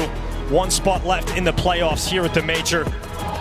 We've got Falcons with NiKo, m0NESY, kyxsan. They've all had their moments. In the last start of the half, it was m0NESY's highlight. And kyxsan throughout that on the B-bomb site defense. They've got an 8-4 lead. But one thing, guys, we keep playing together in every fucking situation, okay? Let's not give up. If you don't have to give up guns, let's not give up guns, okay? It's gonna be fucking crucial, believe me, okay? Let's close out the rounds when we can close it for free, okay? We're playing good otherwise. Well, straight into the fight. Hunter looking down into second middle. He's going to come away with nothing. At least information gleaned. I think considering NiKo's experience and history and the good and the bad, I don't think he's got to ask anyone to trust him. I think everyone's going to put faith in that he knows what he's talking about. Trying to get Falcons focused up. The third map is well within their reach. They gave themselves the chance with that defensive stand in the first half. They've just got to seize it here on the T side. In a huge look at this setup. Stack at the B-bomb site. This is a great trap, isn't it? You've got malbs taking the first contact, but... Utility, though, there's Molotov on TeSeS. That's true. That'll force him into the open, but it's maybe just the sheer bodies here, but they go forward. They don't use the utility. And so TeSeS just goes down, and this is a limp start to the pistol round from Falcons, but kyxsan patched them up, and they're going to be charging it towards that A site instead. Here comes the rotations. G2, one player through library, two up through middle. It's so far away, though. It's going to take some time. Bomb just goes down, and they're just now stepping up mid into brackets. Double pit positioning, m0NESY in the back of the bomb site. Triangle setup. But TeSeS going down, giving the Molotov to HeavyGoD. We'll see if that piece of utility becomes pivotal for this retake opportunity for G2. He can apply pressure into the pit, and HeavyGoD's going to send it forward. kyxsan burning, forced into the open fight. Still has his teammate, kyxsan, down in the mini pit. m0NESY taking the contact. Mattis, he at least gets something here for G2, but it's m0NESY mounting a triple inside of the bomb site, securing the pistol for Falcons, and what a recovery after the first two deaths in Banana. Yeah, you can see how much that means to NiKo as well when he sees his team recover the situation. He gets wrecked over in Banana. It's kyxsan yet again. He heard us all talking shit about his Inferno, and he stepped up today. kyxsan is having a star performance here on Inferno, and now it's a 9-4 lead. And that's the player we've all been waiting to see. So much expectations on kyxsan. And finally starting to show some of it at the right time of the year. He was the piece that they picked up after that heartbreak in Austin, where they didn't make it through, where they crumbled and fell apart. They went ahead and they got kyxsan. They said they didn't want that to happen again, so they go out and they find the hottest prospect on the market. They pay the big bucks for him, and now he's delivering them big rounds. Yeah, great return on the investment. Here's that utility we wanted to see in the pistol round. Molotov towards Sandbag so they can take control of top Banana, retake utility. A little bit of chip damage on a NiKo. But he's just going to be a presence here. He wants to keep these defenders frozen in place. He wants to keep them honest at this B-bomb site. Minute on the clock. Here come Falcons. But to surprise this G2 defense. So HeavyGoD waiting on the balcony. No one coming his way just yet. Util's going to be put in place, but kyxsan, the key to unlock this site. It's Hunter to fall down first. kyxsan trying for that follow-up. Here's HeavyGoD blinded and cleared eventually by TeSeS. And Falcons leap forward into the A-bomb site and come away with every kill required. It is now double figures for Falcons on Inferno. And G2's safe house is not stepping up for them right now. They're not delivering the goods. This is Falcons playing themselves back into the series, and Dust 2 is looking incredibly likely. And this is where you go back to what we heard NiKo say to the team right at the start of this half, is if we don't need to lose weapons, let's not lose them. Don't actually give up anything for free. kyxsan, he's gone off on his own with the AK-47. I'd be surprised if he progresses any further, but this is the kind of situation NiKo's talking about. They've already won the round. Every detail matters. Don't hand over an AK-47 that can be used against you. And Falcons hit double digits now with a 6-round lead. Both pistols. An incredible performance out of m0NESY, 19-4. Star player performance out of kyxsan on his weakest map. You have everything you need to bring us to Dust 2 on the third.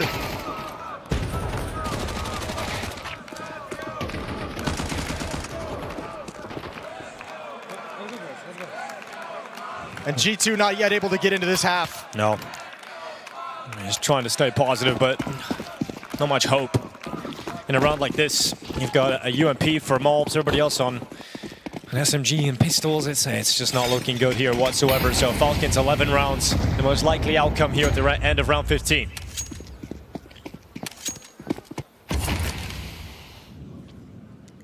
But it is Falcons, so we're not sure yet. True.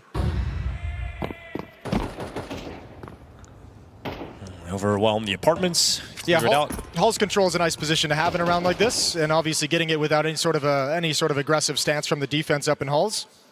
So they can be patient, and this is a part of the map they can use as a staging area for hitting to the A bomb site, or at least just to get some information. HeavyGoD's gonna go find it. Good shot. Yeah, great shot. Need response, and kyxsan provides as Matt is moving down middle. So Pius has won it on a USP of all weapons, and now he doesn't just have a USP, he has an AK-47 to get going in with a minute left. Yeah, NiKo I think is going to start puffing his chest and bullying this B bomb site. He's going to start stepping forward as his teammates come to join up with him. kyxsan and m0NESY. kyxsan with the MAC-10. There's smoke, and now we move in. Yeah, G2 racing back, trying to get here in time to have an effect. It's NiKo, great shot. malbs cast away, and we now have Mattis leaping through, but NiKo's got that one as well. Only his cousin can find him. And now it's kyxsan and m0NESY, a 2v2. And Hunter hits the pause button for just a little bit because Pius now arriving with that AK he found in Boiler. You've got time to go for this. They're going to wait for this smoke to clear, and then we do have a 2-on-2 in our hands. No kit, so it's got to be fast, but Pius can do the damage. Yeah, it's tough. No utility either to force them out, so Falcons can sit deep. It's kyxsan in an unexpected position, and he'll draw the attention towards him, freeing up m0NESY for the peak, and it gets a little scary, but in the end, it is 11. A risky position for kyxsan, but he's got faith that his aim is going to be able to snap back fast enough, and he does indeed. m0NESY with the peak after the fact to protect him, and Falcons work themselves out of a tough situation. Unlikely that USP was going to cause this round to get dangerous, but it sure did. Good recovery again from Falcons. These rounds have been tough for them. 11-4. Knocking on the doors of Dust 2. A 20-4 performance as well here from m0NESY.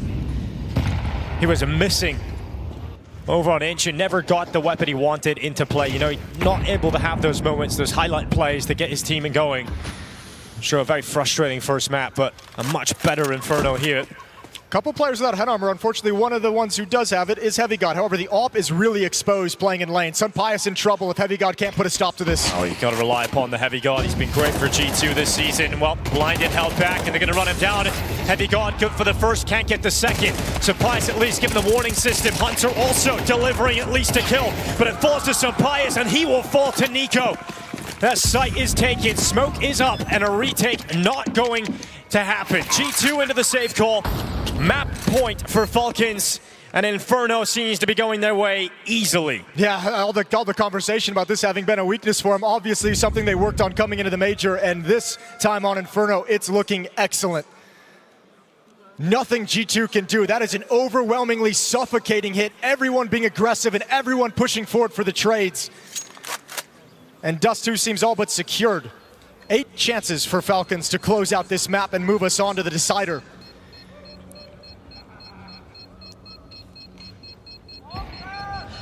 And not even a hunt from Falcons. Decent amount of money in the back pocket, but not risking anything, knowing this call came in very early from Mattis and malbs. No motivation to go spread around the map and find things.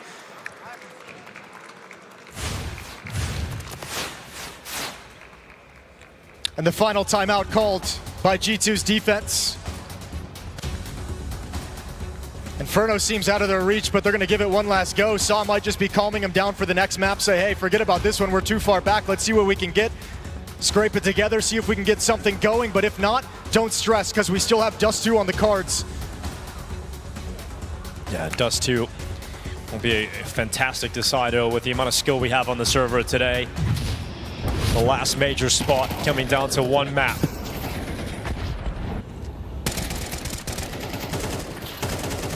Look like they might be able to do it up here on the initial hold for G2, and then kyxsan and NiKo come in with some great frags, and Pius going to be a little bit frustrated. He couldn't really ever get that AWP going. That 12-4. Falcons looking to end it here and now. We're going to take us into Dust 2.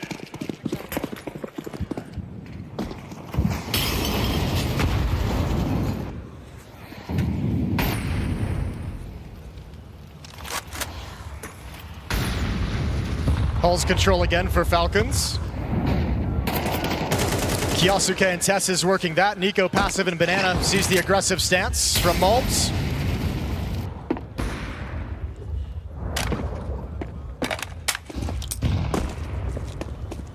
Very mid-centric defense right now for G2. Hunter playing on Rap side. Sunpias boosted up and HeavyGoD right outside boiler door. kyxsan blasted by the grenade. He at least got the 1 kill, so a 4v4. Pressure for NiKo, burning inside of that top Molotov. Got to extinguish it. Oh, that's a good TeSeS. shot. Yeah, risk taken to go out of the apartments, but he's got the pick on Hunter. Now the pressure's up, and he just kept going. Sunpias. Oh, he's going to be kicking himself, getting caught by that. Now malbsMd has left 2v4 here, coming back down through Banana. kyxsan ready to close it, ready to round it out. And he won't be able to, at least malbs, but he'll fall to m0NESY. And the Falcons, we talk about Inferno being a weakness for them. In this series, it is their strength. They overcome it. And only 1 spot left here in the playoffs in Budapest. And it will be dust that settles it.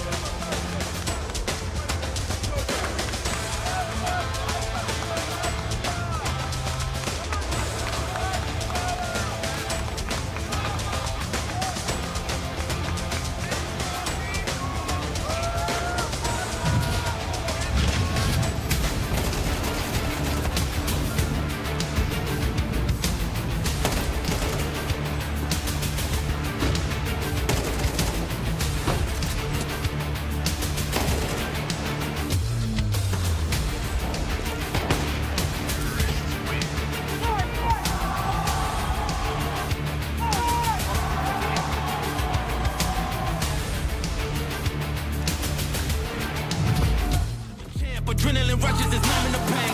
Too competitive, I like the narrative. I don't know best in the league. Who you comparing with that is competitive. Top of the throne, it is me. How you moving slow when it's speed? I just been bringing the heat. I just been bringing the fire. Been bringing the fire. I just been bringing the fire. And they can't stop me.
You see the match. We see every restart behind it. You see lightning-fast reflexes. We see countless hours building trust. You see a single moment of triumph. We see the 1,000 failures that forged it. Victory isn't just the moment. We win because we reached it together. Level up as one.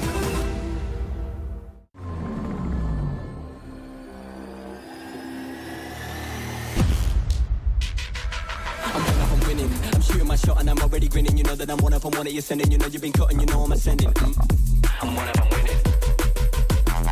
I'm one of them winning. I'm one of them winning. I'm one of them winning.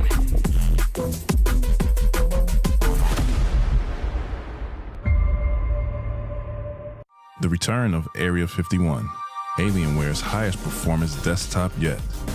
Equipped with powerful Intel Core Ultra processors. Innovative architecture designed for ultimate gaming. Engineered to evolve alongside your game. Encounter the legendary Area 51 at Alienware.com.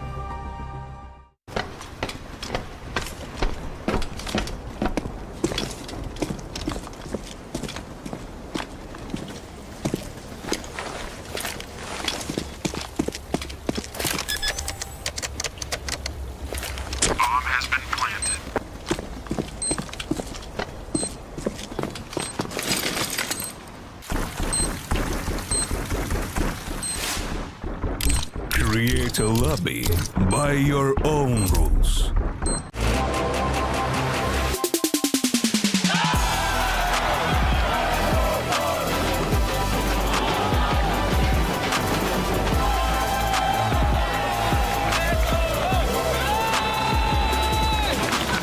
Show your support for your favorite team. Post on socials with hashtag Major Fans, tag Corsair, get featured, and win a Corsair gear bundle.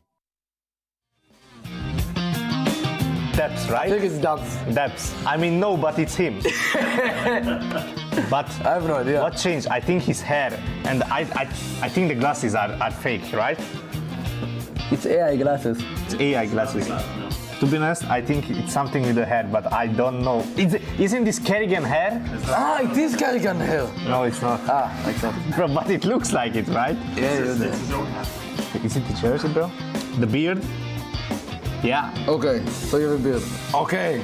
Ah, how do we fuck it up? It's pretty easy. That's by far the worst stuff out of everyone. Oh my god. Wow, sexy boy.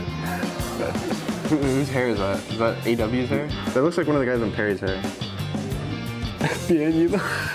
Oh. Beatbox machine. What? Beatbox machine, checking shows. The piano. Beatbox machine. Next one, we got art. Yeah. The keyboard. Yeah, the keyboard is missing. Yo, you have sharp eyes. Sharp eyes. I swear to God, I don't see anything. What's your favorite animal? Dogs. It's a mammoth in the background. Yeah. Small animal. Oh, okay. So, why does he have like a tattoo like Martinez? Yeah, tattoo. Brock with tattoo. He doesn't. But it looks good on him. Yes, very good. StarLadder, Berlin, amazing. That's the one. Right. Mouse, yeah. Nice. Yeah. If it's not the mammoth, I'm good. And we are done. Nice. I see they do smoke, they have no kit, okay? I'm not picking long right now. They can sneak short. Short one. They have no... It's armor. Abs, I think. Short. Two short. Long class. Hide. I did it. Nice, boys! Nice. Fucking nice, Synapse! 8 bullets, Ilya. CT and ruins. You have more AK than under you.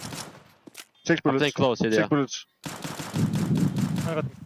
What do you hold? Should be no kit, boys. Yeah, but could be CT. They should be playing together. CT one. CT dead. Nice! Let's go! Nice, boys. Good guys. Just had a quick chat with So after that map, and what he mentioned specifically is that how hard Inferno is being played when you lose both of the pistol rounds. But one thing was about Banana, and he said that they had terrible trade frag potential. Always whenever they went to take Banana, they were losing a lot of entry kills, and they just had no numbers to equal the trades back into their favor. So this is something that he really emphasizes between the players, to be more on the same page, be together, be tradable. For Dust 2, he's saying that they need to go back to the roots of what they did for the first map, because that's when they played actually really good Counter-Strike. They played together, they had ideas, they were pushing for them. I asked specifically about energy. He said everything is fine, people are coming up with ideas, it's just hard to execute them when they are being done one by one. What we all thought was a punish pick coming out of G2 sadly only ends up burning themselves. This was an emphatic response from Falcons. Individuals truly coming alive, and game is certainly on now, Jacob. Game on. We have Falcons showing up to the server in a, I guess, like very nice fashion, in the sense that they felt coming into this one that they weren't necessarily favored on Inferno. They felt that they were backs against the wall. They felt, and said to Stuku even, you know, we just have to try our best and hope that it's going to be good enough. That's kind of what you were reading out and reading in between the lines. So for them to come in and dominate in this fashion, to have your usual suspects back to doing what they normally do, m0NESY playing well, kyxsan on Inferno having a good showing, that is a massive step in the right direction for Falcons trying to avoid disaster. For Falcons to bring this one back to a 1-1 after the disaster that was Ancient is a testament to just really the strong resolve of these players. And really, that's been something that has been up for question regarding Falcons. Obviously, we can see their demons return maybe in the tail end of Dust 2, so I'm not counting out an upset still just yet, but this is exactly what we ordered. This is what we want to see from Falcons, where star power is coming into play from people like m0NESY, where they're also just in control of the situations a little bit more. Yes. I feel like every time malbs was going up banana, he's just getting clocked by kyxsan, who never was really confused about any of the plays coming his direction. Let's dive into one of those individual moments then. Round 12 to end out the first half, and m0NESY making magic with a weapon we want him to be using a little bit more, right? Yeah, it's been a talking point. It's been a big worry for me. Been a big worry when you look towards Falcons, the fact that he's been opting to go for the rifle more often than not, even on a map like Inferno, where it's negotiable. Like, you don't necessarily have to play the AWP on Inferno. You can get away with 5 rifles more often than not. Same could be said for a map like Mirage. This time around, though, he pulled it off. He picked it up. You see right here as well, it's actually at a point in the game where it's competitive. 7-4 for G2. m0NESY finds impact with the AWP. Picks off a player in middle, rotates over towards the smaller bomb side, and then he does what m0NESY does best. He's a highlight machine with the AWP. 2 nasty no-scopes through the smokes, jumps in, gets a headshot somehow, somewhere on the final player, and gets a quad kill in the round. I wanted to showcase this because this is what you want from m0NESY. Regardless of the map offering you to play the rifle, you are better when you're playing with the AWP. Your team is better when you're playing with the AWP. And just to note it into what's coming up as well, on Dust 2, that's a non-negotiable map. You have to buy into the AWP on Dust 2. You cannot afford not to do it, so it's good to see him stepping up, and it's a great sign for the rest of this matchup. m0NESY had 0 op kills on Ancient, so to see him get 10 on this map is obviously pushing to the right direction. Obviously, like you said, Pimp, I mean, yeah, Dust 2, there's no question about it. I mean, I feel like he's warmed up into the server now. This probably is his best opping map that I've seen from him at the major so far. He's had little glimpses here and there, but in terms of just pure impact, especially on the CT side, stretching the margins, trying to play through the utility of G2, which was actually generally quite well placed. I mean, what do you even do to game plan against a guy shooting you through the smoke, or shooting you as he's getting mollied off, as he's getting flashed off, but still hitting those just pixel perfect shots? Like, m0NESY is the guy that just can make magic happen. It's really why we've praised him for so long. It really feels like simple. Like, just the speed at which he's able to pull off some of those shots, no one else is able to do that. And I think for the sake of just a pure Counter-Strike highlight enjoyer, I hope the switch has flipped for him now, because it's been a very inconsistent but uncharacteristically inconsistent tournament for him so far.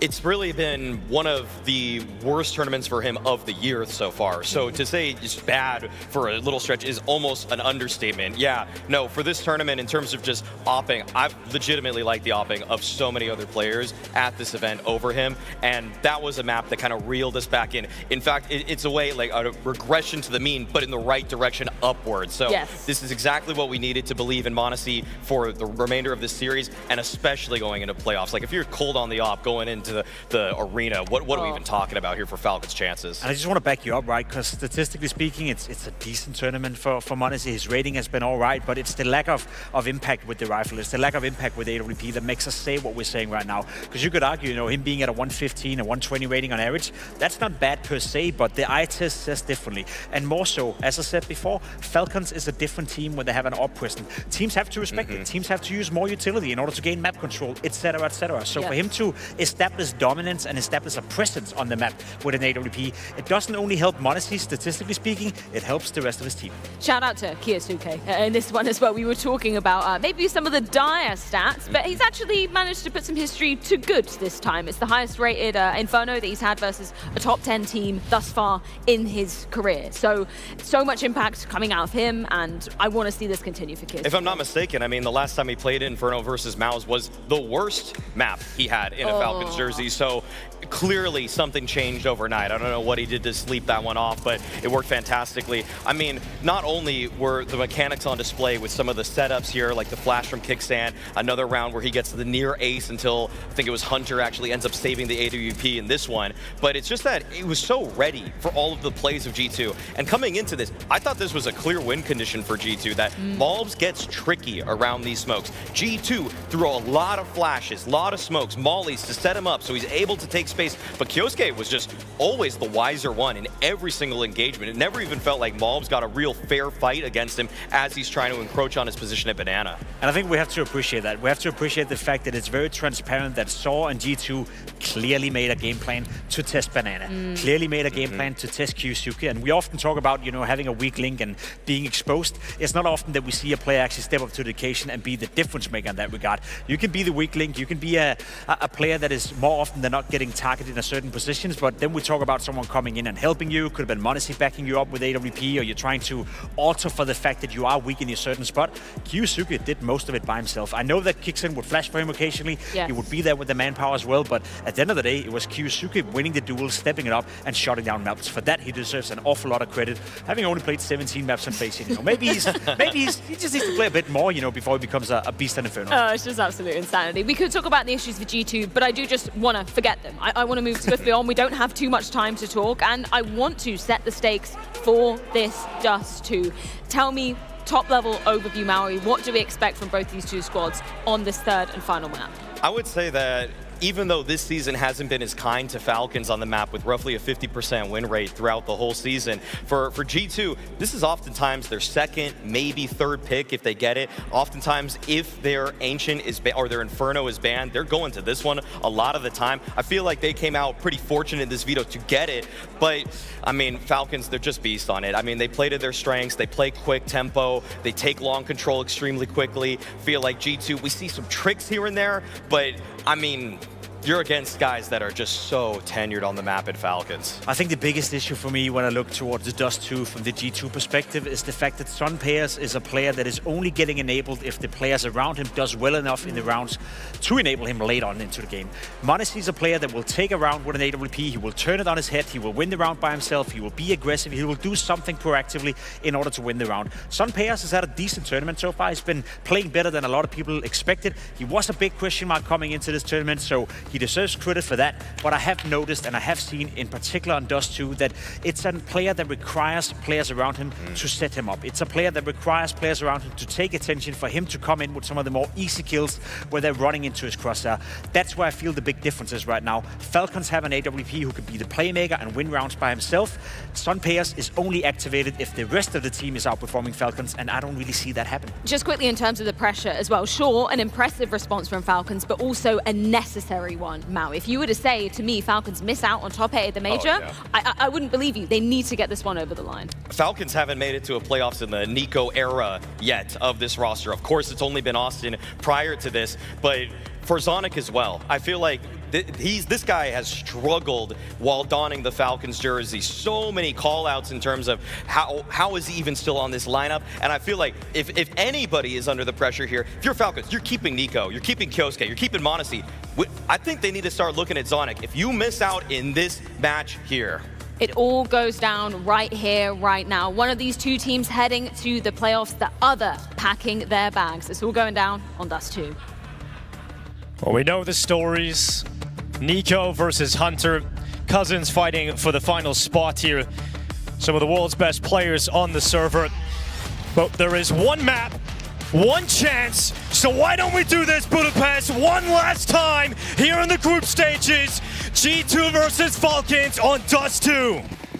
Oh, we're going to get started all right. Look at this aggression. They're pushing right into it. G2, they want to get some energy out early. They want to take control of this map right at the start, and it's been spotted out. kyxsan sees everything. He knows everything that's happening, so pick up the pace towards B. Yeah, HeavyGoD dropping the defensive smoke. They run him down, and HeavyGoD stays composed behind the cover. Oh. They throw flashes in his face, but he's still alive, and his teammates rotating over to try and help him, but it's kyxsan again showing us what he's capable of. NiKo in the lower tunnel silences Mattis, and we have malbs to step up to the plate, but die at the hands of kyxsan. kyxsan cannot be stopped on the server today. Are we witnessing him come into his own after the early start, the time he's had in Falcons? Is this where it finally all clicks and kicks in? After Inferno, he just builds upon it in this pistol, finds HeavyGoD hiding in the smoke, finds the follow-up trade kill, holds off the retake entirely, and he hasn't missed a beat from the previous map. Straight into it though for G2. A scout coming out here for some bias. Pistols around it. Big problem for Falcons in the first map was they stumbled and didn't really get it going after a pistol round win. But they have got an opportunity now. They got both pistols on Inferno, so 3 pistols in a row for G2, or I mean, excuse me, for Falcons. That's a huge pain point for G2. Falcons haven't played this map yet here at the Major. G2, meanwhile, got destroyed on this map by the Mongols to put them in this situation now against Falcons in the Elimination Series. And over towards long we go for Falcons. Controlled middle, they've destroyed, they've avoided any dangerous pushes. They've made sure they don't get picked off. Nobody's taken significant damage. So now we can settle into this round with no real concern. Smokes left on the ground, but if they don't pick them up now, they're not gonna have the chance to throw them and delay this long play.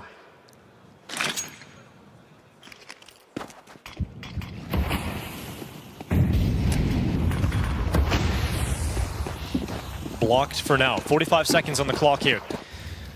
Falcons just going to go through it. Yet to be spotted, yet to be detected as NiKo is getting ever closer to the A site. kyxsan coming up late through middle on the Xbox. There's the peek up, and there goes Hunter. Oh, kyxsan can't get the follow-up, but his teammates have now arrived on A, and NiKo tapping away on HeavyGoD. The scout of Jimpphat is pinned here. Looking like it shall not pass any further. It is NiKo just keeping it cool, tapping, and then his teammate kyxsan steps in, like, let me handle this one, huh? And he's got the kill on Mattis. Those taps aren't what they used to be, huh? That's all right, we'll shake it off. 2-0 for Falcons. kyxsan does a good job, just getting the 1 kill, getting tons of information. 2 players on catwalk, might have heard the mid player as well, so plenty of information passed over to his team to know that it was safe to scale up the ramp and start fighting towards catwalk in the corner boxes. 2-0, and G2 will chill out with just pistols. No armor, saving as much money as possible. Jimpphat keeping flush with cash so he can try and grab the AWP as fast as possible. It's quick out long. Already TeSeS moving forward. Look at the amount of damage done to NiKo from that grenade combo. Yeah, NiKo will have to play the early stages passive, especially against the pistols now that he's softened up. Might even take the scout from m0NESY and get the pit position to just provide covering fire. But once again, G2 gonna focus on the catwalk portion of the A bomb site. Although now they hear the smokes and the flashbang come out, everyone shifts back. 1 single flashbang on HeavyGoD to push them through the smoke, but the timing has to be perfect.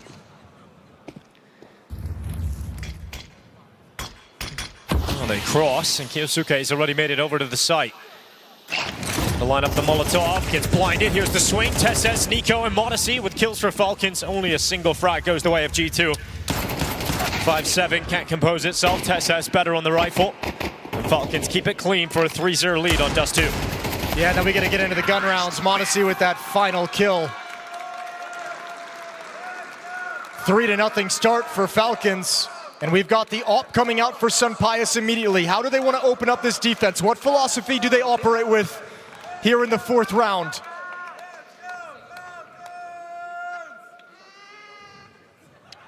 Did somebody bring a goat?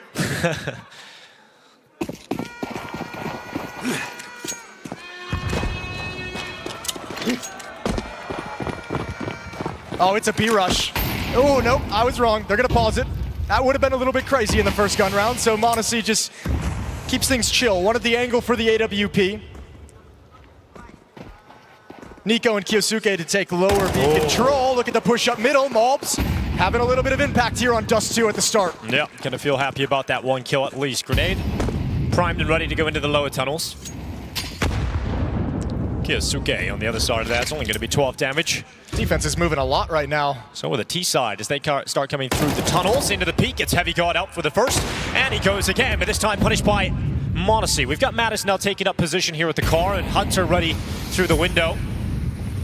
Now Molotov is going to keep Hunter behind the wall, so Mattis was isolated for a moment, but still wins the fight against kyxsan, and then it's straight through the smoke. He's got 1 more. So it's m0NESY left in the fight alone. It'll be the ace clutch if he's able to pull this off, but still a long way off. Looking like reality.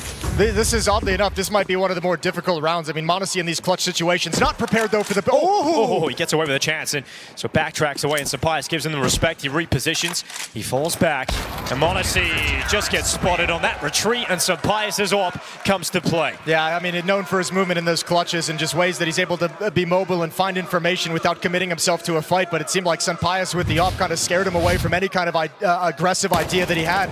Great hold at the B bomb site between HeavyGoD and Mattis. It's really lovely work up on the boxes. Easy one for Mattis. The follow-up spam through the smoke. And Falcons' early attempt to batter down the B bomb site defenses goes awry.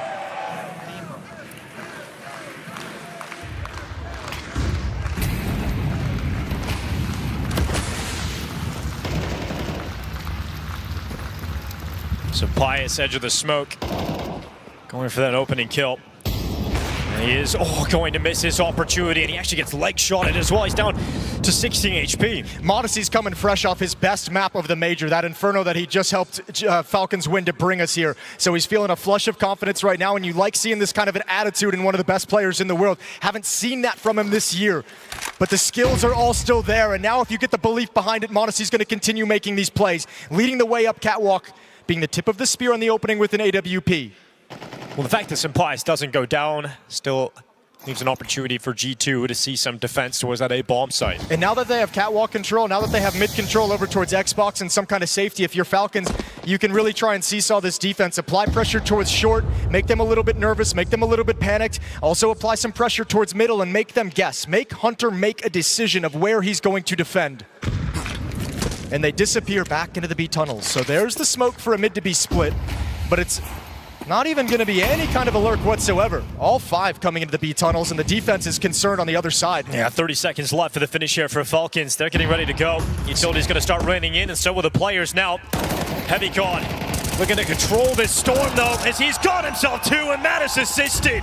So that ends up being a stellar hold from G2, and Modesty forced away. Back-to-back rounds, G2 shuts down any kind of attack at the B bomb site. That is perfect. That should be a lot of pressure abating on HeavyGoD and Mattis, at least in the next few rounds. I don't think Falcons going to want to test that. And I'll tell you what, that's actually a really painful round for Falcons to lose, because that mid to B smoke pulled the fake. Got them exactly what they wanted to. One defender comes out of the B bomb site, one stays in. You have as weak as that defense is going to get, and you still can't crack through.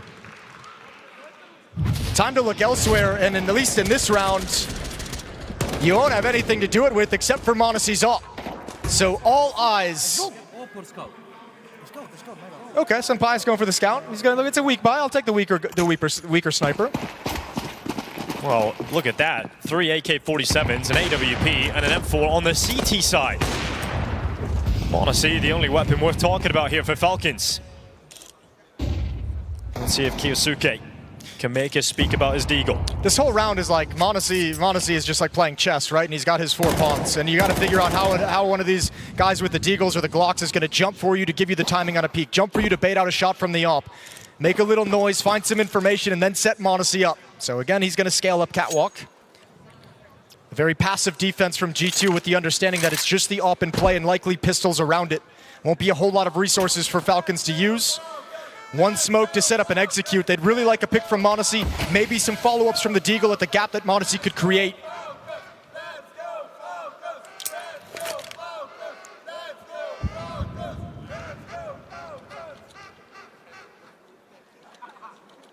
Malbs over in pit. Strength of this attack is going to come from catwalk. What strength there is. They'll need a kill to take the attention of Malbs away from the long cave. There's the smoke. But there's still a large gap that they need to get past to get the cover of it to neutralize Senpai's AWP. 30 seconds. The call to go is now for Falcons. Got a run boost, apply rover, trying to offset the crosshair, but it's not working out here whatsoever for Falcons. It is G2 stopping them in their tracks, and Senpai, he's under a decent amount of pressure here at the car, and might not want to re-peek into that pistol. He's taking some damage on board. Eventually going in towards NiKo and Monacy on the retreat, trying to save the weapon, but the issue is here, he's got $100 in the bank, and the time is running out. There's a player in the tunnels. HeavyGoD could take everything away from him. Monacy needs to be so careful, and HeavyGoD does not step forward, so Monacy is given the mercy. Yeah, good round from Monacy to be able to bail out and find some safety. Surprised he even went for that peek up the stairs, but we're going to get a timeout out of Falcons as Zonic wants to talk things over. Clapping his hands, you can see he's happy with how this opened. Obviously the last 3 rounds a little bit disappointing. The early game plan A of wanting to exploit G2's defense at the B bomb site has gone to waste. Now they got to call the audible, switch over to the next stage of the game plan. You have an established success at the B bomb site, have an established success with the mid to B splits, so you haven't created a weakness there for kyxsan to call off of. G2's done a great job rebounding after the pistol round loss in the ensuing 2 rounds.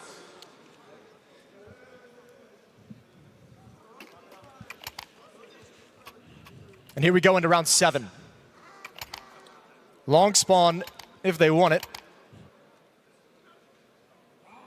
Double op setup. We'll see if it works out for ZywOo and HeavyGoD. m0NESY holding that crossover. If he goes back into the re-peek, ZywOo is waiting to punish. m0NESY surely aware of that. Smoke gonna go down to the doors. ZywOo will signal that his AWP is currently occupying the other side of those. Ooh, it's got to be a nerve-wracking moment for kyxsan as that smoke breaks open. You're just waiting for that AWP sound. malbs tucked into the long corner. He's going to get some love this round. TeSeS, kyxsan, and m0NESY all lined up. NiKo's coming back as well. kyxsan just going to hold down the fort in lower tunnels. Yeah, I mean, malbs is someone in this G2 roster. When you see m0NESY and NiKo leave the team, there was more pressure put on his shoulders to step up and start delivering in moments, in big games. And they require him in this round. Here comes the long setup. malbs waits around the corner. Good first headshot. malbs not able to get a second as ZywOo able to take m0NESY out of play. He's staying here with the car, and this time ripped apart by kyxsan's peak. What are you supposed to do about that? Nasty from kyxsan. Smoke down for the cross. NiKo's going to back him up. He's going to test his hand at the AWP. kyxsan still lurking in lower for the moment. Flashbang is out to stall things. Smoke break toward the long cross. Good find from kyxsan. And now all of a sudden you got to wonder with G2, what is the final play of Falcons here? Well, kyxsan coming up through short. This is an important kill to go the way of Falcons. It falls to Hunter. Can he unravel this round against NiKo and kyxsan? And Hunter can't play himself into it. He will fall by the wayside, and Falcons finally back to winning ways after the first 3. NiKo winning the round with the AWP as well, being able to pass it right back to m0NESY. Good round, but it's kyxsan with the impactful kills in the 3v3, cracking things open over in middle, making the defense feel boxed in at the A bomb site, grabbing one more on Cat, and a timeout called by G2 as Saw doesn't want that run to go to waste. They're gonna have to spend a lot of the money that they've built up to fight back into this round. If they get broken here, it opens up the avenue, opens up the door for Falcons to go on a run and grab a great advantage. So Saab getting out some words of encouragement, fist bumps all around. Doesn't look like either team during these stretches has been dissuaded whatsoever. Neither team is gonna be giving up here on this 3rd map. Playoffs on the line. There's nothing else left in the year. This is the peak of 2025. The major playoffs, one last map of your season. Might as well make it happen. Give everything you've got into this and dig deep for that opportunity. Yeah, I mean, what do you? That shot from kyxsan was wild. Yeah, that is kind of the only reaction you've got available to you. Fair play on been deleted. Oh, HeavyGoD going for that crossover. Once again, it's the same move as ZywOo trying to catch m0NESY. It does feel like he's eventually going to get that chance. ZywOo moves up, goes for the peek into the lower tunnels, gets smoked away, and his vision severed, so he falls back behind the doors. I like the idea, though. I like the assertiveness and the aggressiveness out of ZywOo. Both AWPers looking particularly spicy on this map. They're both looking for fights. We know Dust 2 lends itself to that. ZywOo sees one. That smoke is not strong whatsoever to cover this kind of an angle, and he'd love to have a free crack at kyxsan trying to cross over.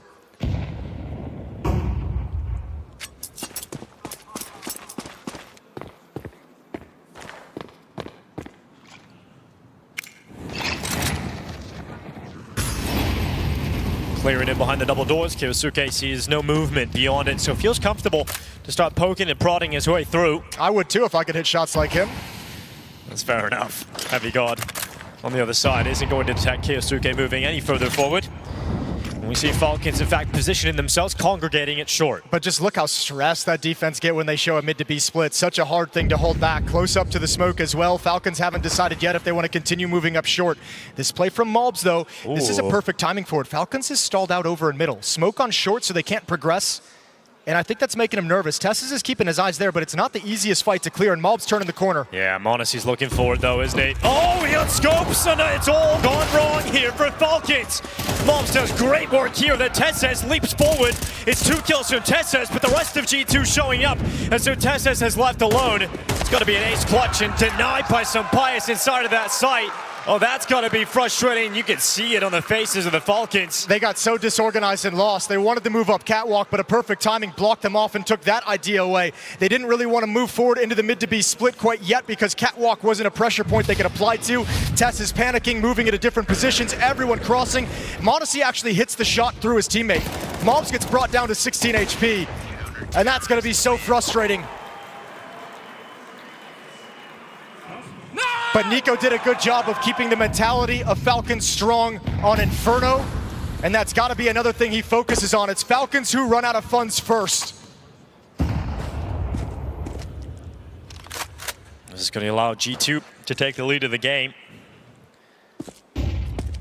malbs catch a bit of fortune on the flank and then catching lead to the head from kyxsan. No way. That is a Glock that has opened up the A bomb site. Bomb recovered. Hunter's got to play it passively. He's the only other defender here. He can't go down. Oh, good find on the lurk. And Hunter providing one more as well from short. Bomb still not planted. m0NESY going to step in, barely surviving, and the Deagle had that one chance. Yeah, still shooting. Another kill coming out, but not able to capitalize on the opportunity to get the bomb planted and get into a post-plant situation. Recovered by G2. Hey, it's a great lesson on why you buy head armor, kids. Sure. Even at that range, made it look easy, that kyxsan.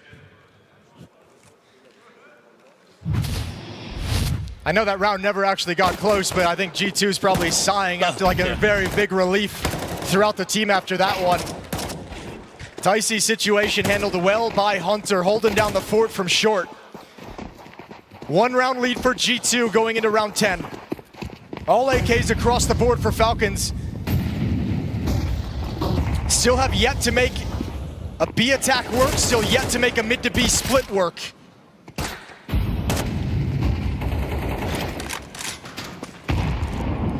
Pretty essential pieces to a T side on Dust 2. And that's why we haven't seen Falcons win more than 1 round outside of the first 3 collected. Yeah, it's the benefit of that pistol, though, that keeps him this close. Gonna clear that close short corner. Falcons move up. They've completed the standard map control of taking short in the default, but they are going to be cut short by Jimpphat as he moves forward, removes TeSeS' head. He's had that look. He had it a long time in the previous round. I think that's his kind of mindset. Let me play middle. They're not being on top of their game of keeping the mid double door smoke, of landing it each and every time. I've been able to peer over the top of it towards the back of catwalk. That fight's going to be available to me. So Jimpphat, that's a great decision to start in mid and just exploit a mistake you saw previously in the round. Yeah, Falcons just getting blocked at short. That smoke replenishing time and time again. Will it eventually funnel Falcons into a B attempt? They have got NiKo still over towards the tunnels. And Hunter's just moved out of position just as kyxsan comes in. He gets the one, m0NESY trades it. Now it's malbs' turn. And he's out long. He's had a couple of great moments throughout this for malbs. It's a NiKo lurk, though, over in middle. He's in lower. There's 3 players that are going to be coming through either double doors or CT spawn, so NiKo's going to have his chances. And they need him to deliver in this situation. Remember, malbs still waiting at long, waiting for his teammates to come in through CT spawn. kyxsan not going to get a kill. That draws the numbers back to even odds. NiKo needs to make his move right now. They need him. Well, that's m0NESY. Headshot's great. Matt is coming in. malbs has been cast away by kyxsan, so it's NiKo moving forward now. He's alone, and NiKo, he's got the clutch. Bides his time until the perfect moment, and then it is NiKo to silence them. So patient, and then when he escalates, when he speeds up and goes into attack mode, it's so swift, and he recognizes the situation. If he doesn't tap away at that range to the player going up ramp, likely loses the round. Likely can't stop the defuse. A great trade coming through the short smoke, but this is how it all ends. Mattis can't get away in time, and we're all tied up again. Well, that's exactly what you would expect in a game like this. On Dust 2, it's the individual stepping up and being the difference. NiKo this time. And the game is tied again. We take a look at G2. They still have the AWP out for Jimpphat. 2 rifles and 2 pistols. Clear weaknesses in the defense. A chance for Falcons to break them. Going into the next round to weaken the defensive purchase. Give them the best shot at taking a lead here on Dust 2. Looks like they want to try that early tactic they were trying to run in the first few gun rounds of heading towards the B bomb site. Mid to B smoke going to be coming out from kyxsan. Haven't been able to make it work yet. Haven't really been able to clean any kills up on their progression into the B-bomb site. Haven't been able to find any clean kills in middle or anything along those lines. So with that smoke placed down, they're actually going to turn their attention up towards the A-bomb site. malbs defending with the 5-7 playing over in Goose. But Sunpius' op is here as well, but his attention will be pulled between long and short when this execute comes in.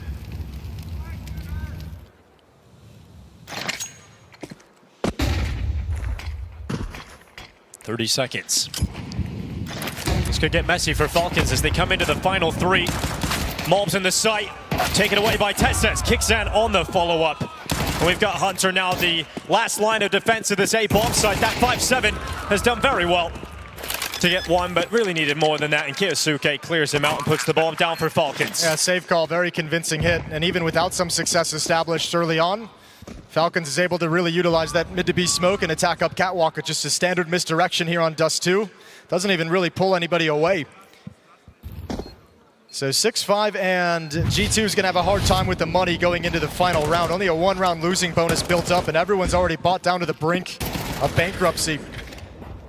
So it'll be these two M4s and likely pistols, maybe some SMGs.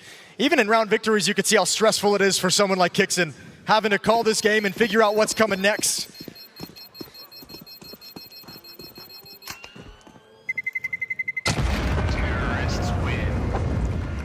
You see the damage inflicted upon G2 now. They've got those two safe weapons at least, but everybody else not going to be having the greatest amount of economy to go around, so can rely on some economic support from their teammates. We'll see what G2 can put together here going into the last round, whether it's going to look competitive. It's not too bad. You got two MP9s around that scout for Sunpius and those two saved M4s. This is what they have to bear in round 12. And now they are barren because Sunpius taken away on the crossover. But Hunter slipped into lower tunnels. Yeah, the double scope. m0NESY didn't spot it, so no warning, double kill! NiKo has killed his own teammate and Hunter will kill him. It's kyxsan trying to respond, knowing Hunter is still in the lower tunnels. He turns his gaze there and he will focus on it and he'll grab that kill. Hunter to fall, and G2 now a player down as Falcons in the 3v2 heading towards the A site. Yeah, and m0NESY's gonna slip in towards long. They'll get the bomb planted, but the next point of danger, I think HeavyGoD's gonna play this very slow, very cautiously, very passively as he's waiting for his teammate to arrive on the flank and be in a position where he can build upon anything, where he can work with him in conjunction to try and retake this site.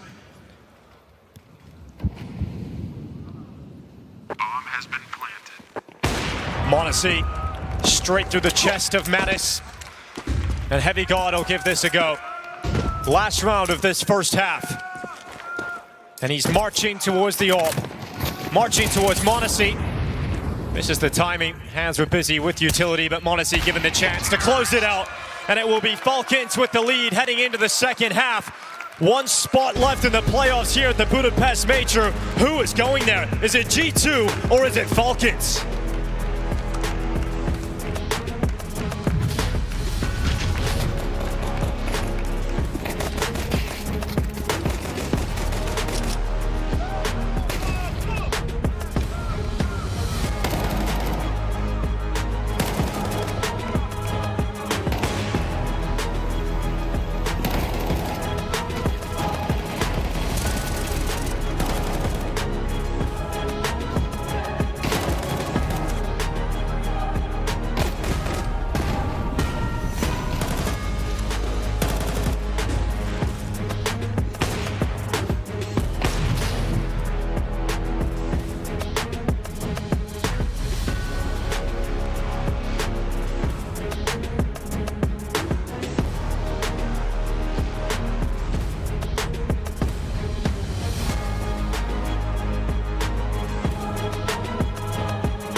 On the server today, we have greatness, former teammates, and even family. But what is on the line is the final spot in the playoffs here at the Budapest Major, put on by StarLadder. We have stars all across the board. And right now, it is hard to call. Falcons with a small lead going into the second half of Dust 2. This is what the 2025 season comes down to. Let's find out who is heading into the playoffs, shall we? Let's get into this one more time, Budapest. Falcons on the CT side. Now G2 moved to the T side and Hunter to try and call them into the major playoffs. Man, and G2 need a pistol round. They lost it in the first half. They lost both on the previous map. They'd love to have this to give themselves something to work with early on. kyxsan, he's just holding on to a smoke. As soon as there's any indication that they're committing to this B bomb site, he's going to disrupt everything. G2 decide to look elsewhere. Primed, but apparently didn't get what they want. So we break things up back to middle. Oh, good start from kyxsan. Yeah, I'd say so.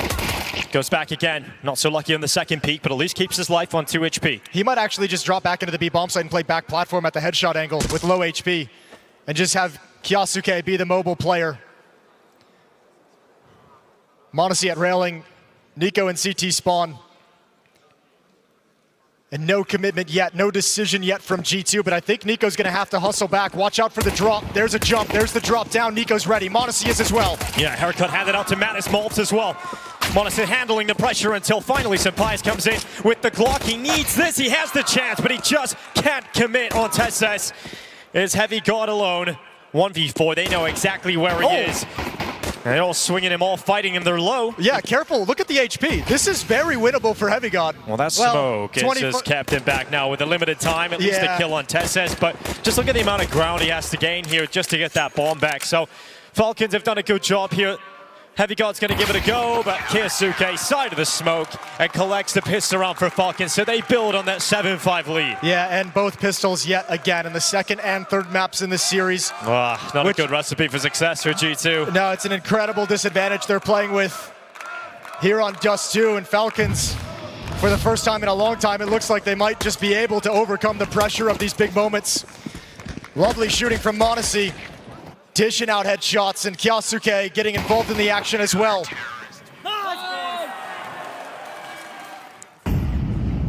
Second round buy from G2. It's not done yet. Early advantage hasn't been secured by Falcons.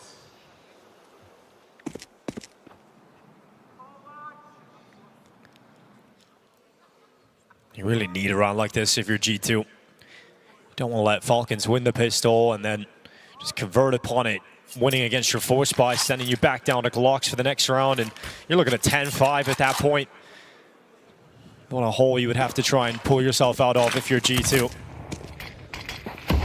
They don't have the stars to climb the ladder. We've got m0NESY waiting back here. He's got himself nothing because Mattis is taking him down at range with the Tech 9, and TeSeS waiting out at long, blinded and forced back. That plant is coming in, and NiKo slipping ever closer, trying to get back here. This is good for G2, but NiKo's here to spoil the party.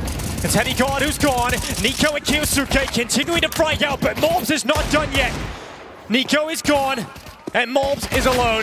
That deagle, not enough, as eventually Falcons come back in, and you can see how much NiKo is celebrating that because he knows what that does.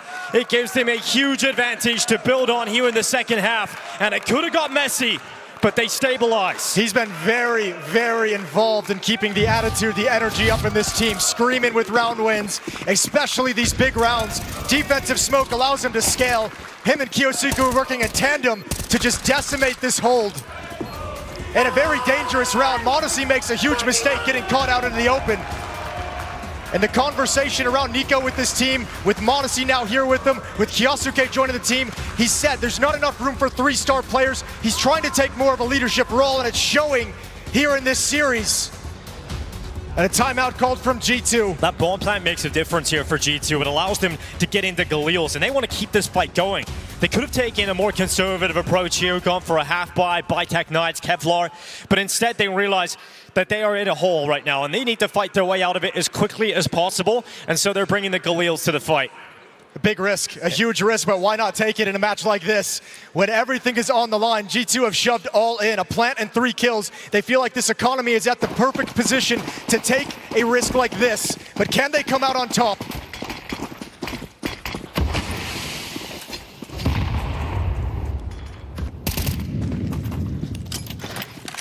This might be their major dreams riding on this round.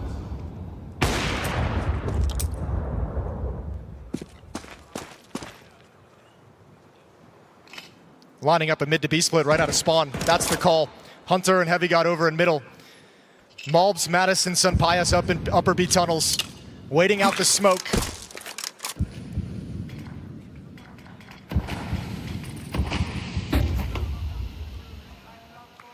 Kyxsan and kyxsan move to defend middle. They don't care about the B bomb site. They want to take out this half of the attack first.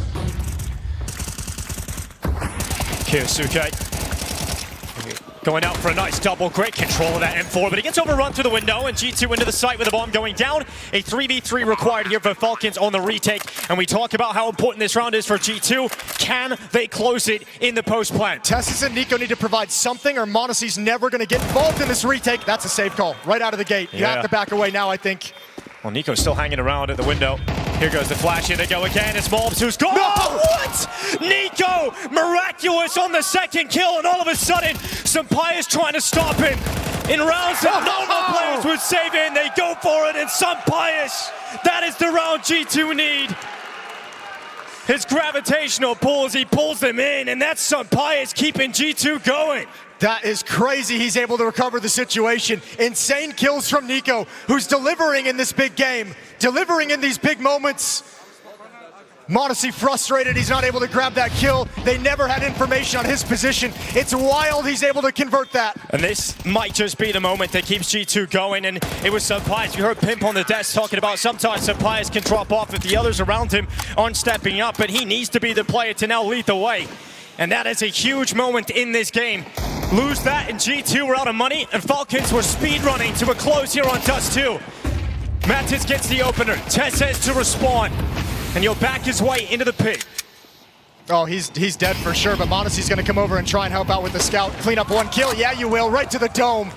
And TeSeS survives at the bottom of pit, and that means G2 can't progress. But how dedicated does Falcons want to be to keeping TeSeS in this position? Well, he's doing a decent job of drawing attention, but Sunpias continues to pick up kills here for G2.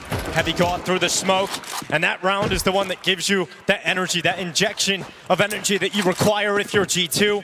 You answer back in the follow-up round as well, and there's going to be an eco around the corner here for Falcons. So not only is this 7 rounds for G2, it is very likely going to be an 8th, but m0NESY could spoil that party and spoil that story as Hunter goes down, m0NESY on the scout. Is it going to be another m0NESY moment? He's read this so well. Came back to short because he knows G2's likely going to drift away considering where they'd been. Now he comes back because he knows the cross is most likely. Sunpias is low and they don't have a smoke. m0NESY, oh, he's dropped him. Oh, this could rip the heart out of G2. m0NESY gets away, back to safety, goes for the shot, and he's damn close. But it's HeavyGoD that needed that kill. At G2, survive a scare. HeavyGoD is such a smart player. You see the way he just stutter steps and pauses at the corner? He knows m0NESY's not going to have the information. m0NESY assumes he crosses on that shot. And HeavyGoD just goes right back. m0NESY catches a glimpse, thinks he crosses, and then he runs back to short. But HeavyGoD was with the stutter step, able to do tons of damage and put him in a weak position. Oh, no round is comfortable. None. m0NESY making it real deadly right at the end. Gets himself some extra cash as well. He goes over $3,000 in this save round, so that AWP going to be back in his hands shortly. You got to love that the ballsy call of G2 to force buy in round 15 actually pays off, and then they're able to capitalize on top of it. Yeah, and it's relying on the individuals. Sunpias to step up. Hunter and Mattis, a couple of kills between them. They just mow him down nice and easy this time from G2, stabilizing that money, that damage that m0NESY inflicted in the last. And we'll get back into the buys again. Yeah, G2 has disrupted the build-up into momentum, the critical mass that Falcons was trying to hit in order to just steamroll the rest of this half. Hey, you've seen the light at the end of the tunnel there if you're Falcons. You've seen the pathway to the playoffs. Yeah, well, it's got a little bit dimmer after this 3-round stretch from G2.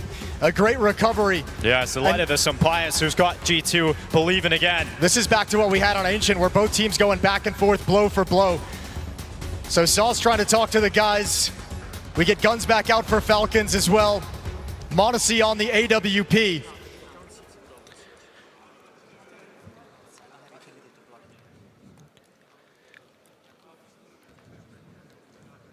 Round 18 is coming in. Kyosuke leading the way, 16 kills for the rookie. in his very first major, building up into the star that Falcons need him to be.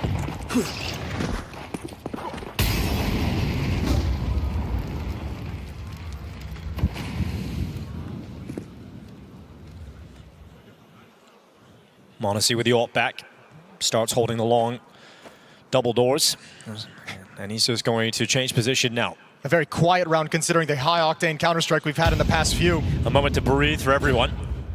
NiKo playing way more dedicated to middle this time. But it looks like it's just the calm before the storm, Jason. It's a setup heavy in the tunnels here for G2.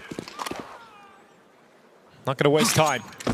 kyxsan's playing up close at the smoke. This could be so deadly for G2. Break of the smoke. They want to see if anyone's home in halls. Nobody is. NiKo drops the Molotov because he wants to maintain his aggressive stance as well. And Falcons, it looks like they want to control middle again, and NiKo tells him to stick into the B bomb site because he's seen absolutely nothing. Oh, they got to double up at the car? Oh, Hunter just missed a smoke.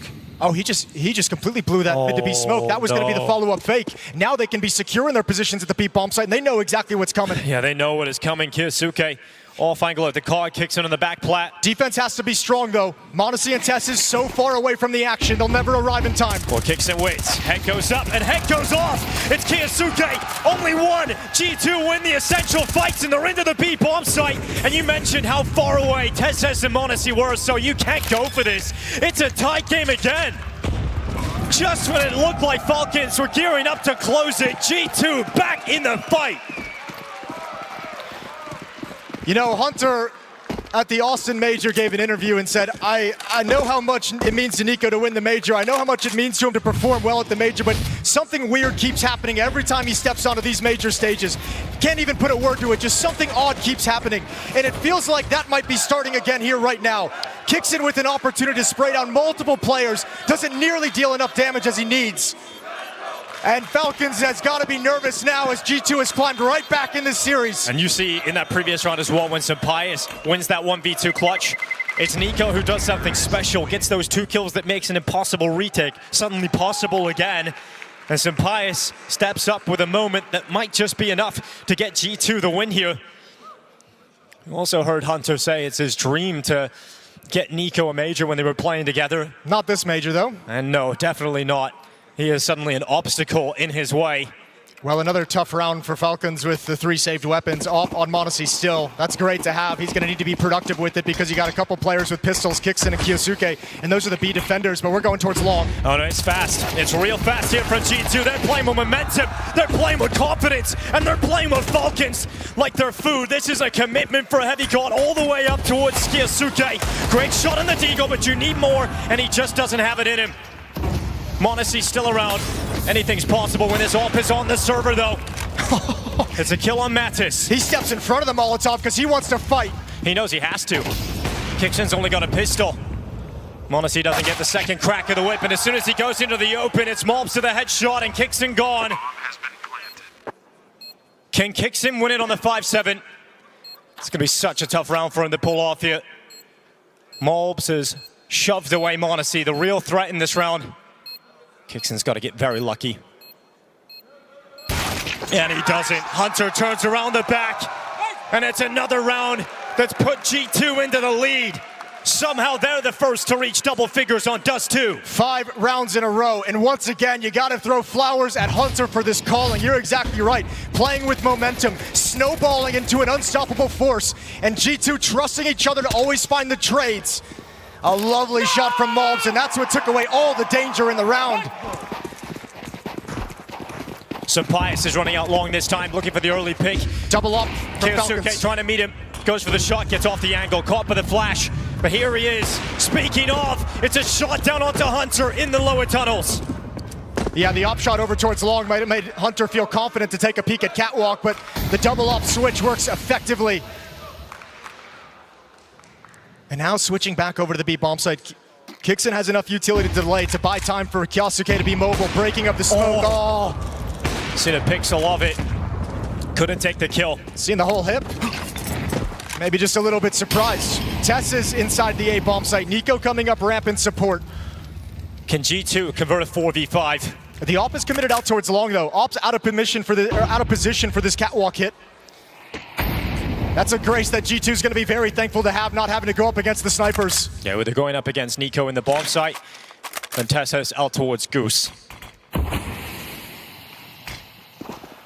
NiKo looking to beat TeSeS as Maverick. He moves forward, making sure they do not pass right in front of him. The lineup's there.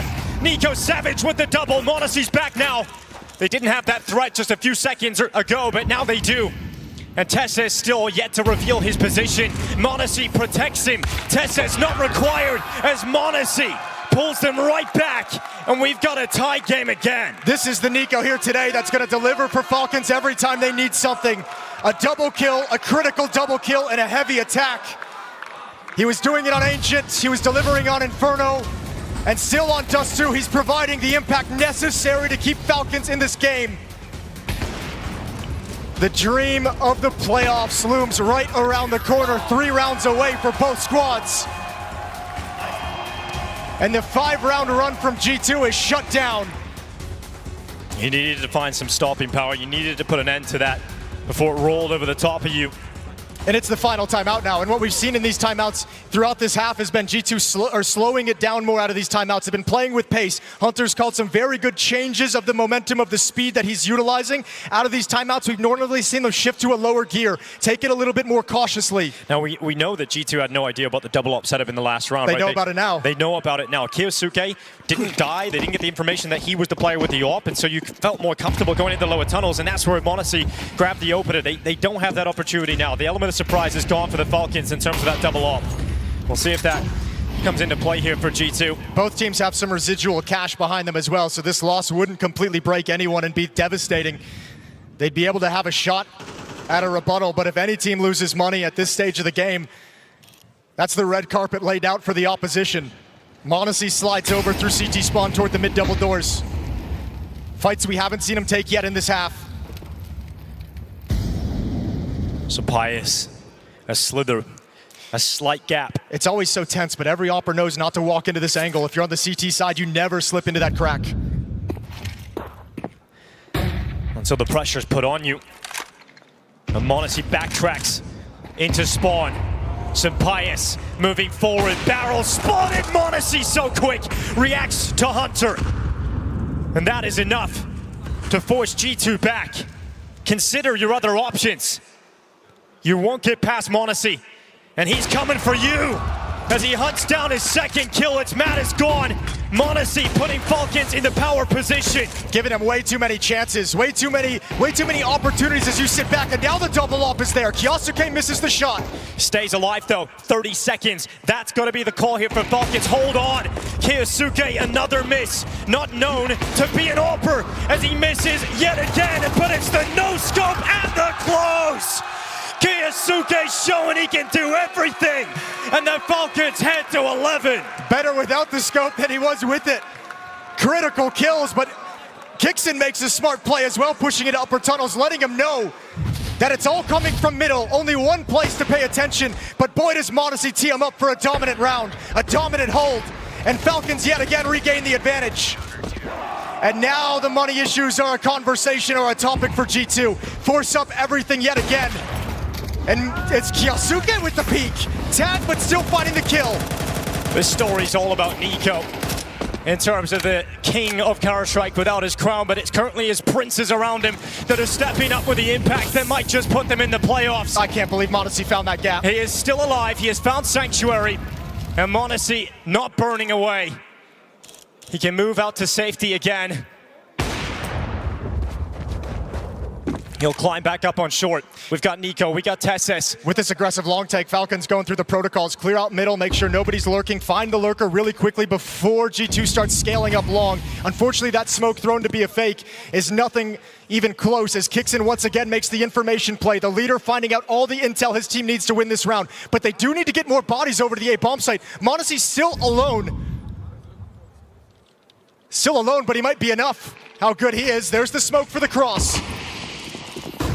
m0NESY. No way! Oh my god, he is so ridiculous! The God Slayer and m0NESY followed by TeSeS out of bullets! But m0NESY is above anything that HeavyGoD might do! G2 crumble and the no-scopes there. m0NESY is putting Falcons into the playoffs. All that star power that G2 let go of coming back to haunt them.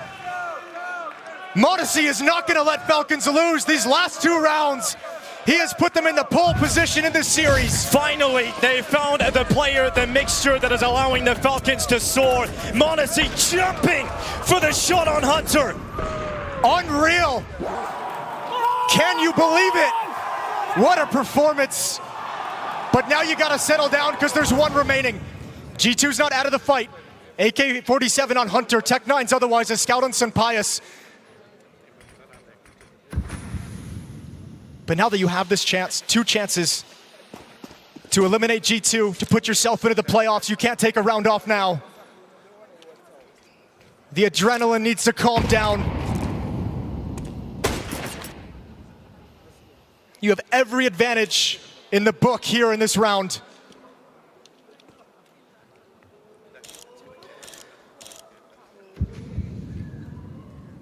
That smoke providing just enough cover.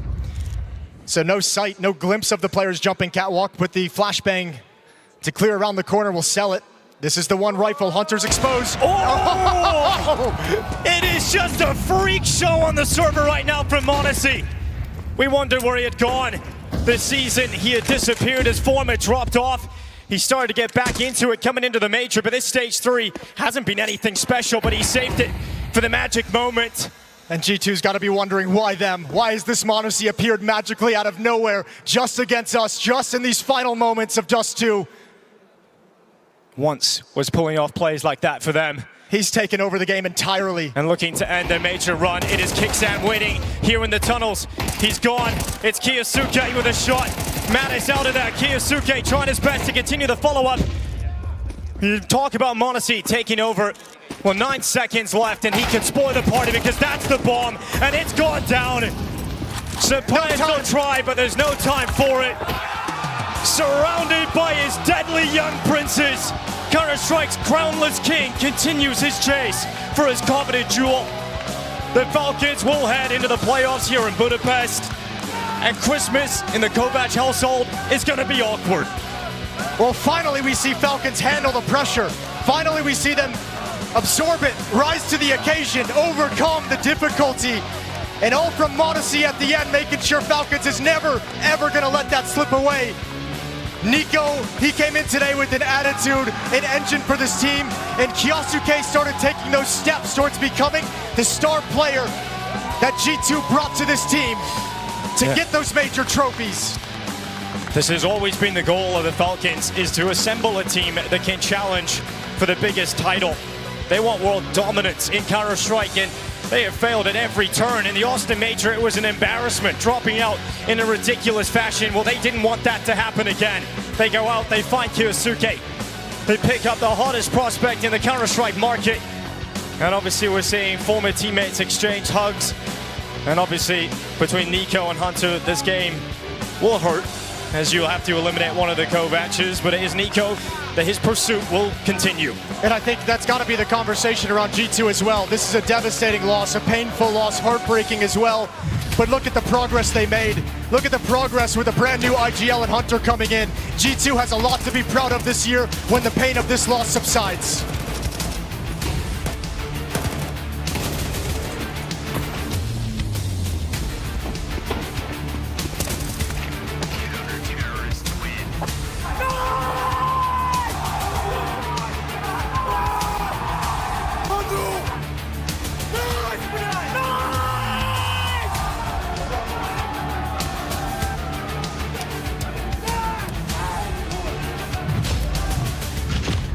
We all gotta breathe right now. That was stressful and intense, but what a cinema match. And Falcons is the last team to qualify for the playoffs. m0NESY and NiKo, you guys did it, and I can see it in your faces. Like, you were so stressed. NiKo, you shouted behind the booth right now, and it was a scream of, you were just like, it was full relief, no? Yes, it was a relief and a half. It was very stressful, you know. 2-2 game, then we lose a map, and then, you know, we go on Inferno, and I'm just so proud of everyone, how we stay composed. We managed to come back on our weak map, and on Dust as well. It was back and forth. I felt like they were playing even better at some point, you know, on our T side, so it's a huge relief, I would say. And how happy are you about your own performance, especially in Ancient? I mean, when you lose a map, it doesn't really matter how you played. I'm glad that I could show a good level in an important game, of course, and I tried to help my team. And then some things I also messed up on CT side. I think I could have helped the team more, even though I was on the A side. But yeah, I just want to say I think I'm really glad we went this way, because if this win doesn't make us stronger for the playoff, nothing will. I can't wait to see you play in the arena. Ilya, honestly, you were you smurfing or something? Like Inferno, I don't know what you did. The double op through smoke, also just to you and kyxsan, both of you. You have stepped it up so much, and I know that this means a lot to you because you have not been performing like you can, and now you showed us again. Now you showed us again your full potential. Yeah, I just got in the flow. I could start feeling a game a bit better in the end of the, I think, Ancient as well. And my team helped me to get in this flow after the talk outside as well. Okay, I mean, now you got the verse over it, right? Like, this was a stressful game, and you're going to be in the arena now. And I think this match will give you a huge confidence boost. And I know you want to win the major, obviously, for yourself, but I know you also want to win it for NiKo. Why do you think he deserves the title? Because he's legend. I don't know. He is legend. He deserves it. And yes, it will come. I agree, 100%. NiKo, you have been in 4 major playoffs already. This is the 5th time, if I'm not mistaken. And you have been 2 times in the finals. So always so close. And like, we all know in the CS community how much this means to you. And you want this title so bad, and you deserve it. But now, looking at how you played so far, what is your gut feeling saying about this major right now? Yeah, I mean, I think there's no secret that the major is a missing part of my career. How much do I want it, and what is my gut saying? As I said, I think if we went 3-0, for example, and we went to the playoffs, I think we would have a harder time fighting in the playoff against maybe some of the teams. So I'm really glad that we went the hard way, especially in a game versus G2, you know, very personal, I would say, for me and Ilya. And this game, as I said, this game has to make us stronger. We have to learn from this, and we have to take it to the playoffs. And I'm positive now that we can go all the way, but it's still early to talk about it. You know, it's we just barely got to the playoffs, but this should make us way stronger, and it should set us on a good path. Yeah, obviously don't jinx it. You are looking fantastic. But I think even though you're probably happy and relieved right now, it was also a bittersweet feeling because now your cousin Hunter is eliminated from the playoffs. Is there anything you want to say to him right now? Yeah, I mean, I already said behind their booth. I mean, it's tough, you know. We knew that one of us will have to go home, and we even chatted a bit this morning. It's not a nice feeling, obviously, when we have to face each other in such circumstances. We wish it, you know, it could have been, I don't know, on 2-1 or 1-1, whatever. And this is the worst possible scenario for both of us. But I'm sure that he will take some positives from this game. I think they put up a really, really strong fight against us, and he's still early, you know, with his IGL duties. He has time. He has plenty of time to adapt and gain experience as an IGL, and I think he has an amazing team with him as well that trust him fully. So I think now for them it's just about kind of breaking this curse a little bit. Ever since the Blast London that they won, they struggled a little bit. I think once they get over the line a little bit, I think it should help them to play better as a team with more confidence in such games. So yeah, it sucks, but yeah. Guys, you can rest today and celebrate, and we will see you soon in the playoffs. Just one more question to you, Ilya. Will you go crazy like in the playoffs like here? Let's see. Sorry guys also for energy. We have a tough game. No energy at all to say. We have dead voices, so it's okay if anyone is listening to us, you know, but we will see. I don't want to say anything, but I will try my best to show interesting Counter-Strike to people. Guys, please give it up for Falcons!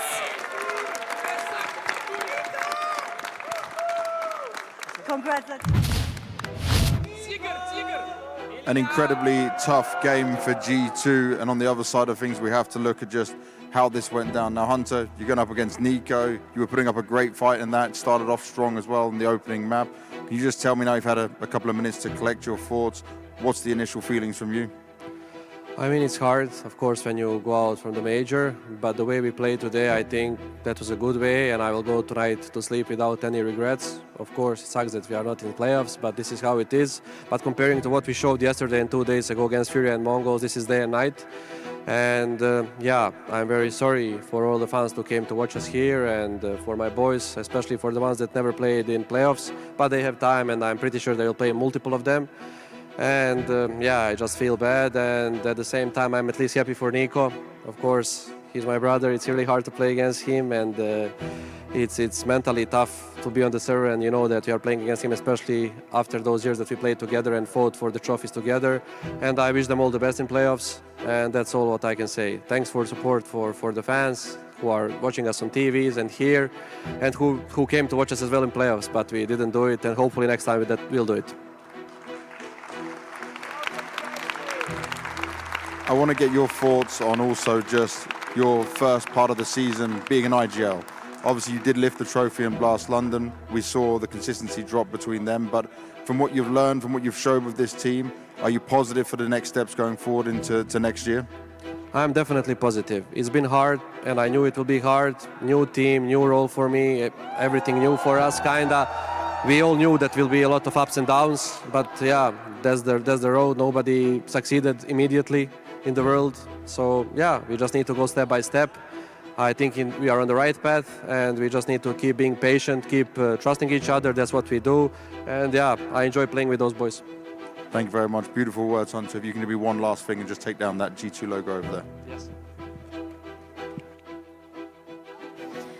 Incredibly eloquent, as always, coming from Hunter in what is such a tough situation. Great sportsmanship as well, considering they were leading the series 1-0. They managed to take down the Falcons map pick, but just too much in terms of the individuals coming alive for Falcons means the end of the road for G2. G2 have great honor in this game. It took a really well-playing G2 to pressure Falcons all the way to the brink of disaster. We spoke about it. After the first map, it could have gone south. It could have been the end for Falcons. They found it in them to fight back on Inferno, and then finally, Maui, in this matchup, we got a competitive map back and forth on Dust 2. When it was 10-10, you think this can go either way. This is a very close matchup, and it took m0NESY playing some of the best Counter-Strike we've seen m0NESY play at this major in order to get it over the finish line. So as much as it sucks right now for G2, they obviously should be disappointed.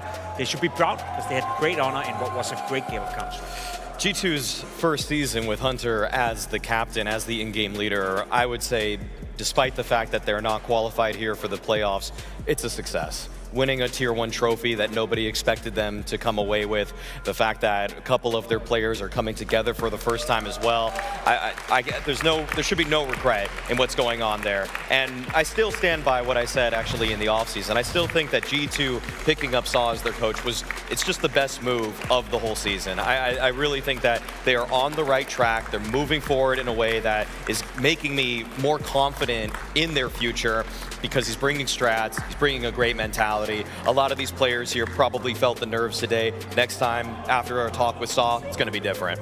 100%. For the side of Falcons, though, I think NiKo put it best, you know, screams of joy, but also that of relief for actually managing to get it over the line. You put it perfectly, Jacob. They were tested throughout this. It was such a competitive third map, but they get the job done just about. Just about, you know, and as you said, a sign of relief. You could definitely feel it in both m0NESY and NiKo's energy level. m0NESY even addressed it, saying that we gave it all right. We spent every single ounce of energy that we had on that matchup. And again, that was G2 putting them to the test. I also do want to say that we have to open the conversation soon enough about that. Obviously, for now, they can be happy, they can be proud, they made the playoff, but they had to win. They had to win the trophy, and there's still a long way for them to go through the quarterfinals, through the semifinals, through the final. I'm sure we get to see the bracket at some point as well, but I'll tell you this much to people at home. They have a very tough route to that trophy. So a sign of relief for now, yes. But if they lose in the quarterfinal, nothing has really changed. You know, yes, not making the playoff would have been a disaster.